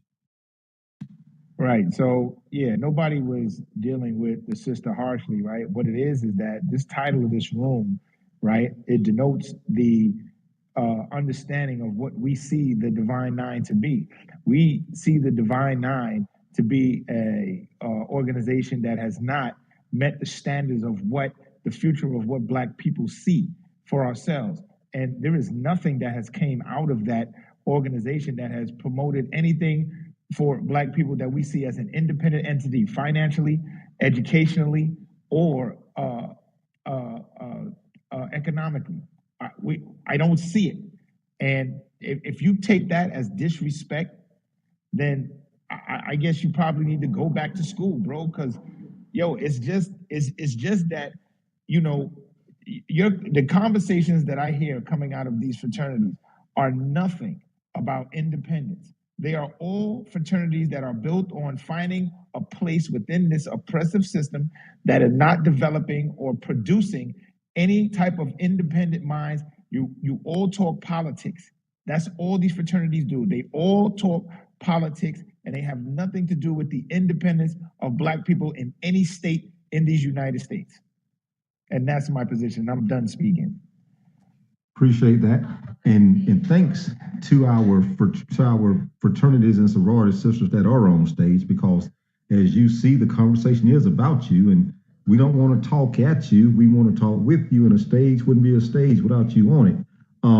But just to keep the conversation going and back to the topic, and I can respect the fact that you said I don't speak for my respective organization, but we're not really talking trade secrets or any proprietary information. We're just basically talking about perceptions, stigmas, expectations that have been saddled with a lot of these groups, and not only the D9, but for this stage, this room, we're talking about the D9. What should Black America expect from you all? And do you think that you're delivering? Do you think what you're delivering is meeting Black people's expectations, and why or why not? Either one of you all, y'all can tag team it, freestyle it. Feel free, but we want to hear you. Well, I don't know. I'm gonna let the queen go first. Thank you, Fred. I appreciate you. I'm just trying to figure out. I just got here, so I don't know who I've leveled any criticism about. I'm very well the rooms that happened yesterday, and seeing this room again, and someone sending me this room. Yes, I made an assumption that it was going to be the same foolery. I've been on the stage 5 minutes, and when I made a plain statement, I was told I was being disingenuous. At this point, I'm here to listen. I'm here to, I'm wondering if any of the mods are D9 or member of any of these organizations, and I'd like to hear everyone's thoughts. So that's really all I have to say on the matter for now. There were some D9 mods in the room. They are no longer in the room, unless I'm mistaken. But yeah. So I mean, we're not like, this is not like, this is not a biased exchange. Like, this is a real exchange. That's why I kind of reiterated, like, you just got here. And I think because you were in that conversation yesterday, you kind of just came into this conversation feeling as if it was going to be the same climate, and it's not. This is being assessed in a different way. So I think, we just want to stay in the space of having a calm dialogue. All right. I think I've been very calm, so I appreciate the response. So thank you. Yes, ma'am. Yes, ma'am. And to your question, Brother Ron, he was with us earlier. He's D9. I believe, Ron, are you Alpha? Did you tell us you was Alpha? Yeah, the three of us are in the same family. Awesome. And Yeah. then I wanted to answer the question that was Dr. Don, I'd like to speak. I'm not in D9s, or I'm not. Hey, what's up, Remus? What's up, big brother? I wasn't. I don't even know exactly how I got, invited, but I saw what's going on. I saw the conversation. I thought I'd jump in and find some good in it. Sounded kind of like sister was being attacked. What I just saw, I only been in about 10 minutes. But go. Yeah, I just want to say this. You guys keep saying that, but it's not the queen, and I don't know the names, but I just want to move on. But you can't just take like a free punch and then expect us not to respond. But I just want to answer the question that was asked, which is what in the building. What's up? Hey, who's that? BT. Hey, what's up, man? I just want to say that, first of all, don't think because we went to college, I got 4 degrees, and we play as a fraternity that we soft. We from neighborhoods. We all from the same hood. So let's not get this twisted that we put on like we some. Can I please speak? I don't interrupt you, bro. Yes, sir. Try not to get triggered. Stay focused. But at the end of the day, don't talk to us down like we not Black people. But why you talking? But bro, you coming with hostility, saying hold on, because soft though. Hold on, bro. You entered this space. Hold on. So you want me to leave? Let him rock, though. Let him rock. We'll deal with that later. Let him rock. Let him rock, though. Go ahead, he is a real nigga. He is for reparations, and he's teaching Black folks how to fix their credit. That's fine, but BT, can we acknowledge that it sounds like he feels like he's being attacked, and he's responding as if he you're right. I can acknowledge that. It sounds like he feels like he is being attacked, and he is responding as if he feels like he's being attacked. And I'm saying it that way because I'm saying it specific.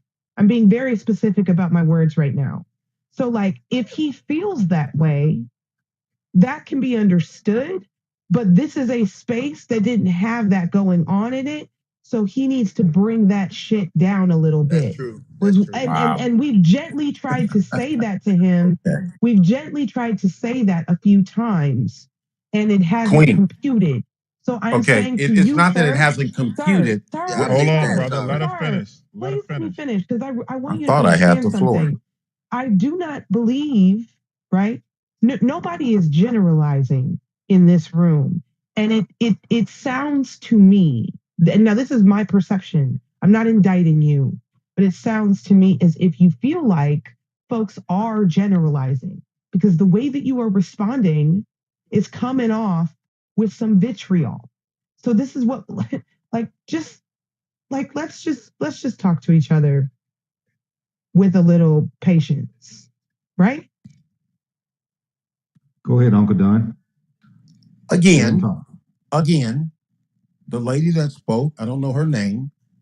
She didn't say anything, but to the brother that was being disrespectful, I haven't heard her tell Man, him. move this nigga off the stage, man. Oh my Get him off God. the stage, bro. He just want to argue, bro. Like he over talking about ain't nobody soft enough, bro. I'm gonna go Bro, open just them answer up, the bro. fucking question, bro. You're being Christ, bro. disrespectful, bro. But I'm Yeah, not gonna BT done respond vetted back you. disrespectfully. BT vetted you, so just stay on topic. Don't Yeah, even but go backward.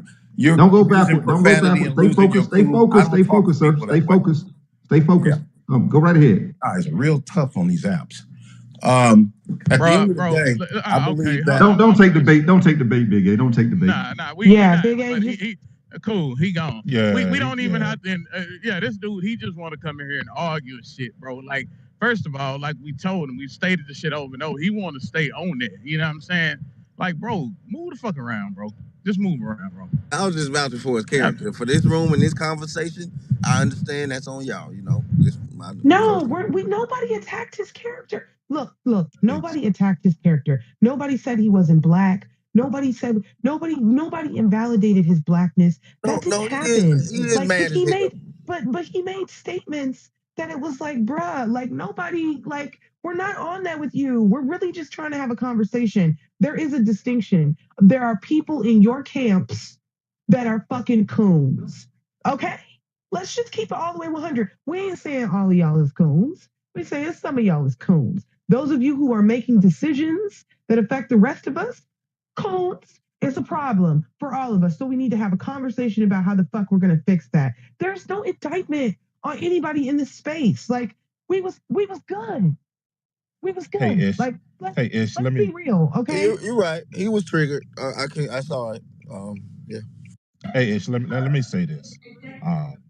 Like I said, I don't know the brother. I never met the brother. I think the problem is that, some people they come up on the stage, feel like that, we attacking their organization. I've always been of the belief that we all should have some critical self-reflection. Nobody has a perfect track record on any of these things. So we can't have honest and authentic conversations about, what we did wrong, what we should have done, what we didn't do, and how do we correct it? I mean, what's the point of having a conversation if you're going to be defensive about it? I mean, we need to have a conversation. The Divine Nine needs to have a conversation. The Black Church needs to have a conversation. The Black academicians need to have a conversation. We all need to have conversation. The point is, we can't claim perfection. What we need to say, hey, what do we do wrong? What can we do right? How can we move forward? Being defensive is not going to solve the problem. We need to have the constructive conversation. Yes, sometimes the conversation may get a little intense, because some of us are intense. That's okay. But the issue is, can we have the conversation? And we've been having a conversation in this room. So I don't know why the brother was triggered or offended. We weren't trying to offend the brother. So I'll say that. They come with this. Can we? I definitely would. After Big A, then we'll move on to Remus. What it is that I want people to take notice to how arrogant these people can be. It's basically what it is how dare you question what we do? How dare you even talk about us and shit like that? So that's all the fuck it is, man. Like, just keep it real. And we was having a good conversation in here before two disruptors showed up with their arrogant asses. So it is what it is. But go ahead. I heard. All right, Remus, it's on you, brother. I just wanted to say this real quick. Like, don't assume because you seen the title of a room yesterday and you was in a space yesterday to come to the conclusion that this is what it is today. Sit in a room at least a half hour and listen. Take notes. If you can come add value, add value. Don't just come in. I mean, it's just like somebody kick your door and come in your house. Like, what the fuck? Like, we're having a definitely discourse and dialogue about our collective ethnic lineages about to be at zero wealth. It's not a fucking game. And I know we love our ethnic lineage, or we wouldn't be in this fucking space. Speak my piece. All right. Point well taken. Go ahead, Brother Remus. Yes, sir. Wow, it's really rough. I've heard these assholes. I've heard Coon referring to these brothers, but I wasn't here yesterday. I just got in here. Probably first person I heard talking was the sister. She was mentioning the fraternity, and immediately I heard the brother. I think at the top, I think it might have been Ice, that was saying that she. Well, that's why it didn't sound positive to me at all. It was like a disparaging comment. I just want to pause you just 1 second. Just 1 second. We want to know your thoughts about the title of the room. Whatever that had nothing to do with you. We just want to know your summation on the topic of the room. Well, I mean, I got relatives that are involved in the Divine Nine, and you say it has nothing to do with me, but we just talked a little while ago about Black people in America. It's got to do with me. So I got a lot of brothers and sisters out there that, they don't like being talked to the way I'm hearing people referred to as coons and stuff. I don't see how that's going to bring any unity or any real Who did solution. I refer to as a coon, sir? I'd like to know. Who in this room? Who in this room did I refer to as a coon, sir? Where I'm from, if you throw a rock in the crowd and somebody hollered in, first of all, Yeah, because I said it. So, and I said what I said. right. So I'm asking I can you tell about what I can I tell said you because you that mentioned stand what on I it. said. I can I tell am you stand standing on on it. it. I am At standing least on in it. Clubhouse, Yes. I know you'll stand on it in Clubhouse. No, I'll stand on it in real life. Well, There's some Okay? context. In real Wait, life. can we wait, move on, y'all? Can we please move on? Yeah, why are you fighting Hey, whether or not if she No, called you someone a run the coon? Like, what are you No, I'm saying just, right now? I'm just dealing It with the wasn't words directed at that. anybody You in this didn't room. direct It it was at anyone. I know, Ishmael. I heard the like, whole thing. are we? That's why I don't even He's understand why not he bringing no argued scholarship. that. It had nothing to do with you. Eric already kind of prepped you to move on. Well, You did yeah. something that had nothing to do with you, and you're taking it out of context. And Well, that's okay. creating a bigger problem. Can we No, have I a don't think I'm creating conversation? a All problem. we I keep hearing Y'all is that don't. you guys are don't think offended I'm creating any instead bigger of problem. submitting But I anything mean, to the if conversation. nothing else, I'm just Create glad a to know submission. Stop telling us that you offended and you want to fight. why are you raising your voice, Faye? Yo, do y'all don't know that Remus is a just Oh, messy move old on, man? man. Can we just Wow. Yeah, move he's on? He's a gaslighting. messy. Yeah, he's a messy Yeah, let's old just move. man on this. He's a messy old man on this app. Remus is the oldest, messiest man on this app. Why y'all Cool. even? We'll Yeah. move on. I can Yeah, tell by the bow tie. I He look left forward off his to first y'all. name, I Uncle. can't wait to meet y'all in public. Y'all talk crazy. Okay. Yeah, Y'all talk crazy. Yeah, Like word. what? Y'all talk You crazy. don't. Yo, I'm talking like come on, Eric. you Bring know it your. in, Eric. Hold on Bring a it in second. for us, Hold on a Eric. second. Reel it in for us, Eric. Yeah. What's that? Messy Him and old, that bow messy tie old can go man. sit in the office. I mean, in the audience. Messy old man. All right, yeah, we was hoping to get some. Well, Ron is still here. Set free, y'all are still here. William, have you got your equipment fixed yet? Can you hear? We've been summoning you. I know you raised your hand to come up. Are you engaged? Apparently not. All right, so and we see we got Jordan back, so we got at least 3 Divine Nine on stage, maybe more if I miss somebody. Acknowledge. No, yeah, I'm Divine Nine. I'm a Sigma. Okay, who is that old? Oh yeah, you just got here, Maine. Yeah, you're a new Maine. voice. Go ahead, chime right on in. We've heard from everybody else that's a Divine Nine, so share your thoughts on the title of the room. Yeah, I mean, I really got here not too long ago, so I want to just hear a little bit more about what's going on, and then I'll chime in if that's all right. Yes, sir. Good enough. Well, Sorry. why don't you? Well, you know what? I'm really interested in to hear. Why don't you start with the topic, bro? You know what I'm saying, and then you can take it from there. You can answer the topic that's in the room. Okay. What have the Divine Nine ever done for Black Americans? I mean,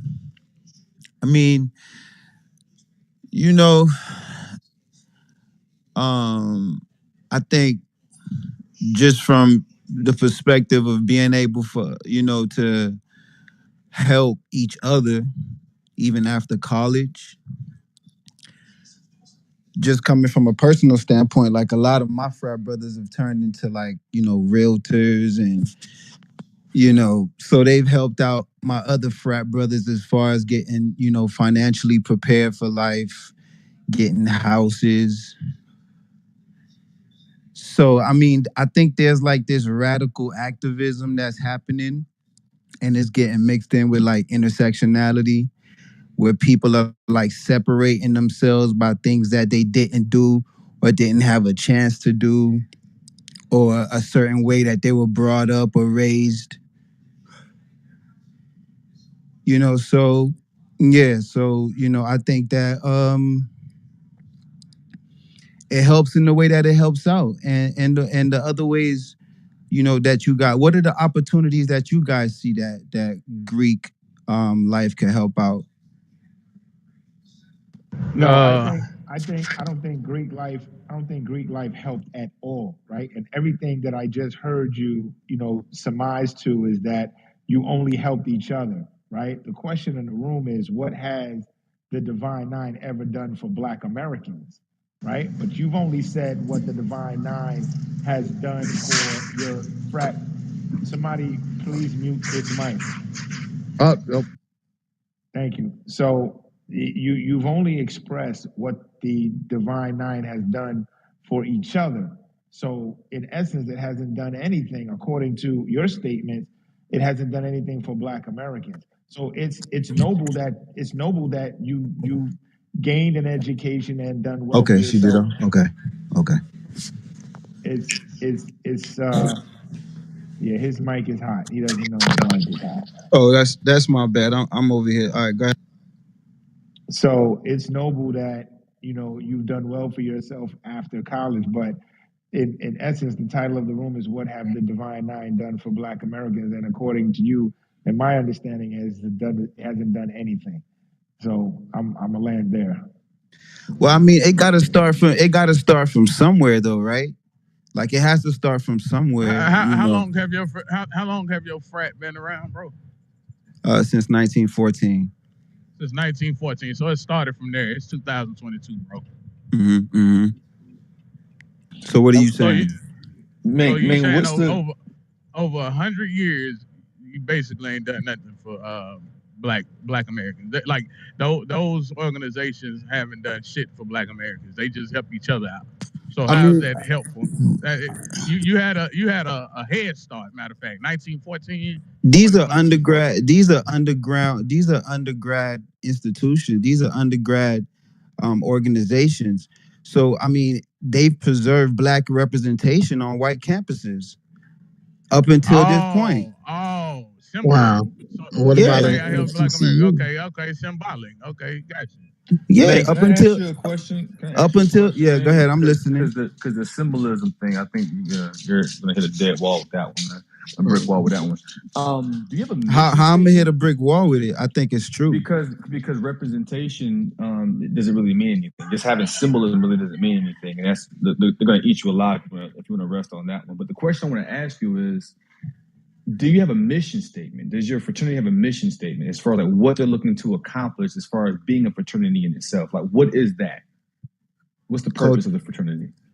Yeah, culture for service, service for humanity. Nothing for Black people. Exactly. So it sounds like a broad brush statement. It's similar to what we see with other organizations that have Black faces, but they don't do anything specifically for their people, right? Like the Congressional Black Caucus, NAACP, all these legacy organizations, like the D9 is a legacy organization as well. You can look at it that way, right? So if they've been around this long, if they've been a staple, right, in these colleges or the educational system, what benchmarks have been set by these organizations that have impacted our community for the better? Our community overall, not just the clubs or the the boys club that they're associated with, like what have they done specifically for our community?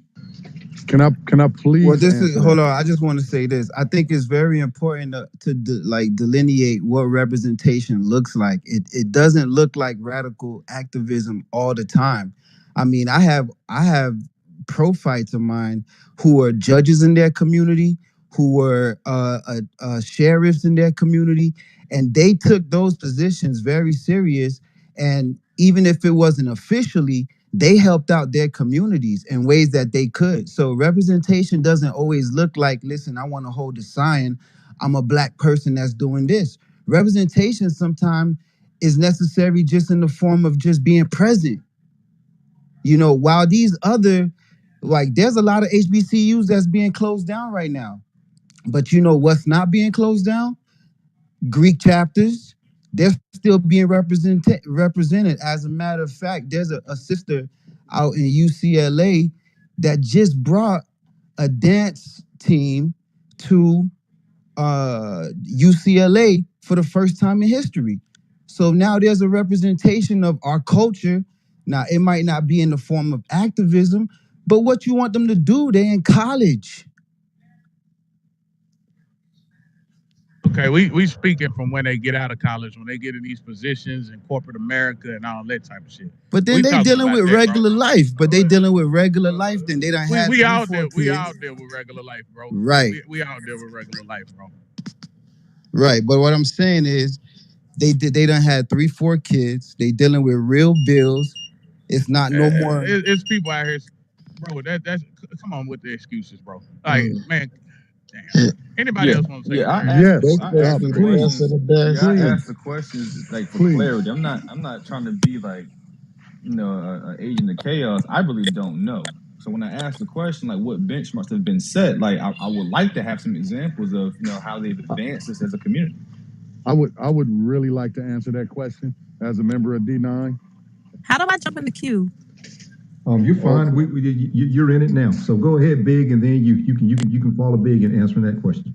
All And right, can to I my jump in the queue, please? Yeah, you're after her. to my Yeah, Thank you, so brother. And I Kev would was like trying to to speak too. to You're my after brother him. Maine, to my brother Maine, I want to say go mob. I'm also a member of Phi Beta Sigma fraternity. Go All mob. right. Yep. Fall 96 Alpha Epsilon chapter. But check this out. As far as to what you're saying, what has the D9 done for the black community?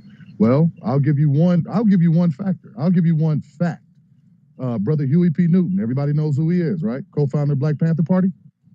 Okay, that's the past. We talking about No. Hold on. Wait, no, I don't know what he's Hold on. talking about. Go ahead. Hold on. He's also a member of Phi Beta. Well, he was a member of Phi Beta Sigma.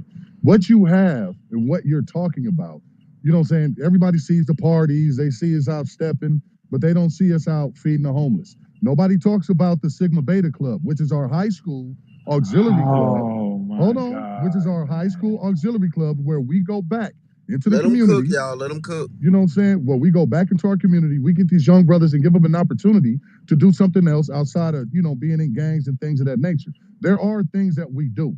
Now, if you're talking about, are we out, marching and doing things of that nature? Yes, we are. You know what I'm saying? We do our feed the homeless. We do our homeless banks. There's a lot that we do. So my question is, what exactly is it that you're asking? Or what is it that you're wanting us to do that you think that we're not doing?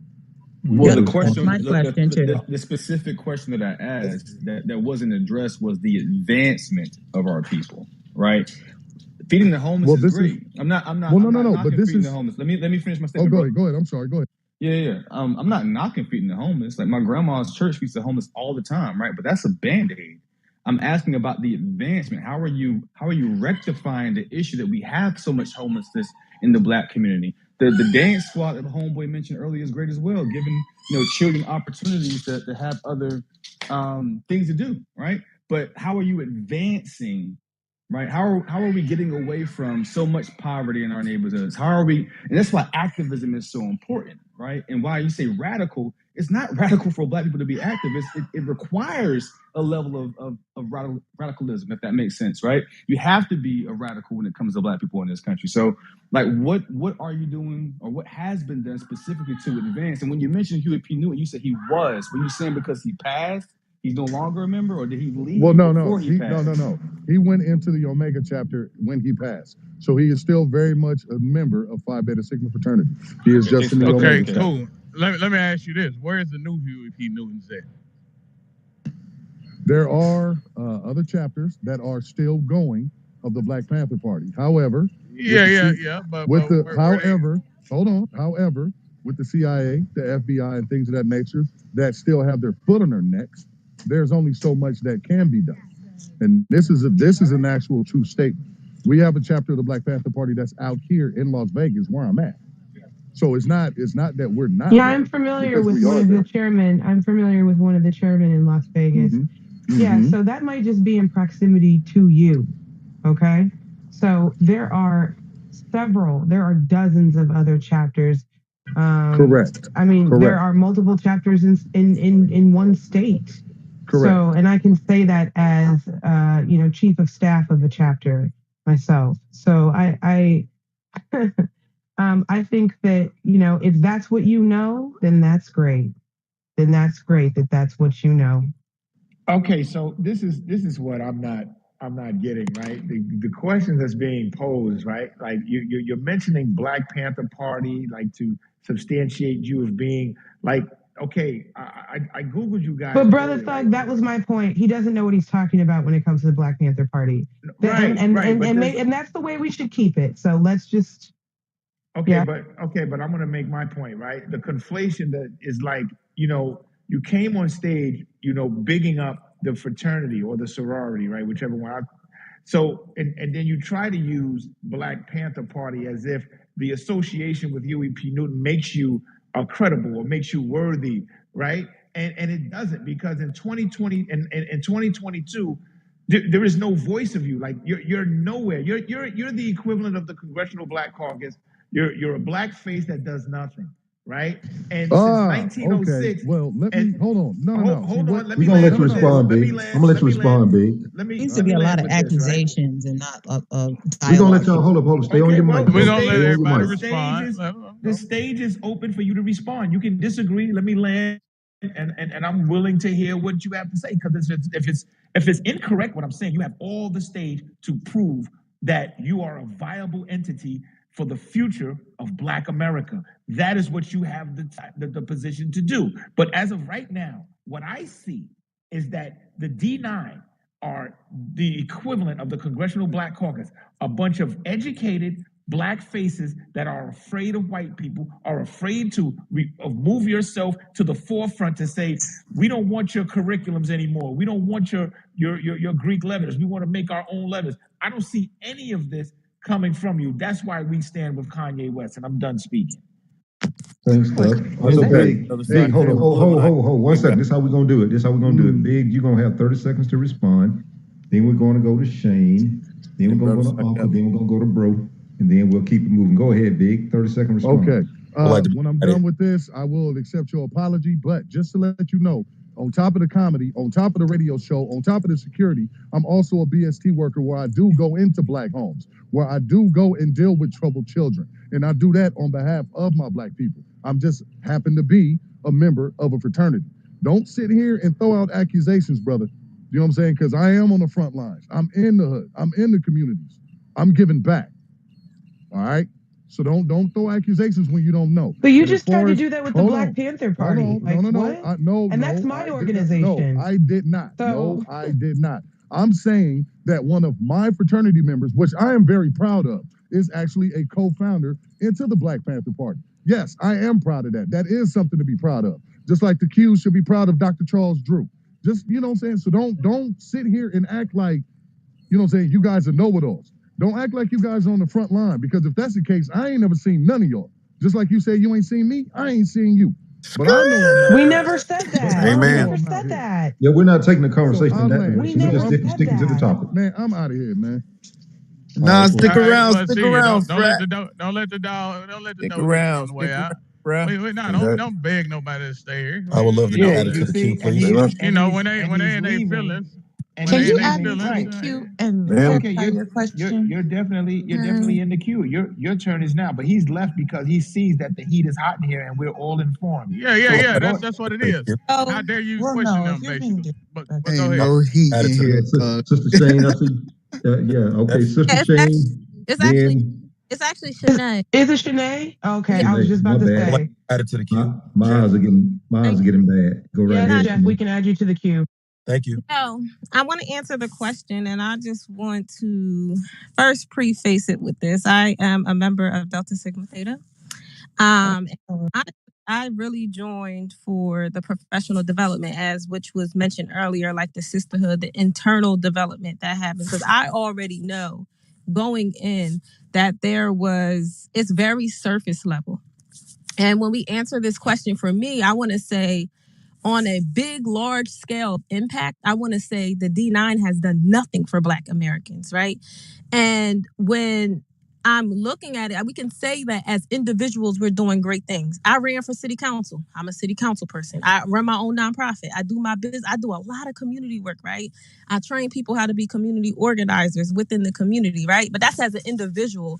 But as an organization, I know for a fact they are not doing that deep mobilizing work that we need to happen for long-term impact to happen in our community.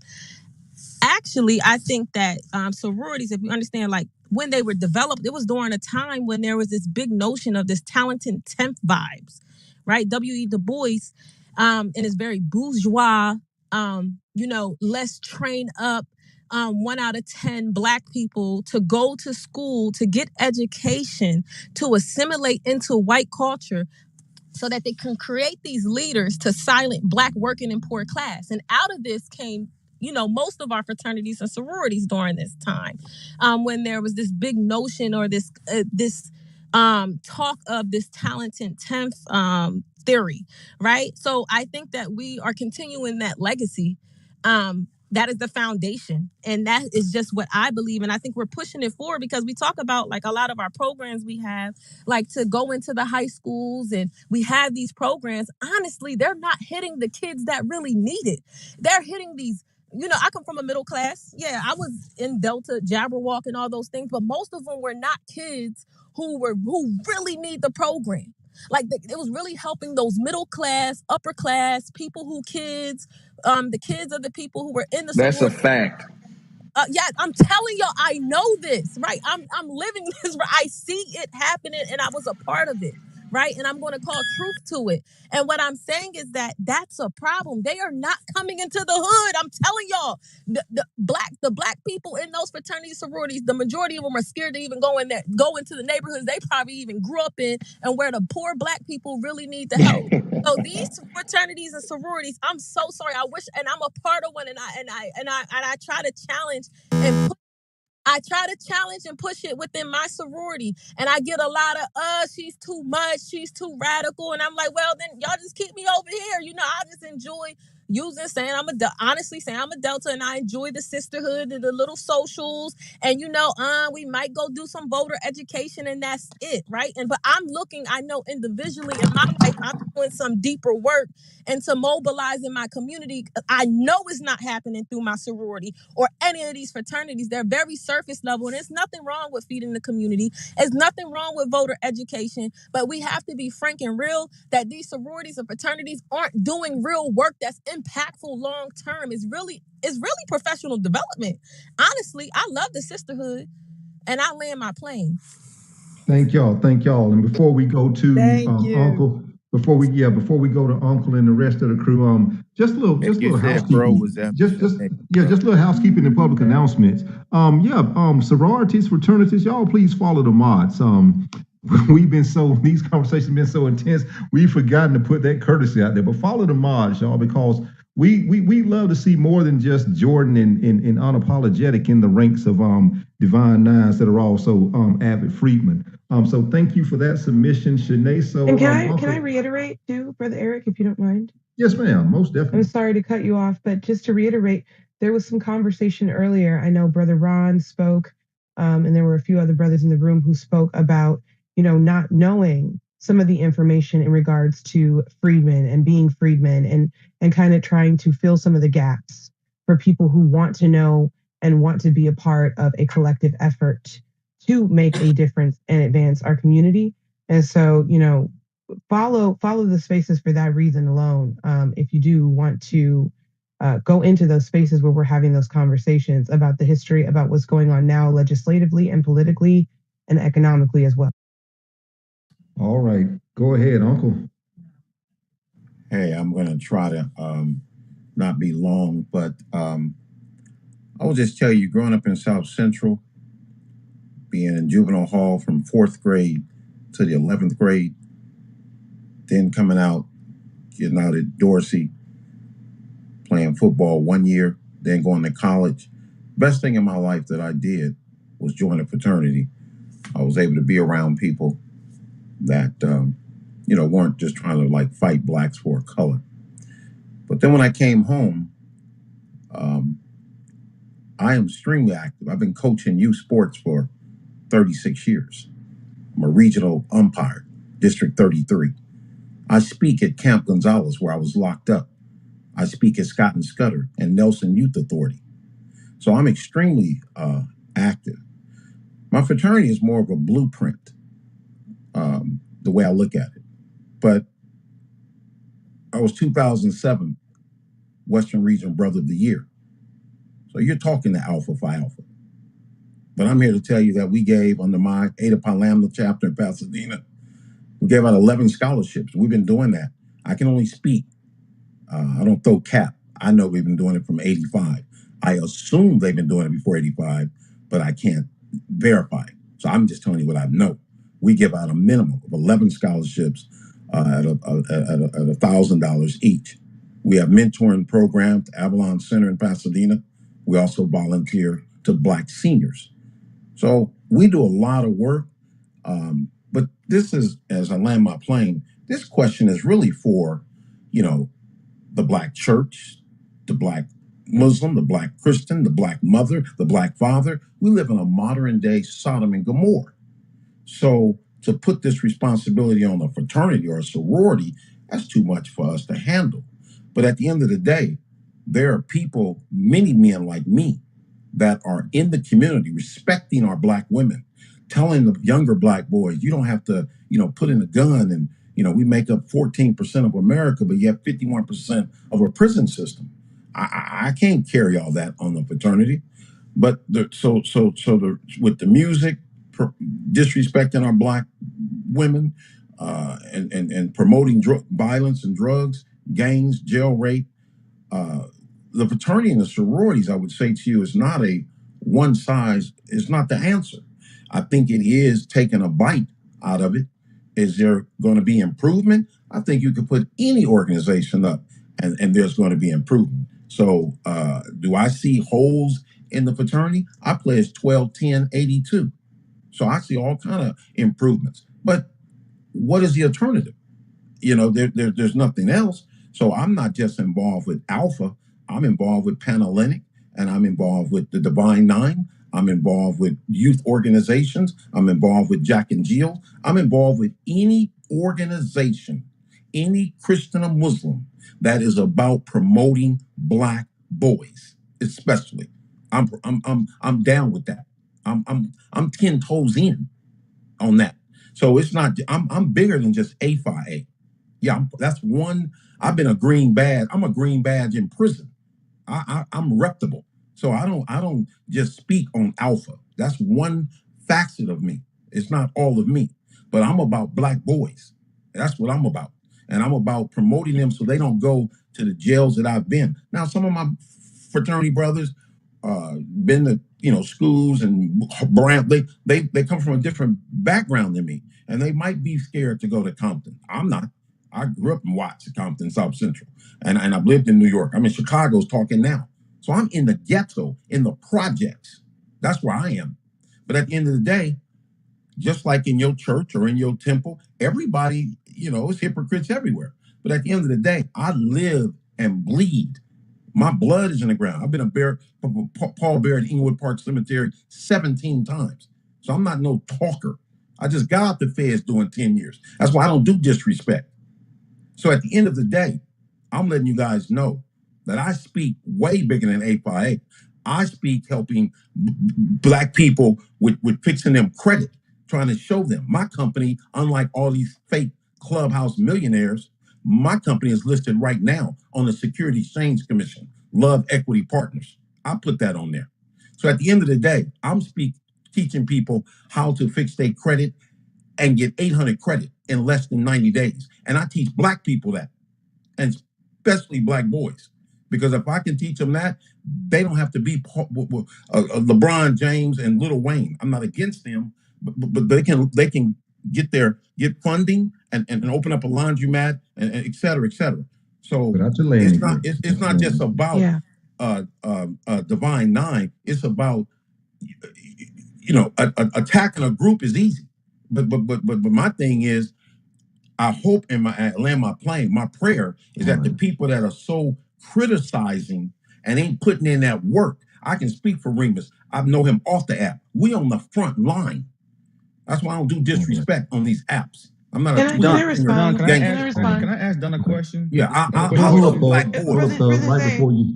Yeah, that's what I do. I'm for Black boys in every city. We got you. Not just Los Angeles. All right, we appreciate that submission. That was good stuff, man. It really was. Sister, but that's how I feel. That's my life. He helped me for free, and he we got you. We got you. That was some good stuff. Ish, you was about to interject something. Yeah, Brother Zay can actually ask his question, and then I'll respond to Brother Don. Okay. My last comment I wanted to say, if I could, I wanted to end it with: it don't take much energy to throw a rock at an organization that's doing work. The fraternities, that's too big of a mission to put with us. Where's the Black church? Where's the NAACP? Where's the Black woman? Where's the Black man? This is a whole village responsibility. So I just want you guys to know, in any organization, you're going to have lazy ass members. You're going to have lazy moderators. That's just in everything. But at the end of the day, you're talking to a real one. I'm putting in work on the front line. 30 hours of free work that I don't get paid for, and I only coach 8 to 12-year-old Black boys. So and that's what I'm doing. And it's not, and I got a lot of frat brothers and people that are not fraternity brothers, that are old Crip brothers of mine, that's coming up there, change their life around, married, ain't doing no crime, and our whole life is dedicated to make sure that these Black boys don't go to these prisons that I've been to. So I ain't just no talker. So, and I'm not a tweeter finger, internet, in my drawers, sitting at home, disrespecting Black men. I don't do that. All right, I appreciate it. I'm a face-to-face guy. Yeah, we appreciate it. Let me interject this right here before whoever's. I know Bruz next in the queue. I think somebody might have had a question, but you touched on the blame. You touched on enough blame to go around, and you threw out the church, and that's great because earlier today, I mean literally earlier today, like the first half of this room, we talked about that, and I just want to reintroduce these statistics again. Now that we got a lot of fraternity, a lot of frats in the room, a lot of Divine Nine in the room. I want to introduce some statistics to you all as far as the Divine Nine versus the church, right? And I'm going to use my church denomination's numbers. Now, and these numbers were good in 2020. Like I said, I know on the Divine Nine side, the population has grown. But according to the last data that I had, the Divine Nine represents there's 2.5 million members of the Divine Nine. There's 1.2 members of my church, the CME church. Let me show you, when people ask what has a CME church done, if I was in this conversation, this is the way I would approach it. I was like, I would throw out Lane College, Tennessee, Payne College, Augusta, Georgia, Miles College, Alabama, Texas College, Tyler, Texas, Phillips School of Theology, Atlanta, and of course, Collins Chapel Hospital. Yeah, that's right, hospital, Memphis, Tennessee. Just just compare and contrast, right? When we say what have you done for what have they done for the Black community? And I laid out to you institutions. A lot of those institutions are where a lot of many of those institutions have Divine Nine. So just to give it some context around the conversation of where we're coming from, just know that that's the way I would lay it out. And I'm not saying that I know y'all don't have the track record of the CME Church. In order to do shit, it's not a bragging contest, but it's just to show, as we as we look back at where we've been, where we are, and where we're going, that's the context we're coming from. So did anybody want to rebut or question anything you said? I got a question. I got a question. Yeah, Hold on, Brother but Zay had a hold on. question. not gonna Hold on, rebut. hold on. Not everybody Before at my once. time. Hold on. But I just want my time to hop in. Put me in Okay, there. yeah. So Yeah, I hold had on a a question. second. I didn't know Brother what the Zay cue had a was. question. Brother Zay had Yeah, a question, and then yeah, I I had a was going to question. go, and then someone else can go. I forget. I know Unique has been on the stage for a It was Jeff. while. I saw So Zay, I I saw want to. Jeff and Jordan come off the mic, and Remus. Yeah, I want to respond to Eric after Yeah, everybody else go. yeah. It's just two people spoke around this, and it's a glaring thing to me. I'm trying to figure out that these people in these organizations are scared to go in to the most underprivileged neighborhoods. So how are they really looking to build up those communities if you won't even go into the ones that need the most help? Well, That's if I could just speak, I'm from the that's Bronx, crazy. so I don't know about nobody else, but I come from the poor zip code in the Bronx, government cheese eating, poor crack vial on the floor, poor. That's where I come from. And I don't know, I'm having a bit of dissonance here because to say that these organizations aren't doing anything for Black Americans is to say that those women who saw potential in me, even as in elementary school, in junior high school, where I was surrounded by nothing but crime and drugs and all kinds of foolishness. I could have been pregnant when I was 16. I could have did all of that. If you want to get real personal, what they did for this Black American is left her out where she could have chosen a different way. But I had a mentor growing up who's a member of Sigma Gamma Rho sorority. She worked at the local YMCA. And she took me on my first college tour. I was there because she reached down and saw potential in me. I had other members, other mentors. I had an alpha mentor growing up. He's actually a family associate. Who knew that this wonderful gentleman was somebody who I would know years later. My issue is this point where we're saying, oh, we don't see this and we don't see that. Like the Black people that are in front of you are walking miracles because some of these people reached back, did community service, did rites of passage. I was part of the rites of passage here in the Bronx with the ladies here of Alpha Kappa Alpha. They taught me how to be a lady. They taught me how to be a woman. They taught me business etiquette. Yes, they taught me how to survive in this world. My goodness, I don't understand why we can't take one person's testimony as valid as it to say this helping this one person. Oh, that's not good enough because it's not helping the Set free, Black hold on. Black American got helped Brother because Zay. these organizations exist. I don't. Okay, I, so I, hold on. that's where my Wait. disagreement comes So from. Yeah, because stop. that's like one that's really anecdotal, and I appreciate your It experience. is, But and we just heard. You're dismissing my Hold on. experience of living anecdotal. Hold on. You cut him off. Yeah, Relax. You cut him off. He was speaking. Yeah, I'm not dismissing. I'm actually acknowledging it. That's your experience. But we just heard two people say from their own experience that these groups are scared to go into these communities. You are an exception based upon No, what they're I'm saying. not. That's crazy. I am not an exception. They both just said. No, you are. You are. And you just said. Why won't we take your experience? We're taking it. I'm not dismissing it, but that's just you. They're That's both not just saying, her. And It's a that's whole bunch not of us just that me. was That's the excluded point. from the saying, Okay, process. hold on. So it's Hold on. unfair to say One that. mic, y'all. One So mic. that's not just her. I didn't cut neither Come one. on, man. Okay, so we're gonna have one mic. If we can't have one mic, we got to start moving people. So let's not talk over each other. Brother Zay was actually speaking. He was first in the queue. He had a question. He was asking his question and expounding upon it. He was interrupted. We allowed you to speak, but please let him finish. And then, you can respond. And then I'll respond. I'll just say this. I had a come to Jesus moment the other day in a relationship of mine. Someone came to me and they said that I hurt them, right? It wasn't my intentions to. And versus defending myself, I sat there for a second. I took what they said. I apologized, explained it wasn't my intentions, and said I could do more, do better, right?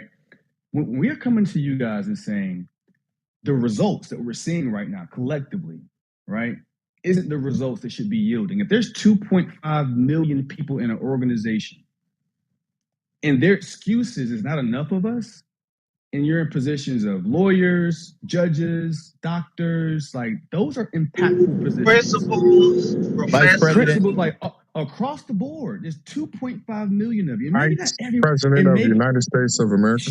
sure, and maybe not every single person is in a position of influence, but it's so many of you. Something should be different, right? We should have bigger change than what we've seen thus far, is what we're saying. And what we're getting back in return is defense.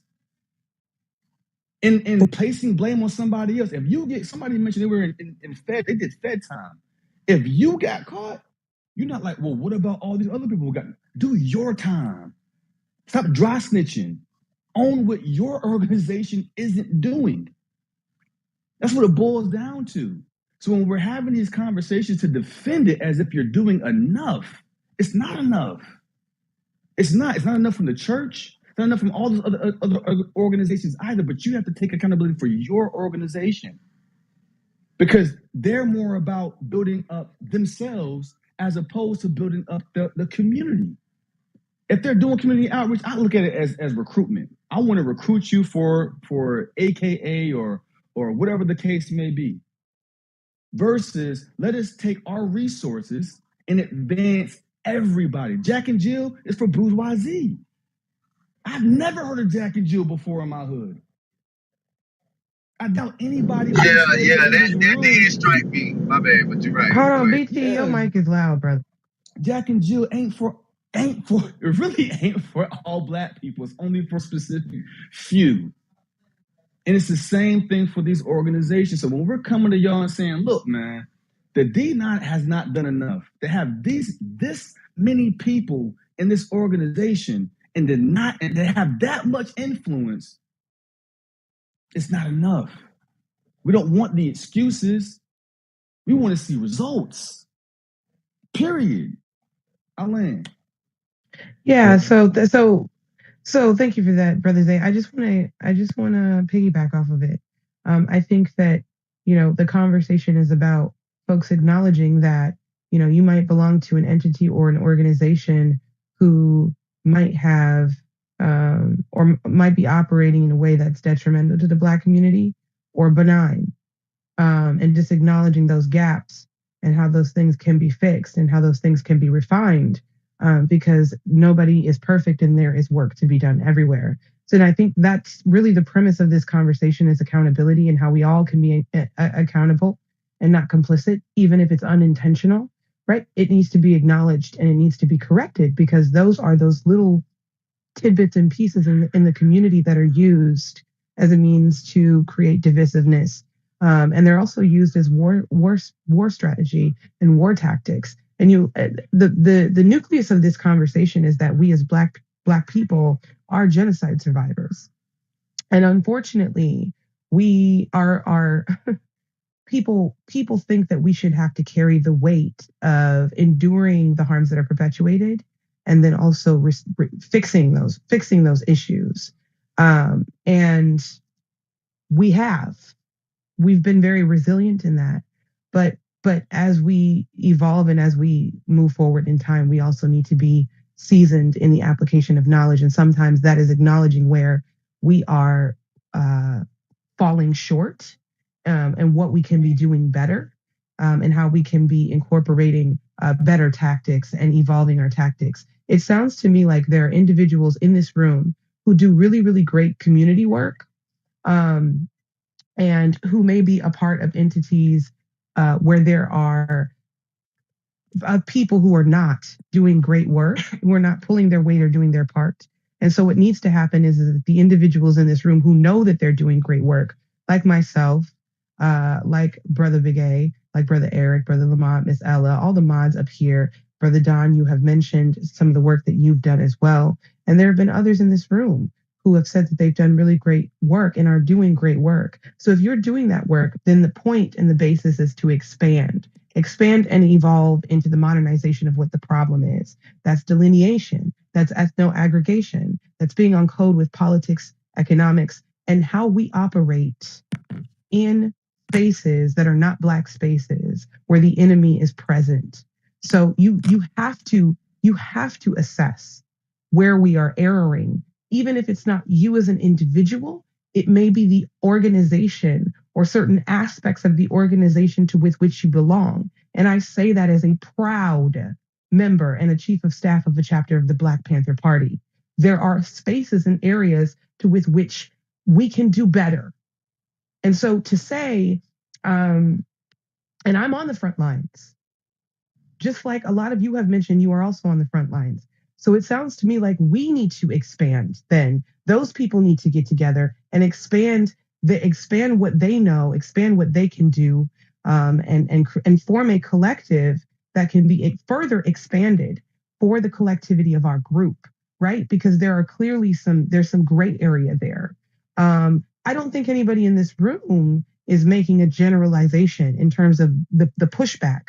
I think what's happening is people are pointing out that their experiences differentiate from other people's experiences. And that is okay because we're not monolithic. So if we're not monolithic, accept that just because your experience is good or bad, that does not mean that there isn't some wiggle room or some area to do better, and to refine our strategy and evolve our strategy, because this shit is war. What we are experiencing a Holocaust, and this shit is war. And we have to think in that space and be in that space, which means that we have to have collectivity when it comes to the best interest of our people. And that also means identifying where we are coming up short. And I'll land. Sis, I have a question for you. All right, last question. Question for you, sis. Your last question, then we're going to jump back into the queue. So if you want to jump in the queue, the next person in the queue after the questions is John and then Jeff. So whoever wants to go after It was Jeff. Brother Sakept. No. Actually, no. Unique was before Jeff. Actually, Okay. she was after Miss Yeah, Janae. yeah. It was Brother Sakept. Thank you. Yes, bro, Unique and Jeff. But if So, y'all want to, I just want to. go right ahead. That's me. I just want to say, it sounds like when you start saying stuff like "be on code" and "we're at war," when you start saying stuff like that, it sounds like you want us to be a monolith, because the reality is not every fraternity member feels that way. Not every fraternity or sorority person wants to be like what does on code even mean? Brother Main, can we jockey this for a second, you and I? So in terms of our collectivity, there does have to be an element. There has to be a monolith. Spaces. There has to be spaces for monolithic behavior. So when it comes to our politics, when it comes to our group economics or powernomics, when it comes to the collectivity of our people, currently right now, we are also experiencing, in addition to our Holocaust, we're experiencing medical apartheid as well, right? And so these are issues that we do need to be monolithic about in terms of the welfare of our people. There has to be a oneness and a unity and a code of moral and ethic as it pertains to how we move for the betterment of our people. That has to be monolithic. But the things about the thing about the Black community that's so beautiful is that we are kaleidoscopic. But those are the things that the enemy uses, right, to create divisiveness. So if we can get past those things to understand that we are in a genocide. So that is a form of warfare. And then there are these sub-forms, which is the psychological aspect, the political and the economic aspect, and the economic castration, right? And then the health and wellness, the nutrition part, which is nutricide. So ethnocide, nutricide, genocide. These are the three counterparts of what we are experiencing, right? And so we do have to have monolithic understanding of how to move as a group. Your feelings aren't facts. The facts are the United Nations has a criteria for the stipulations of genocide, 5 stipulations, and the Black community meets all 5. The reality is that we are experiencing a Holocaust that's one of the top 3 Holocausts in human history. That's a fact, right? The fact is that we are Holocaust survivors and genocide survivors. So when it comes to the wellness of our people, we do have to have some tactics that are monolithic so that we are all moving in the correct direction, right? And that's some of that is, you have to make space for the nuance. It's kind of like it goes back to the 80-20 rule. 20% of us doing 80% of the work, but the work is being done. And then on top of that, the work is being done by people who are experiencing a genocide. So there has to be some wiggle room to say, what can we do better? And what organizations may we as individuals be a part of who can do better? And how can we refine those things? Those conversations have to be had because no human being walking on this planet is above reproach, and no organization is above reproach, right? Perfection only exists on paper. In practice, it does not exist. So if we know that, then we know that there is wiggle room for corruption, or there is wiggle room for infiltration. There is wiggle room for someone coming in with having the ability to deconstruct. So we do constantly have to have a good offense and a good defense. And that's good defense. Now, so it sounds as if what needs to happen is a lot of people who are not a part of Greek organizations may need to enter into Greek organizations on the grad Oh chapter my level. God. Let me Wait, ask hold you on. this. Excuse me. Who is Excuse that? me. Who Excuse is me. that? Who is Excuse that me. talking? No, no, Who no, is that no. talking? Excuse me. It's not big. He's the Excuse me, mod, sir. man. He's the mod, man. Hey, let me ask him. What's the guy's name that's talking? Because I'm not even looking at my phone. Maine. It's Maine. Maine. It's Maine. Maine. So let me ask you a question, Maine. I assume that you are a Black American, right? You descend from chattel slavery here in this country, right? I am Black American. Yeah. Do you descend from chattel slavery here in this country? Like Yes, your people sir. come out the South? Okay, cool. Yes, sir. So are Mexicans a monolith? Well, no, see, I don't want to get away. I don't want to get away. No. Hold I'm on. asking Hold you on a one question moment. because I'm trying to get you to understand something real quick. No, Are I get. Mexicans a monolith? Are Mexicans a monolith? No, Are Chinese or Asians, are they a monolith? no. Okay, so but you see they not a monolith, right? But when it comes to politics, like if a Mexican came to a Mexican that they don't even agree with, they don't like or whatever, and they said, "Hey man, we just gonna do something for just Mexicans," you think they're gonna be a monolith then? Yes. Yes. Okay. So why is it with Black people, Black American people, when we say, okay, we're not all a monolith, but when we say, oh well, we need to come together as a collective just to get some shit done just for us, it's always we ain't a monolith, man. We can't do all this. Why is it that we are like the only group in this country that does that shit? Why is that? Question, Ice. Got a question for you, Ice. You think it's going to help us become unified like the Mexicans are? And you didn't say the Jewish community, but to me, they're a monolith in that regard too. When it's time to get some stuff done for the Jewish community, to your point, they get it done. You explain to me how we're going to create that kind of unity by saying the Divine Nine did nothing good for Black America. Because okay, well, who is That's Remus. Well, that man. Don't worry about it. It's just your brother. Don't worry about it. Just Okay, yeah. Well, I'm asking Remus. I'm asking Maine this. I ain't even asking you. That was just a dumbass question. But anyway, I'm asking that other guy that because I want to understand why he feel like when she explained what she explained. No. I get what you're trying to say, but what I was trying to say, what I'm trying to get to is there are people that went to college because at first it was a great thing, go to college, get educated. While people were in college, they had a proclivity to an organization, something that was community based, something that would keep them creative, keep them active. And okay, they did it, and some people didn't. And it's almost as if the people who didn't are almost like, okay, well, now that you guys did it, we're mad that y'all did it. And so what I'm saying is there are opportunities within all of these fraternities and sororities to enter at a graduate level. You're able to not, you didn't have to have gone through undergrad, try to see how you'd be able to enter on a graduate level so that any type of change that you want to make, could be ran through the structure of a Greek organization. If you think that there is some type of infrastructure there that would be able to help out what it is that you're trying to do, then do that. Yeah, I mean, if there's something such as reparations that you feel as if the Divine Nine should get behind, then that's something that should be added on through individuals that have that knowledge and that have that drive. You know, but it shouldn't be, well, y'all here and y'all didn't do nothing. I mean, I get it. May I I hop in there now? understand. What was that? What? May I hop in there now? Hold up. No, it's no. We gonna move back to the Yeah, queue. I want to get back in the queue as well. Yeah, bruh's next, and then Unique, and then Jeff, and then we'll pick up from there. Go ahead, bro. Yeah, but I let my plane. Go ahead, Eric. Go ahead, bro. Greetings, everyone. Hetepu Islam, Brother Sakep.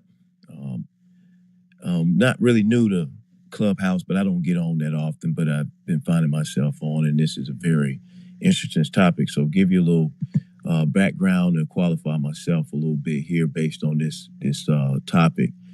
Myself personally, I'm not a member of the Divine Nine. I do identify myself as a Moor. I am a Mason, and I'm in a military fraternity, a worldwide military fraternity. Now, how does this relate to my person? This question is, I observed this growing up. So I've heard what you all say from if I could say from a national, maybe regional standpoint, I could see what you all are saying has relative vantage points to the statement that's posed in the room. However, down at the lower communal, not even lower, but just at the local community level, here's my experience. So my community was filled with a lot of Omegas and Alphas, and I didn't become one, and they were very influential in my life. Also, a lot of Deltas and AKAs. And guess what? I'm from the hood. Hell, I've been shot at close range with a shotgun, been in a gang, but you know what? I'm a member of Jack and Jill. Now, how about that? So there are a lot of different scenarios that we cannot just say, like, it's only for bourgeois. I don't know how in the hell I qualified for it. But I do know this, that I went to the AKA etiquette sessions. Maybe that had something to do with it. That the senior army instructor who had been in 3 wars for this country, who retired as a lieutenant colonel, and he was an Omega, and he saw something in me, and he pushed and nudged me, and I became the cadet command sergeant major, and then I became the cadet brigade commander, and then I got a letter from a congressional person to go to West Point. But I didn't go. You know why I didn't go? Because I thought in my sight, from all of the great people that was around me, that the greatest people around me, they all looked like me, were from my hood. My mother is a Moorish woman, and my father, a black nationalist Garveyite, who was a policeman, who made 17 grand a year and had Jim Crow wages all the way up until 1988 as a policeman. So I didn't qualify to be bougie, to be in Jack and Jill of America. But I also would say that going through the cycles of middle school, high school, seeing these folks, and having them back people in the community like me, they were from my community. The congresswoman was in the hood, in the projects. Her office was there. Hell, dope boys would dare you to even come down there and start some mess when she was having a voting drive. So there are different aspects in different hoods and different places where these Divine Nine individuals and collectives do their work.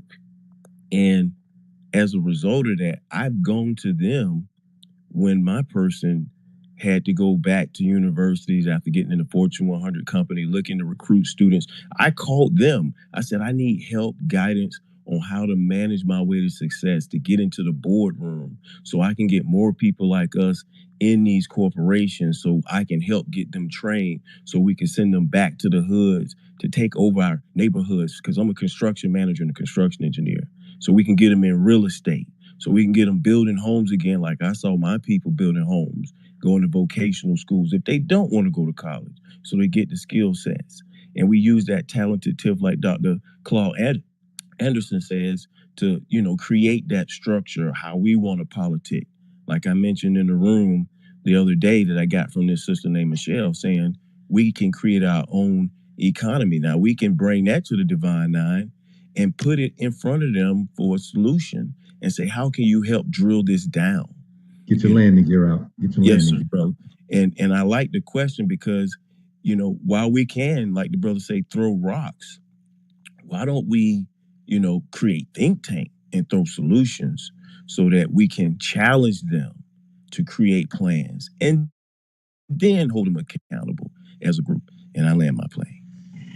All right, beautiful, beautiful, beautiful. Thanks. Y'all, Are it's we getting doing late. responses? Not Yeah. We'll allow a 30-minute response because it's getting late. A lot of people gonna start going to bed. The room is getting full, but we don't want y'all doing these long dissertations. So you got a 30-minute question rebuttal. Then we're gonna go to Unique. He said 30 minutes. 30 30 minutes. seconds. Oh yes, thank you 15 so much. seconds. 15 Thank you. seconds. I Some can of do these people do everything talk I've for ever 30 dreamed. minutes.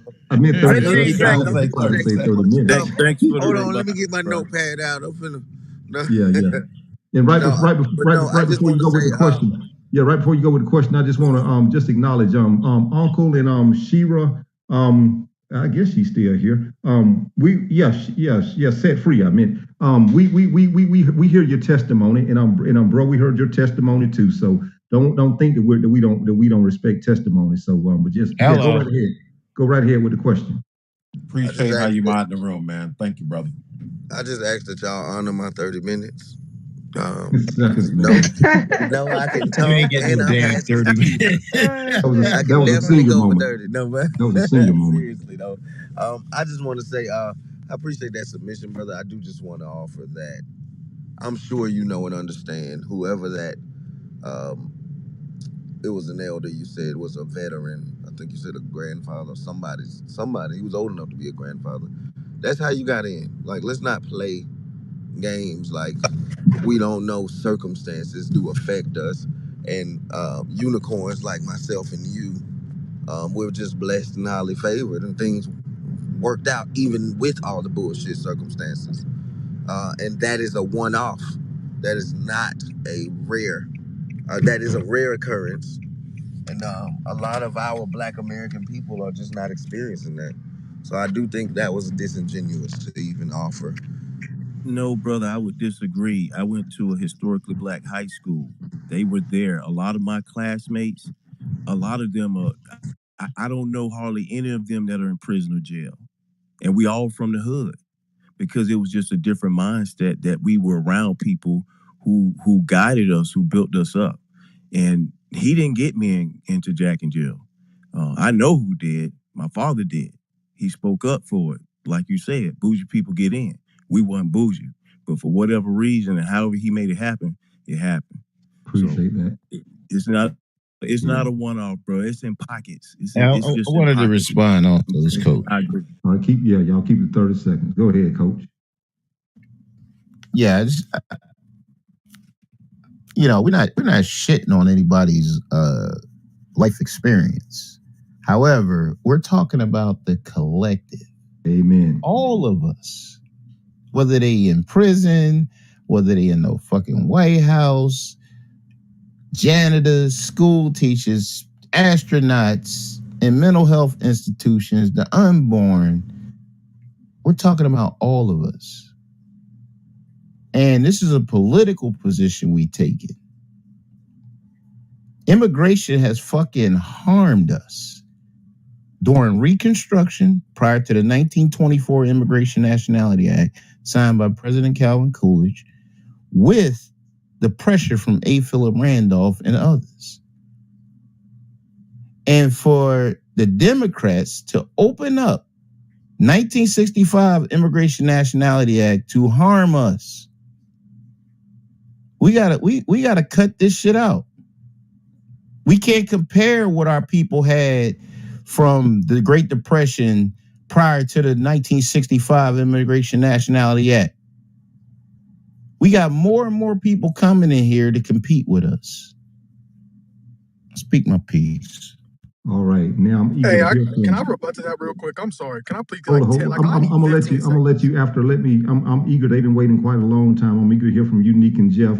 We'll give you a rebuttal. Hold on to your thought, and don't forget because they might trigger another question, and then we'll If somebody wants to give me a cue Write after your Jeff, let rebuttals me down, know. guys. This is a great conversation. We want to Yeah, keep it yeah, going. yeah. Write it Well, down. I know how you can forget stuff. Can you add John? yeah, John, you go after Jeff, and then go ahead, Unique. Hi. I'm quite thrown off by the question, so I am gonna welcome a back and forth or somebody to ask me a follow-up question. But when you ask the question, what have the D9s ever done for Black Americans? And then you dismiss what D9s have done in the past. What time period do you want addressed? And I asked this in the chat as well. You can just give us some examples of what they did. Finish. What time period are you looking for, and what do you consider as work? Because we speak on work, and you are denying the work of individuals within these organizations. So can you clarify that? Whoever was speaking. Are you a Delta? I am.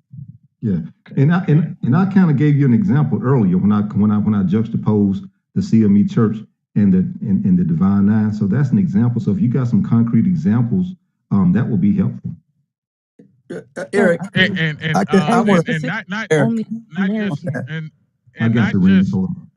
it can't just be, well, this lady at my school, man, she took me on a college tour, and I went to college and I became a corporate head or something.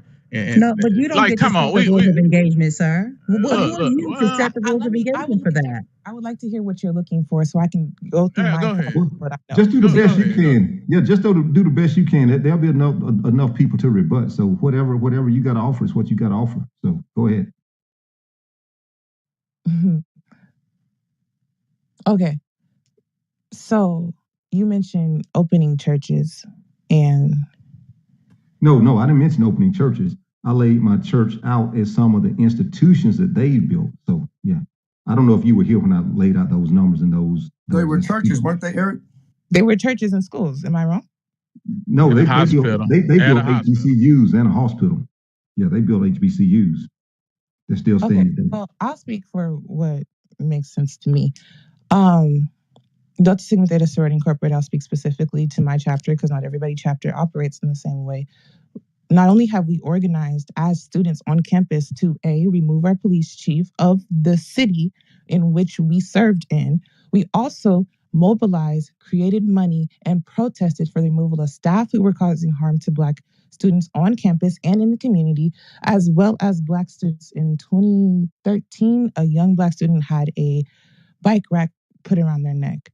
Our sorority got linked up with the other D9 on our yard and moved to push for the RA to be removed, the family to seek justice, for it to go to a legal level.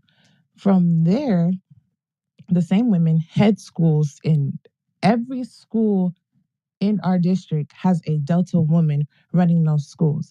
With that, we affect curriculum. We affect what these kids know. We go into quote unquote the hood that I don't know who claimed we were afraid of going in, hoods and Oaklands from every ounce, San Francisco, everywhere. And we go, we educate. Like somebody mentioned earlier, there's an etiquette class where you teach individuals how to be etiquette. We put them in rooms with senators so where they can speak peace and also learn how to what's the word I'm looking for? Infiltrate those structures. Earlier, somebody said that there's no front lines. The Black women are on the front lines. Every protest, every what's it called when you hold occupation? When you I think it's when you hold. I can't think of the word, but the D9 at our school. Day? I'm sorry. You're trying to say an expo or career day? Professor for a day? No, we actually we took over one of the classrooms, one of the offices in our school, and demanded sit-in, but it's called holding something. But we've hosted sit-ins from graduate chapters to students. So I'm confused when we're saying like, what is the work that we haven't done? That is where my confusion is. It's not front lines to say we're not doing that. You got a free. Hey, check this out. I want to say what work you haven't done. I want to say what work you haven't done, right? But check this out. Hold on, Thug. Hold on, big dog. Hold on. Give me some. Because again, here we go. I think Coach laid it out. We talking about the collective, but you just laid out. You just kept saying woman is, woman that, woman is. And you kept talking about things you did at your school. First of all, we're talking about the Black community. First the off, it's black community in impossible to all the have a motherfucking collective schools. conversation without mentioning individual examples of what individuals are doing. See, we're conflating things here, and it's really, really bothering my logical mind. Yes, we can talk collectively about the Black community and what the Black community needs. Those things are in, a macro perspective that we can look at, but then you have to also go down to the grassroots, buried down bottom of what individuals are doing on us. Doesn't that make sense? Sitting in a classroom. How's that grassroots, bro? Like that like what is that doing? She said way more than just that, man. Ice, bro. Ice, I'm sorry, bro, but like y'all keep on asking for a collective. You're speaking about a collective.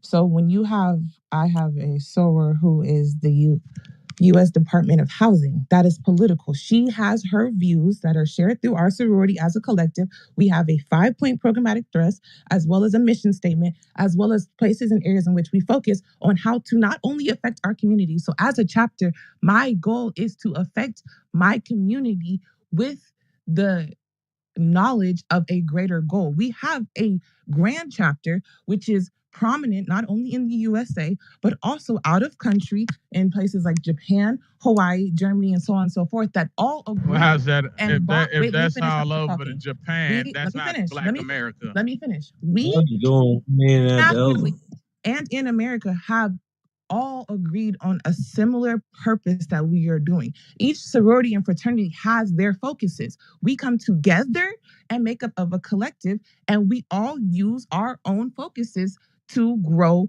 America and then greater than America. So for you to say as a collective, because you don't possibly see in your day where you don't research, nor do you probably come in contact, nor know individuals or the collective that is doing the work or the history behind these organizations, I am confusion. Because if we talking about you still, talking about the you. I'm still I don't know that. Big A, Listen, ma'am. Big A, Arrogant. Big A. Man, move this arrogant ass. He's just interjecting. Hey, man, Let him hold on, bro. You ain't gonna Ice, disrespect her, right? Hold on, man. You ain't gonna disrespect her. That's my fucking. Okay, Big A, just Big A. Acting like gutter sniper up here. Come on. Yeah, Hold okay, on, hold cool, on. whatever. Please don't Move do off that. the stage. Fuck her, man. Acting like gutter. Get Dr. Godless off the stage. Completely This is disrespectful. why these people. This is why we exposing who the fuck these people is. Like she You're keeps just talking about a exposing collective. yourself. Okay, Bro, you're not really exposing anything. You keep on You ain't gonna disrespect my relative, Yo, nigga. just let him talk. Just let him Damn talk. relative. Fuck Ice. Let him talk. Let him talk. Just let him talk. Go ahead. Go Kick ahead. these niggas' ass off the stage. Kick him off the stage too. I'm not even looking at my phone. Please help me out, please. Okay, check this out. First of all, she come up here talking about, and when I'm saying the collective, I'm talking about the Black American community. She's talking about her fucking organization. You know what I'm saying? Like, this shit is wild. Ice, let me ask you a question. What y'all want to see? Y'all want to see a national movement on behalf of the Divine Nine? That's what y'all want to see? No, we want to see y'all get a little more active instead of worrying about them fucking stupid ass organizations. You run around here calling yourself Greek and you Black. Like, what the fuck is? Like, this shit is crazy to me how y'all defend this shit. All right, like, thank you guys, y'all claim to, hold on. But you claim to come from the same hoods and the same areas that we come from. But the only thing that y'all can say y'all done for the Black community is, I took them on a college tour, I had a sitting down with some black boys. What you know have what I'm you done saying? for the Black community? Like, you don't want to go there. You don't want to go there. But yeah. You don't want to go there. You don't want to go there. I promise you that. Oh, you don't want to go there. I can tell you one thing. I done did more for my community, the Black community, than y'all as a fucking 9 organizations with how many fucking members, millions of members, have ever done for the Black community ever. How about that shit? Let's start with one. Okay, hold on. Pause. Wait. Stop. Let me ask this question. Real quick, Miss Nikki, real quick. Mm-hmm. Real quick. I do think that we need to start. I think we need to start disaggregating who's on the stage, because I'm getting the notion that everyone on this stage may not be freedmen, so they may not be understanding the depth of where we are coming from as freedmen when we talk about this issue. And so I do think that we need to start filtering and vetting within the conversation so that we can Yeah. actually make sure that we are speaking Don't to never Freeman on the judge. stage. Because it Never sounds to me, excuse prejudge. me, sir, do not It's a interrupt lot. me. So I do think that we need to do that, Big A, because what I'm beginning to discern is that it might, everyone on the stage is not a Freedman. And that may be part of the reason why the conversation is going left in these pockets. And so I'll just leave that there. Yep, I think so too. And this is the problem why we shouldn't be letting everybody in our shit anyway. Like it's cool. Okay, y'all want to have those little Greek organizations, your little societies or whatever. Why let everybody in? That should be our business any fucking way. And if you're not about lineage, please stay out of this conversation. This ain't got nothing to do with you. Thank you. Can I just But, do my hold on, my only I would like to pushback, go ahead y'all. and hop in. My only my 30 pushback, seconds? y'all. Y'all know I try. Can hop in I'm not the voice of reason, but my only pushback is that before it get too late, man. these niggas is in the Divine Nine too, and they in America too. So we can't. They are fucking making decisions with our people in these That's spaces. true. That's true. So, Wake it up. so to just write them off and kick them off stage, that might be hurting us. Cause these niggas, they're in them spaces, bro, and they can use that power or anger to then leverage and go against us behind the scenes just because they mad at us from this app, bro. So we got And they already are. Wait, We need our shit. hold up. But what we don't need is motherfuckers thinking they some type top echelon motherfucker and think they can come in here and talk down. Yeah, no, absolutely. I don't play that shit. So no, what you need to do is kick these niggas in their ass when they come in here with that arrogant ass shit like they above somebody else. Man, fuck them. We don't have to kiss their ass, and that's the problem. Fuck who they think they are. They ain't nothing but just a nigga in a position. That's all. Fuck Why them. the truth comes out. Thanks. You admit as a Black American. 30 seconds before I go. But do some work. we have people of our lineage. Uncle Don is ADOS on both After sides. BT. That nigga done went hard in the room with But me. my problem. You tell us what you've done for the community, bro. Listen, I ain't talking to my brother, bro. Shut the fuck BT, up, Jay. So BT, my issue is with Uncle Don. Okay, look, I got the utmost respect for the dude. It may not seem like it right now, but I respect what he's doing and what he's doing on the individual level. I respect that, but look, when somebody is being arrogant, you can't just jump in. She can't just come in here talking down to no fucking body. Who the fuck does she think you're she right. is? You're right. I don't give a fuck about. And Okay, I told him that. Just I shut told up him talking that to me, too. okay? I Shut up. said, hey man, we ain't gonna play that. Can I get 30 Just shut up talking to me. Can I get my 30 I appreciate you saying that, But Ray. anyway, No, you're right. You're You right. still haven't told us what you I did ain't for the gonna go community, against the Ike. team, bro. I'm just gonna say me, but you know what the fuck I'm saying. So yeah, yeah. If I may hop in now. I got a question. Big A. Do my Hold up, 30 before anybody else jump in. Hold on, Before anybody, hey, Jeff was in the queue. Jeff was in the queue. Y'all let Jeff go, then we'll start a new queue after Jeff. Yeah. Let Nikki go after Jeff because she. Yeah, I'm gonna go after that. All right. So I appreciate the conversation.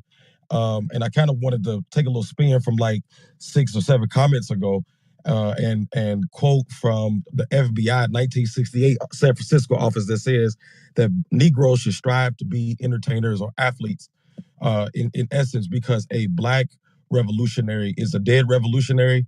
And I would say, to answer the question of the room, that what we have been done and admitted by those who have led so-called revolutions like Dr. King and others, we basically didn't move the needle as far as we thought that we would move the needle, because we tried to revolution through the means of the American political system.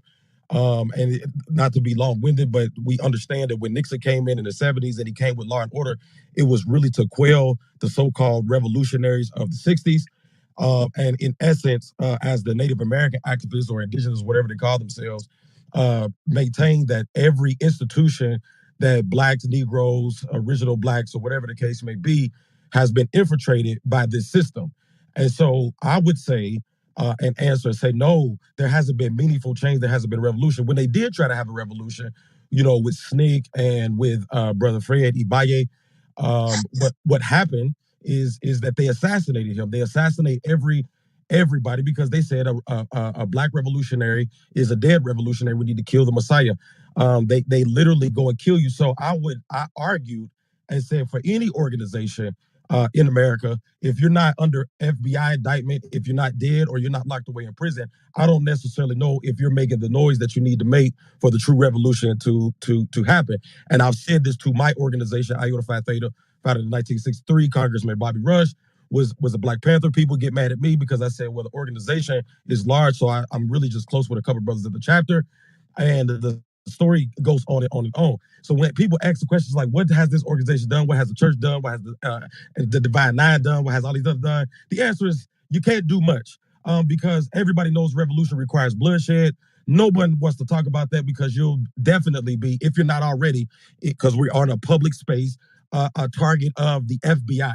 And no one is willing to die because I offer this to people and say, when Brother Fred was murdered on my birthday, December 4th, some years ago, 30, 40 years ago, 1960s, his baby, who wasn't even born, the mother, and it brings tears to my eyes to even recount the information, had to go to work and care for a baby. Nobody came and gave money to Sister Hampton, and they didn't get reparations. They didn't get money for that. And when they did get money, they didn't get money till like 1992. And when they did get money, it was like $500,000 or some shit like that. And then the little baby Fred goes to prison for 9 years for something that they said he did. You understand what I'm saying? So when people go and say, hey, what is revolutionary, whatever it comes to be, a person's going to be thinking in their minds, if I die, who's going to take care of my baby? If I die, who's going to take care of my what's the name? And there are so many examples throughout our struggles here in America, indigenous people struggles here in America, that would suggest they're not going to do shit but give you a street name. And so when these folks come up here and they try to ballyhoo about what this organization has done, I've told these people to their faces that I don't even understand why it's 9 different organizations where we could just partner together and there are 9 different handshakes. I'm also a Mason this way. I've told this to my Masonic brothers. I said, we're not doing shit, but just making ourselves feel like we're doing something. You feel what I'm saying? To make us feel good. And I'm not trying to discourage folks from the little things they do because literacy programs are important. Teaching people how to cultivate their own food is important. Teaching folks how to, do things that they can be self-sustainable and maybe move off the grid, which some of these, I know some of these Q brothers and some of these Alpha brothers and some even my older brothers have done. So I don't want to discourage them, but I'm saying for the larger collective conversation, we don't want to say, and I think the sister from Delaware said it, no, we're not. And the reason why we're not, and nobody wants to admit in this room, is because every motherfucking body that has come to try to do something meaningful has been murdered, summarily murdered. And nobody has, in response to that murder, taken up arms and said, this is the last motherfucking murder. I'll end with this one. In Wilmington, North Carolina, or somewhere in North Carolina, there was a sheriff of the town who got caught on record disparaging the black dude on the force. It happened to be a white dude that had threw him under the bus and recorded him. And the white dude, the white Landing, sheriff, you're out. Landing, you're out. I'm landing. He cooking. You gotta let him cook. Hold on. Yeah, I was landing. I said that I was landing. So, anyways, the white sheriff, he's on the record saying that he wants to eliminate all black people. He goes on to say that he wants to start a race war, and he said that's going to set them, black folks, and I think he even called us niggers. He said it's going to set niggers back 5 and 6 generations. So their mindset, the people, the poor white folks who have always been used to quote unquote keep us in check, their mindset is to go out there and kill. Our mindset is to join organizations to pray. Our mindset is to fight each other and fight the black woman and fight the black man and fight this and this organization ain't good, this organization is good. And while we're doing that, these motherfuckers are talking about how to eliminate me, you, and our children. And I'll end there. Right, exactly, Jeff. Woo, wake it up. This room seems to be fighting the divine. That was a good share there, My brother. last 30 seconds. Let me just get my last 30 seconds before I go. What I saw in 1995, and all the soldiers did not get murdered. I saw a man that called 1 million black men together. And you know what I saw there? I think every one of the Divine Nine, along with these churches, probably my brother talking about CME and all the churches that were started, I guarantee you there was some from those organizations that went. See, it's a real skill to be able to unite black folks, even if it's something as simple as getting 1 million black men to come to Washington, D.C., not your local park over in the backwoods somewhere, not in Inglewood Park, but to actually get 1 million black men to come together. This revolutionary, and also they didn't murder Elijah Muhammad. So just let's be real crystal clear that understand something, that when the Minister Farrakhan called 1 million men together, you better believe the fraternities, the Divine Nine, there was people on the streets, there was people that didn't have organizations that came together And that's a real good example. And accomplished And what? then what? And Hold on, It hold on, accomplished what after? nothing. hold on, bro. I was Okay, there. great. Brother Well, Limits, I since was it But was wait a there. minute. nothing, Big A, Big A hold on, said I was next. hold on. Let my Since it man was, Yeah, finish. yeah, Then yeah, we're gonna she go to was. Nikki. I'm sure since it was nothing, ICE can go ahead and do it tomorrow. So go ahead and do that, ICE. Yeah, that's That's a right. small, Yeah, easy that's thing right. to do. Yeah. Thank God he didn't call the women. What He would have called the Man, just shut women. what up, did bro. it Brother I'm accomplish Big sure A. it would have besides been 10 Hey, symbolism?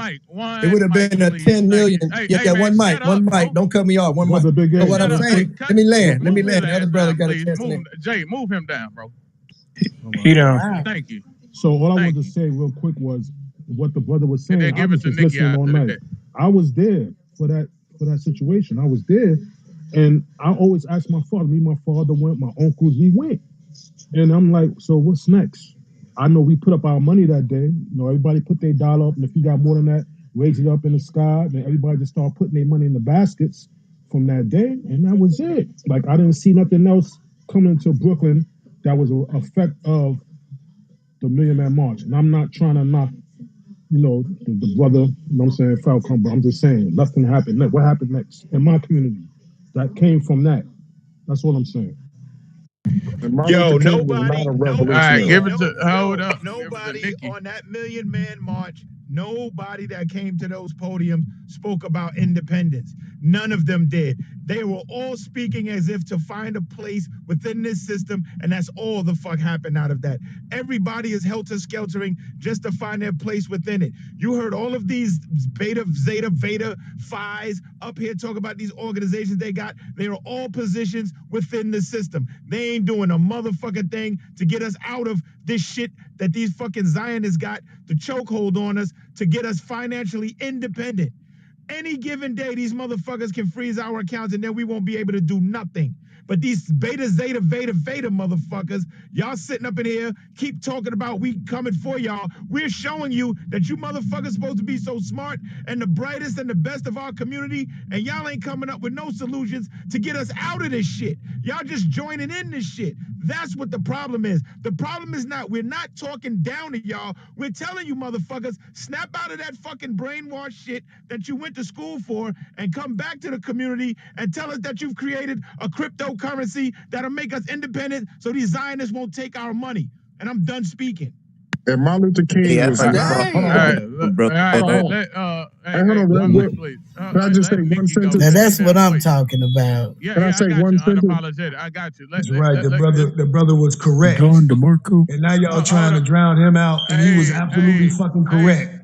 Hey, Hold up, please. let me Let come Nikki after you, go, brother. and then unapologetic. Yeah, most definitely, you got it, bro. But she been waiting for a while. Unapologetic is going to take my talking point about Dr. King. How dare you? Yeah, I got you. We gonna get, but Great minds usually think alike, Free. when people jump in and shit like that, like throw they shit, then we can't get back to the person that So Miss Nikki, go ahead and do your thing. And then unapologetic, you right after that. Okay, thank you, Big A. I wanted to ask Jeff, because he said Bobby Rush was his frat brother. And so, Jeff, are you there? I'm here. Okay. Are you aware of Bobby Rush's last accomplishment? I know he about to retire out of the White House, but are you aware of his last accomplishment, so-called accomplishment? No, ma'am, I'm not. Okay. I find that ironic because Bobby Rush is the one that passed the Emmett Till anti-lynching law.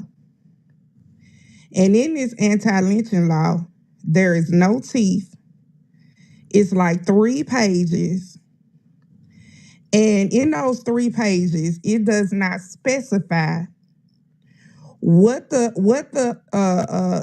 punishment is really for a hate crime. It has no specifics, and it is not what the NAACP had in mind when they wanted the anti-lynching law passed, when so many killings and burnings was going on in the early 1920s. See, the issue is that this brother right here, your frat brother, had the power in his hands to put everything in that anti-lynching law that Black Americans have needed since the beginning.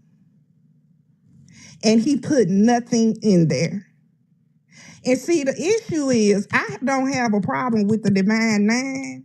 You know, you can ski weed, you can dance, you can do whatever you want to do.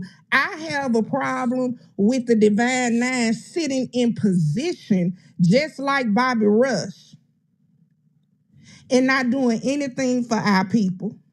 And see, the question is, I think it was the other sister that came on stage and she thought she was saying something about the collective. See, the thing about it is, how many white people can you count in your fraternity? If you can't count white people in your fraternity, then the answer is already there. You already know what the collective should be. See, the problem is with the Divine Nine, y'all spend big money. Y'all spend a whole lot of money. Y'all pay for big dinners, big parties. Y'all spend a whole lot of money. How much of that money is going toward the Black community, the children that are being undereducated, mass incarceration causes? Because see, we all know the Divine Nine is educated. So this is what I have an issue with. Us being in position, just like here in Tennessee, we got a Black woman who is the head of the school board, and we got schools functioning at 6 and 7% literacy rates. We got dropout factories. See, the problem is that everybody want to talk, but they don't want to listen to how they can help. Because see, the thing about it is a lot of people within the Divine Nine, and see, I got friends and educated people that I know. See, the problem is with the Divine Nine and the leaders, see, y'all live in y'all bubble. Y'all don't come down to the people that really need the help. And that's where it starts.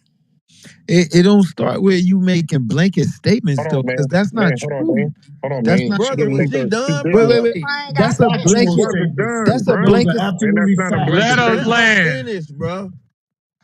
That's a No, blanket everything I statement. said was That's true. a blanket Everything I said statement. was facts. That's not a blanket statement.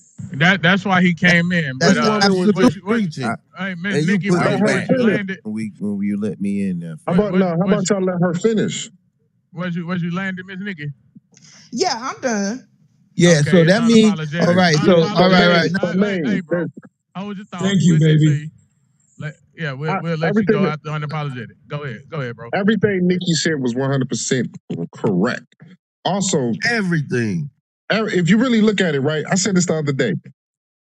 All of we can't forget about COINTELPRO. When niggas be bringing up fucking Black Panthers and who they became after, you can't forget about COINTELPRO. The real Black Panthers are the ones that, if you really think about it, they was the ones who was arrested and went to prison. Look at the professional careers of the Black Panthers who didn't go to prisons. They're arguably coons today. And if you look at their professional careers, that validates my point. Bobby Rush is one of them. And then He was a stool pigeon all the time. Hold on, were you done? He's always Because that is a hold on. very important Hey, point. can I finish? Can I fucking finish?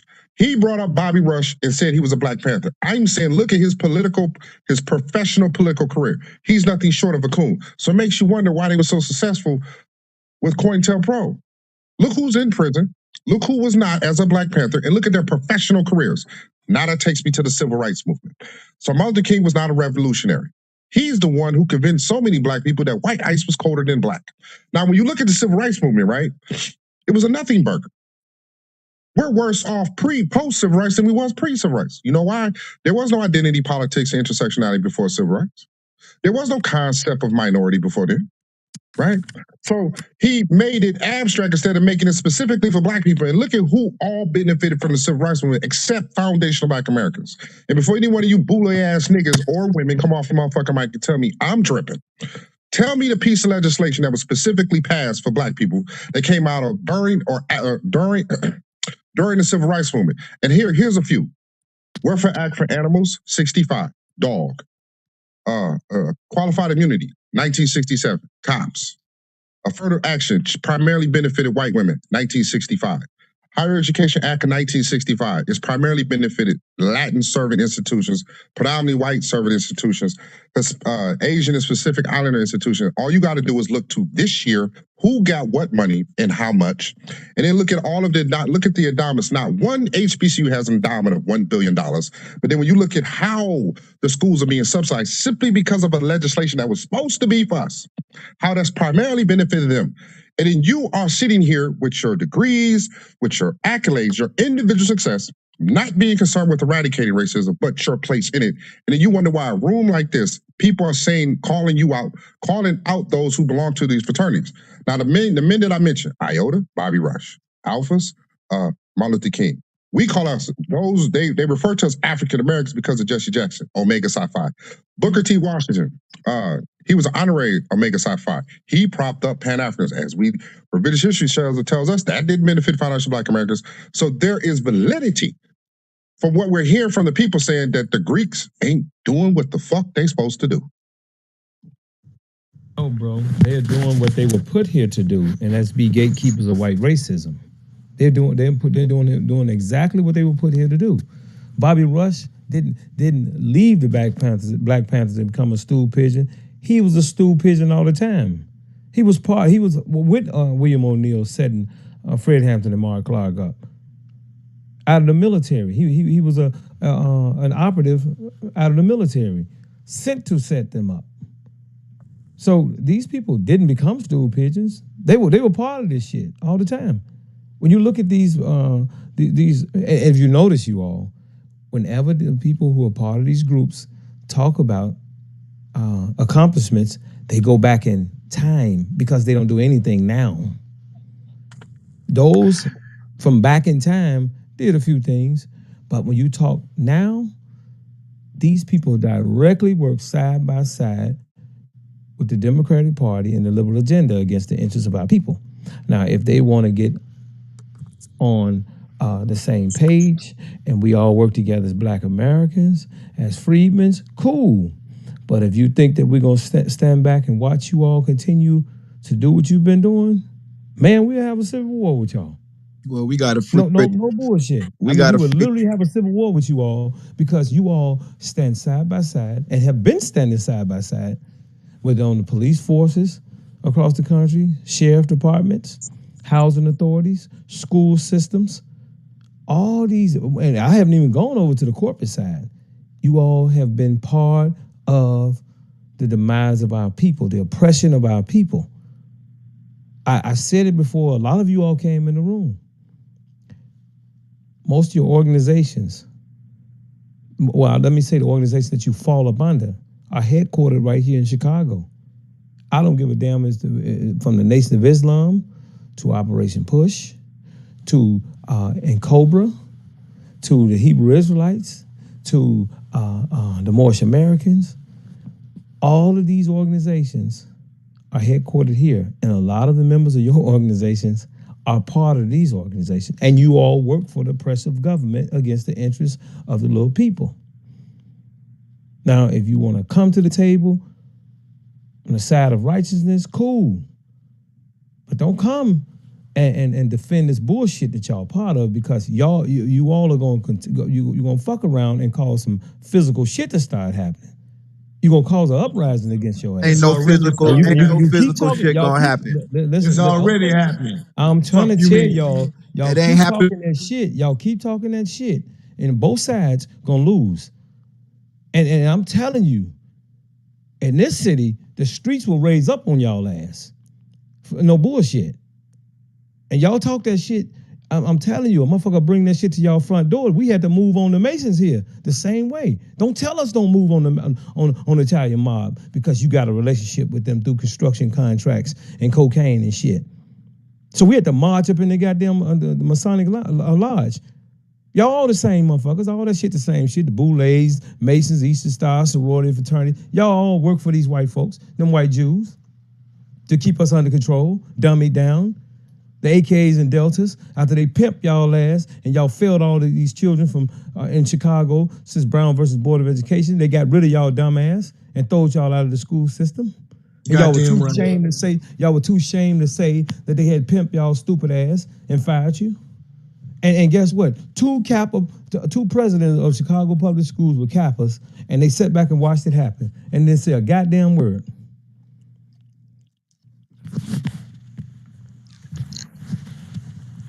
Yeah, I want to say that this discussion is very contentious. First of all, I don't condemn any violence whatsoever, but I will say that it does sound contentious, and I think there's going to be an ideological civil war in Black America. It's coming, it's inevitable in the Black America period, or whoever from whatever part of the world. Well, we're not using crayon colors anymore. What you see happening in the newspaper, what you see happening in the newspaper in our Black communities right now. I'm saying there's going to be an ideological war. That's what I'm saying.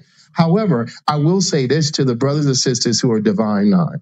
I know this may sound, some of what you're hearing is offensive, and you may feel like, oh, these people are disgusting. I will say this to you. The reason why you hear the frustration is because you guys have to live up to what you've been called to. The Divine Nine has to live up to what they've been called to. Dr. King and his book, the last book that he wrote that came from his pen and his mind, where do we go from here, community or chaos? He said the institutions that were going to deliver Black people into their freedom, that was going to bring Black people into economic and social freedom. He said it's the Black institutions and organizations, and he went on to name them. He actually named them. He said the Divine Nine, he said the NAACP, he said the Urban League, he said the Links. He named the Links, and he named the Eastern Stars. He named these. He named Excuse me, I'd like to speak. Everybody understands that background. Can I speak? Let him finish. Let him finish. He named the. All that hotel shit. Damn. He named the coming from a Greek ass nigga, huh? Nigga, shut your ass up. Nigga went to school Black and came home Greek. Nigga, fuck you. He named the Prince Hall. He named the Prince Hall Masons, right?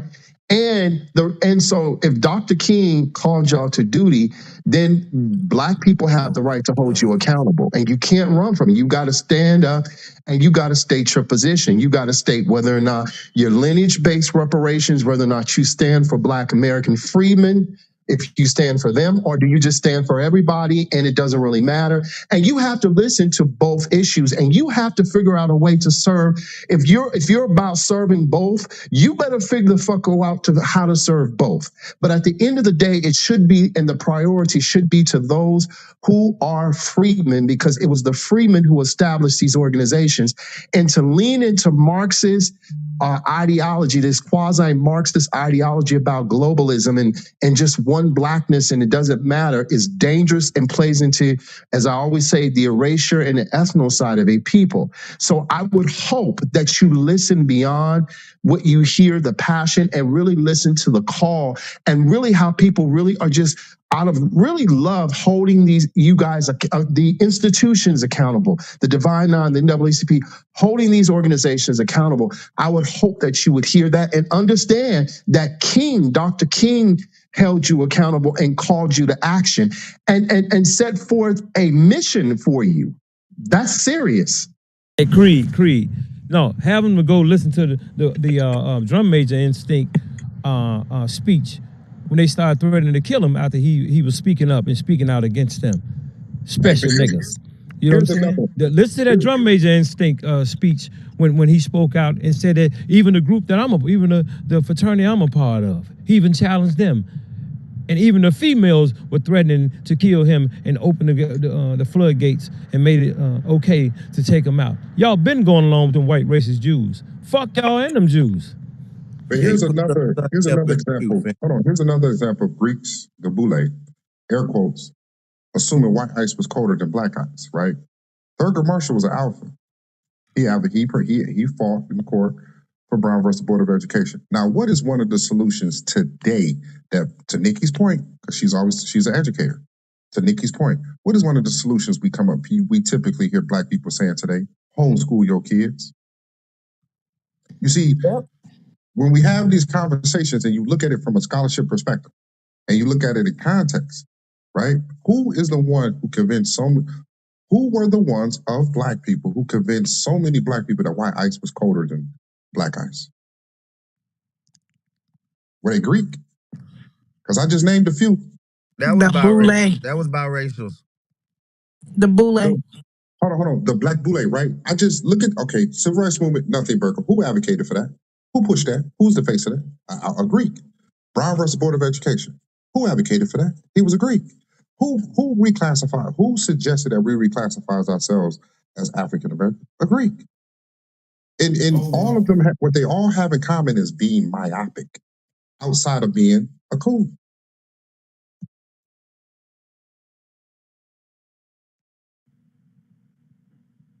I mean, it is interesting that a lot of the schools were founded by them, even the black ones that were founded by funded by white people, founded by biracials that happened. Funded by white Jews. Stop saying white people. White Jews. They were, look, don't get Mayflower white folks mixed up with these white Jews that these niggas been going along with all the time. Now, we're no friends of neither, but put it in its proper perspective.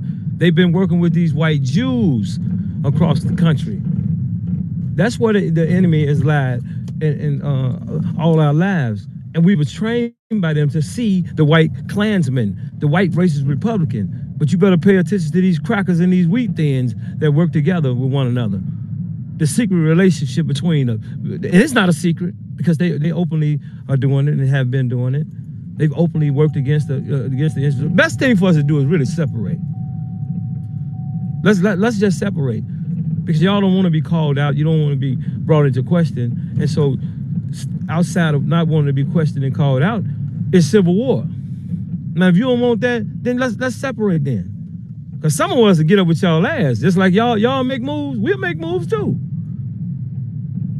Shit. On women too. Shit. Y'all get it too. Because y'all up with that shit too. But the part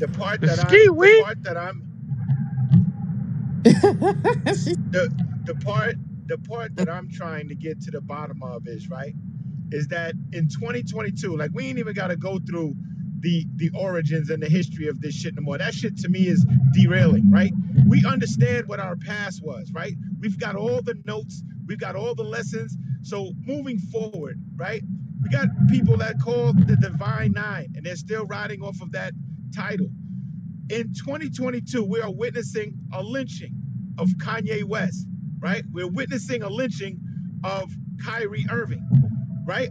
The Zionist lobby are lynching our brothers, right? And we have the brightest and the best of us, called the Divine Nine, that is not attacking this situation, not saying that you should stand on a soapbox and, get on CNN and, speak against them. I'm not saying you have to do that. But what I am saying is that being the brightest and the best of us, you should be devising a way that can help us get out of this financial turmoil, that we can get some financial independence. I don't know what it's gonna take, but being the brightest and the best of us, that's what you should be doing, in my view. Because at any given day, they can wake up and choose Beta, Psi, Phi, whatever sorority, and say, we're cutting off your funds. Then what are you gonna do? You are a part of us, whether we disagree with you or not. You still are brothers and sisters. And you're not figuring out how to get us, figure it out. Figure it the fuck out, man. This is what we're saying. We're not against you. We're calling out shit that we know needs to change. And you are one of them, the Divine Nine. Y'all gotta change that ideology. Y'all gotta get the fuck back on the fucking field, figure out this financial situation, figure out a way how we can have an independent currency on the crypto that these Jew Zionist motherfuckers cannot fuck with. That is your job. And I'm done speaking. Yo, Thug, they ain't the brightest. They literally in here, well, I'm Greek. Them niggas ain't, they calling themselves Greek, bro. Like, the shit is wild as hell to me. Like, what the fuck is going on? Well, I said they're supposed to be. You know what I'm saying? So it's up to them to prove it,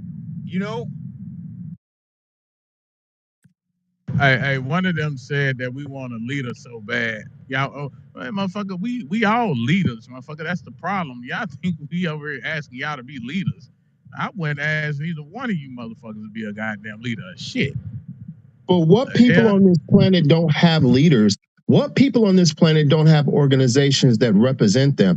You cannot go anywhere in the United States and find a group of people that are financially sovereign, successful, and that are politically enfranchised, that don't have leadership and institutions, organizations that represent them. Name me one group. Challenge you. Anyone in the chat, name me one group, anyone on this stage. Hey, the most important thing. Got leaders. The most important thing that we must pay attention to is that there's a plan that's rolling out, not being devised. No, it's rolling out to totally annihilate and displace and replace us. We own less than 1% of the wealth in this country. So there's not one of us who should be tooting the horn if you believe in us as a people. Because your individual success means absolutely nothing. You see what they're doing to those that have way more than just a few letters behind their name. They move it on them. What the hell you think they'll do to you? What do you think they'll do to you, smart nigga? Hey, telling us how many degrees you have. The goddamn thermometer on the wall got a few of them too. We're not. That's not success. What the fuck is success, King? What the fuck is success?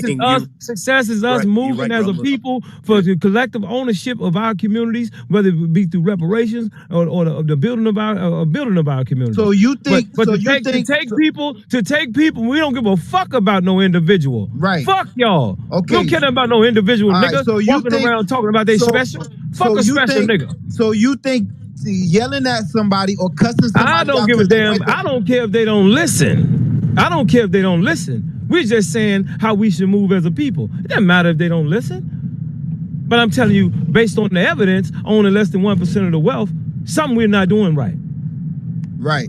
So that's right. That's right. So that's why I'm continuously being muted, bro. Because it ain't your turn to talk. Hey, man, hold up. Let's pass the mic on to, I can't say your name. I don't want to say your name wrong. Ice. Ice. Yeah, hold on, man. Hold up, bro. You can respond in a minute. We tired of kind of hearing you anyway, but we'll let you talk again, man. Damn. Let the lady talk. Let the lady talk. Go ahead. Yeah. I just started listening maybe about an hour and a half ago, and we are being replaced here in this country by people from all over the world. You know, a friend of mine just sent me a video of a woman that came from Ukraine.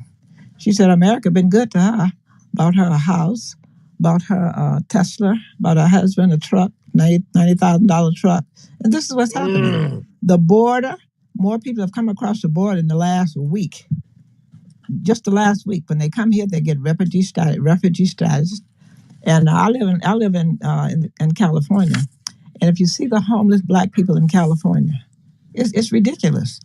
And these people, these bourgeois boule people, who think they got it made, and I'm so glad that somebody else feel the way I feel. My friend Mike and I always been talking about this for the last 15 years. How they are. The only person that I know that's a member of the Jack and Jill Club that's cool is Dr. Shirley Webbers.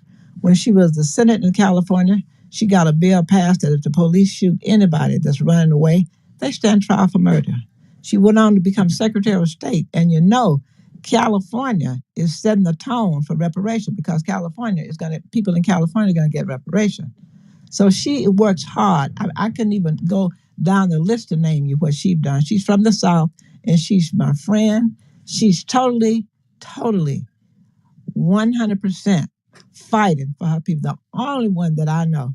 And when you talk about Bobby Rush and those Black Caucus, they all voted for the crime bill when Joe Biden. And I hope that the people on the stage, if you haven't heard, go and Google Joe Biden crime bill. how he talked about Sister, it wasn't Oh, just a we know, crime but bill. It wasn't just a we crime bill. expert. We know. NAFTA, look, Yes, NAFTA, welfare yes, reform, yes, everything that has been put in place to hurt our people.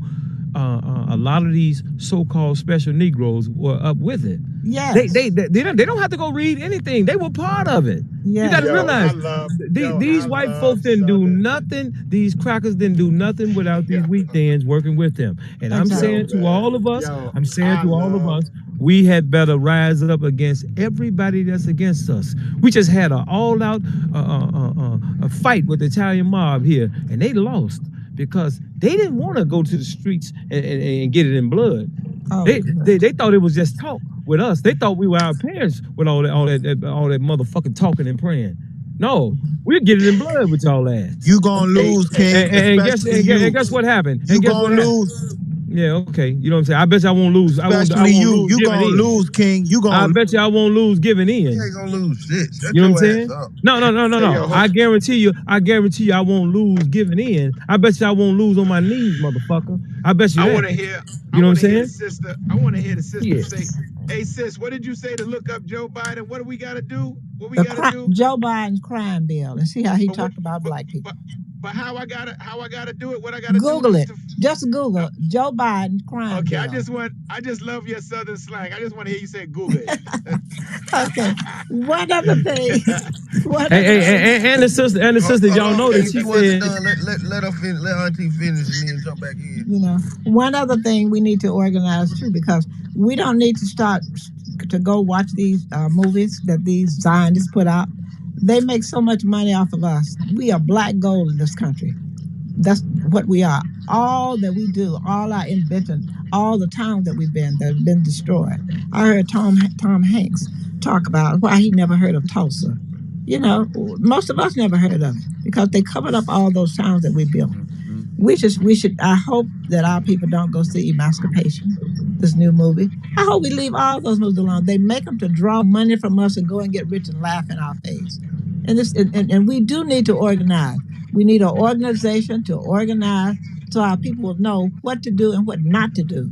Don't go see these movies. We could stop a lot of this nonsense right there. So we got to do something better. And I'm so glad to hear you talking about this because we need to be talking about this to make our people aware of this. These people are not in our corner. They're not for us. And hear this other woman talking about to Japan and Germany where they went. What they got to do with us when we here about to be replaced? What are we going to leave for the next generation that comes behind us? That's what I'm saying. Look, they don't understand that they're going to be hurt. They don't. Look, they don't. Well, they do understand because it's happening to them, but they're suffering in silence. They're suffering in silence. You know how many? Do you know here in Chicago, you all, the majority of teachers were AKAs and Deltas. They fired them, and the teachers just accepted it. They didn't say a damn word about it. They're just suffering in silence, and still want to carry that we're the elites. Just as long as we're better than you all, everything is okay. It's like being on a race with these people, and with a white person, and the white person run across the finish line, and then that so-called elitist nigga run across the finish line and cross his arms while you running toward him, and you tell him, well, we lost, and he say, no, we didn't lose, I beat you. That's all they're concerned with, is beating their own people. They have been working alongside of this shit all the time. These people did nothing to us alone. At no point in time in this country, all the way back to slavery, has they ever done anything to our people without some of our people playing a role in it. Mainly these so-called elitist black folks. Y'all better wake the hell up. They're replacing even you all with these immigrants.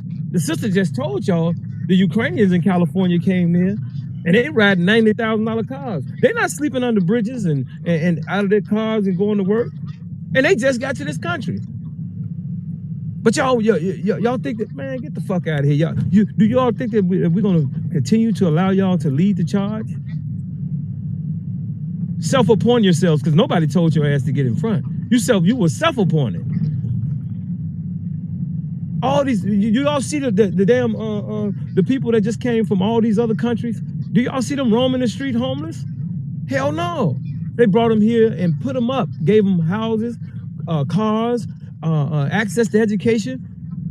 Joe Biden just 48 hours ago, Joe Biden just reinstituted and reinstated the Task Force for New Americans. Just think of the name first and foremost. Task Force for New Americans. This just happened. Google it. If you don't believe me, Google it right now.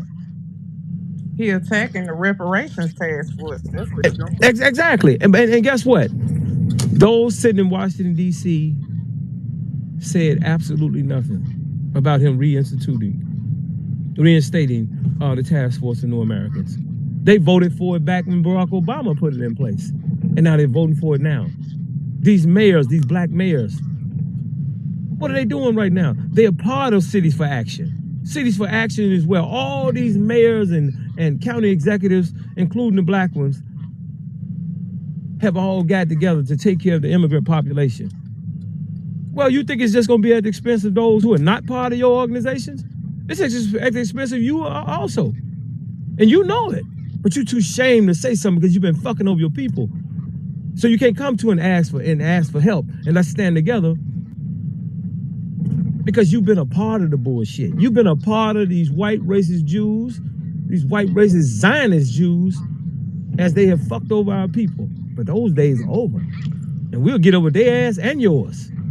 I promise you that. And they can say, we'll do some anti-Semitic shit. Fuck saying this some anti-Semitic shit.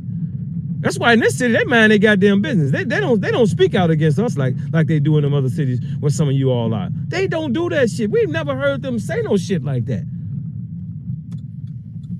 Let's take their ass up to Skokie and Evanston, you know what I'm saying? And them Africans that live right up there with them, take y'all ass up there and mind y'all business, like you've been doing.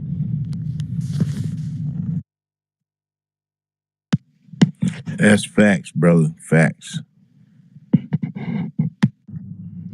Listen, it's put up or shut up time. You know, we have to understand that it's all about economics.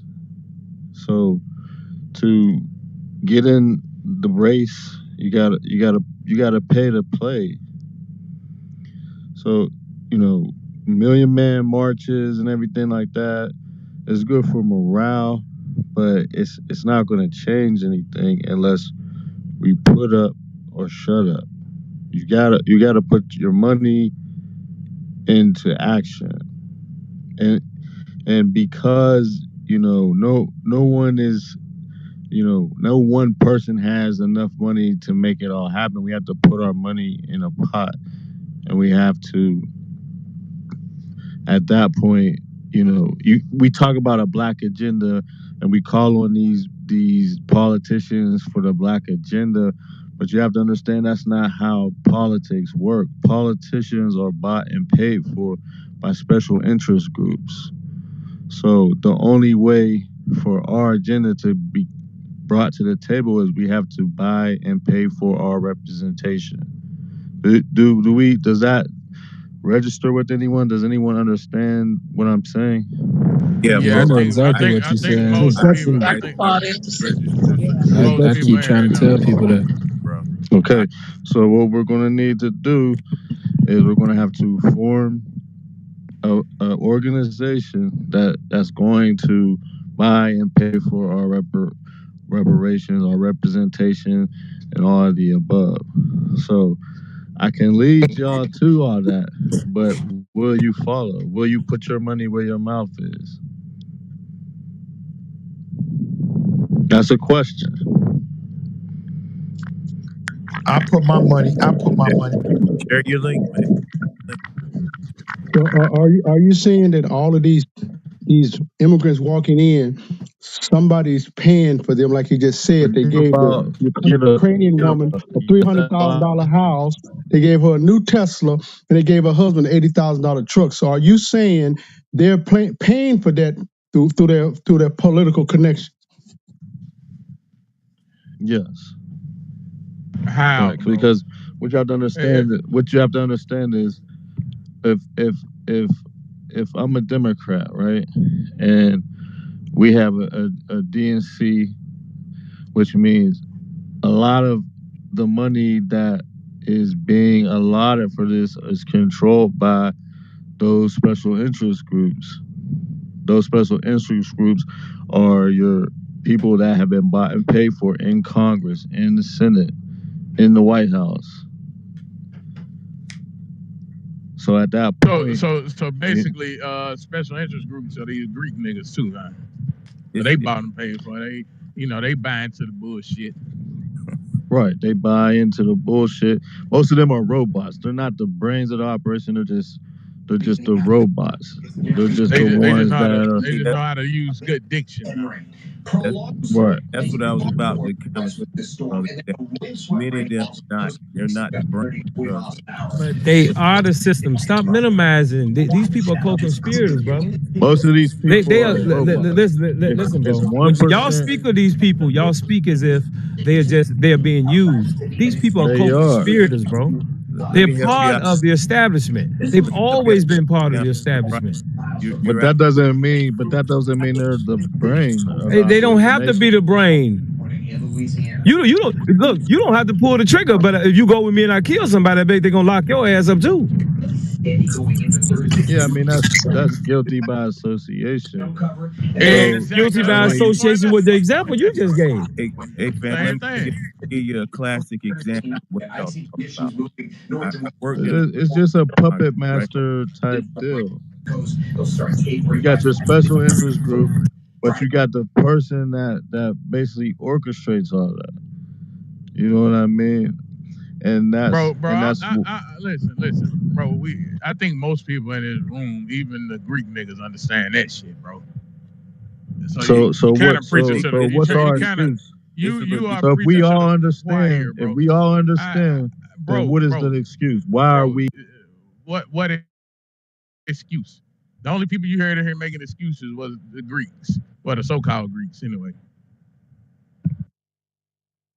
Hey, fam, it's a little deeper than that too. And I'm not bragging. I'm just sharing what I have experienced and observed. So I had the privilege of working in Congress as a fellow, not a congressman, just as a fellow, a researcher that provides research to members of Congress.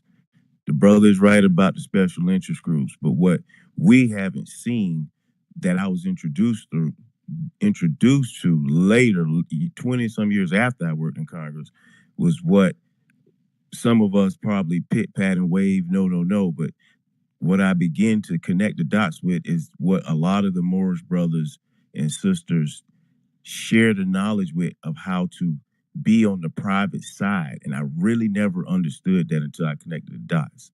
Now, a member of Congress, once she became conscious of some things, because she always would call people racist, and she herself was labeled anti-Semitic. They put her ass in prison. Like literally, you probably go look up, find out, planted some shit on her, made it look dirty. Now, I knew the woman, like I told you, she was in the hood and she was down for the people. And she was bringing business to the people, money into the community. And like y'all saying, Brother Thug is right. And the other brother who say folk get taken out. But she was one of them that was willing to take the bullet, and she did. She served the time, and now her career, it is ruined to a very deep extent. So with some people out there, divine now or not, that see these situations. Now with these immigrants coming in, it's deeper than the interest groups.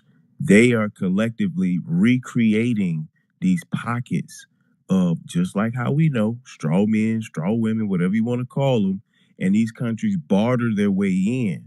And they get these bills created. It's out of thin air, like the brother's saying. And Brother Thug is right. We have to create our own economy, something that no one else can control but us. And you do need trusted leadership. I don't know who that is. The only thing I know is what Brother Sakep can do, where he is at with what he is doing. And then I land my plane there. See, bro, we don't need trusted leadership. We need accountability. When you get fucked up, when you fuck up, you get fucked up. You know what I'm saying? Thank you. That's how shit works in this country, whether they do it with jail or physically. Accountability is what keep people in check. Where there's no accountability, there's disorder. You feel me? And so these people don't want to be held accountable. Well, guess what? We must hold them accountable. That goes for me and anybody else. We must be held accountable for our actions, bro. I think this is a segue of doing that. At first, I was a little confused until I heard Brother Thug go in deep on some antics, because just in another room with Brother Eugene the other day, we had this so-called pink African. I don't even like to give white people they do because that's a status. This guy who just was going in and was trying to defend Jewish folks, and I'm like, no, man, you need to go back and understand your history. Talking about Jewish people didn't have no part in building, how this country was orchestrated and going into slavery. I said, hell, on the back scenes in the Masonic order, your masonry, I said, your white masonry, all that is from Jewish folks, co-opted from what the brother disrespectfully called us Hoteppers, because I am a Kemetic coach, if you want to say that per se, from a street perspective, but as a formal perspective, I'm part of a bigger society, because that's disrespectful. That's what they do. Co-op and then use it and monetize it, and then we'll have people who don't know themselves coming here saying some, that disrespectful language like that. But hey, brother, I'm gonna say this last thing. We care less what one of our people that went to white folks and asked them could they be themselves is saying. You run around talking about you Scottish writing and all that old hunk ass shit. Nigga, fuck you. Not you. I'm talking about the ones that talking about they Masons and shit. How you gonna go to a white man and ask him, can you be yourself? How you gonna go to a white man and ask him, can you be yourself? Exactly. And then you want us to respect that shit. Exactly. They should have brand that shit on your ass. Like, you and them dumbass niggas let them put that hot ass brand on them like animals. And I do catch beef from a lot of Masonic brothers until I lay it down on them, the history of the Moors, because the one thing I get tired of them saying is some of the Moors brothers, I say, how the hell are you talking about the Masons are the keepers or the custodians of our shit? I said, how the fuck? I said, how do I look like? What do I look like giving somebody else my secrets, and I'm gonna knock myself out, and then when I wake up, I'm gonna say, give it back to me? I said, that lets me know where you're sitting. That's kind of like this discussion y'all having with the Divine Nine. We having these same type of discussions in some of our rooms about some of these other folks that, are really looking suspect when they speak this way, because they're out in the streets teaching this kind of language. And I go into the Masonic Lodge telling them, showing them in the Madunetta, showing them in other books they don't even have access to, written by these Europeans, showing where they got the knowledge, and it's not even in the Black Lodge. It's not even in the freaking Black Lodge. Oh, They don't even know. They know. They don't want to listen to what you're saying. Prince Hall was a house nigga up in Boston trying to join the white lodge. No, go over there and start the nigga lodge. You know what I'm saying? But here's your paperwork right here. He was a house nigga. But Oh see, shit, these color ass. Oh lodges, shit, color all ass these house nigga. lodges and everything are created for control. So you have to have control of your communities. We don't have control of our communities because we don't have any human infrastructure. So we're left with asking these people that are belonging to these other special interest groups that represent their interests. So we have to put our own interests, because you can't, business and politics go hand in hand. You can't have one without the other in America, because that's the way it's set up. So we're going to have to understand that part, and then we're going to have to start, picking out and hand picking our leaders. But that's only done through currency. We have to pay for that. That's what people have to understand. We can't expect someone else's representative to represent us with our agenda. Yeah, I think I agree with that. Yes. So all these groups, the Boule and the Masons and all these people, they're going to continue to do things the way they're doing things. So that's why I'm saying we have to create our own, group that's going to basically be our political party. That's going to also be the people that lead the way in business and politics. So I haven't been active for years, but I know change. That's why I kind of left. But then I came back. help implement things, and that's the challenge in this part because I'm an engineer and I have my own business. And you're right, brother. I get stuck because I'm not good at politics. I'm straight up. You know, I've even when I was in corporate America, I would tell pink African white folks, I'm the realest nigga you'll ever meet. And this is how we got to do things to move. And, you know, I got some to sway, you know, to do what needed to be done to help where we could get the help to get other people to be more in positions to do things in our community. But at the end of the day, we need real soldiers, like the brothers say, people who ain't willing to bow down, who willing to actually, you know, take that hit. And I done been broke, man. I mean, poor, broken, home taking hits, but I built myself up because I know how to. I know how to move. But at the end of the day, we need to come up with some solutions so we could bond one another like immigrants are doing. They out here living in big ass houses together, paying off the mortgages, or like he said, getting not necessarily for free sometimes because their country is benefiting from the United States. It's a barter. They ain't just getting it for free. It's some favors, some backdoor moves, some military moves, and I'm able to put some of these things together and go read their legislation. And like the sister said, you could see it. It's right there in front of you. So we got to stop playing games with these folks, like you say. Call them out, make them be responsible, hold them accountable, put that fire on them, and make this change. Listen, it's roughly Why are we 40 voting million. Democrat? Absolutely. Why are we voting Democrat? Why did Ice Cube get fucking like vilified for saying that he was going to speak to a sitting president who happened to be Donald Trump? I think a lot of it has like we got to cut this political party bullshit out. We have to be interests only. If it's not good for our collective ethnic lineage interests, we're not voting for you. That's simple. We are the fucking swing vote in this country. And I hear all the special interest groups and all of that shit. However, we are the swing vote. Speak my piece. No, but let me just jump in and I'm done, you guys. This is Mika, and my favorite saying is "Mind solutions, not pollutions." We have all these people in this room right now. This is just the beginning. I mean, so we open up this room to actually see where y'all heads was, and all I'm gonna say is this: our ancestors would be ashamed of y'all. Y'all, Mike. And speaking like this, like when Cayenne said we're you know, slavery was a choice. You know what? I'm starting to believe that it was a choice. Because how the hell do somebody be enslaved for 400 plus years and not stand the fuck up? All I'm saying to you guys, men, women, child, it is time to separate. We cannot live like this any longer. We're already at the bottom. It doesn't, I don't know what you're doing alone in your own collective mind. We're talking about the collective, everybody. You're being on one accord right now. So I say this and I say stay heard and stop being punks.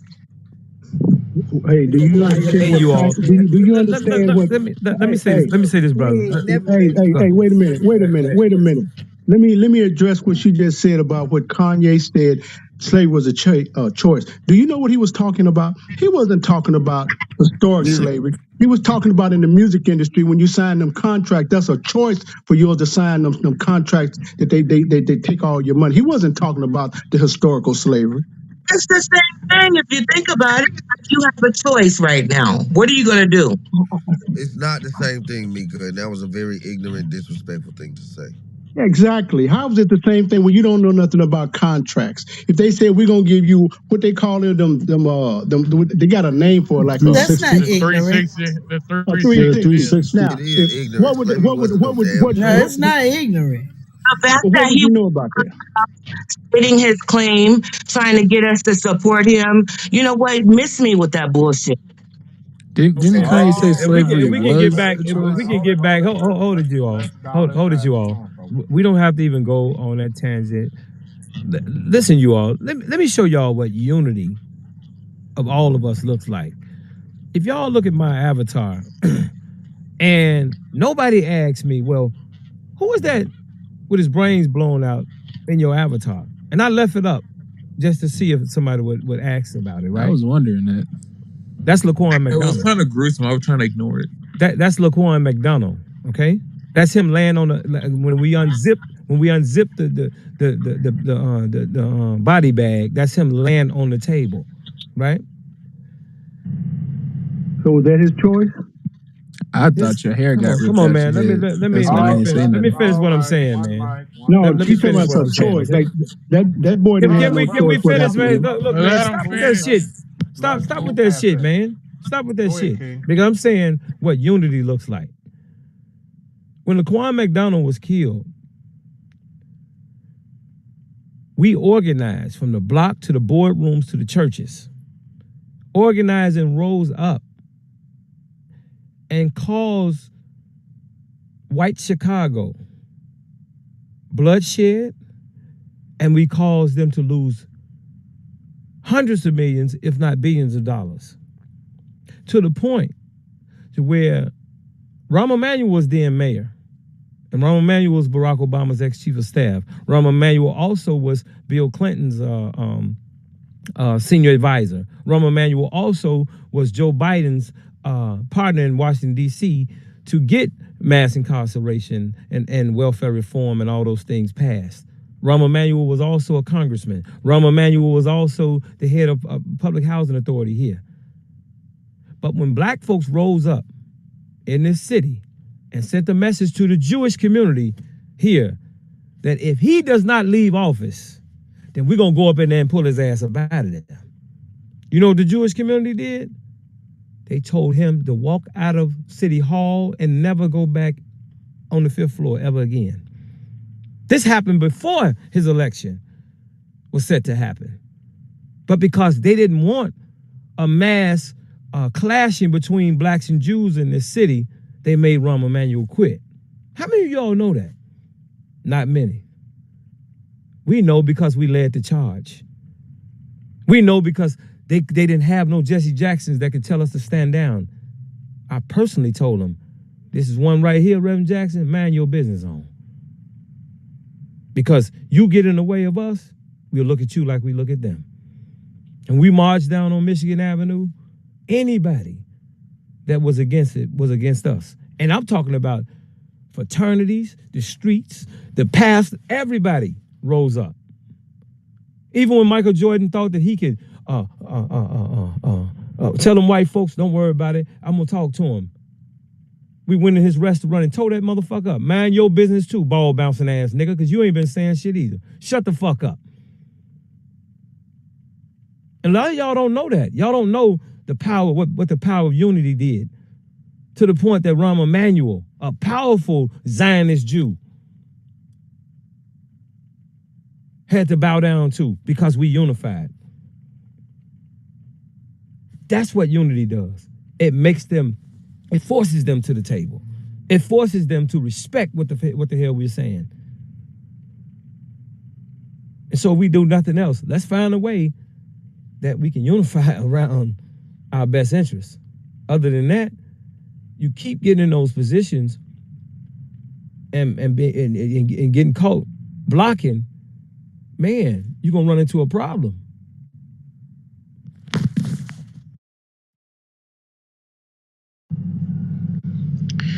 Listen, man, I'm your leader, man. The sooner y'all figure that out, the better off we gonna be.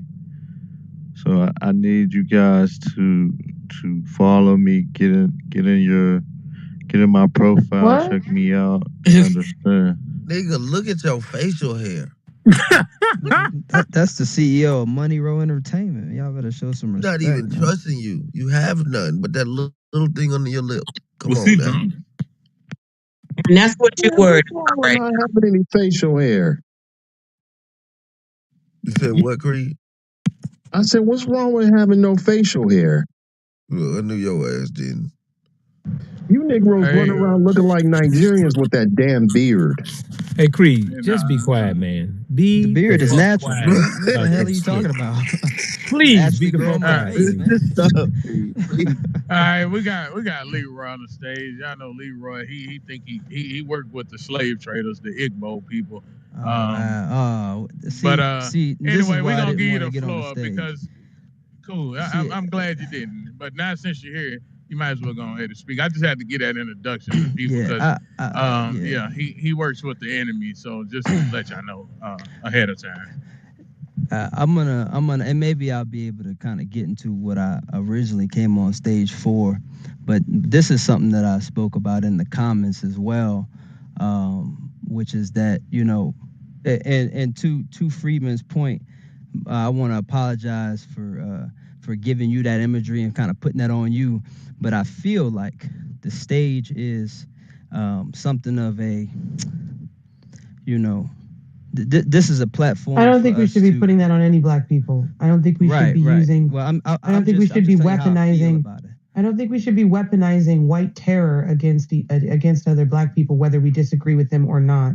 I think that we should be careful. That's why I apologize. I think that we should be. Sorry, I understand, but I need to say this because this has gone on long the fuck enough. Like, people need to be able to disseminate the information, and they also need to be able to place what everybody is saying individually. Right? Because I think what's happening is that some people are saying some things and other people are saying some things, and people are not properly comprehending what everyone is saying as an individual and then what the collective point of this room is. And that's unfortunate because this could be a space where we could really, really, really, really make some headway and have a real conversation.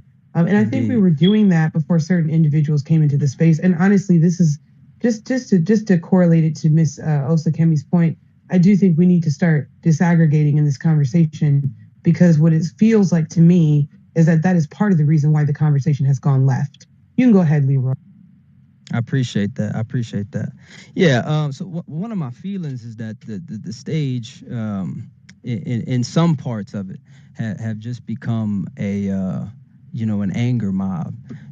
So when I get on and damn my solutions, damn my perspective, the brother already, says, hey, by the way, everybody, let's place a characteristic on this brother to where we can go forward undermining what he has to say.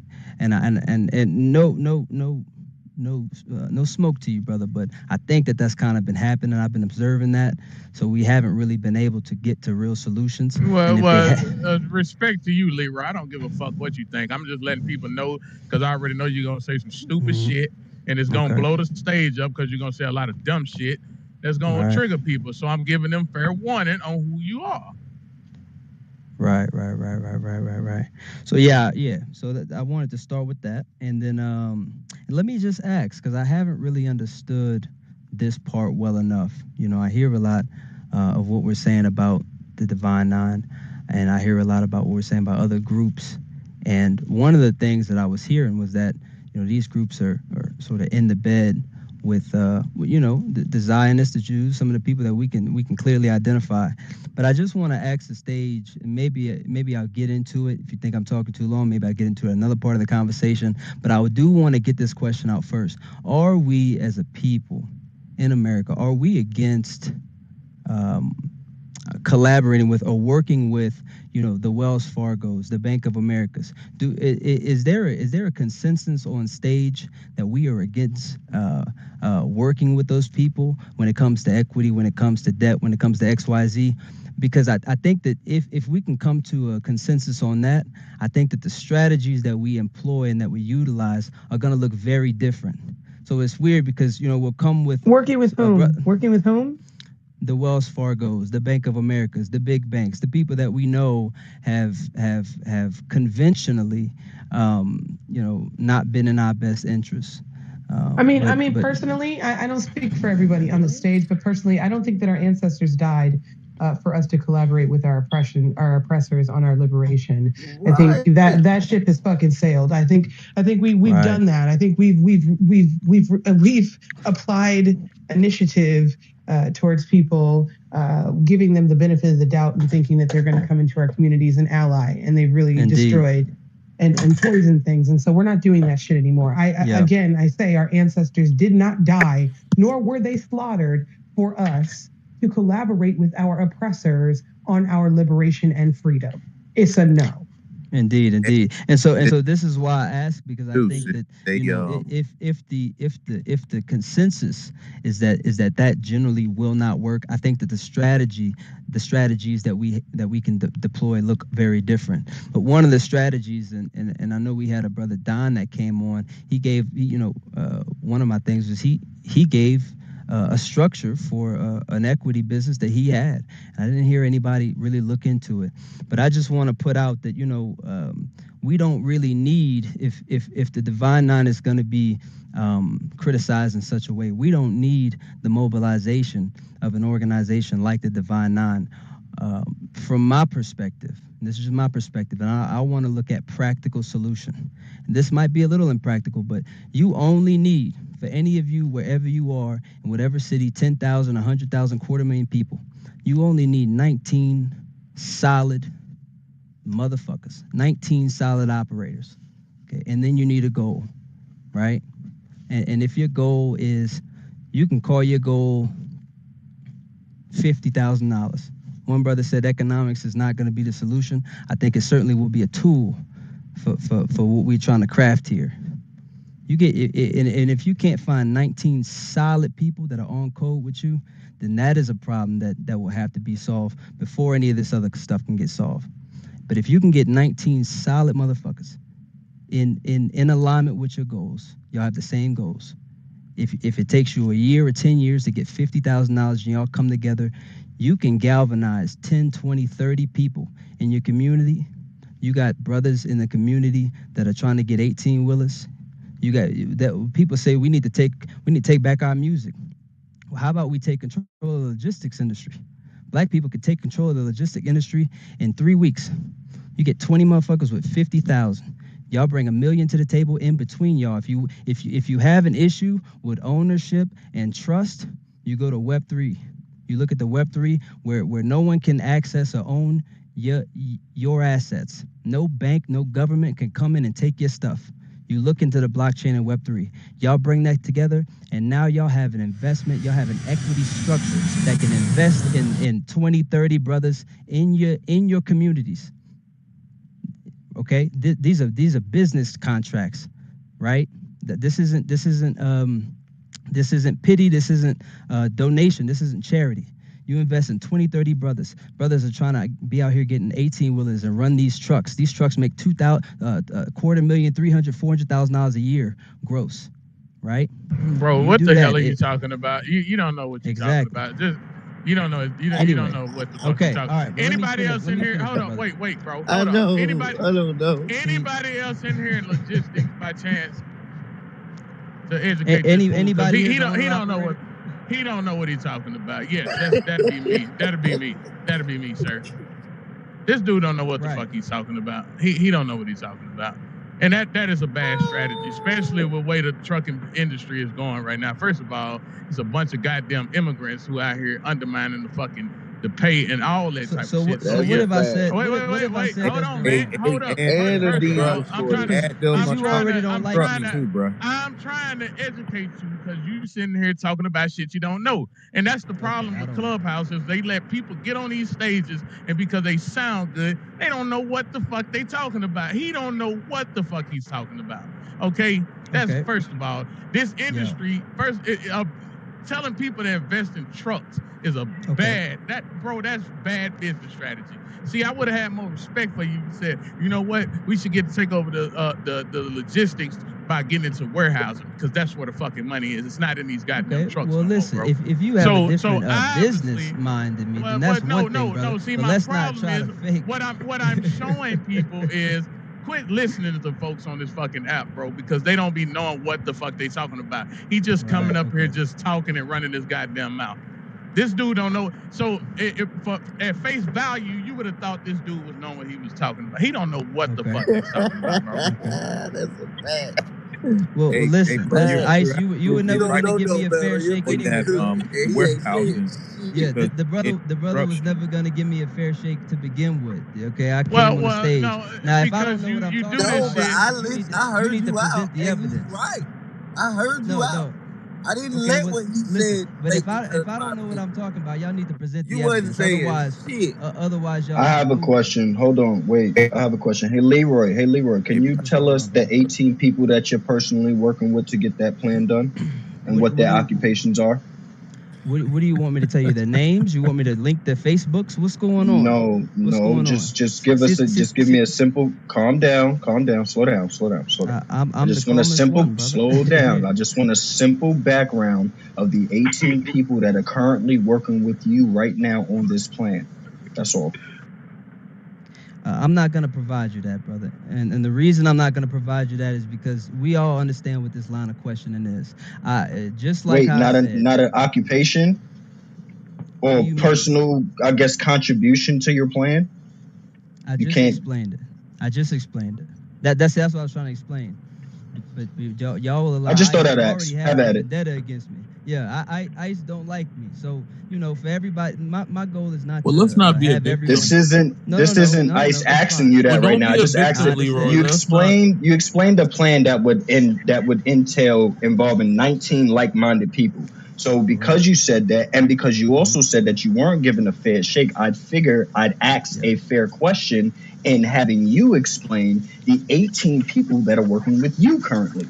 Yeah, okay. I'll take it. I'll take your answer there. I think asking who the 18 people are, what their jobs are, I don't see the relevance in it. What I'm saying is that if you have an entire room full of like-minded people, this is basically what I'm saying. If y'all don't like the business plan that I brought forward, at least look at the structure. At least look at the idea. Okay, Leroy, how many teams of 19 do you have? Since you don't want to give personal information about the 18 you're currently working with, how many why teams of 19 people? 19 Why have you say put together? 19? At least one. Can I just say that and then kind of He get back? 'Cause works I with want the to land my Igbo plane. people, bro. Wait, He's but the making the Divine Nine Igbo has millions of people and they can't do anything. So why do you think you do something with 19 people? I'm kind of confused. Exactly. This is the thing. This is the thing.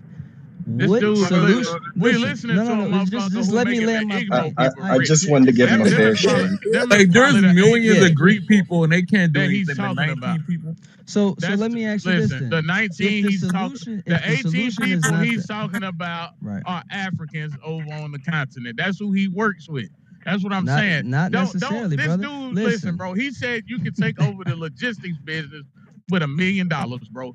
That shit is wild as hell to My me, bro. brother, Like this that is the nigga most is crazy as disingenuous hell, bro. thing I have ever heard. If you think I was saying you can take over an entire $500 billion logistics industry with $1 million, then you know you're being disingenuous. What I'm saying is that if we're talking solutions, wouldn't the solution be to collaborate with? If we don't want to collaborate with the Wells Fargos and we don't want to use their debt structures in order to grow in the same way that these white folks do, then wouldn't the solution be to collaborate with